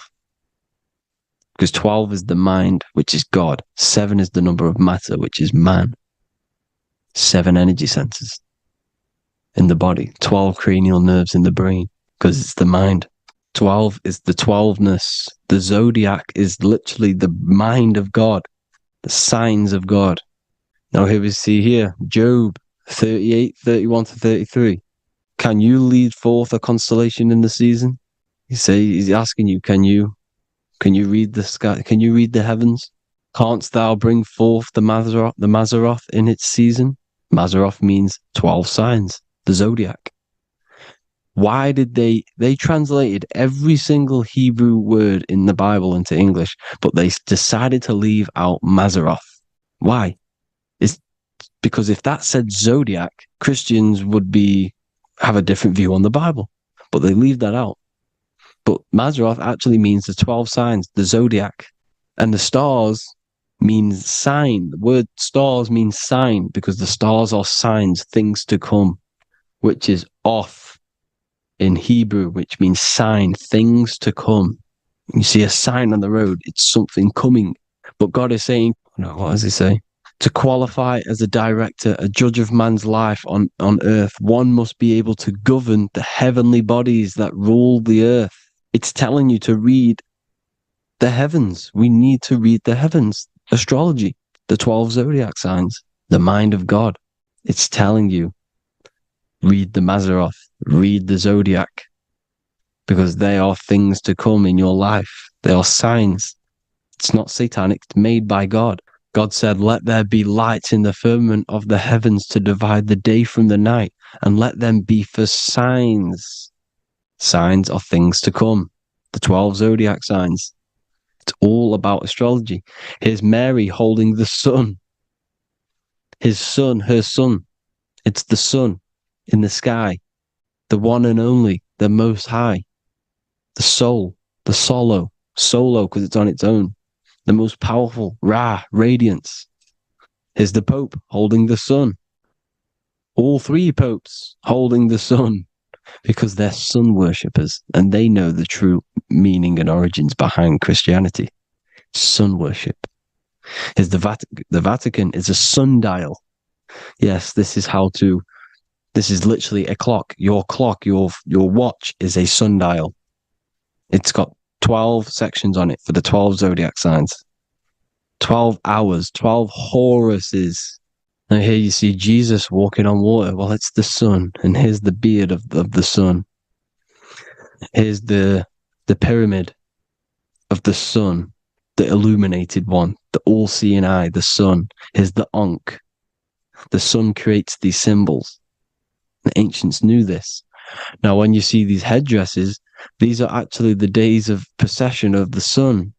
Aries, Cancer, Libra. It's all about the sun. Here's some more sun worship going back to Egypt. Ra, Horus, Osiris, and Set. Jesus and Satan is Horus and Set. The sun and Saturn. Saturn rules the winter, Satan. Jesus, the sun, the light of the world, rules the summer, rules the day. Satan's the night. Saturn's the night. The sun is the day. The evil brother, Satan. Well, Horus comes, well, this is where we get the word hours from. There are 12 Horuses. The sun moves in 12 Horuses, 12 hours. Where's Horus? What hour is it? Where's Horus? His Ra, 12 noon, Ra, radiates, powerful, the most high sun. That's why he has a sun on the top of his head. These are the 4 states of the sun.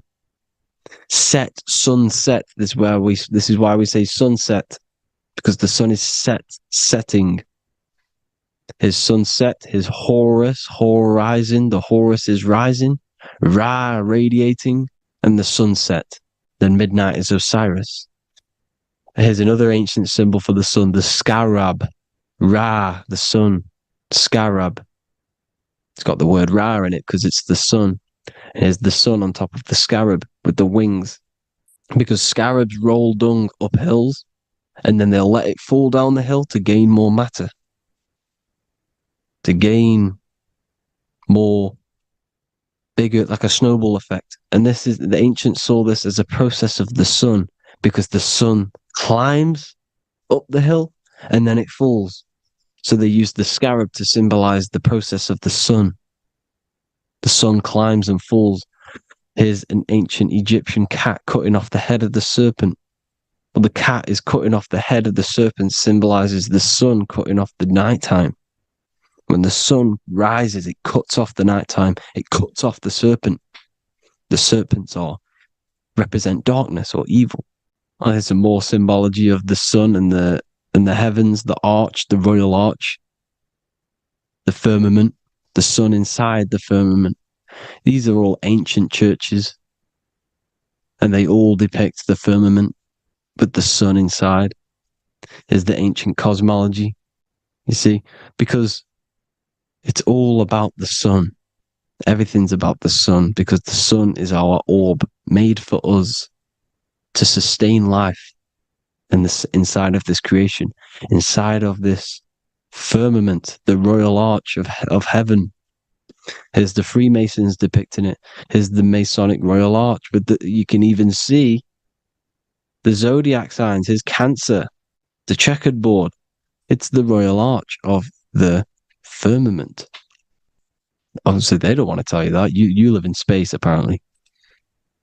Some more sun worship. Here's the beard of the sun on the water.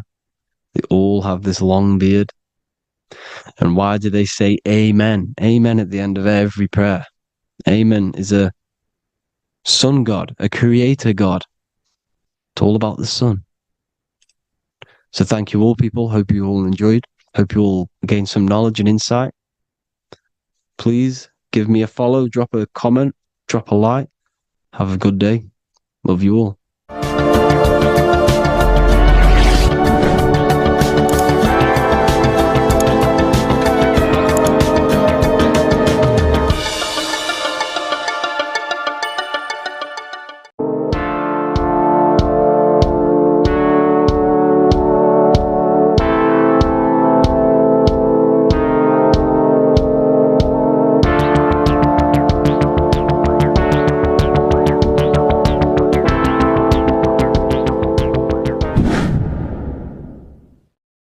What is good, people? We're back with another video, and today we're talking about the chakras.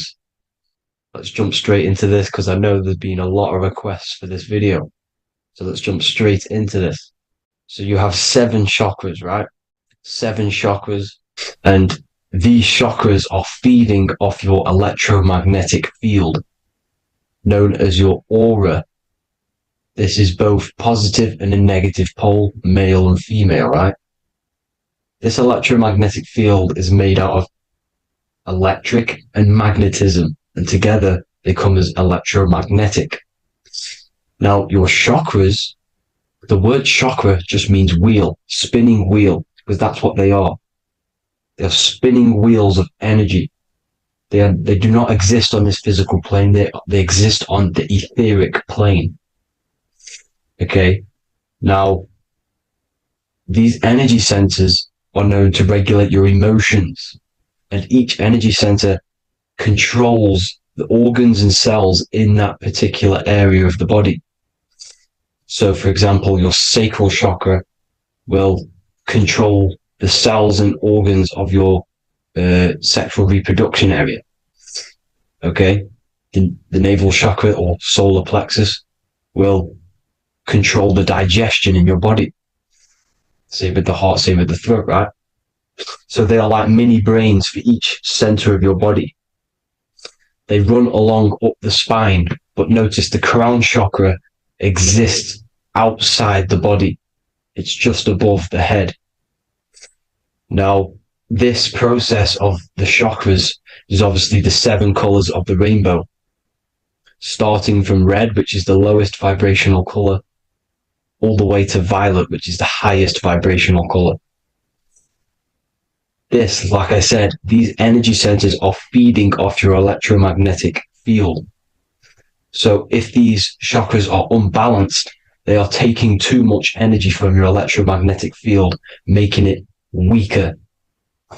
Now, this is the North Pole. As you all know, the Earth is flat, and we live inside of a giant torus field, and the North Pole is the Earth's heart chakra.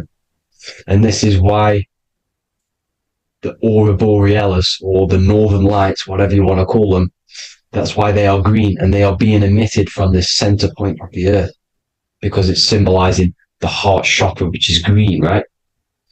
Now, you do work your way up to these. However, this is a torus field. You are a torus field. You have different layers of this torus field, right? And you need to balance all of these chakras, but you can't move up these chakras until you open the one below it. So it's like a stairway. You can't go to your solar plexus without going through your sacral. You see? So you have to work up these. However, you have to work up these and then live from the heart, because the heart is the center of the torus field. It's the balance between male and female poles, positive and negative poles. So you have to balance all of these chakras and then bring them all into one, which is the heart chakra. Now, they exist on the etheric plane. They exist on the etheric plane, and the etheric plane is a layer of the material plane. It's the one higher than the material plane. And then after the etheric plane, it melts into the astral plane. So they exist just between the physical and the astral aspect. Now, this is the yin and yang matter, which is the lowest root chakra, physical matter, and then to spirit, because high vibrational matter turns into spirit, low vibrational spirit turns into matter. So they're interchangeable. This is the yin and yang. Now, when you see ancient paintings with the halos, you see this is like a toroidal field coming out the top of his head, you see, with a halo. This was symbolizing in the old days, in the ancient days, that they've aligned their chakra, they've reached Christ consciousness, which is God consciousness, right? Now, this electromagnetic field is the the apple that we bit out of in the Bible. Because you see, the apple is a torus field. So they were metaphorically or personifying the torus field. That's what the Bible is. It's a massive personification. It's all metaphors. You have to read it properly. It's got a greater meaning behind it. Now, when we bit from the apple, we ate from the tree of knowledge, which is good and evil. Our lower mind took over, so we materialized to feed our physical bodies. We materialized through Saturn. That's what Saturn does. Now, if you don't understand that, go and watch the video previous to this one called Occult Secrets of Saturn. And that will show you how Saturn is the materializer.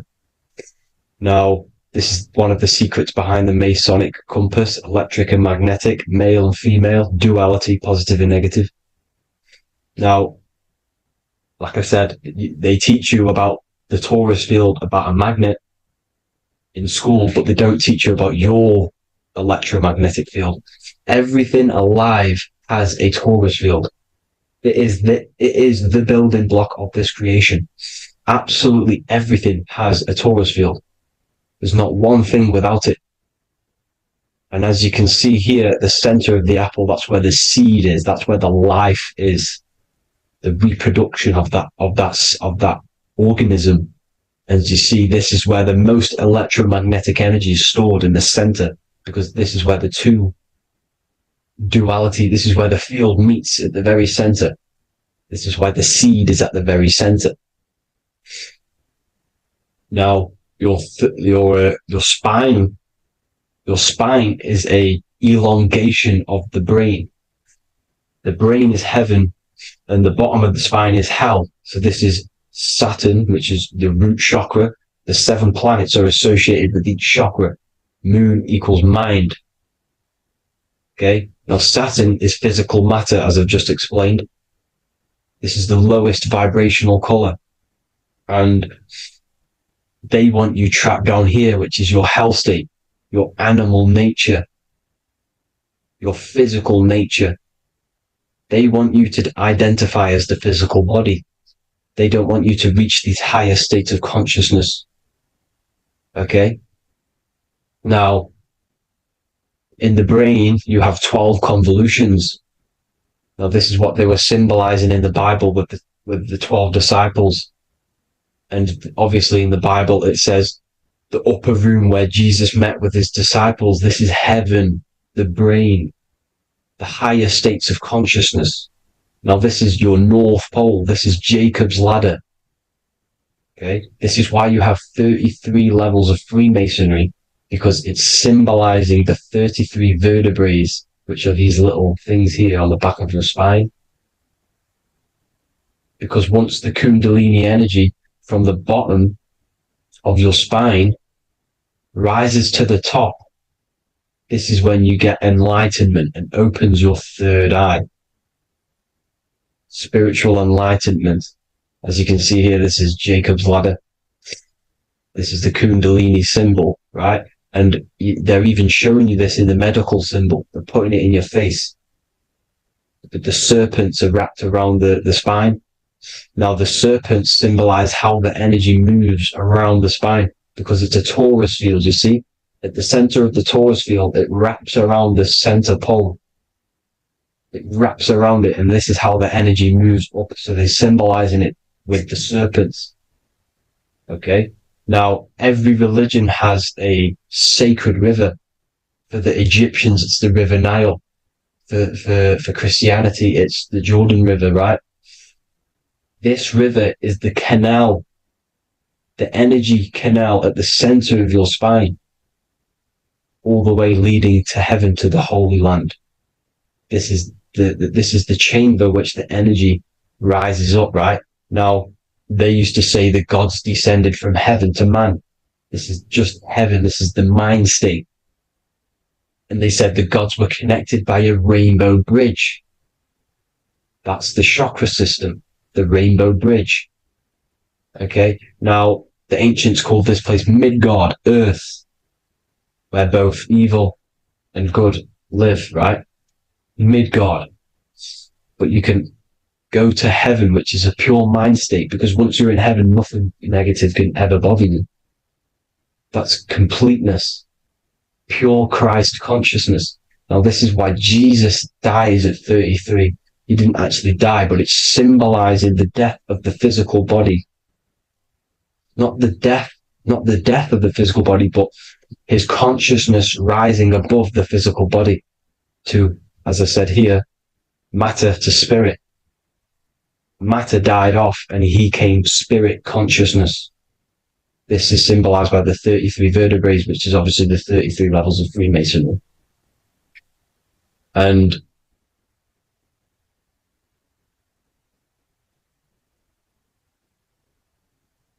now the pineal gland, which is at the very top of this Jacob's ladder or the River Jordan, the canal, your 33 vertebrae on your spine. This is where the pineal gland sits, right? At the very top, at the center of your brain. Now, there's multiple ways this was symbolized. The Eye of Ra, which is used by the Egyptians. Now, this pineal gland is the seat of consciousness.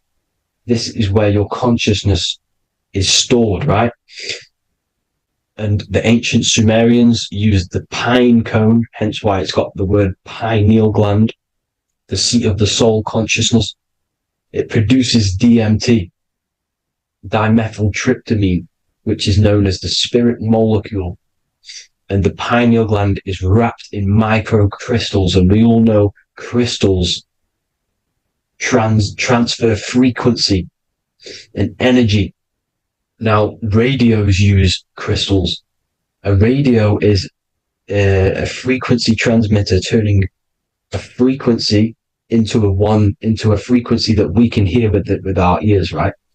Because all the radios are actually playing right now in your ears. However, our ears can't pick it up, so the radio transmits it into a frequency that we can hear using crystals. So this is the power of crystals, and this is what our third eye is wrapped in, crystals. Now, this third eye is not actually your third eye, it's your first eye. When you're being materialized in your mother's womb, this is the first gland that is produced, and everything's built around it, because it is the consciousness. It is your consciousness. Your consciousness never dies, ever. It's an eternal essence. It lives forever. You never actually die. Only the mortal body dies. Now that's what we call life. Life is abided by time, and time is change. And change is what we call life, because everything's constantly moving and transforming into different things, right? Now let's not get off track. The pine cone is obviously, this is in the Vatican here. The pine cone is symbolized as the pineal gland, pine. And this is the opened pine cone. The opened pine cone means, or symbolizes, the awakened man, the awakened third eye. But the ones here, which the Sumerian gods are holding, these are shut pine cones, symbolizing the unawakened man. But let's not get confused, people. These gods were not gods. They are human beings just like you. They reached Christ consciousness. They are nothing more special than you. They just had the ability to reach Christ consciousness. And obviously their knowledge was far more intelligent than ours, far more advanced than ours. They knew the truth about this reality to the depths. Now, the ancient Hindus had a goddess called Kundalini, which is said that she descended by the means of a ladder or a cord from heaven, which is symbolizing the spinal cord. Now, this is what hickory, hickory dock, the mouse went up the clock and came back down. This is all these stories, like Santa as well. Santa comes up and then down the chimney. This is symbolizing the Christ oil. There's an oil which is produced in your pineal gland, right? And this oil travels down the spine. And once it's down on the spine, you must have to raise your consciousness, just like I said, with the chakras. You have to raise your consciousness, raise your vibration to heat up this oil and turn it into a gas. And it travels back up the spine through like the serpents up the spine, And this awakens the third eye once it's coming back up the spine and hits the pineal gland. This is the secret behind Santa and Hickory Hickory Dock, because Santa comes down and feeds the presents and goes back up the chimney. And he lives in the North Pole, the positive pole. This is the North Pole, people, and the presence is your sacred oil. This oil, your physical body, is the furnace. It's the spiritual furnace, which you have to heat up this oil by raising your frequency and turning it into a gas to rise up this chamber, the River Jordan, to your third eye, right? Now, this is an alchemical process. Your body is the alchemical furnace. It says in the Bible, if therefore thine eye be single, thy whole body shall be filled with light. I shouldn't have cut that out, but that's what it says. The light of the body is thine eye. If therefore thine eye be single, thy eye shall be filled, their body shall be filled with light. This is symbolizing the pineal gland, enlightening the body, the spiritual body, filled with light. Now, as I said, they want you kept down here, which is the root chakra, which is your animal nature, which is obviously mind, matter over mind. This is the symbol of Saturn, right? As you say, we're built of body, mind, and spirit, the Holy Trinity. That is the sun, moon, and earth. The sun's your soul, solar. Moon is your mind. Earth, which is the cross, which is your physical body, the 5 elements, right? So body, mind, and spirit. So the Saturn symbol is actually made out of the cross on top, which is the earth, and the moon on the bottom, which is symbolizing matter over mind, because earth is physical matter. You don't want to be matter over mind. You need to be mind over matter. See, they want you identifying as your physical body. They don't want you to realize you're an eternal consciousness. You're an eternal essence of consciousness which never dies. They want you trapped in your animal nature. And this is why the Baphomet has a goat head, because it's symbolizing your animal nature, which is evil. Not evil, but you're more likely to do evil things, right? Which brings bad karma. That's your animal side. This is why the Baphomet has an animal goat head. As you can see here, he's got the Kundalini energy here. So when you see the inverted cross, the cross is your body, as you can see here. The inverted cross means your chakra's downwards, down here. Your head's down here. Your mind is down here. But your mind needs to be up here, which is the upwards cross, which is Christ consciousness. And as we all know, 7 colors of the rainbow, 7 planets, 7 chakras. Red light is low frequency and long range. This is why Saturn is the slowest moving celestial body.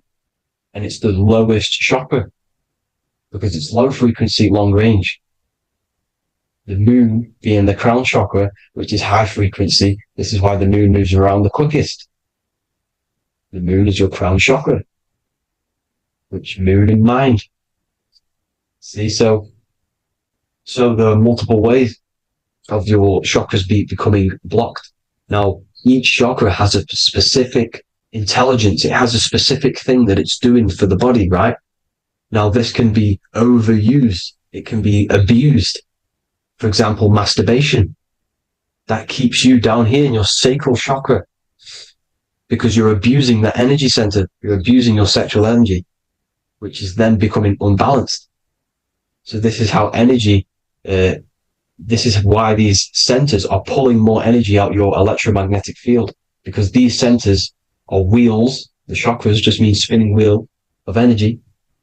So when you're abusing these certain centers, you're pulling energy out of your electromagnetic field, which is making your field weaker, which is making your frequency lower, which makes you prone to diseases, prone to lower negative energy, right?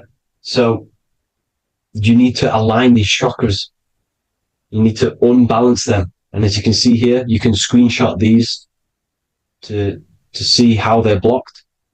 I'm not going to go over each one because it'll take me forever, but have a little read yourself. This is why they're blocked. Now, the ancients used to say Aum when they meditated. Now, these are the 7 vowels There's not 5 vowels, there's actually 7. Now, when they say Aum, they're aligning all their chakras by saying this when meditating. This is where the Aum originated from.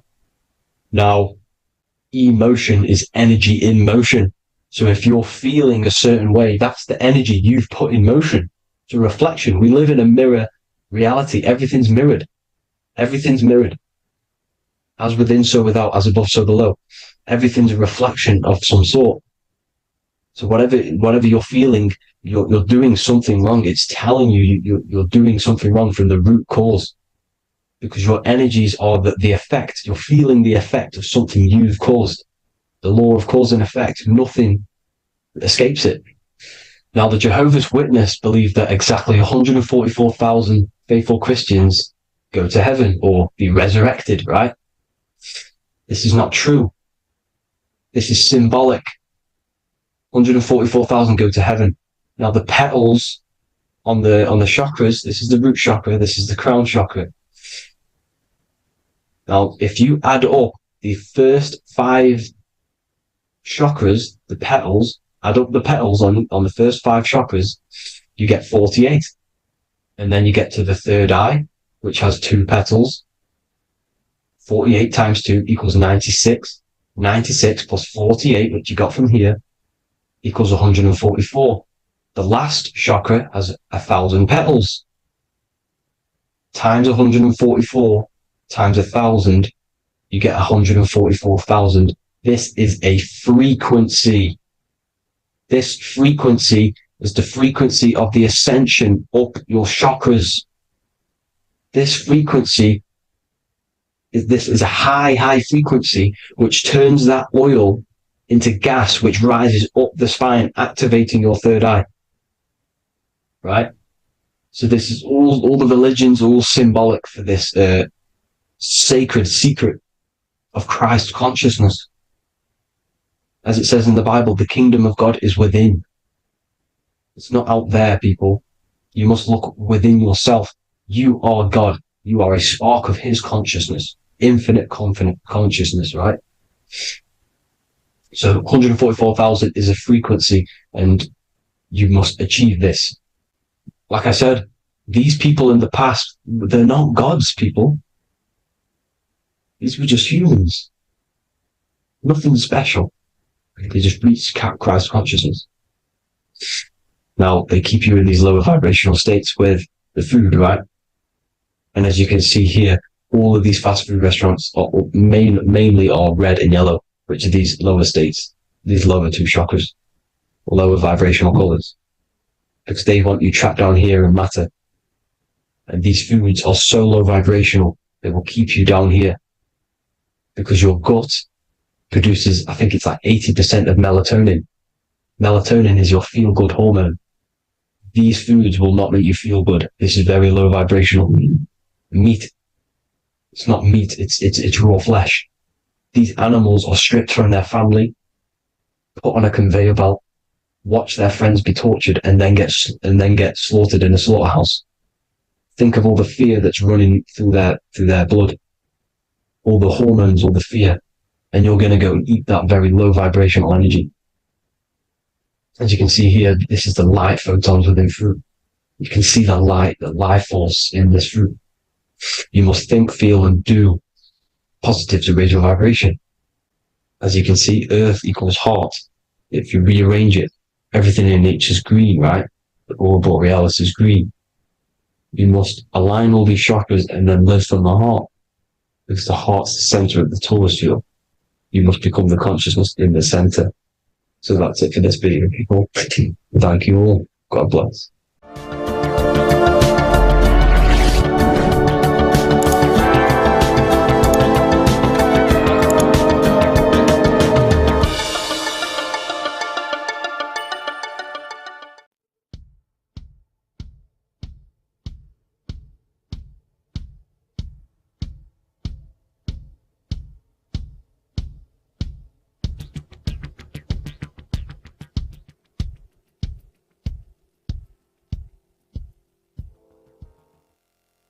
Welcome people, we're back with another video. I will now be keeping track of my YouTube and trying to upload every week. In this video, we'll be talking about the chakras. The chakras are the 7 attributes of God, and they are the 7 planets. These are literally vortex portals within us that connect us to these vices and characteristics of God. Each one of these energy centers are a spinning wheel of energy which controls the cells and organs in that particular area of the body. For example, it's literally a mini brain for that area of the body. Each chakra has a vice which you need to turn to a virtue in order to climb up through the system. They work like a stairway system. You have to go through each chakra in order to unlock the one above. This process is turning matter into spirit as you descended from spirit to matter. Saturn is Satan, that's why it's the lowest chakra, and that's why the devil is red, because red is the lowest vibrational color. When you are in these lower states of consciousness, you are in your animal nature. This is your physical side of your nature, and you are mainly being driven by your animal instincts or your ego. Moving back to your higher self or your spirit self is not an easy process. It takes a while. However, with discipline, consistency, and motivation, you can achieve this, and this is what the ancients called Christ consciousness. Once you have achieved this, it is basically a state of mastery of the mind. You no longer lust for the lower animal nature things. Now, let's start with the root chakra. This is located at the base of your spine, and you can feel this chakra by tensing your anus. This energy center is in control of your survival needs, your vitality, your stability, and security. Now, if this chakra is unbalanced, you will feel insecure, fear, anxiety, unstable, low self-esteem, anemia, over or underweight, and constipation. In order to balance this chakra, you need to feel grounded, embodied, stable, calm, centered, a sense of safety, and trust in yourself and the world around you. The next chakra is the sacral chakra, which is located around the belly button area. You can feel this chakra just by sucking in your belly. This chakra is to do with relationships, self-worth, creativity, empathy, and most importantly, sexuality. This is the most important one in order to start to raise your vibration overall, is giving up the over-sexualized nature. In order to balance this chakra, you need to come into harmony with all the toxic relationships that you have. Get rid of the fear, the anxiety, the isolation, and 100% get rid of the over-sexualized nature. Lust is one of the most lowest vibrations you could possibly feel. It is literally manifesting hell. In order to work on this chakra, you need to feel self-worth. You need to do creative things, empathy, healthy relationships, and 100% being confident. The next chakra is the solar plexus. This is to do with personal power, will, metabolism, eating, happiness, and your self-esteem and self-identification. You can feel this chakra just above your belly, below your ribs, and you can suck in this area. If this chakra is blocked, you will feel lack of confidence, difficulty in manifesting your desires, low self-esteem, misuse of power, misuse of dominance, weak will, and shame in yourself. Biggest one for this chakra is overeating, as it's to do with metabolism. If you are overeating, you are literally unbalancing a lot of your lower chakras, not just the solar plexus. In order to work on this chakra and balance it, you want to have a positive self-identification. You want to feel happy, a happy self-esteem, effectiveness to people, not overeating, and a strong willpower. Now for the heart chakra, one of the most important chakras. Chakra is to do with love, understanding, trust, hope, openness, compassion, balance, and forgiveness. The most important because your heart is the tree of life in the body. It is the center of the toroidal field. It is the most powerful chakra. Your heart is 5,000 times stronger magnetically than your brain. Once you have hit the heart chakra and you start surpassing the heart chakra, you are now turning matter into spirit, as the lower 3 chakras are dense and physical, and the above the heart chakra are turning to spirit. As you can see already, this is a hard and long process of working on yourself physically and internally. The symptoms of a blocked heart chakra would be lack of love or too much love, difficulty to accepting or giving love, lack of compassion, loneliness, and lack of emotional fulfillment. Finally, a lack of connection with a divine or to nature. In order to balance this chakra, the most important thing and the most powerful thing you can do is loving people, accepting and giving lots of love. Second most important thing to balance the heart chakra is balance. You need a balanced life. You need balance in all aspects of your life. Now for the throat chakra. This is a very important chakra as it's to do with communication. A symptom of this being unbalanced is a lack of self-expression and putting on a front all the time, acting with the ego. In order to balance this chakra, you need to constantly self-express yourself. You can't be putting on a front. That voice inside your head, you have to let it come outward. Don't just block it off with a wall. Self-expression will lead to you gaining friends who actually like you for being you and not these fake friends that you have to put on an ego for. In order to balance this chakra, you need to express yourself, express the word that's within you. Don't be lying to people, don't deceive or be deceptive. The next chakra is the third eye chakra. This is starting to get very advanced and you are coming very close to spirit. Just before we head on, I want to announce the PDF is now available, containing all the presentations I've ever made, all into a condensed 38-page PDF. The link will be below this video for you to access. And if you want to learn how to create reality using your mind, how to attract your desires, how to get out of the situation you are in, the link will also be there for the Manifestation Mastery course. Now for the third eye chakra. The third eye chakra controls the pineal gland, which is your first eye. It's to do with your psychic abilities, channeling, telepathy, astral travel, visions, and connection to the higher self. You need all of the chakras aligned to get the full potential out of your third eye or pineal gland chakra.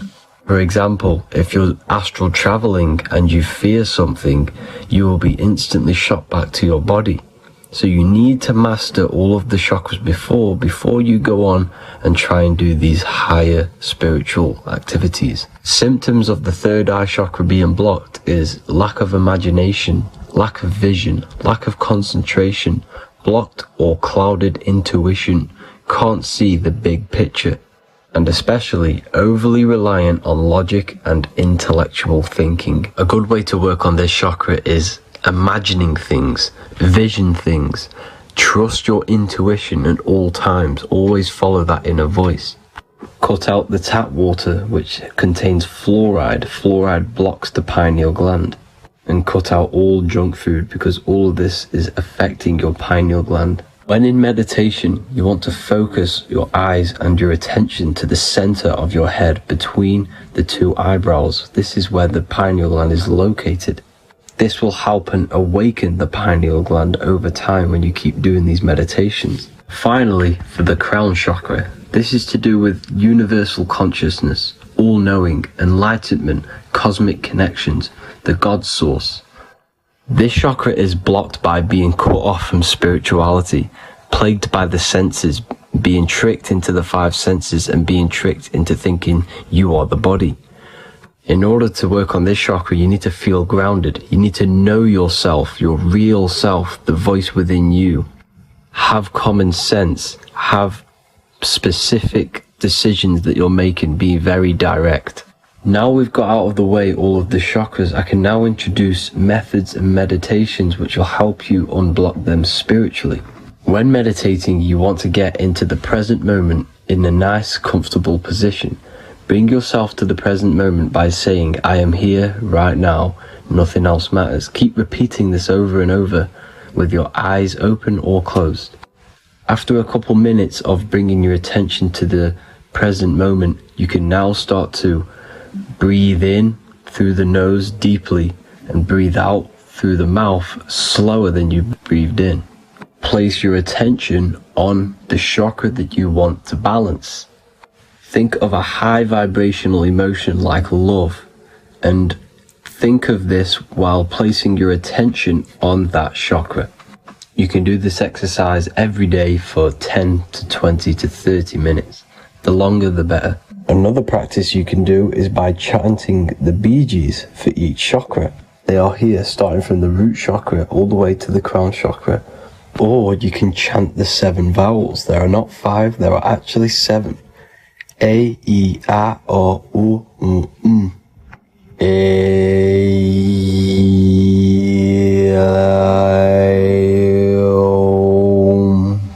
This is the proper way of pronouncing the 7 vowels. These are so powerful because these are the only things that exist. It is literally the sound of God.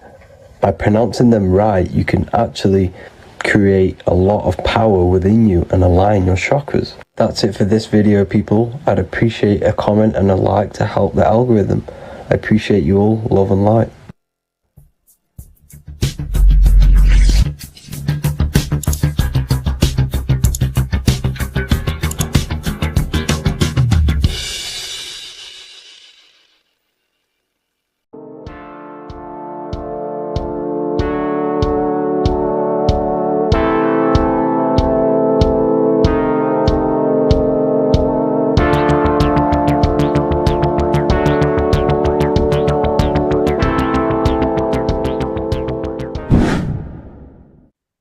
How are we all doing, people? It's Revival of Wisdom from the Wisdom Academy. Today we're going to be breaking down God, consciousness, and the higher and the lower self, and how to overcome the lower self. Now, the first thing you need to understand is that you are the invisible intelligence within the brain, within the body. This invisible intelligence is known as the mind.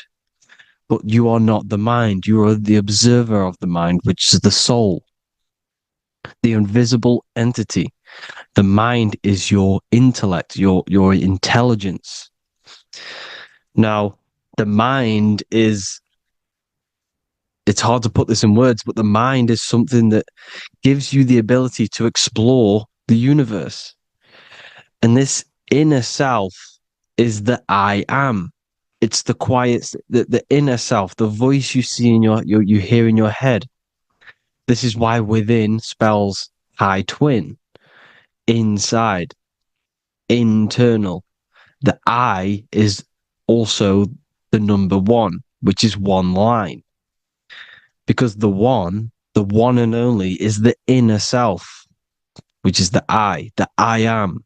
This is why you say, my name is Harry. You are not Harry, you are the I, the inner self, the intelligence. Okay, this is why Jesus in French is I am. You look with the 2 eyes and you see with the inner eye. I and I, the same thing. Okay, because the I inside is what gives you the perception of what you're looking at. So when someone's trying to explain something and then you catch on saying, I see now, it's because you're seeing with your inner eye, the one that gives you perception, gives you intelligence, gives you the ability to understand things. This is the internal eye, the invisible self, which the physical body is nowhere near as complicated as this inner self. Is in infinite potential. God, G-O-D, generator, operator, destroyer, soul, mind, and body. Brahma, Vishnu, Shiva, the Father, the Holy Spirit, and the Son. They're all, the reason why you see God is always a triad is because it represents yourself. Your invisible intelligence is God. Me and you are the same invisible intelligence. We are the invisible intelligence experiencing the program being ran by the central nervous system and the brain. I always say this in my videos, but I have to, in order for you to understand the things that I'm going to say later on in the video, you need to understand this concept, is that you are the consciousness experiencing the nervous system, the tree of knowledge of good and evil, which is you here. You would be in this invisible intelligence right here in the center of the brain.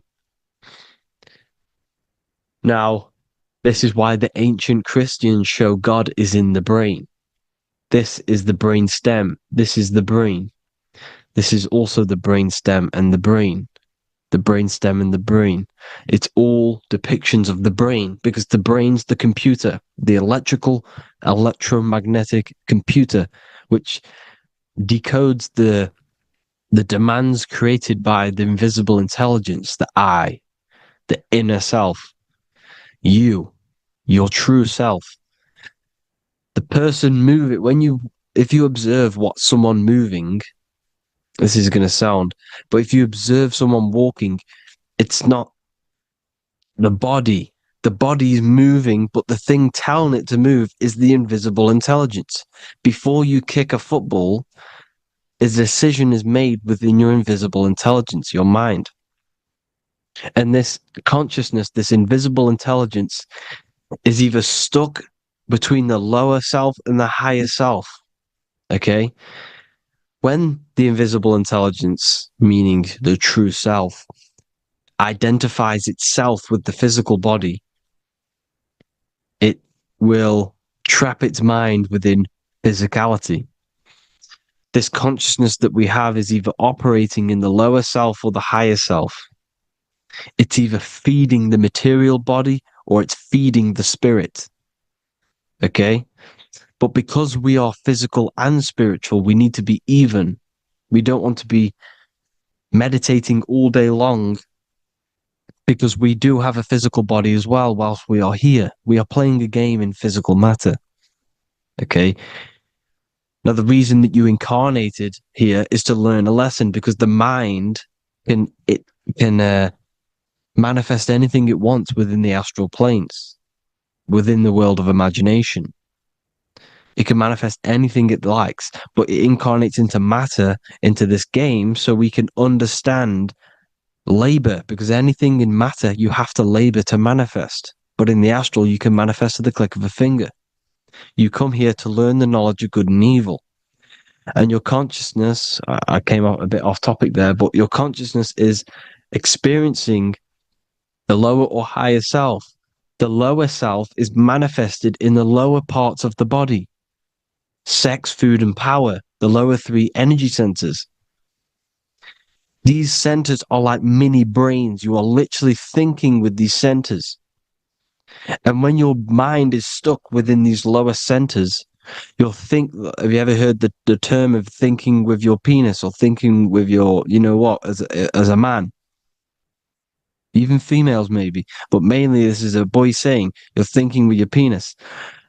This is a truth. It's truth in plain sight. You think with these energy centers. When you're living off the lower three centers, all you care about is sex, food, and power. Eating, sleeping, and greed. Power's kind of like greed.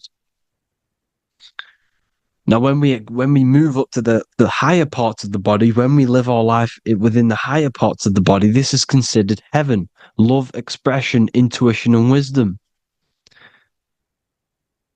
This is what we need to be aiming to do, moving out of the lower half of the body and living our life within the higher self, the higher parts of the body, thinking with the higher energy centers, thinking with love, expression, intuition, and wisdom, spreading love, expression, intuition, and wisdom to others.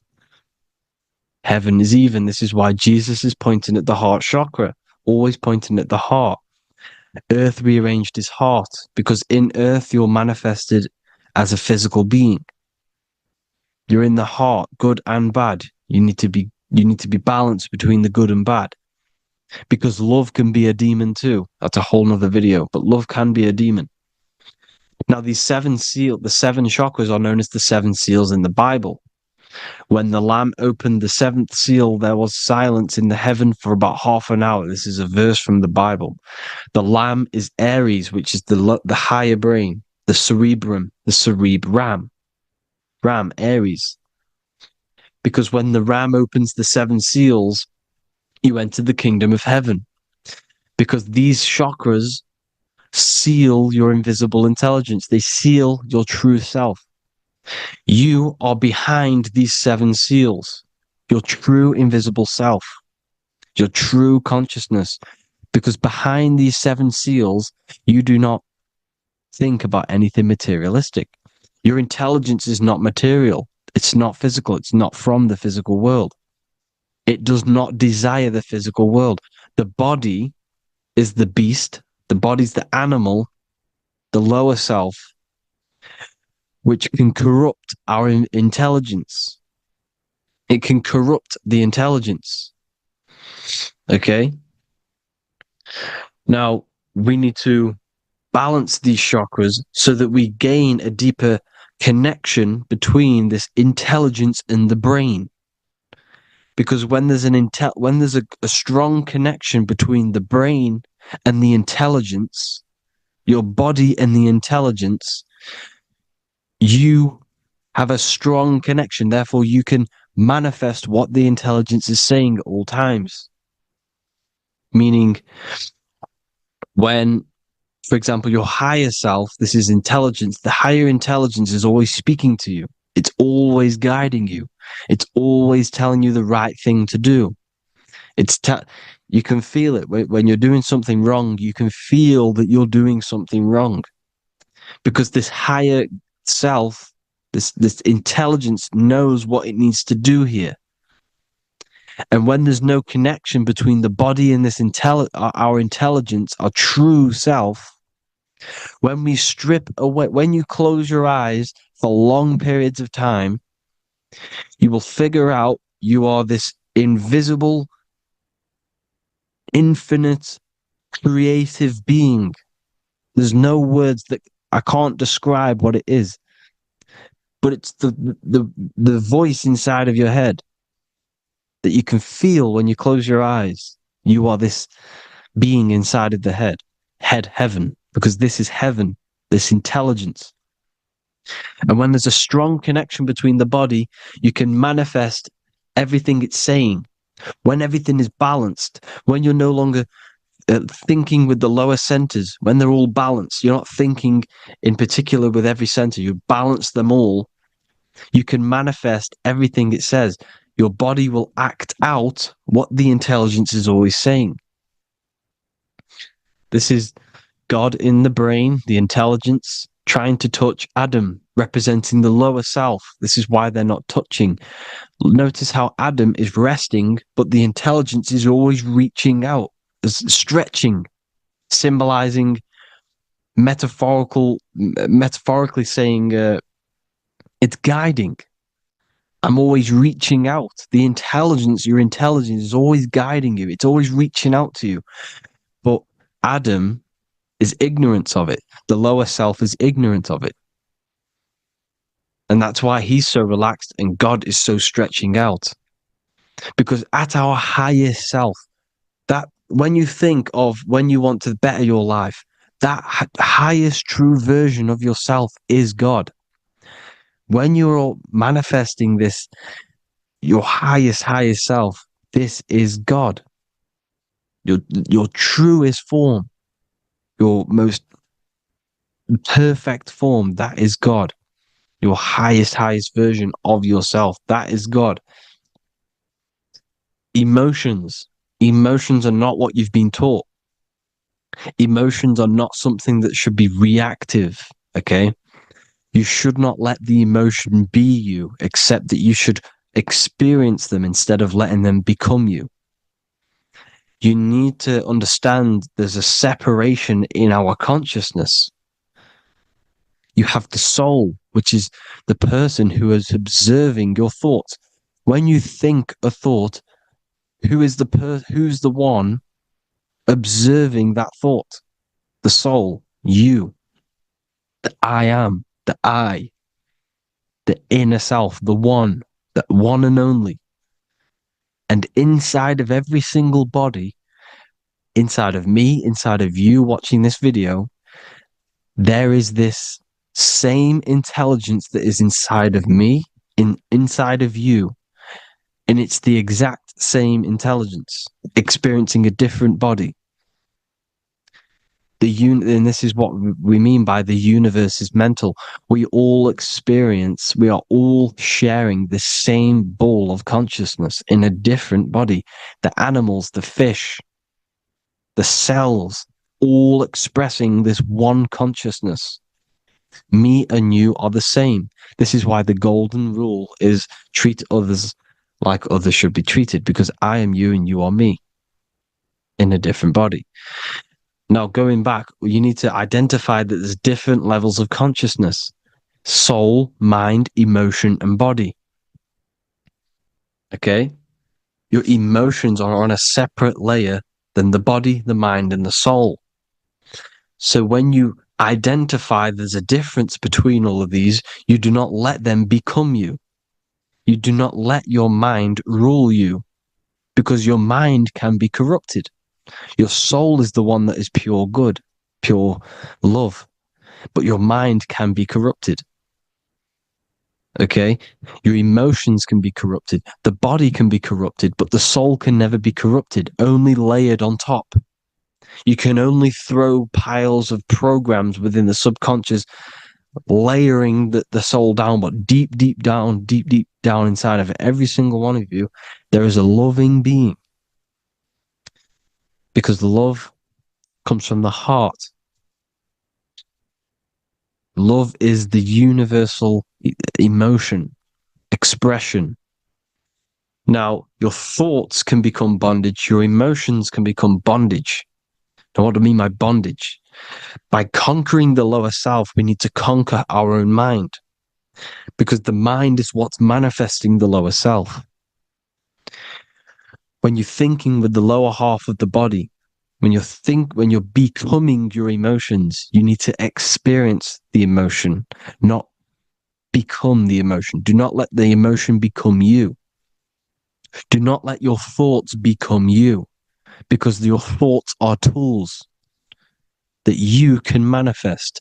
Your thoughts are the idea. Your emotion is the energy that you can use to manifest that thought. Your emotion is energy in motion, emotion. You use emotion to manifest, to feel as if you already have the thought. Therefore, you become that vibration. Therefore, your emotions are actually a creational force that is given to you to manifest things, because you're a human, a manifester. You're here to manifest things. You're a creator. You are a god.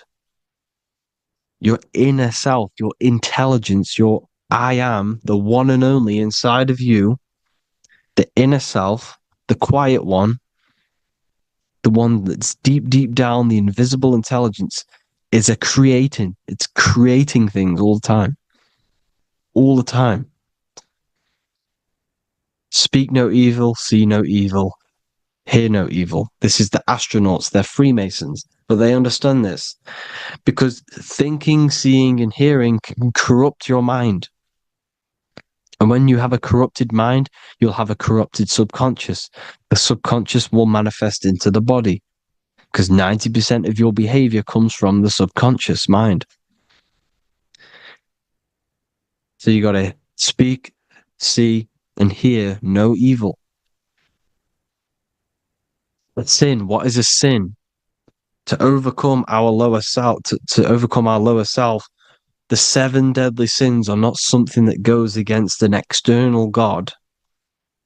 A sin is something that goes against your inner guide, your inner conscience, the inner self that is always speaking to you. It's always telling you the right thing to do. A sin is something that goes against this inner guide. And this is why you can feel something where you can feel you're doing something wrong, because the inner guide is speaking constantly.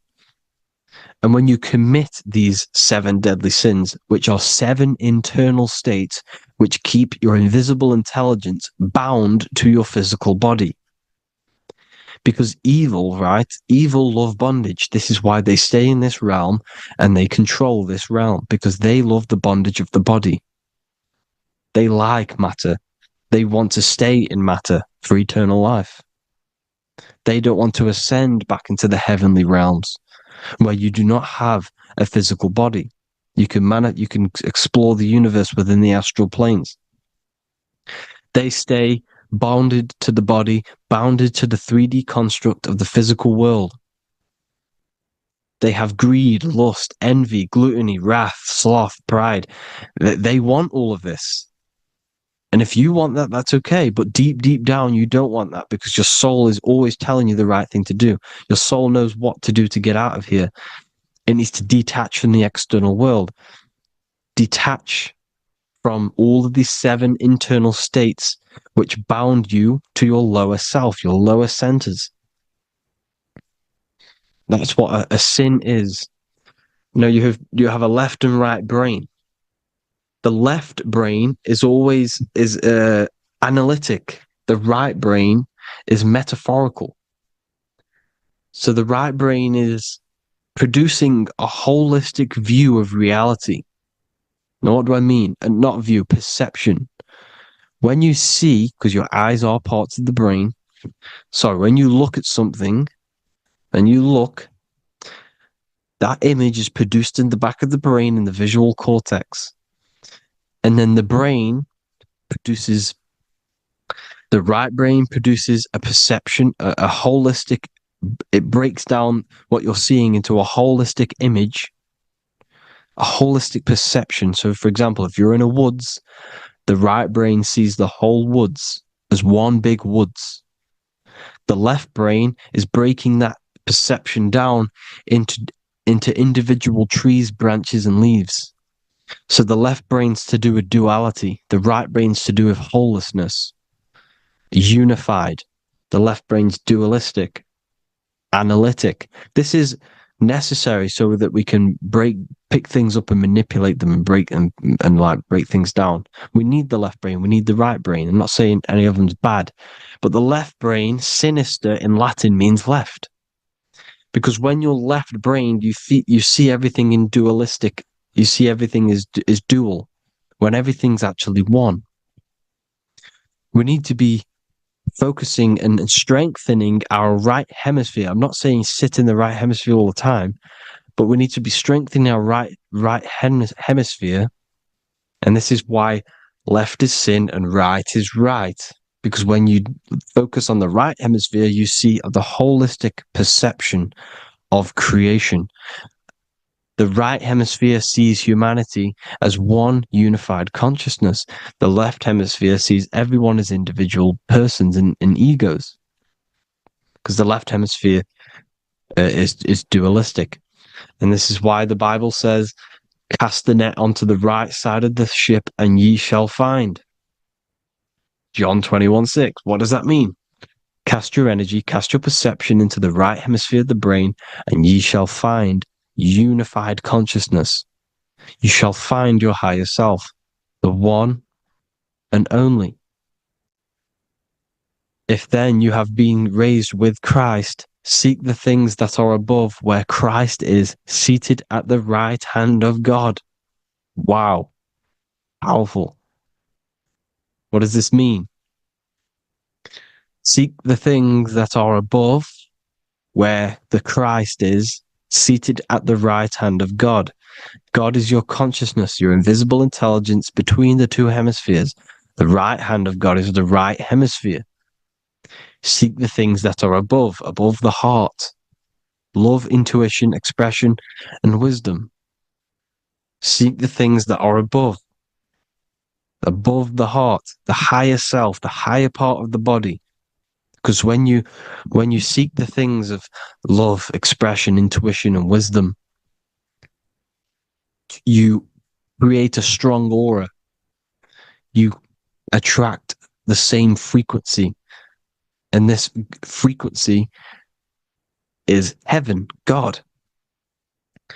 This is the Sumerian artwork showing the lamb This is a step, symbolizing stepping upwards, raising up. He's stepping over the lamb up to the bird. His hand is going to the bird. The lamb symbolizes the lower self. Okay? The bird with the wings is in the sky. It represents the higher self. This is why angels always have wings, because it represents the higher self in the sky. The lamb is a ground animal, symbolizing the lower self. He's stepping over the lamb to the bird, his higher self, his invisible intelligence. Horus and Set, Jesus and Satan. Look, Horus has an evil brother, Set, just like Jesus and Satan. Horus is a bird, higher self. Set is a ground animal, lower self, which is the devil and the angel on your shoulder. You see? The right and the left hemisphere. The two wings. So, the devil and angels always speaking to you. The higher and the lower self. It's the battle between the higher and the lower self. Between the invisible intelligence and the physical body. Because the body's the one that wants the sugar. It wants the pleasure. It wants the sex. It wants the porn. It wants all of the materialistic things. It wants the 7 deadly things. Okay? It wants this. There's a battle between the higher and the lower self, your intelligence and the body. This is why you need to become balanced, so that there's a deep connection between the body and the invisible intelligence, the I am. You need to master your mind with discipline, and you gain a connection between the brain, the body and the intelligence. Resurrection, transmuting sexual energy. Okay, this is important. Res is Resh, which is Hebrew. The early Hebrew Resh symbol is the head. This is the head. Resh, erection. Erection is a sexual stimulation. Resurrection is rise erection. You got to raise your sexual energy up the base from the spine to the head. This is the Christ, the Christos. Because there's a psychophysical germ, psychophysical oil produced in the brain every month. Go and watch my other video on raising the chrism. Okay? And every month there's this fluid produced in the brain, which takes 2 trips, because one's produced by the pituitary, one's produced by the pineal, magnetic female, magnetic and electric charge. And it takes 2 trips down the spine to the solar plexus, the bread of life in the Bible, or Bethlehem in the Bible, because the River Jordan's your spine. Goes down to Bethlehem. It gets born in Bethlehem, just like Jesus. Because when this oil travels to the solar plexus, it creates the seed, the seed of life, and it feeds the body. All the central nervous system, all the cells, it regulates the blood, does all sorts of good things for the body, this oil.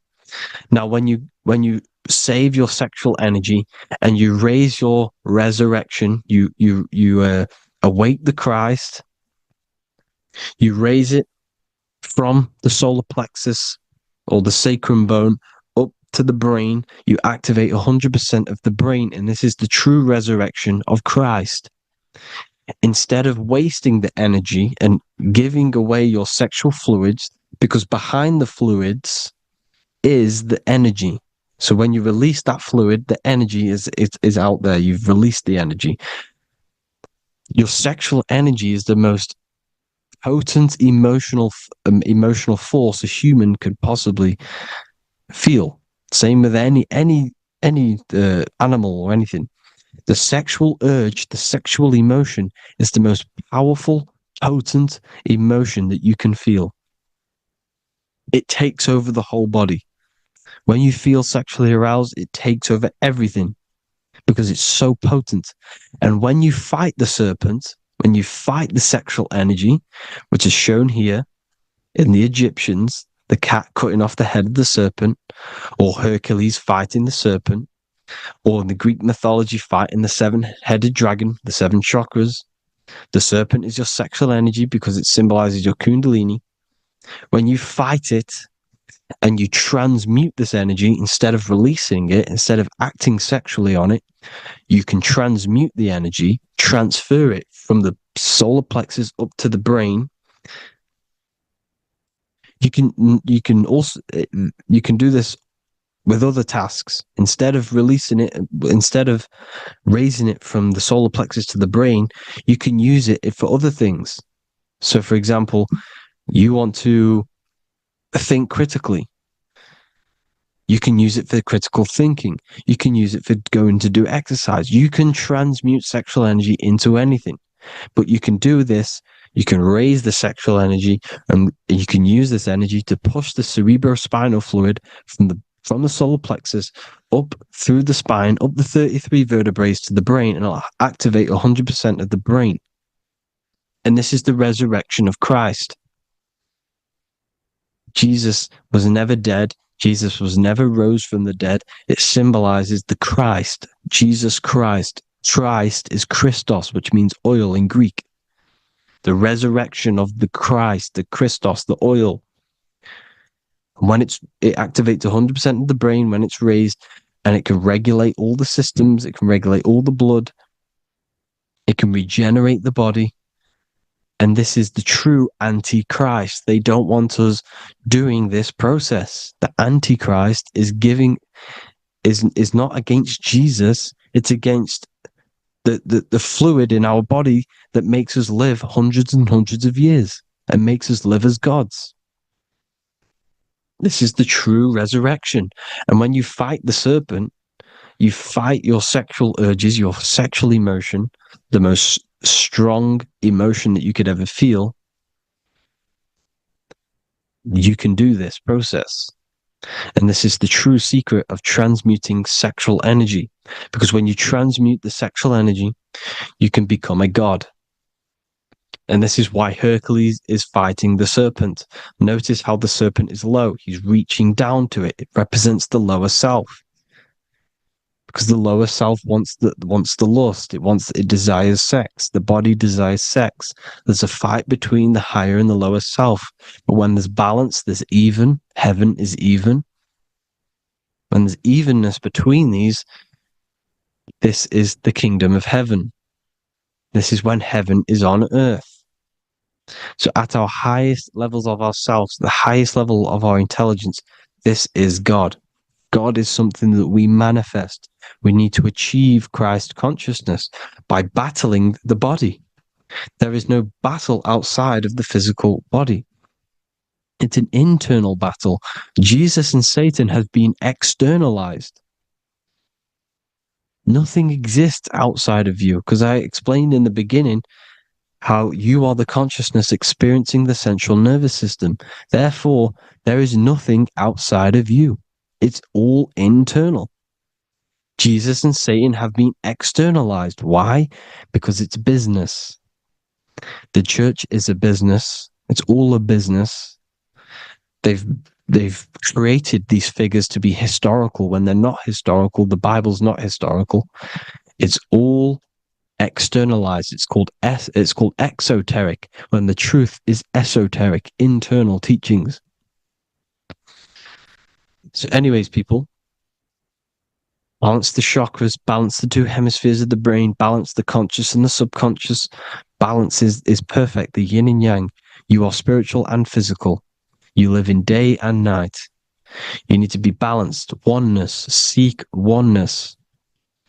And this is the true kingdom of heaven. And when we all realize that we are all the same intelligence, the same consciousness expressed in different bodies, when we all realize this, we all realize we're all one. Doesn't matter what race you are. It doesn't matter what race you are, where you're from, your nationality, because none of you are actually from here. None of you are from the physical world. You're manipulating the physical world through the physical body.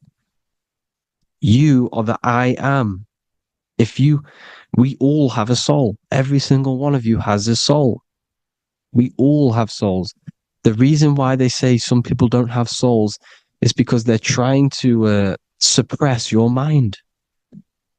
They don't want you to know that you have a mind. That sounds crazy, I know.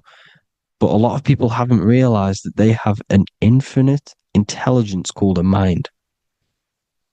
And behind that mind, if you can observe your thoughts, the person who is observing the thoughts, you have a soul.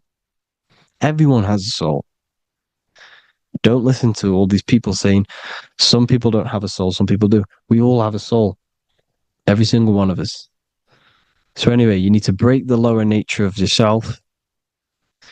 At our highest levels, we are gods. Our intelligence, our universal intelligence, the I am, the intelligence that's inside of the brain, is God. Our minds are being corrupted within believing that you are the body, and by the result of this is a society like today, because everyone thinks they're the body, and everyone's living in the lower nature of self, where everyone only cares about themselves. But when we realize we're all one big consciousness ball, we're all the same consciousness expressed in different bodies, there will be peace. So thank you all, people. If you do want to learn more, if you do want to read my book, it's called The Book of Wisdom. I'll put it in the description. It's an amazing book, people. It's going to give you the best understanding possible about creation, yourself, and the world. It's amazing. The Bible, everything. I have just launched a new cymatic library.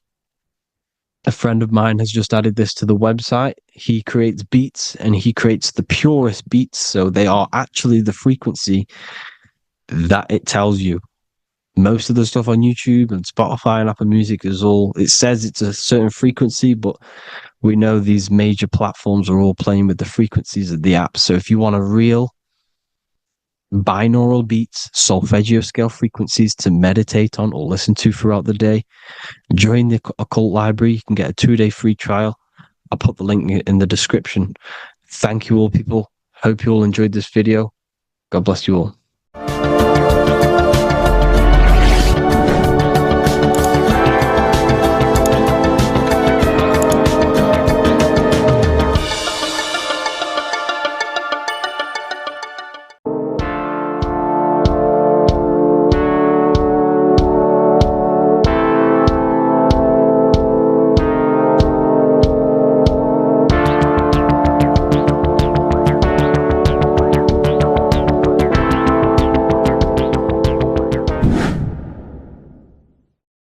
What is good, people? We're back with another video, and this is going to be talking about the connection between the micro and the macro.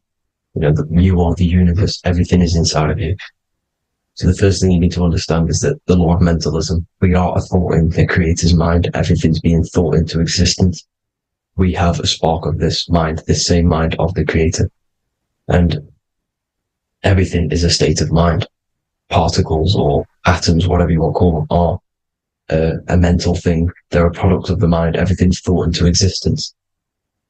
Thoughts influence everything. Thoughts are energetic effects which send out waves into the quantum field around you. And your consciousness is actually the universe experiencing itself, expressing itself, and viewing itself. So we are the creator, but viewing itself in separate bodies. And this is why they call the material world the world of illusions. Because everything's separate here, but we all forget that we are all one. We've all been brainwashed to think we're all separate, but we're all one. We're all the same mind, the same consciousness, everything. So everything's created out of toroidal fields. God created the toroidal field. That's the only thing that exists because the atoms are toroidal fields. And it's the basis behind all creation. As you can see it in the owl's eyes. It creates the infinity symbol. And this is the apple. That apple is a toroidal field. And the toroidal field is made out of dielectricity, which is ether. Ether is black light, and this is counter space. This is another realm. This is what creates God to be omnipresent, to be everywhere at one place at all times. He is everywhere because ether is everywhere. And ether is infinite potential. It connects everything together, and that's what energy moves through. It moves through the ether. And that's black light. Everything is light, as it says in John 4:2, God is light. Everything's a vibrational state of light. So the torus field is made out of dielectricity, ether, black light, magnetism, which is white light, which is the center of the toroidal field. And magnetism radiates, it has no vibration. And then when white light splits, it turns into electricity, which is physical material, and that has a vibration. This is the Holy Trinity, the sun, the moon, Saturn. Saturn, the god of materialism. If you've watched my videos on Saturn, you know that Saturn is crystallizing everything into physical matter. And that's why his old name was El. The ancients called him El. And this is why we get L electricity. This is where L electricity comes from. Because L electricity is only a product of the physical world, which is redshift, blueshift, Adam and Eve. And this is what creates the redshift, blueshift is what is a product of magnetism. When magnetism, white light splits. And this gives us vibration. And this what creates the toroidal field, which is the basis of all physical creation. The sine wave is created out of the magnetic wave and the electric wave. The electric wave is the blue wave, and the magnetic wave is the straight wave, which is radiation. This is vibration frequency. So the magnetic wave is straight, and then you have longitude and amplitude, which is depth, which is dimension. You see how the electric wave has depth and dimension. This is why you get the cross. This is the cross of Earth. This is the symbol of Earth, of bondage, of physical matter, because it consists of magnetic wave and depth, which is electric wave. And this is where you get the sun cross or the earth cross, whatever you want to call it. It's the cross of physical matter, and the ancients knew this. This is why they used that symbol. Redshift, blueshift, which is the toroidal field, is the basis of all creation, physical creation. And this is why you have the police siren is red and blue. The Matrix movie, red pill, blue pill. You have red blood and blue blood in your body. The Democrat and Republic, the two parties, red and blue. Like your taps on your taps, you have a red and blue tap. One's generative, one's destruction. Fire, destruction, water, generative. So this is the basis of all things. And electric wave has dimension, like I've already said, depth, material, and it's measured in hertz. It's measured in hertz because it hurts you. It decays because the electric wave has a vibration, and vibration always has to go back to a standstill point. This wave cannot go forever, but the magnetic wave will go forever. It's radiation. Magnetic is radiation. It radiates forever. It pulses. But the electric wave will at some point come back to a standstill point, and that's why it hurts. It decays. That's why our physical body decays, because we contain of electricity. This body is an electric body, and it will return back to stillness like a guitar string. If you vibrate a guitar string, you pull it, it will vibrate, make a sound, and then go back to a standstill point. It's the exact same with every single toroidal field within the body. It will decay, and this is why our bodies decay, and everything in creation decays. So we're born into sin. The sin of Eve. The sin of Eve is us biting into the tree of knowledge of good and evil, which is the systems in the body. And the sin of Eve is biting into the sine wave. We bit into the sine wave. The sun moves in a sine wave. Our DNA is a sine wave. Time is a sine wave. Everything in this creation is a sine wave. This is why the dollar bill is a sine wave. Magnetism and electric waves in one. And this is the sun doing its sine wave, which creates, when you go bowling, it kind of creates that pin that you hit over. That's the pin of the sun. The zodiac sign is a sine wave, because the zodiac sign is an expression of the toroidal field, because magnetism unfolds into 12ness. And that's why you have 12 zodiac signs, 12 systems in your body, 12 cranial nerves in your head, in your brain.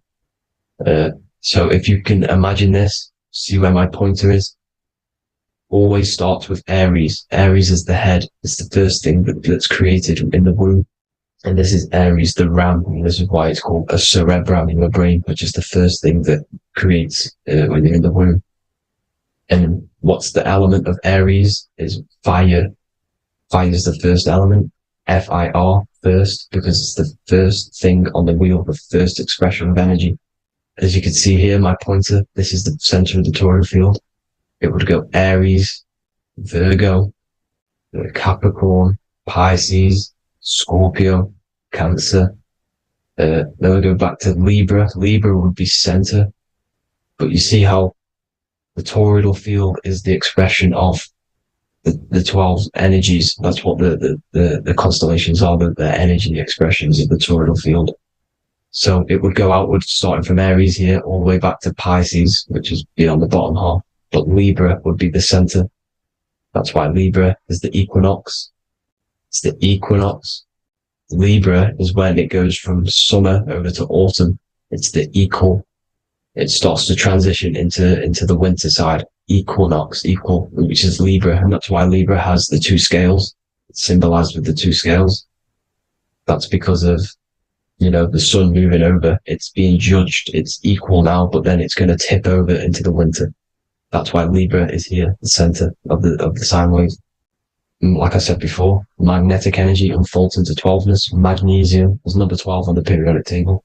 It's the sacred number. And this is why the scientists are trying to, NASA is trying to bring in another constellation to destroy the holy science of astrology.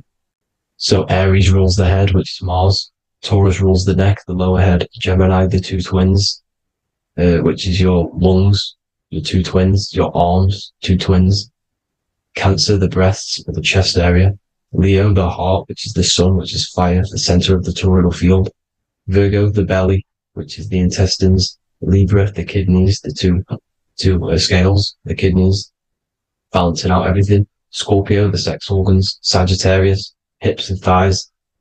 Capricorn, I've missed that out, which is the kneecaps. Capricorn, kneecap. Aries, which is the ram, which is the cerebrum in your brain. And then Aquarius, the calves and the ankles. And the Pisces, the two fish, the 2 feet. So everything corresponds, as you can see here. This is an ancient way of depicting it, of the folded human. And this is everything. Each constellation rules that part of the body, gives energy to that part of the body, makes you do certain things.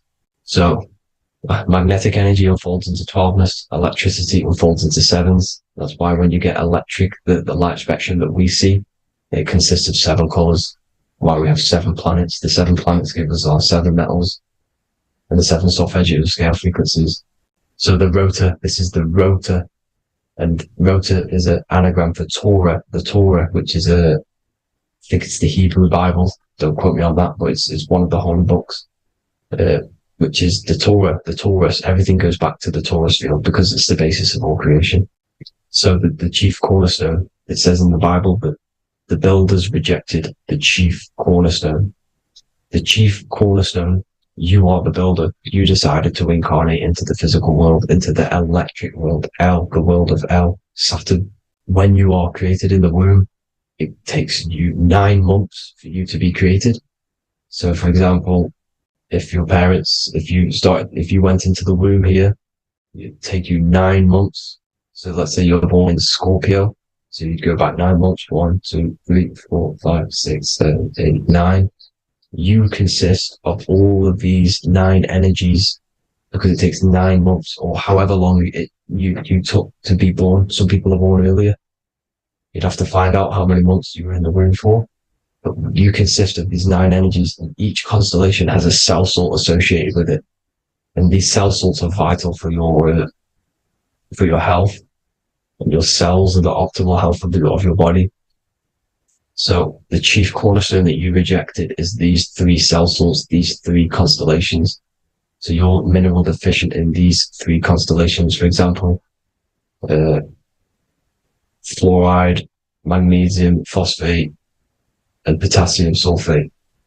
So that's the chief cornerstone. And a cornerstone, people always get it rejected with the cornerstone. The cornerstone is not, it doesn't say the cornerstone in the Bible. It says the chief cornerstone. The cornerstone is a cornerstone of a building, but a chief cornerstone is the top of the pyramid. This is where we get the pyramid of the wheel. So you're mineral deficient in whatever 3 zodiac signs you're not. You were not in the womb for. This is the chief cornerstone you rejected. So the human body is the micro. It is the universe in a physical form. It consists of everything in the universe. Just like your consciousness is the universe. watching itself, experiencing itself. Your body is the whole universe. 12 systems in the body, 12 zodiac signs, 7 chakras are the 7 planets. The Holy Trinity of you is your Temple of Solomon, the soul and the mind, the sun and the moon. You know, everything is in you. You consist of everything, all the energies, everything. Heaven and hell. Heaven and hell is a mind state. It's a state of the mind. Head, H-E-A, which is heaven, and the heel, the bottom of your foot, is hell. And the bottom of your foot is the soul. So they're basically saying, well, it's wordplay. They're saying that your soul is in hell because, you know, with the elites being in control. So they call the bottom of your foot the soul, trying to say that you're in hell. The Christ is in you. And this Christ is Greek for what? Christos. And Christos is Greek for the oil. And this oil is produced in the cerebrum, the Aries, the ram, the cerebrum. It goes down the pineal. Well, the pineal and the pituitary are underneath the cerebrum. Goes down the pingala and the ida. The pingala being the positive charge connected to the pineal gland, pin, and the ida connected to the pituitary. And this is the 2 serpents going down the spinal column. And this is why Jesus goes from Nazareth to Bethlehem, and then Joseph and Mary are waiting for Jesus in Nazareth. Joseph and Mary are the pineal and the pituitary gland waiting for Jesus to come back up the River Jordan, or spinal column. So this is the oil. This is the story of Santa as well. Santa comes from the North Pole. Why? Because the North Pole of the Earth is the center of the toroidal field, and the North Pole of you is your spinal column, which is the North Pole of the toroidal field. The North Pole, he comes from the North Pole. This is the North Pole. This is the South Pole of the toroidal field. Comes from the North Pole, which is your mind. And he goes down the chimney and then back up the chimney. This is the chimney. And he drops off the present, which is the Christos, the oil. And this is why Jesus is crucified at 33, because he crosses over the vagus nerve at the top of your spine. When this oil comes back up the 33 vertebrae, these are your vertebrae here. When it goes up the 33 vertebrae, it gets crucified at 33 because it crosses the vagus nerve, and he's crucified on the cross at 33. This is the story behind Jesus and Santa. The Ark of the Covenant in the Bible is the 2 hemispheres which cover the vital parts of your mind, the brain side, which is the cerebrum, the pineal, the pituitary, etc. So the 2 hemispheres are the 2 angels, the Ark of the Covenant. This is the Ark of the Covenant covering the 2 vital parts of your brain. So these are the optic thalamus is another part, and it protects the Christ oil, which is inside at the center of the brain. See, the Bible is all a massive metaphor about yourself, because you are the universe. You are a microcosm of the universe. Your consciousness is experiencing itself, and the universe experiencing, and your body is the whole universe. Your head's heaven. So Moses crosses the Red Sea. These are the 2 hemispheres of your brain. This is the corpus callosum, the Red Sea. So he's pretty much saying that he's uniting the 2 hemispheres of your brain, because most people in this generation are stuck in the left brain, which is just logic, reasoning, science and maths, writing. You know, this is what school teaches you to do. It keeps you stuck in your left brain. And you want to cross over to you want to cross the Red Sea, which is the corpus callosum, to the right brain, which is awareness, art awareness, creativity, imagination, intuition, insight, you know, using the higher mind, creativity, imagination. If you don't have intuition, then you can't read energy, you can't pick up on bad things. This is what Moses is symbolizing by crossing the Red Sea. And it's also the upper room where Jesus met the 12 disciples. 12 disciples are the 12 cranial nerves in your brain. It doesn't just represent the 12 zodiac signs. The 12 disciples symbolizes many different things. It's like I said, energy the universe consists of 12ness. So you have 12 cranial nerves in your brain, and that's the 12 disciples as well. And they want you stuck in your left brain, which is the 5 senses, materialism. So they say in the Bible that Satan blinds the mind. Satan is Saturn. If you've watched my videos, Satan is Saturn. And you consist of the whole Trinity, which is the sun, moon, and earth, the soul, moon, the soul being the sun, the solar, the moon being your mind, the earth, your physical body. And Satan blinds the mind. Why? Because we enter a soul system. This is a soul system, not a solar system. And Saturn is the Lord of the Rings, which is the outer ring. When your soul enters the soul system, your soul starts to materialize. It hits Saturn. Why? Because Saturn starts to materialize you. You take on the 7 virtues, which are the 7 planets, which are your 7 chakras. And to get out of this soul system, you must get out of your lower nature, your animal nature, which is lust, desire, greed. You know, the number of the beast, 666, which is Saturn, Satan. So you enter the soul system, you take on the 7 energies, which you turn into physical matter. And this is your descension from heaven to say hell. And then you must raise back up from matter to spirit. They say Satan blinds the mind. Why? Because your mind gets materialized. Your soul and mind get materialized. And when you get materialized, it's an intense experience. You lose the divinity within you. You forget the divinity. So Satan, which is the first planet, the first energy you take on, the material body, he blinds the mind. He makes you forget everything, your divinity. Then you must remember, ascend up Jacob's ladder, the 33 vertebrae to heaven. And this is a microcosm of the macro, because you will ascend back up to heaven if you do this, when you leave your physical body, when your body decays. So when it talks about in the Bible, completely destroy them, the Hittites, the Admiralties, the Canaanites, all the ites, this is what God says to the Israelites. It says completely destroy them. It's basically symbolizing saying destroy your lower nature. The Canaanites, cannibals. We're under a Canaanite system now, which is cannibalism. And this is flesh eating, lust, greed, all the demonic stuff, all the lower vibrational stuff. You know, the lower nature, eating, sex, and survival, the lower 3 chakras. You must get out of these lower 3 chakras and return back to spirit, which is heaven, which is spirit, love, being holy, being truthful, being passionate. Going back to Satan blinding the mind, all of the planets are made out of these 3 symbols. Satan blinds the mind, and that's why Satan's symbol, this is the symbol for Saturn, Satan, the symbol of Saturn is the cross, which is physical matter, the earth, over the moon. The moon is your mind. So the Saturn symbol saying matter over mind. He blinds the mind. Satan blinds the mind once you enter the soul system. And you must remember, in the Bible, it talks about the Genesis, which is Eve, the sin of Eve, which is biting of the tree of knowledge. With the serpent, which wraps around the tree. It says the serpent placed himself on the tree. Well, the serpent is the spinal column. It's the serpent telling you eat from the tree of knowledge of good and evil, which is your nervous system. And eating from the tree of knowledge of good and evil is doing bad things. For example, over-sexualized, overeating, eating the wrong food. That's eating from your nervous system. It's decaying you, and it's preventing you from achieving the God self, the God consciousness. This is the symbolism of, you know, the tree on the serpent, telling you to eat from the left brain, with the left brain being the sinister. Sinister is Latin for left. That's sin. Sin is left. And left is lefty Lucy, Lucifer, right, righteousness, right, God, godly. The tree of knowledge of good and evil, which is your nervous system, because it determines good or bad. You know, that's the only thing you experience in this world is your nervous system. And then the tree of life is the cardiovascular system, and the Garden of Eden is your body.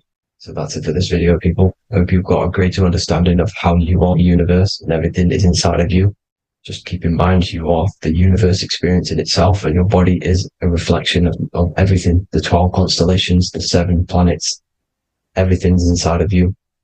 This world is an expression from the inside outwards. You can't affect the outside world to manipulate reality. Everything's inside of you. I hope you got a greater understanding of this. God bless.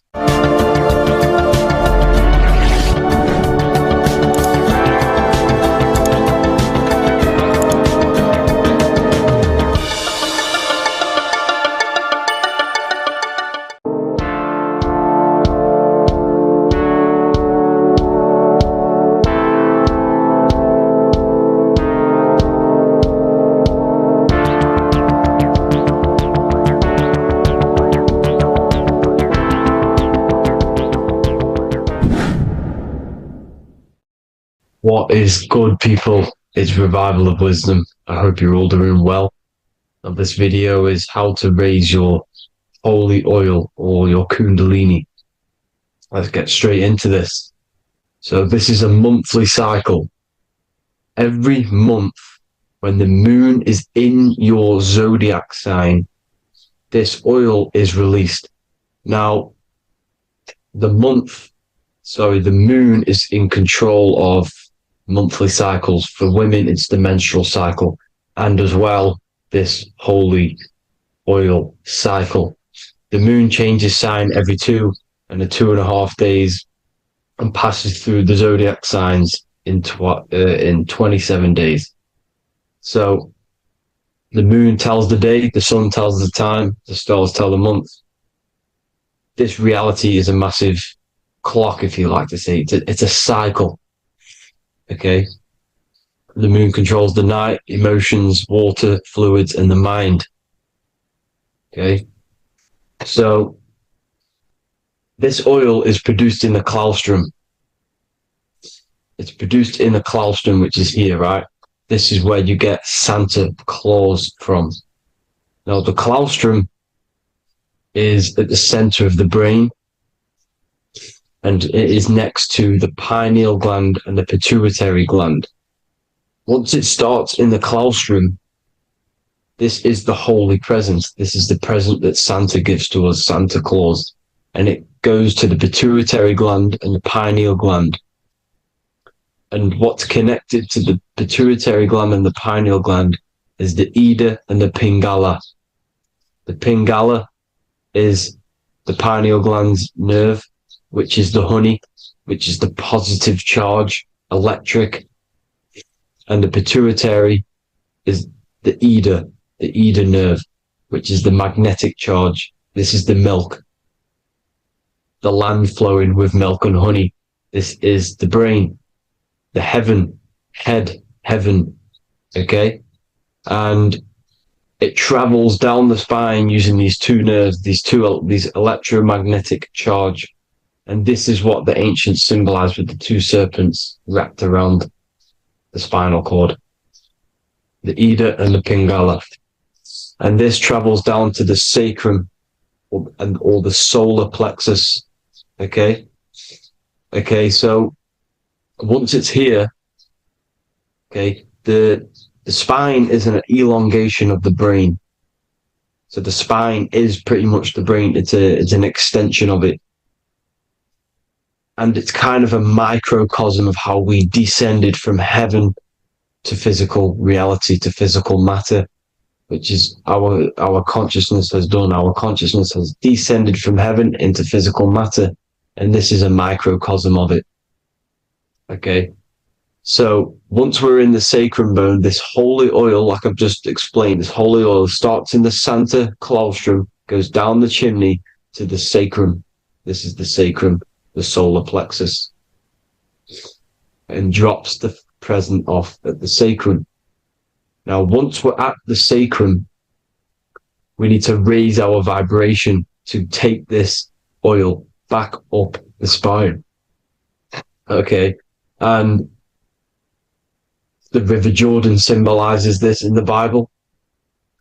King Herod wants to kill Jesus in Nazareth, which is here, this is the River Jordan, is Nazareth. He goes to be born in Bethlehem and then goes back up to Nazareth to Joseph and Mary. Joseph and Mary, the pineal gland and the pituitary gland. The Bible is huge symbolism. It's all metaphors for this sacred process which goes on inside of your body. You are the Temple of Solomon. You are the Holy Land. The Holy Land is your brain. Once this oil is at the sacrum, you need to raise your vibration in order to take it back up. Once this oil has gone back up to the pineal gland, it activates the crystals which are wrapped around your pineal gland. Your pineal gland is this tiny little beam here. This is the claustrum. This is the pineal gland. And it's wrapped in crystals. And when this oil travels back up the spine by raising your vibration, back to the upper room where Jesus met the 12 disciples, or the 12 cranial nerves in the brain.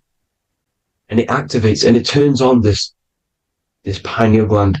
And once it's turned on, it illuminates all the cells and the nerves in your brain and turns them all on and activates the higher God man, the God consciousness, Christ consciousness. And it regenerates the whole body. This is the secret to regeneration. It regenerates all the cells in the body. And this is how the ancients lived for thousands and thousands of years. As talked about in ancient texts. They lived for hundreds and thousands of years because they knew this secret. And this fluid, this brain fluid, the secretion, or the Christos in Greek, which means gold, because this is the alchemical process from turning the lead to gold. Your body is the alchemical furnace. Now the ancients knew about this center of the brain because they symbol it. This is the eye of Ra, and it's the brain. And this is what's wrapped around our consciousness. Our consciousness isn't wrapped around the brain. The brain is built around the consciousness. We are the consciousness. You don't have a soul, you are the soul. Okay? Now, the head, heaven, hell, heel at the bottom of your foot, that's hell. Head is heaven and hell. Simple. Now, the pineal gland produces DMT, which is dimethyltryptamine, which is known as the spirit molecule. So, let's move on. Now, when this oil travels up, back, the spine, the chimney, it crucifies at the top, which is called the vagus nerve. So when it reaches here, the optic thalamus, it crosses and crucifies once it's raised back up. And this is why Jesus dies at 33. He was crucified at 33. Because you have 33 vertebrae on the back of the spine. And then it's crucified by the cross of the vagus nerve. When this oil crosses the vagus nerve. This is the crucifixion at 33. And it symbolizes the death of the physical consciousness. You then become spirit. You then become God consciousness. Activating the Kundalini. Regenerating the body and the mind. Okay. The Garden of Eden. You are the Garden of Eden. The land of milk and honey is upstairs. The pituitary, which is the milk, the pineal gland, which is the honey, which is DMT. It even says this in the Bible. As he brought us into the place, and he has given us this land, a land flowing with milk and honey, which is also symbolized as the sun and the moon. The Bible also says, the light of the body is the eye, not the eyes, the eye. If therefore thine eye be single, thy whole body shall be full of light. This is the activation of the pineal gland by raising this oil back up to the pineal gland, to the center of the brain. Neither shall they say, see that here, or see there, for behold, the kingdom of God is within you. So he's saying, don't look out there. Nothing is out there. It's all inside of you. Everything's inside of you. You're the universe. Now, how to raise this oil back up to the pineal gland? Every month, like I said. The moon controls the cycle. The moon controls monthly cycles. When the moon is going into your zodiac sign every month, this oil goes down the spine and you must raise your frequency to get it back up. You must retain your seed. This is the most important. Your fluid, your secret, your holy fluid, your life force. You can't let that go. That life force is the reason you're alive. This holy oil is the reason you're alive because it feeds all of the systems in your body. It feeds all the systems in your body. You have to retain your seed. Alkaline diet, positive thinking and meditation. Okay? When you retain your seed, you will live longer. The moment you release it, you're killing yourself. You're killing a piece of yourself every time you release your seed. Every single time. You're killing a part of yourself. Okay. Now, this could be why this could be the illumination, the single eye on the Illuminati's symbol, the Freemasonic symbol, the illuminated eye, the triangle, which could symbolize the body, mind, and spirit, but the eye illuminated. Now, in the Bible, it talks about the two trees, the tree of knowledge and the tree of life. The tree of knowledge is the tree of good and evil, which is the most important system in your body, which is the nervous system. The nervous system, the most important. The tree of good and evil. And the tree of life, which is the cardiovascular system. Now, this oil, when it's released every month, feeds these two systems, and these two systems feed everything. Now, it's important you understand that. Okay? The ancients knew all of this knowledge. The Bible's telling you this knowledge. But it's in a metaphorical way. You have to understand the context behind it so you can read it properly. Now, eating of the tree of life, which is when it talks about in the Bible, eating from the tree of life is actually symbolizing a bad diet, ejaculation, because you're eating from these two systems. You're killing yourself with a bad diet. You're killing yourself with an ejaculation. Okay? So, that's important to understand. Now, this is Jacob's ladder in the Freemasons. Jacob's ladder, which is the spinal cord, it's the stairway to heaven. And this is Jack and the Beanstalk when he goes up the beanstalk and finds the golden egg in the grey clouds. The grey clouds symbolize the grey matter in your brain. Now, the Garden of Eden talks about the 4 different rivers in Garden of Eden. As we see here, the North Pole map, the ancient North Pole map, because the center of the earth is the center of the Torus field. Everything's the Torus field. Atoms are Torus fields. Everything's Torus fields. You are the universe. Everything is within you. The North Pole is your spinal cord. This is why they say Santa Claustrum comes from the North Pole. This is the North Pole. And the Santa Claustrum is the center of your brain. Now, there's 4 rivers which come from the Garden of Eden.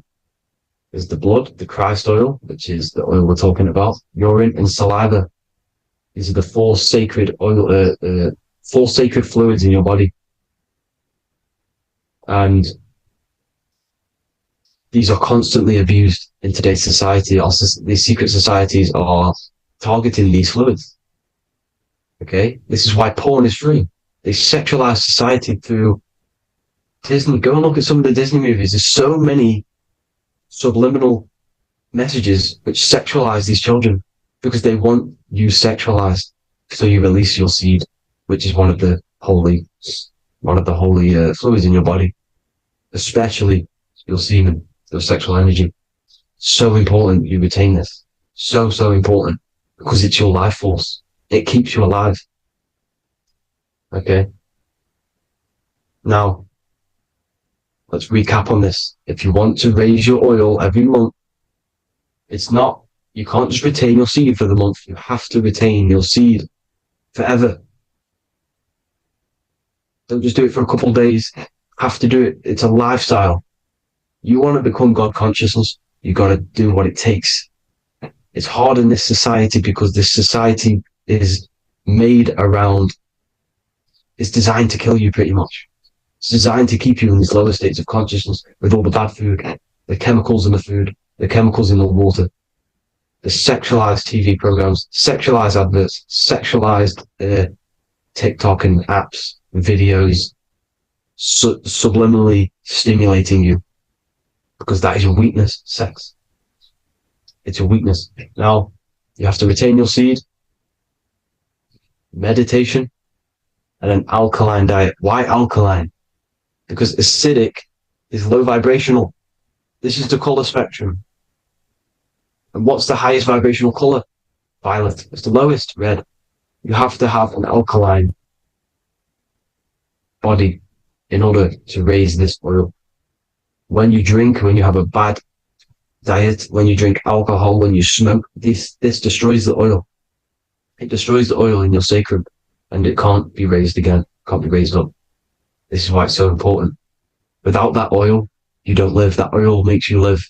It feeds everything in your body. It's crazy how we're not taught this. It's insane. But that is how you raise the oil, people. I hope you all gain some knowledge out of this video. And I hope this assists you on your journey, your spiritual journey. And please like and share this video. We need this knowledge out to the public to wake up humanity. Thank you all, people. God bless.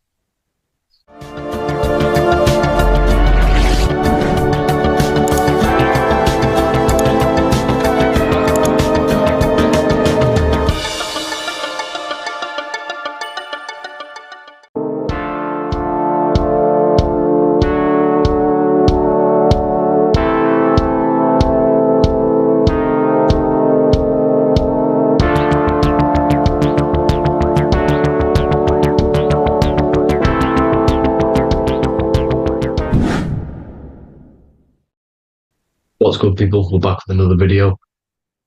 This is going to just be a quick video. Manifestation, magic, bending reality. So let's jump straight into this. So you have a conscious and a subconscious part of your mind. The conscious is what you're conscious of, what you're actually doing, where you can choose or not. However, the subconscious is the part of your brain which is automatic. So all of the systems in your body, like the digestive system, your heartbeat, these are automatically being ran. And you do not have to tell these systems to do anything. You do not have to consciously tell your heart to beat. It's automatically doing it. And this is what the subconscious mind is controlling. It's like the dark aspect of your brain or your mind. It is the way bigger aspect of your mind. Okay, it controls all the systems in your body. Okay, and this is where all of your programs are. So when you're in it, from your childhood, what you've learned in school, all of these things are being kept in your subconscious, maybe traumas and stuff like that. So the subconscious is the female aspect, and the conscious is the male aspect, because the male is all about action and doing, and the female is more about creation, creativity, intuition. So you have a right and a left hemisphere of your brain, and these are obviously male and female. The right side of your brain is your female. It's to do with creativity, imagination, intuition, insight. Okay, and this is one of the most important sides of the brain. This side of the brain is the most attacked by the elites, whatever you want to call them. This side is one of the most important, because obviously your intuition is a massive part of reality. And if you don't have intuition, then you lose track of the things around you. You can't consciously feel if things are wrong or right. They don't want you to have intuition or creativity or imagination. They want you in the left side of your brain, which is just reasoning, logic, and basic things. So they just want you to tell you what you want, tell you what to learn, and then that's it. They don't want you thinking for yourself, which is the right side of the brain. So whatever the conscious side of your mind impresses the subconscious side of your mind. So if you do affirmations, for example, if you consciously do affirmations every day, you're reprogramming your subconscious mind. You're impressing a vibration and a word into your subconscious mind, and therefore it will reprogram it. So the male and female aspect are symbolized by the Star of David as well. The male being the upside triangle, the female being the downside, connected all in one, because we both have male and female energy. So every thoughts are electric, which is the male aspect. Emotions are magnetic, which is the female. Each thought creates a wave of vibration in all directions. So think of it like a water drop in a pool, but it going out in every single direction. It's not just flat. And these thoughts have a certain frequency. Well, has a certain vibration. That vibration has a certain frequency. And this affects your aura. Every thought, every emotion directly impacts your aura and the strength of your aura. So if you're angry all the time, your aura in the astral plane will look red. However, if you're happy, it'll be more like blue and green. So it's very important. Your electromagnetic field is created out of your emotions and thoughts. And that affects reality. Because you're 60% water, and frequency and vibration create certain patterns and has a certain effect on water. And we'll get into that after this slide. So each thought that people are thinking around you, you are actually subconsciously picking up these thoughts because it's emitting this vibration in all directions. So this is why you can pick up thoughts of other people on the odd occasion. However, when you're more in tune with your intuition, your right side of your brain, you can start to pick up on vibrations, thoughts, and other people's auras. You can pick up on the energy once your third eye is open, and you know whether you should be in that environment or not. This is what we call an atmosphere. When we go into a room and you can feel the tension if someone's been arguing, for example. This is the atmosphere, this is the vibrations, these are people's auras emitting these certain frequencies and vibrations. Okay, so our aura is contained of multiple layers. Obviously, we have the physical body. This is the electromagnetic layer. However, you have the different planes of existence, the spirit, mental, astral, etheric, and then physical.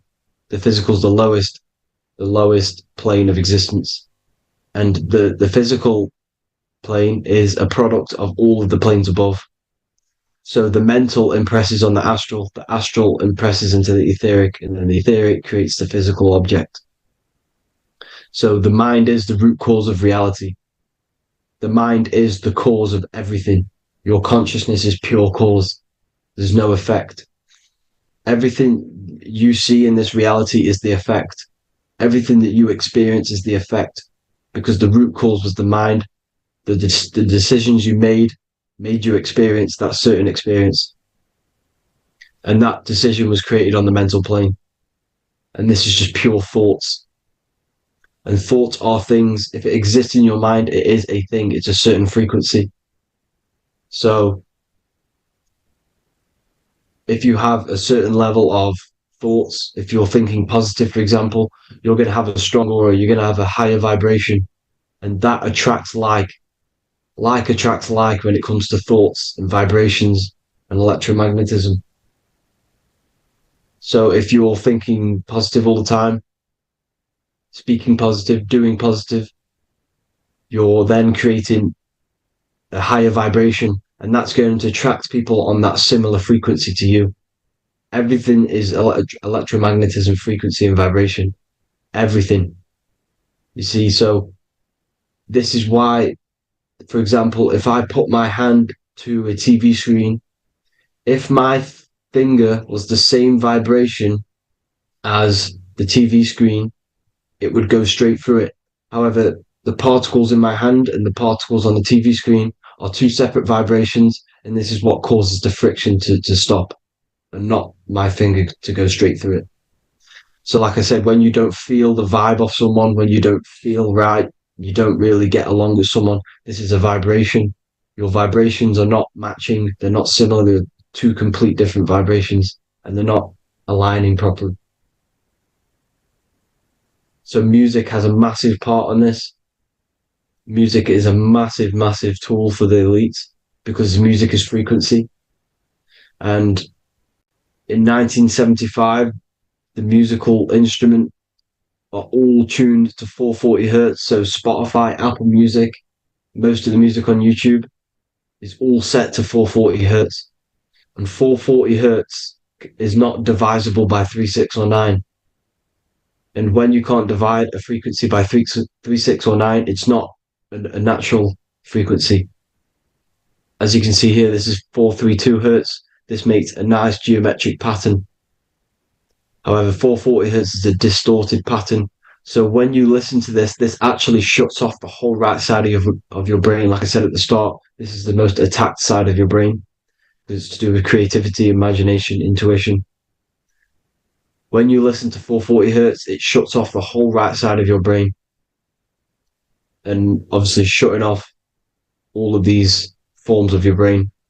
Music is a very, very powerful tool for the elites because it's the only thing which can enter your soul or your ears without consent, your body without consent.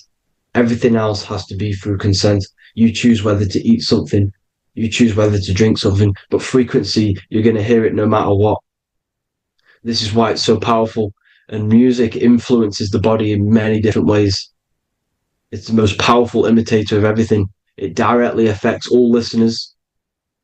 It directly affects intentions, gestures, movements, and actions. It stimulates your mind, and certain songs, certain catchy songs, can reprogram your subconscious mind, invoking certain emotions. This is why when you listen to slow beat songs, it makes you feel more sad. When you listen to upbeat songs, you feel more energetic. This is because these frequencies have a profound influence on reality and on how you feel. Because like I said, you are 60% water. And as you can see here, each frequency creates a different geometric pattern. And inside of you is 60% water. So like I said, 440 hertz is going to make a distorted pattern in your water. And this is going to have a profound effect on your emotions and your reality. So like I said, health is not just the body. You are made of body, mind, and spirit. You need to look after what you put in your body. You need to look after your spirit and look after your mind. It's very important to keep all these in balance, because once one of these are unbalanced, it affects the other two. So if you're eating wrong, it's going to affect your spirit and mind. If you're thinking wrong, it's going to affect your body and spirit. These are all interlocked. You have to look after them all. So it's very important you understand music. Stop listening to low vibrational music. To be honest, you want to listen to music without any sort of speaking inside of it. You just want pure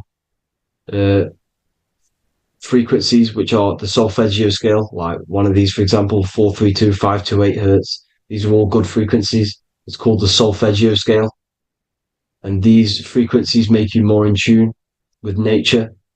528 hertz is what the earth vibrates at. So it's very important. And the Rockefellers are the one who changed this to 440 hertz. The Rockefellers, one of the elite families. So if you want to manipulate reality, it's very important to have your chakras aligned and having a high vibration, because the higher your vibration, the more powerful your words and your intentions are on reality. So the lower your vibration, the harder it is to affect reality, because you're in a lower state of consciousness. Like I said, you have the mental, astral, etheric, and physical. Everything is a product of the one above. As above, so below. This is what Hermes Trismegistus was saying in the Egyptian days. This is where it comes from. As above, so below. If you affect above, it directly affects below. So like I said, meditation helps on this, helps align your chakras. Think positive, feel positive. Like I said, your feelings are magnetic, your thoughts are electric. So once you combine these two together, you're then creating an electromagnetic frequency. And that will have profound effect on reality. So the law of cause and effect. The law of cause and effect. Every effect has the root cause. Like I said, your mind is the root cause of everything. Every decision you make is having a different effect on reality. Everything happens for a reason due to the root cause, which is your mind. You choose everything that happens in your life. Okay? So it's very important you understand this and you constantly make the right decisions, the good decisions, to have good effects on your reality. You have to be very conscious of this law, because nothing escapes this law. This is the law of all consciousness. So think about it. Imagine a massive ball of consciousness. However, off this ball are different sparks, and each one of these sparks are in each and everyone's body. this spark is governed by these laws, the law of cause and effect, the law of correspondence, the 7 Hermetic principles. It's very important to understand this, because this mass ball of consciousness is what is obeying these laws, and everyone has this spark of consciousness inside their third eye. And like I said, everyone is the same consciousness. This is why if you do bad unto someone else, that will directly affect your reality. So if you hurt someone, it's going to come back to you in one way or another, because you are that same consciousness. This is like a mirror reality. As within, so without. Whatever you feel on the inside, you're gonna see that on the outside. You're gonna experience that reality, whatever you've impressed. So there's different ways to bend reality to your will. This is kind of a sort of magic. So obviously you have black magic, which is manipulating reality to harm and influence others, or to be very selfish. And then you have white magic, which is manipulating reality for the good of humanity. So you do have to be very careful with your intentions, people, when you're trying to manipulate reality, because this is nothing to be played with. If you are manipulating reality for the wrong reason, it's going to come and bite you in the ass in some way or another. Because everything is balanced. Everything balances out in this reality. Nothing escapes the laws. Not one thing escapes the laws. So if you're stealing from yourself, because it's just going to come back in one way or another. Inside of everyone's heart, you know whether you're doing good or wrong. You know, you can feel it when you do something wrong. You can feel it when you do something good. The heart is the center of the Torus field. It's balance. And this is why you say follow your heart, because it's the center of the Torus field. It's very important to listen to this inner voice inside of you, because that is telling you the right things to do, the good decisions to make. And when you keep following that voice, that good voice inside of you, it takes you to your life path. Very important to follow that voice. However, don't let the ego get in the way of it. Don't care what your friends are going to say. It's very important to understand this. So you have different ways of manipulating reality. You have sigil magic. This is where you create your own sigil or symbol. You create your own sigil and symbol, and then you charge it. You behind that symbol, you have an intention. So for example, if you want to manifest wealth, you create a sigil which represents what you want. You create that sigil, you draw it out, you charge it, because wherever your attention goes, energy flows. So whatever your attention is, you're sending energy that way. So what you do with your eyes and your hands, you place attention on the sigil. Imagine that it's glowing. Imagine that you're sending energy to the sigil. And then you burn the piece of paper once you've done this. And then after this, you meditate on that symbol. You constantly think about that symbol, because that symbol is the frequency, is the thing that you want to manifest. So that's one way. Or you can just meditate on your reality. So imagine yourself having already what you have. This is what they call a mindset. You must set your mind to the frequency what you want to manifest. Okay? So if you want to manifest wealth, for example, imagine yourself being wealthy. What would it feel like? What would you be doing? Imagine a scene in your mind.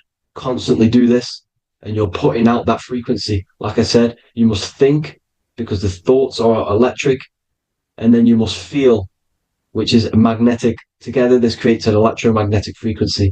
And this is how you attract things to you. You will attract the certain people to come in your life to bend reality to your will. Okay? Or you've got mirror magic. Stare yourself in the mirror, because a mirror reflects light. It also reflects energy. So you've got to be very careful with what you say to a mirror. You've got to be very, very, very careful, because whatever you send into that mirror is directly sent straight back to you. So if you're thinking negative, you're sending negative energy back straight to you, and that's going to have an effect on your reality. Affirmations are very important, because your words are frequency, your words are vibrations, and each word you say has a certain frequency. If it's positively charged, it's going to affect you positively. If it's negatively charged, because like I say, your brain and your mind is like the director of energy. That's what your brain is. and it directs energy into certain things. You can either positively charge it or negatively charge it. And this brain is creating your reality constantly. It's manifesting your reality constantly in the present moment.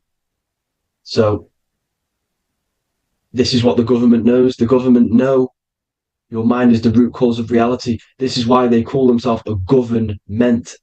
Government. The New World Order is not being manifested by them. They are controlling the information. They are controlling your perception of this reality. And they know the mind is the root cause of reality. Therefore, if they control your perception of reality and your information, what you believe, you're going to manifest that information, that perception. So we, the people as a collective consciousness, are the ones manifesting this New World Order. You see, so this isn't black magic. They're actually tricking us into manifesting their own their plans, this New World Order. You see, this is how smart these people are. They know how to get around the laws of reality. They know how to bend reality to their will without facing the consequences. They're getting humanity to do it. You see, there is a collective consciousness. As like I said, we all have that same spark of consciousness, right? So as a collective consciousness, we are on a very low vibration at the moment. However, we are waking up rapidly. There are more and more people waking up at the moment, and light always chases away the shadow. Light is a lot more powerful than darkness, you see. So one person waking up has a massive effect than one person being asleep. It has a profound effect. Because like I say, the light always chases away the darkness. It's more powerful. The light is always more powerful. High vibrations are more powerful than lower. So that's it for this, people. I hope you all enjoyed. This is a short, quick video. God bless you all.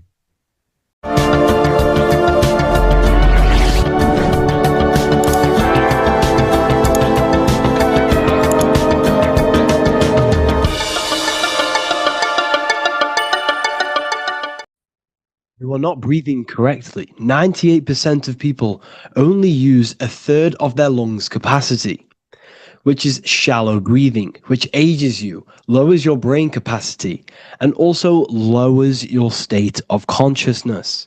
So it's essential that you breathe consciously on a day-to-day basis, because this is what truly elevates your consciousness. I am going to give you the key for you to raise your consciousness just through breathing alone. Such a simple thing, but yet the most effective way for raising your state of consciousness and becoming more spiritually and mentally advanced. So tune in for this video, and I'm going to show you exactly how to do it and the symbolism behind breathing. Air is more than just air. It carries electromagnetic energy. So now I'm going to give you the science behind this spiritual truth. This invisible force is what sustains all physical life, providing the life force energy essential for existence. Electromagnetism. Everything is fed off electromagnetism. Your body is an electromagnetic battery. Now, we can prove that air carries electromagnetism just by doing a simple test, a simple scientific experiment, by getting liquid oxygen and pouring it between a north and south magnetic pole, two polar opposite magnets. We see that the liquid does not fall straight through it. It is sucked. It is magnetically attracted to these two opposing forces, opposing magnets. This is proof that air, liquid oxygen carries electromagnetism. When you are breathing electromagnetism, the essential life force behind all living beings. This is known as energy or prana, chi, ether, or spirit. This is all the same thing. Air is not just empty space. It is energy. It is prana. It is life force. It is spirit. It is ether, chi, prana. You are an electromagnetic being. Your consciousness is in direct correlation with your electromagnetic aura or biofield around your body. Your state of consciousness is mirrored within this field around your body. Now, your breath, when you breathe in, you're breathing electromagnetism or life force. Breath is the vital link between the physical and the spiritual, bridging the body with the soul. Through breath, we connect with both tangible world and deeper, the unseen realms of energy and consciousness. Breathing deeply and properly elevates our consciousness, enhancing the brain's functions, heightening the sensitivity of our five senses. It also brings a profound calmness to the mind, creating a state of clarity and inner peace. Like I said earlier, breathing properly is the fastest way to elevate your consciousness. It is the fastest way, because breathing, when you stop breathing, what happens? You lose physical consciousness. Your body will shut down if you do not breathe in this vital electromagnetic energy in the oxygen. If your body does not get this for 5 minutes or however you can last without breathing, this makes you lose physical consciousness. Your body will not survive without this essential life force energy. Therefore, air is one of the most overlooked things. This is why we see the symbolism of Buddha having a big belly. Why does he have a big belly? Because it's symbolizing breath work, proper spiritual breath work, the certain teachings of breath work, of when you breathe in through the nose, you have to breathe in through the nose. You don't want to breathe in through the mouth, because the nose acts as a filter which catches dust particles and filters out the air before it enters the lungs. The mouth does not do that. The nose is for breathing inward.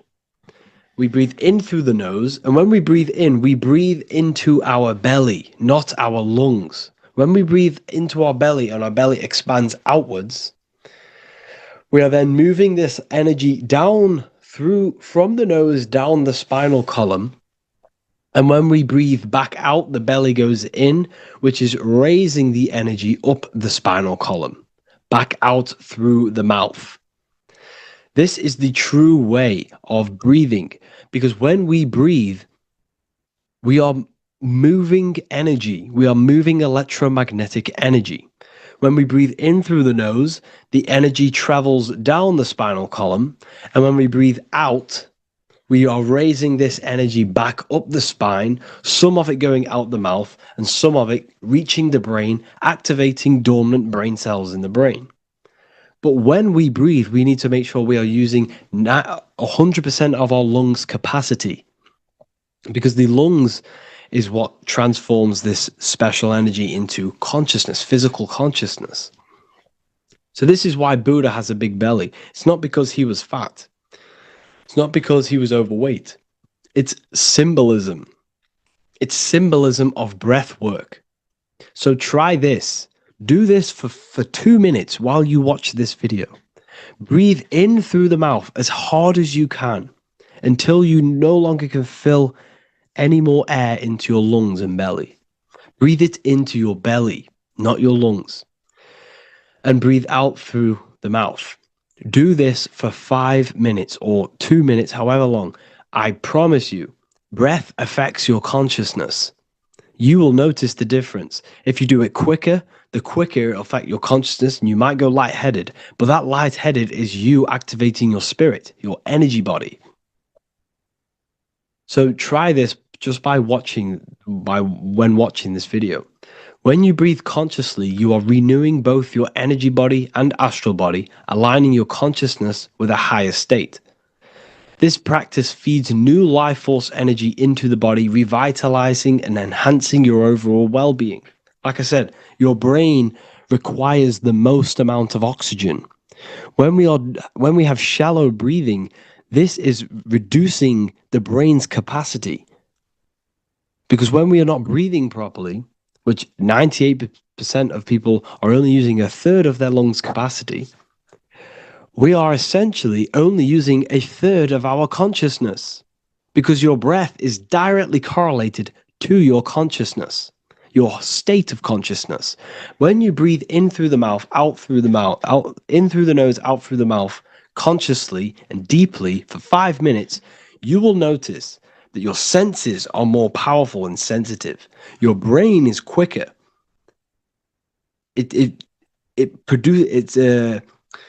What's the word?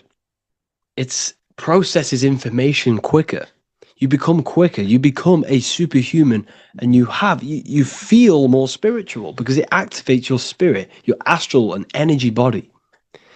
So when we meditate, it's definitely important to breathe in through the nose and out through the mouth as deeply as possible to align with a higher state of consciousness.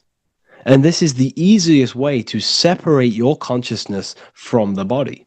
When you breathe in deeply for long periods of time, while meditating, while taking no thought, when no thought is present and you gain a rhythm of deep breathing, this is the gateway. This is the gateway to opening your consciousness. Because when you stop thinking, other aspects of your consciousness can open up. All of our lives we've been thinking, which has blocked off the higher states of consciousness. So breathing is very, very important. It affects our overall well-being. And this is Yahweh, the in and the out of breathing. When we breathe in, this is Yah. You can hear it. It sounds like Yah. And when we breathe out, that is Way. This is the name of God, apparently. But God is within you. You can connect with God. You can connect with source consciousness within you by breathing, by raising your state of consciousness through breathing and meditation. This is why the Bible tells you the Spirit of God has made me, and the breath of the Almighty gives me life. You are consciousness. You are God. You're an extension of God's consciousness. Job 27:3. As long as my breath is in me and the Spirit of God is in my nostrils. The Spirit of God is through breath. John 20:22. And when he said this, he breathed on them and said to them, receive the Holy Spirit. The word spirit means breath. In Greek, Hebrew, Latin, it all means breath or wind or air. The Holy Spirit is a certain way of breathing, a breathing technique that elevates your consciousness, that syncs you up to a holy consciousness, an elevated state. That is the Holy Spirit. That's why it tells you in the Bible, when he said this, he breathed onto them. He breathed onto them and said, receive the Holy Spirit. You must breathe to receive the Holy Spirit. When you breathe, you are renewing the body's energy. You're taking in new life force, which is regenerating your cells, regenerating your brain, nervous system, and also connecting with consciousness, pure consciousness. This is not something that we should be doing during meditation. Yes, it is. We should be doing it during meditation, but this is something that we need to apply all of the time. This is the fastest way you can raise your consciousness. I just want to say, all of this knowledge is inside of the Book of Wisdom, Volume 2. Make sure to give a like and a comment on this video to help the algorithm. And let me know what you think about the last book or this book if you have read them, to let the new people know what they're looking at with this book. This is truly life-changing. The Volume 2 and Volume 1 is truly life-changing. You can get them in a bundle also. Learn hidden knowledge inside of the Ethereal University. This is where truth seekers belong. I'm not here to try sell you this, but this is the place for truth seekers. And if you are serious about your spiritual journey and serious about gaining knowledge, which gives you the advantage over life, join Ethereal University. This will definitely help you. Thank you for watching this video. Please leave a like and comment. Make sure to give me any suggestions on videos you want me to make in the future. Thank you all.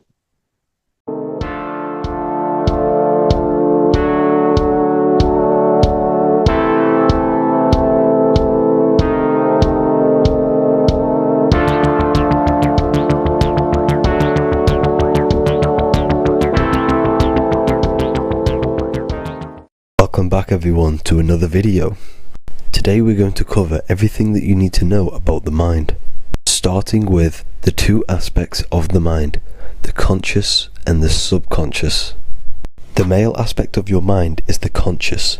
This is the 10% of your mind. The conscious part of your mind is only aware of everything around you, your vision, your sight, your smell, your taste, your hearing, and your current state of emotion and thought. Every thought that you consciously think about has an emotion directly attached to it. That emotion is then impressed onto the subconscious part of the mind. The subconscious part of the mind is the female aspect of your mind. It is also a whopping 90% of your mind. Subconscious mind is controlling all of the subconscious processes which happen within your body. For example, your subconscious mind is controlling your heartbeat, your digestion of food, and all of the things that you do not have to tell the body to do. It is the hidden part of our mind which is controlling all of the hidden things.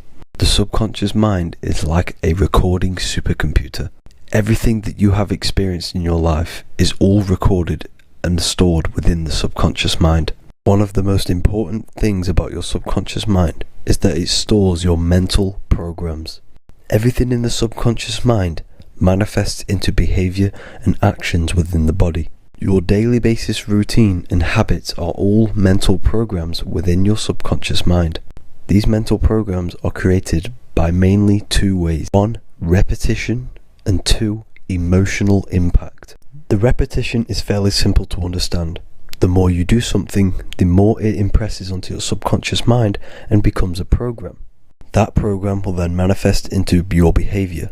However, with the emotional programs, they work a bit different. The stronger that you feel an emotion, the stronger it is impressed onto the subconscious mind. And then that emotion becomes a program. For example, you had a very traumatic moment happen when you were a young child.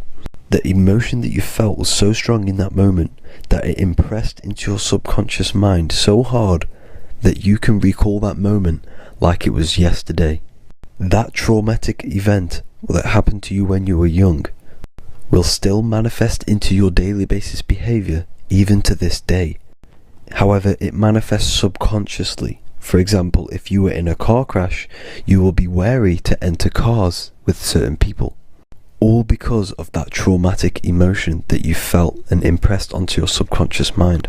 Another example of the subconscious manifesting into our behavior is posting on Instagram. Most of the time, the reason why you post is because your subconscious mind is seeking gratification. So before you actually do something, question yourself and find out the root cause of why you are doing this. Another thing that you need to understand about the subconscious mind is that it takes everything you say and hear literally. So for example, if you go and say, "You are an idiot" to someone, your subconscious mind will only pick up the word idiot. It only knows yourself. It doesn't know anyone else. You are casting a spell on yourself just by saying that to someone else. This is why the golden rule is to treat others like you'd like to be treated. Now, you can rewrite these programs which are already in your subconscious mind. However, it does take consistency. You have to change these programs which have been running for years. And by changing these programs, you change your behavior, because these programs manifest into your behavior. The best way to do this, personally, is to listen to affirmations first thing when you wake up in the morning, and do this for 10 minutes every single morning. Then at night time, you want to think and feel that you are becoming the reality that you desire. The more that you feel this reality, the more it will become a program and impress your subconscious mind. For example, you're trying to gain financial freedom. If you trick your subconscious mind into creating a program saying that you are financially free, this will manifest into your behavior. You will start doing more work. You will start looking for ways to make money. Your mind will be set on the frequency of money and financial freedom. Therefore, you will receive thoughts based around this program. If you take enough action, your life will dramatically change because of this program that you created in the mind. This is why we call it a mindset, because your mind is a frequency tuner which sets its frequency onto different thoughts, because thoughts are frequency. If you fill your mind with a specific frequency, you will gain thoughts and ideas based around that frequency. To create a stable mind, you need to master your emotions. You need to change your mindset. Everything that you experience is neutral. Based upon the mindset that you see it, you either give it a positive or negative charge. By understanding this deeply, you will then control your emotions. I hope you gained some wisdom and enjoyed this video. Please, if you can, leave a comment and a like, and subscribe to the channel if you like this content. Love and light to you all.